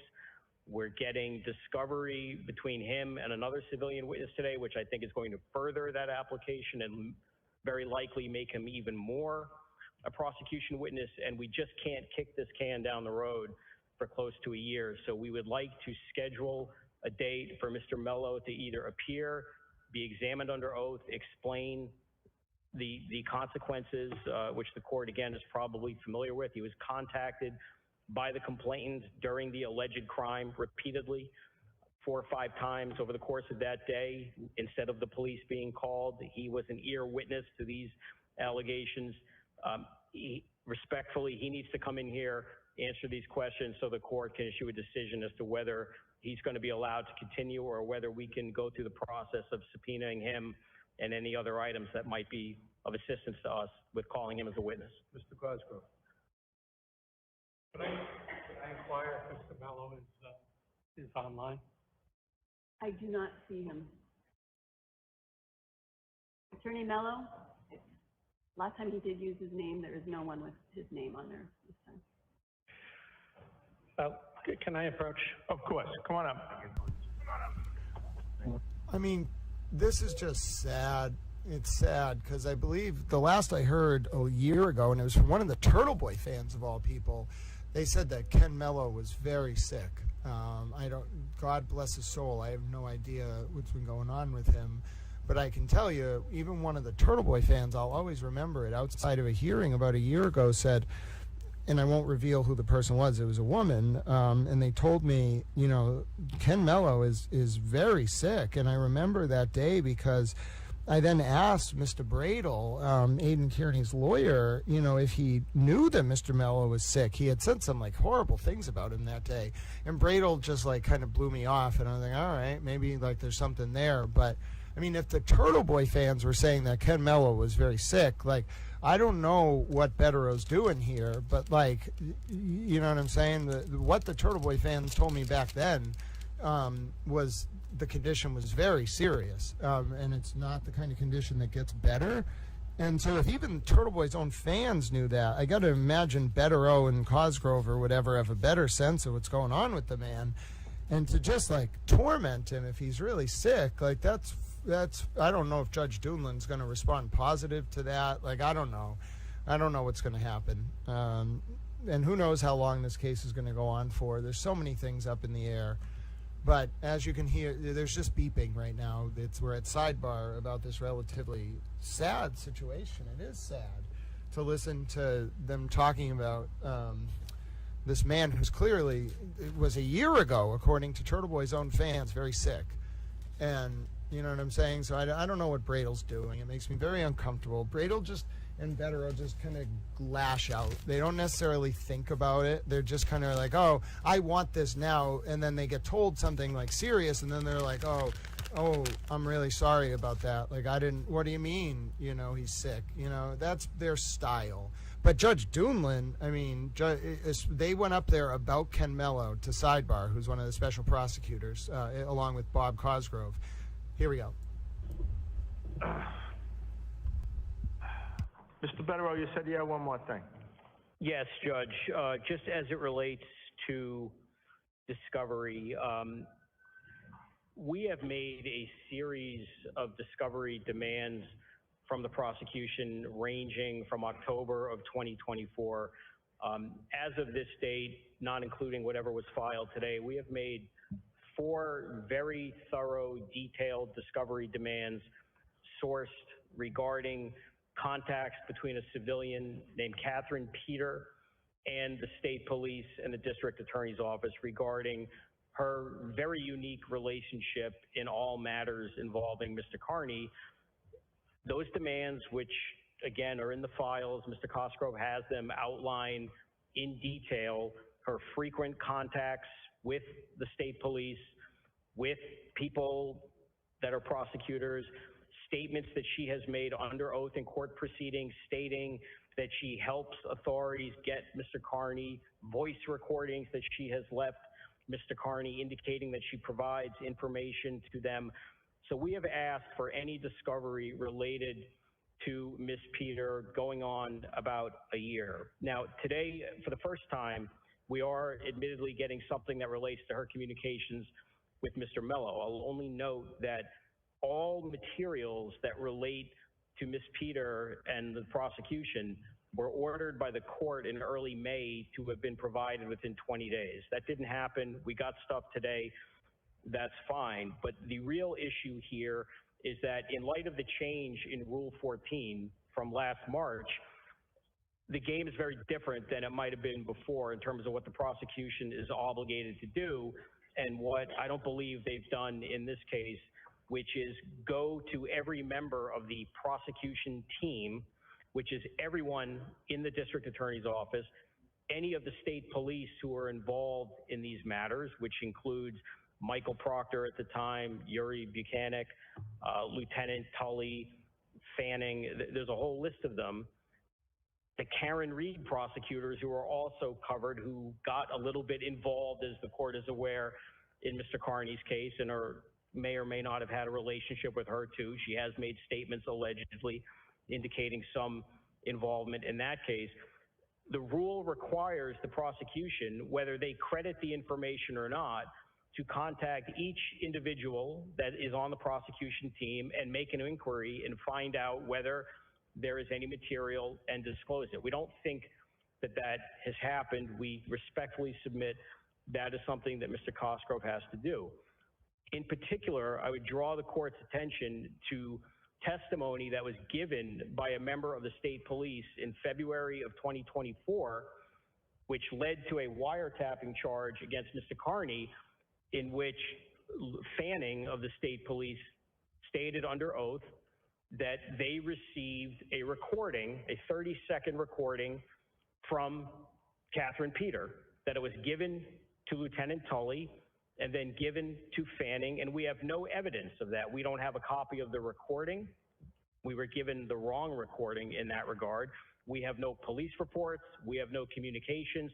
We have nothing. If they don't exist, they don't exist, but they're obligated to look for it, make the inquiry, and report back and say whether any of this exists or not. And the last thing I'll note on that point, under the new rule, it doesn't matter whether the prosecutor credits any of this, thinks it's nonsense, thinks it might be real, they're obligated to do it. And we simply ask respectfully that the court instruct the prosecution to do that and disclose whatever evidence ought to be disclosed, or make a statement on the record that there is nothing to disclose. And if that's the case, then we'll all live and die with the consequences of that statement. Okay, Mr. Cosgrove. It's largely been done.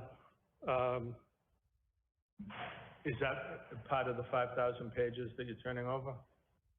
It is. Among the things turned over is the email from Catherine Peter to Brian Tully providing that 30-second clip. Gotcha.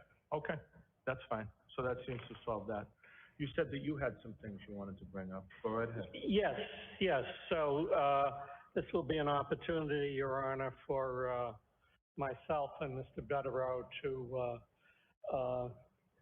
do an absolute 180 on our positions on disclosure of impounded documents. Your Honor will recall that the last time we were here, attached to a discovery motion was an affidavit. Oh, yeah. And at that time, it was initially filed provisionally without hearing from the Commonwealth, was impounded upon, I believe, not the affiant's representation, but I think Mr. Bradle's representation that the affiant was in fear that there would be some sort of retaliation by the Commonwealth.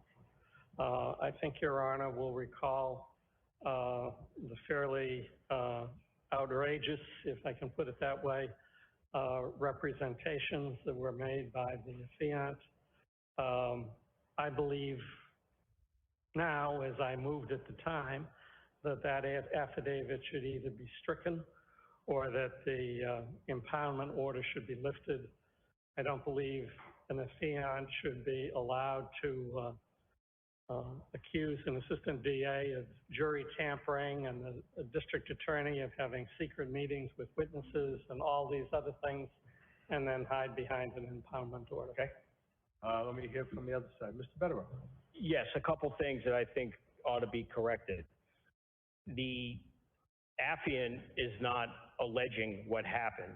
The affiant is alleging under oath that she was told by another individual who we were discussing earlier what happened. That's the first point. The second point is that document was attached as an exhibit to a discovery demand. Discovery demand number 4, alleging more reason to believe that there is an obligation for the prosecution to look into possible discovery that is in their possession, custody, or control. If that affidavit were to be stricken, that means literally nothing. They are still obligated to do whatever it is they had to do. And at the time that that motion was discovered until 20 minutes ago, absolutely nothing has been turned over regarding this person who brags about working for the authority. So I don't know the relevance of doing anything one way or the other with respect to the affidavit. Now, that person may very well have a privacy interest, because the day after that affidavit was filed, her apartment was essentially covered in personal information about herself that could have only come from someone with access to law enforcement, and almost certainly that individual was subjected to charges of witness tampering, which I believe were actually under investigation and may still very well be. I can't go farther than that. I don't know. Somebody, whoever did this, wrote snitch on her door. So I would suggest in this situation, impoundment of her name is more than appropriate. Okay. And just make 2 points in response. One, I don't think it's entirely true that the affiant was simply relying on recounting hearsay. If she was, that would say something about the credibility of the affidavit as well. But I seem to recall, Your Honor, that at least one point the affiant represented that she was present when Ms. Peter, I believe it was having a phone conversation with Hank Brennan, and that she, the affiant, recognized Hank Brennan's voice because she was familiar with it. So I don't think it was simply a matter of hearsay. The second thing I'd say is that the identity of this person is all over the internet, and was all over the internet at the time it was before you the other day.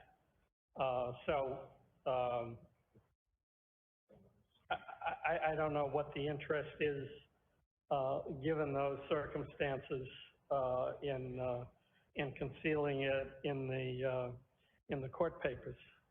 Okay. Judge, I'm sorry, and I'm sorry. I'm sorry, go ahead. Could I just add one thing? Yeah, go ahead.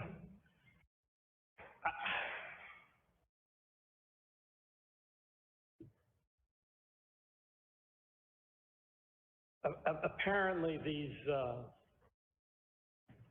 things that were affixed to her door in her apartment building, which is the same apartment building that Ms. Peters lives in. And I think the implication was made at the time, first of all, that event was publicized by Mr. Kierney on the internet with photographs of the door in question. And I guess I would just question, Your Honor, the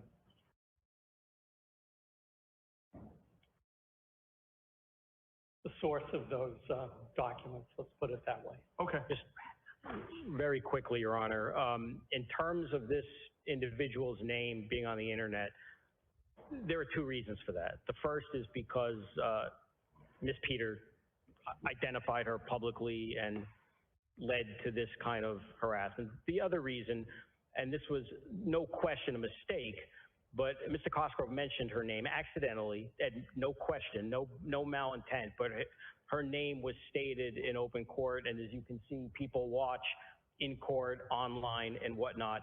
So the fact that her name had been put out accidentally through no fault, with no malintent, is not a reason, I think, to just open up the affidavit to her name. Okay, thank you all. So we have a date for, what was that, August, what was the date, Margaret? August 13th for August discovery 13th. compliance.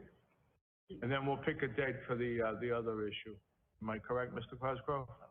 Yeah. Towards the end of the month? Now, or do you want to pick it on? Why don't we pick it on the 13th? I think that makes sense. All right, I may get some, I'm sorry, I should be standing. That's okay. I may have some information about That's fine. the health status at that time. All right. We'll see you all on August 13th. Thank you. Okay, thank you all. One more, Your Honor. Go ahead. Oh, sorry.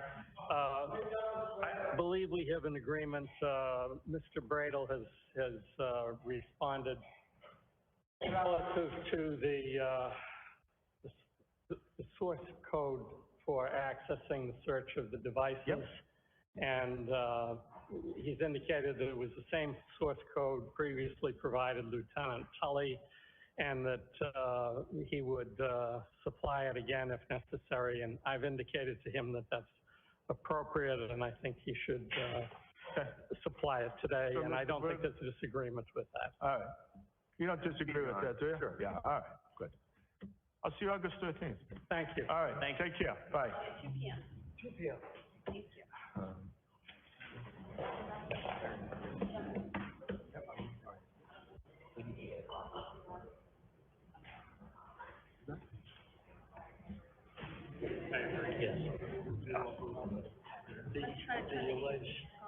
We have any lobbies we could go? Yeah, we're gonna take that. We'll take it across the street. Yeah. Just get out of it. I'm not aware that, I'll check on that. I know I saw something where she said in a text message to this James lady, this message I get, she said, Thanks.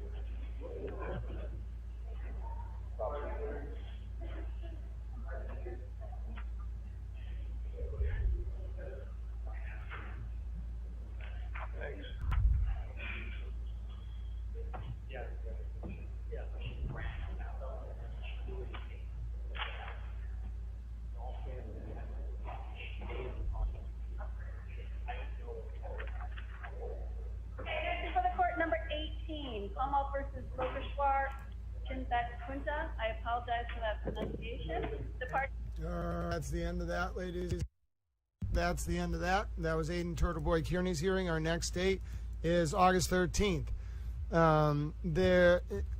After a short hearing all right, so that was the Aiden TurtleBoy Kierney hearing. If you didn't hear it, Kate Peter was the center of that.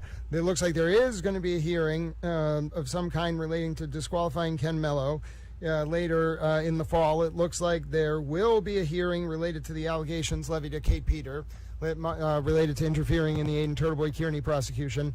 Oh, ladies and gentlemen, and it's all heating up very quickly indeed. My name is Grant Smith Ellis. If you just tuned in, that was the Aiden TurtleBoy Kierney hearing. If you missed it, we're going to watch it again from the beginning right now. Let me just end this clip.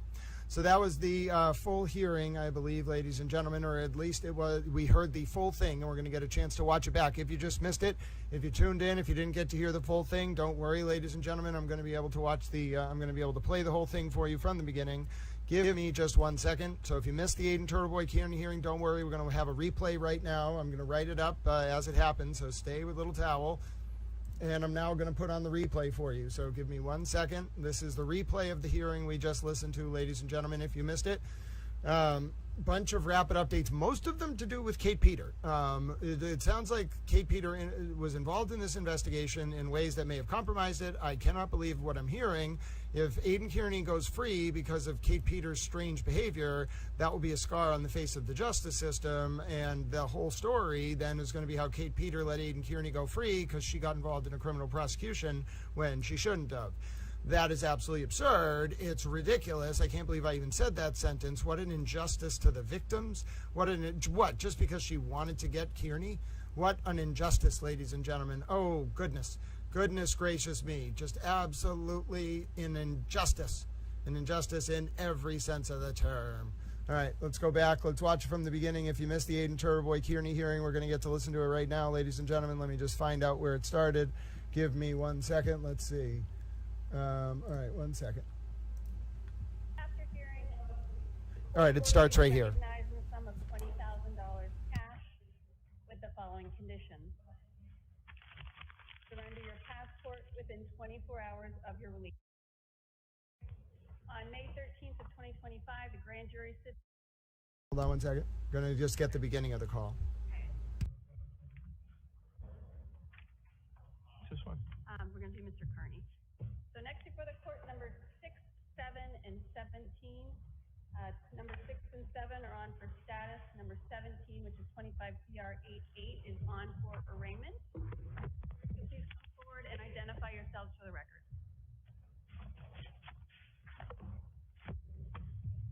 Good afternoon, Your Honor. Robert Cosgrove for the Commonwealth. Good afternoon.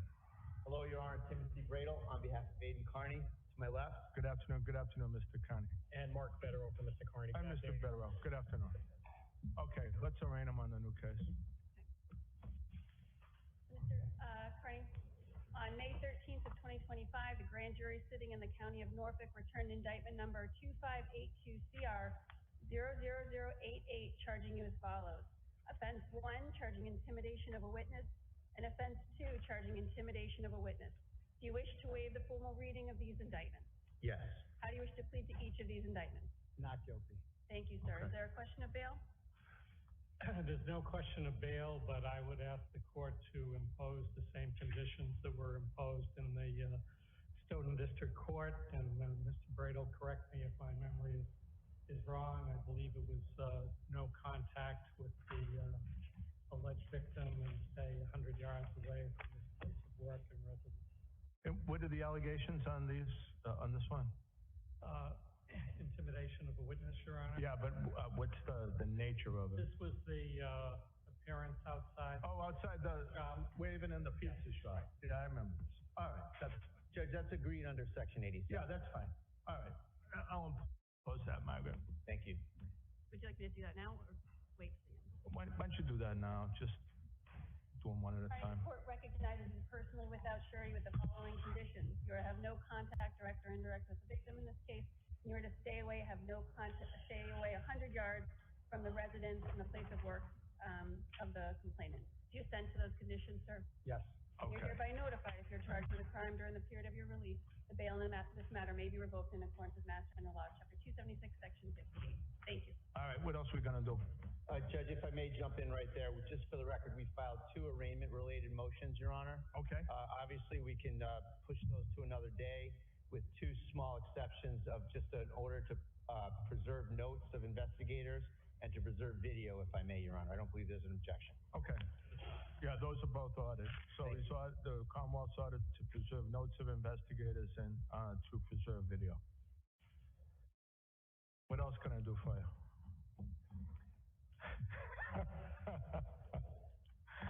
For me or? Why don't I start with you, Mr. Cosgrove? Go right ahead. All right. So Your Honor entered a discovery order the last time we were here. I made substantial progress on it. I can't say I fully complied with it, but I have about, let's see, somewhere in the neighborhood of 5,000 or 6,000 pages of discovery to provide Mr. Bradle today. And I had planned, Your Honor, to file that with a motion for a protective order, which I had served on Mr. Bradle a couple of days from the one I gave you. Thank you. And we have been going along with these, essentially tracking protective orders in the Karen Reed case, and in fact, much of the material is duplicates of the discovery turned over in the Karen Reed case, and I pretty much followed their form protective order. These have all been allowed with the agreement of the defendant and without prejudice. Okay. I understand that Mr. Bradle wishes to bring that practice to an end as of today. I'm in a somewhat different position. All right, let me hear from Mr. Bradle. Mr. Bradle. Thank you, Your Honor. Give me your argument. I appreciate it, Your Honor. Judge, the Karen Reed case is over with. It's moved. It's gone. Okay, and my filing, Judge, entitled Aiden Kierney's motion to release case documents from impoundment is what we're talking about here, Your Honor. So I asked the court last time, and we had so much business on the docket last time, I don't think we circled back on it, but I was asking to just release everything from impoundment, Your Honor. The fact that things are embarrassing or scandalous or cause negative light to be cast upon public officials, Your Honor, is not a reason to impound documents. It's actually a reason to release documents. And that's really all the Commonwealth has left on the existing stuff, is that, you know, gee, this might make investigators look bad. This might make special prosecutors, present company accepted, look bad. This might, you know, cause election shifts, you know, and that's not a reason to impound things, Your Honor. And initially, we have sort of taken the candy from, you know, from the Commonwealth, and when they say, just, we'll give you the stuff, but just agree to this protective order. So we want the stuff, but at some point we have to get off of that train, Your Honor. You know, this is a case of immense public interest. This is a case of, you know, First Amendment issues, and I know we may disagree on that, but you know, that's what our adversary system is for, and that's okay. And I think every case that eventually gets to the SJC or the Supreme Court starts with a trial judge maybe not agreeing with you, so that's okay.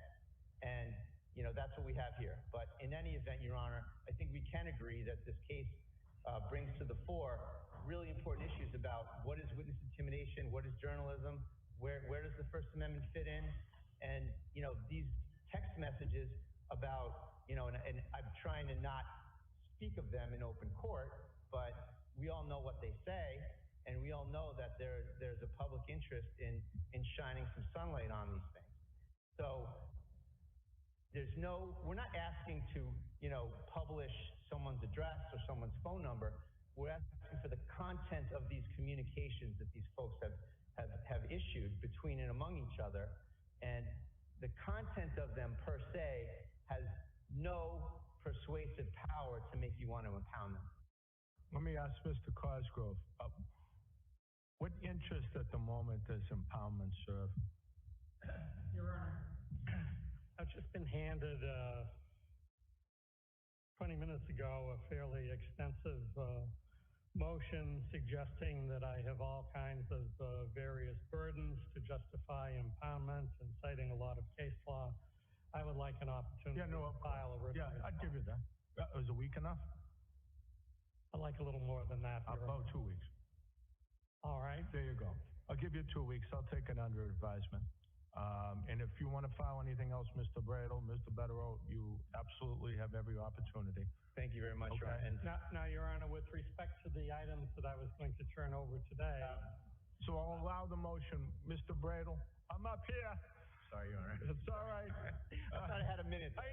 That's fine. You got to talk to your client. You got to talk to Mr. Betterow. My point is this. If you want the stuff today, I'll allow it without prejudice. Sure. And then I'll see what you have to say and what Mr. Cosgrove. We have to take the candy. That's fine. All right. Please note our objection, but thank you. Yeah, no, that's fine. So I will allow Mr. Cosgrove's motion without prejudice, and I'll take any submissions that you have, and I'll give you a final answer probably in about 3 weeks. Thank you very much. Does that make sense? Okay. And then, Judge, just to shift gears a little bit, there's some outstanding discovery that we've been talking about. Yeah. And I want to start off. I know that the court's time can be much better spent in discovery disputes. So we talked about the idea that we would go to the DA's office, and to the extent there's items that the government says they've given us that we can't open up or figure out. Yeah. You know, I think we're going to agree to go in person with our people and figure it out. So sure. That's the first thing I want to say. But then, in addition, Your Honor, there's this inventory that I filed. It's entitled Inventory of Outstanding Items in Connection with Our Third Motion to Compel. Okay. There's about 10 things, Your Honor, and I think, unfortunately, that the government ought to go through and answer to us today about what the status of these things is. And we've been kind of going back and forth about these things for a long time. I looked back, Your Honor, and my first discovery request was February of 24. and second and third, were the months following. And in fairness, counsel for the Commonwealth was not the prosecutor of record at the time, but the rules are the rules, and we need this stuff, and it's gone on way too long. So these are the 10 things that I think are very important, maybe 9. Mr. Cosgrove, might you want to take that 2 weeks and respond to all of those? Could you give me an extra week, Your Honor? An extra week. Thank you. All right. But it is, Mr. Bradle makes a very good point. As we all know, I think that it's important that the discovery be turned over so that we can bring a timely trial to the case. I don't disagree with Your Honor. Notwithstanding that Mr. Bradle has some complaints, and some of them may well be legitimate, there has been a substantial amount of discovery turned over in this case. Yeah. Attorney Better has a number of items as well, Judge. Mr. Better. Thank you, Judge.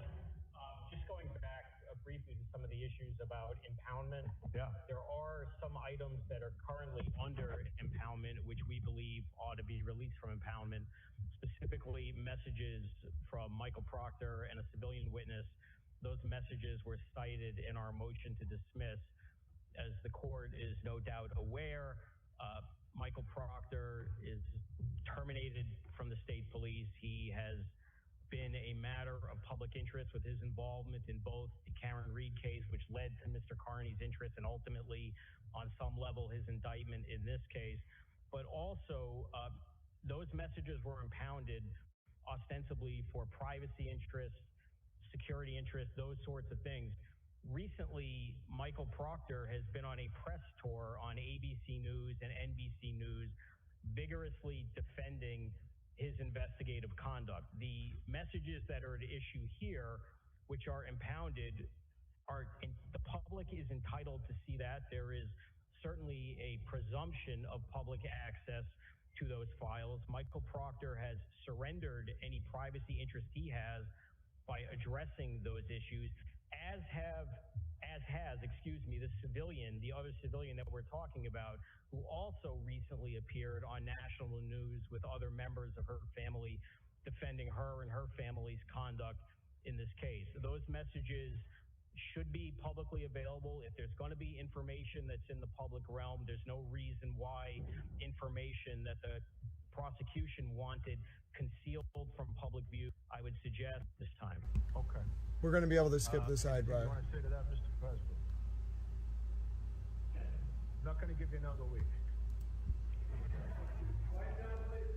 Well, I would suggest it would make sense to take this up when we take up the other members. I think that makes sense. Yes, I won't ask for another week. I won't ask for another day. Why don't I do that? Why don't you all come up the sidebar? Let me take a look. All right, so we're going to just skip forward. I think it was only about a minute or two a sidebar. On if 2024 some the benefits of time hopping. This is the benefits of watching the recap. In my ear. Here we go. Hold on. Mr. Betterow, the floor is yours. What else? Thank you. Judge, one outstanding issue relates to the second of the 3 indictments that relates to Lindsay Gaetani. We moved and were granted a hearing to disqualify Mr. Mello from prosecuting that case because he is an essential witness in that matter. That issue was decided in September of 2024. A hearing was ordered in January of 2025. For reasons which the court is familiar with, that hearing has been put off. Nevertheless, we're looking to move this forward, and the issue is not resolved, and we're led to believe that Mr. Mello will not voluntarily withdraw. For whatever reason, we need to do this hearing. We believe that he's going to be a defense witness in this case. We're getting... Hey friends, just going to end the stream a little early today. I unfortunately got a little sick there. I don't feel that well at all. So can we pick up tomorrow morning with our Epstein file review? I love you all very much. I'm so sorry I can't do my normal close. I feel really off. I don't know what it is. I got lightheaded and sweaty, and I think I should lay down. So God bless each and every one of you. Sorry we have to cut off this stream a little bit early, but I'll see you tomorrow morning. My name's Grant Smith Ellis. Please do some acts of service. Donate to homeless veterans. Donate to animal shelters. Be kind to others for Towel. And I'm going to go lay down, and I don't feel that well at all. So God bless all you, and I'll see you very early in the morning, okay? We'll talk about the Epstein files and review the TurtleBoy hearing today. Thank you so much. God bless you. Yeah, I appreciate it, guys. I'm going to go take a rest. I've never had that happen before. I got so sweaty so quickly. But God bless you for sticking with Towel, and we'll see each other bright and early tomorrow. Thank you, guys. Good night. Thank you, Peggy. God bless. And I ended the X stream a little bit early, but I'm going to say goodbye to you. Love you, Towel friends. I'm going to feel better. I just need to lay down, all right? And I'll see you all bright and early, all right? God bless. We'll talk about the Epstein files and review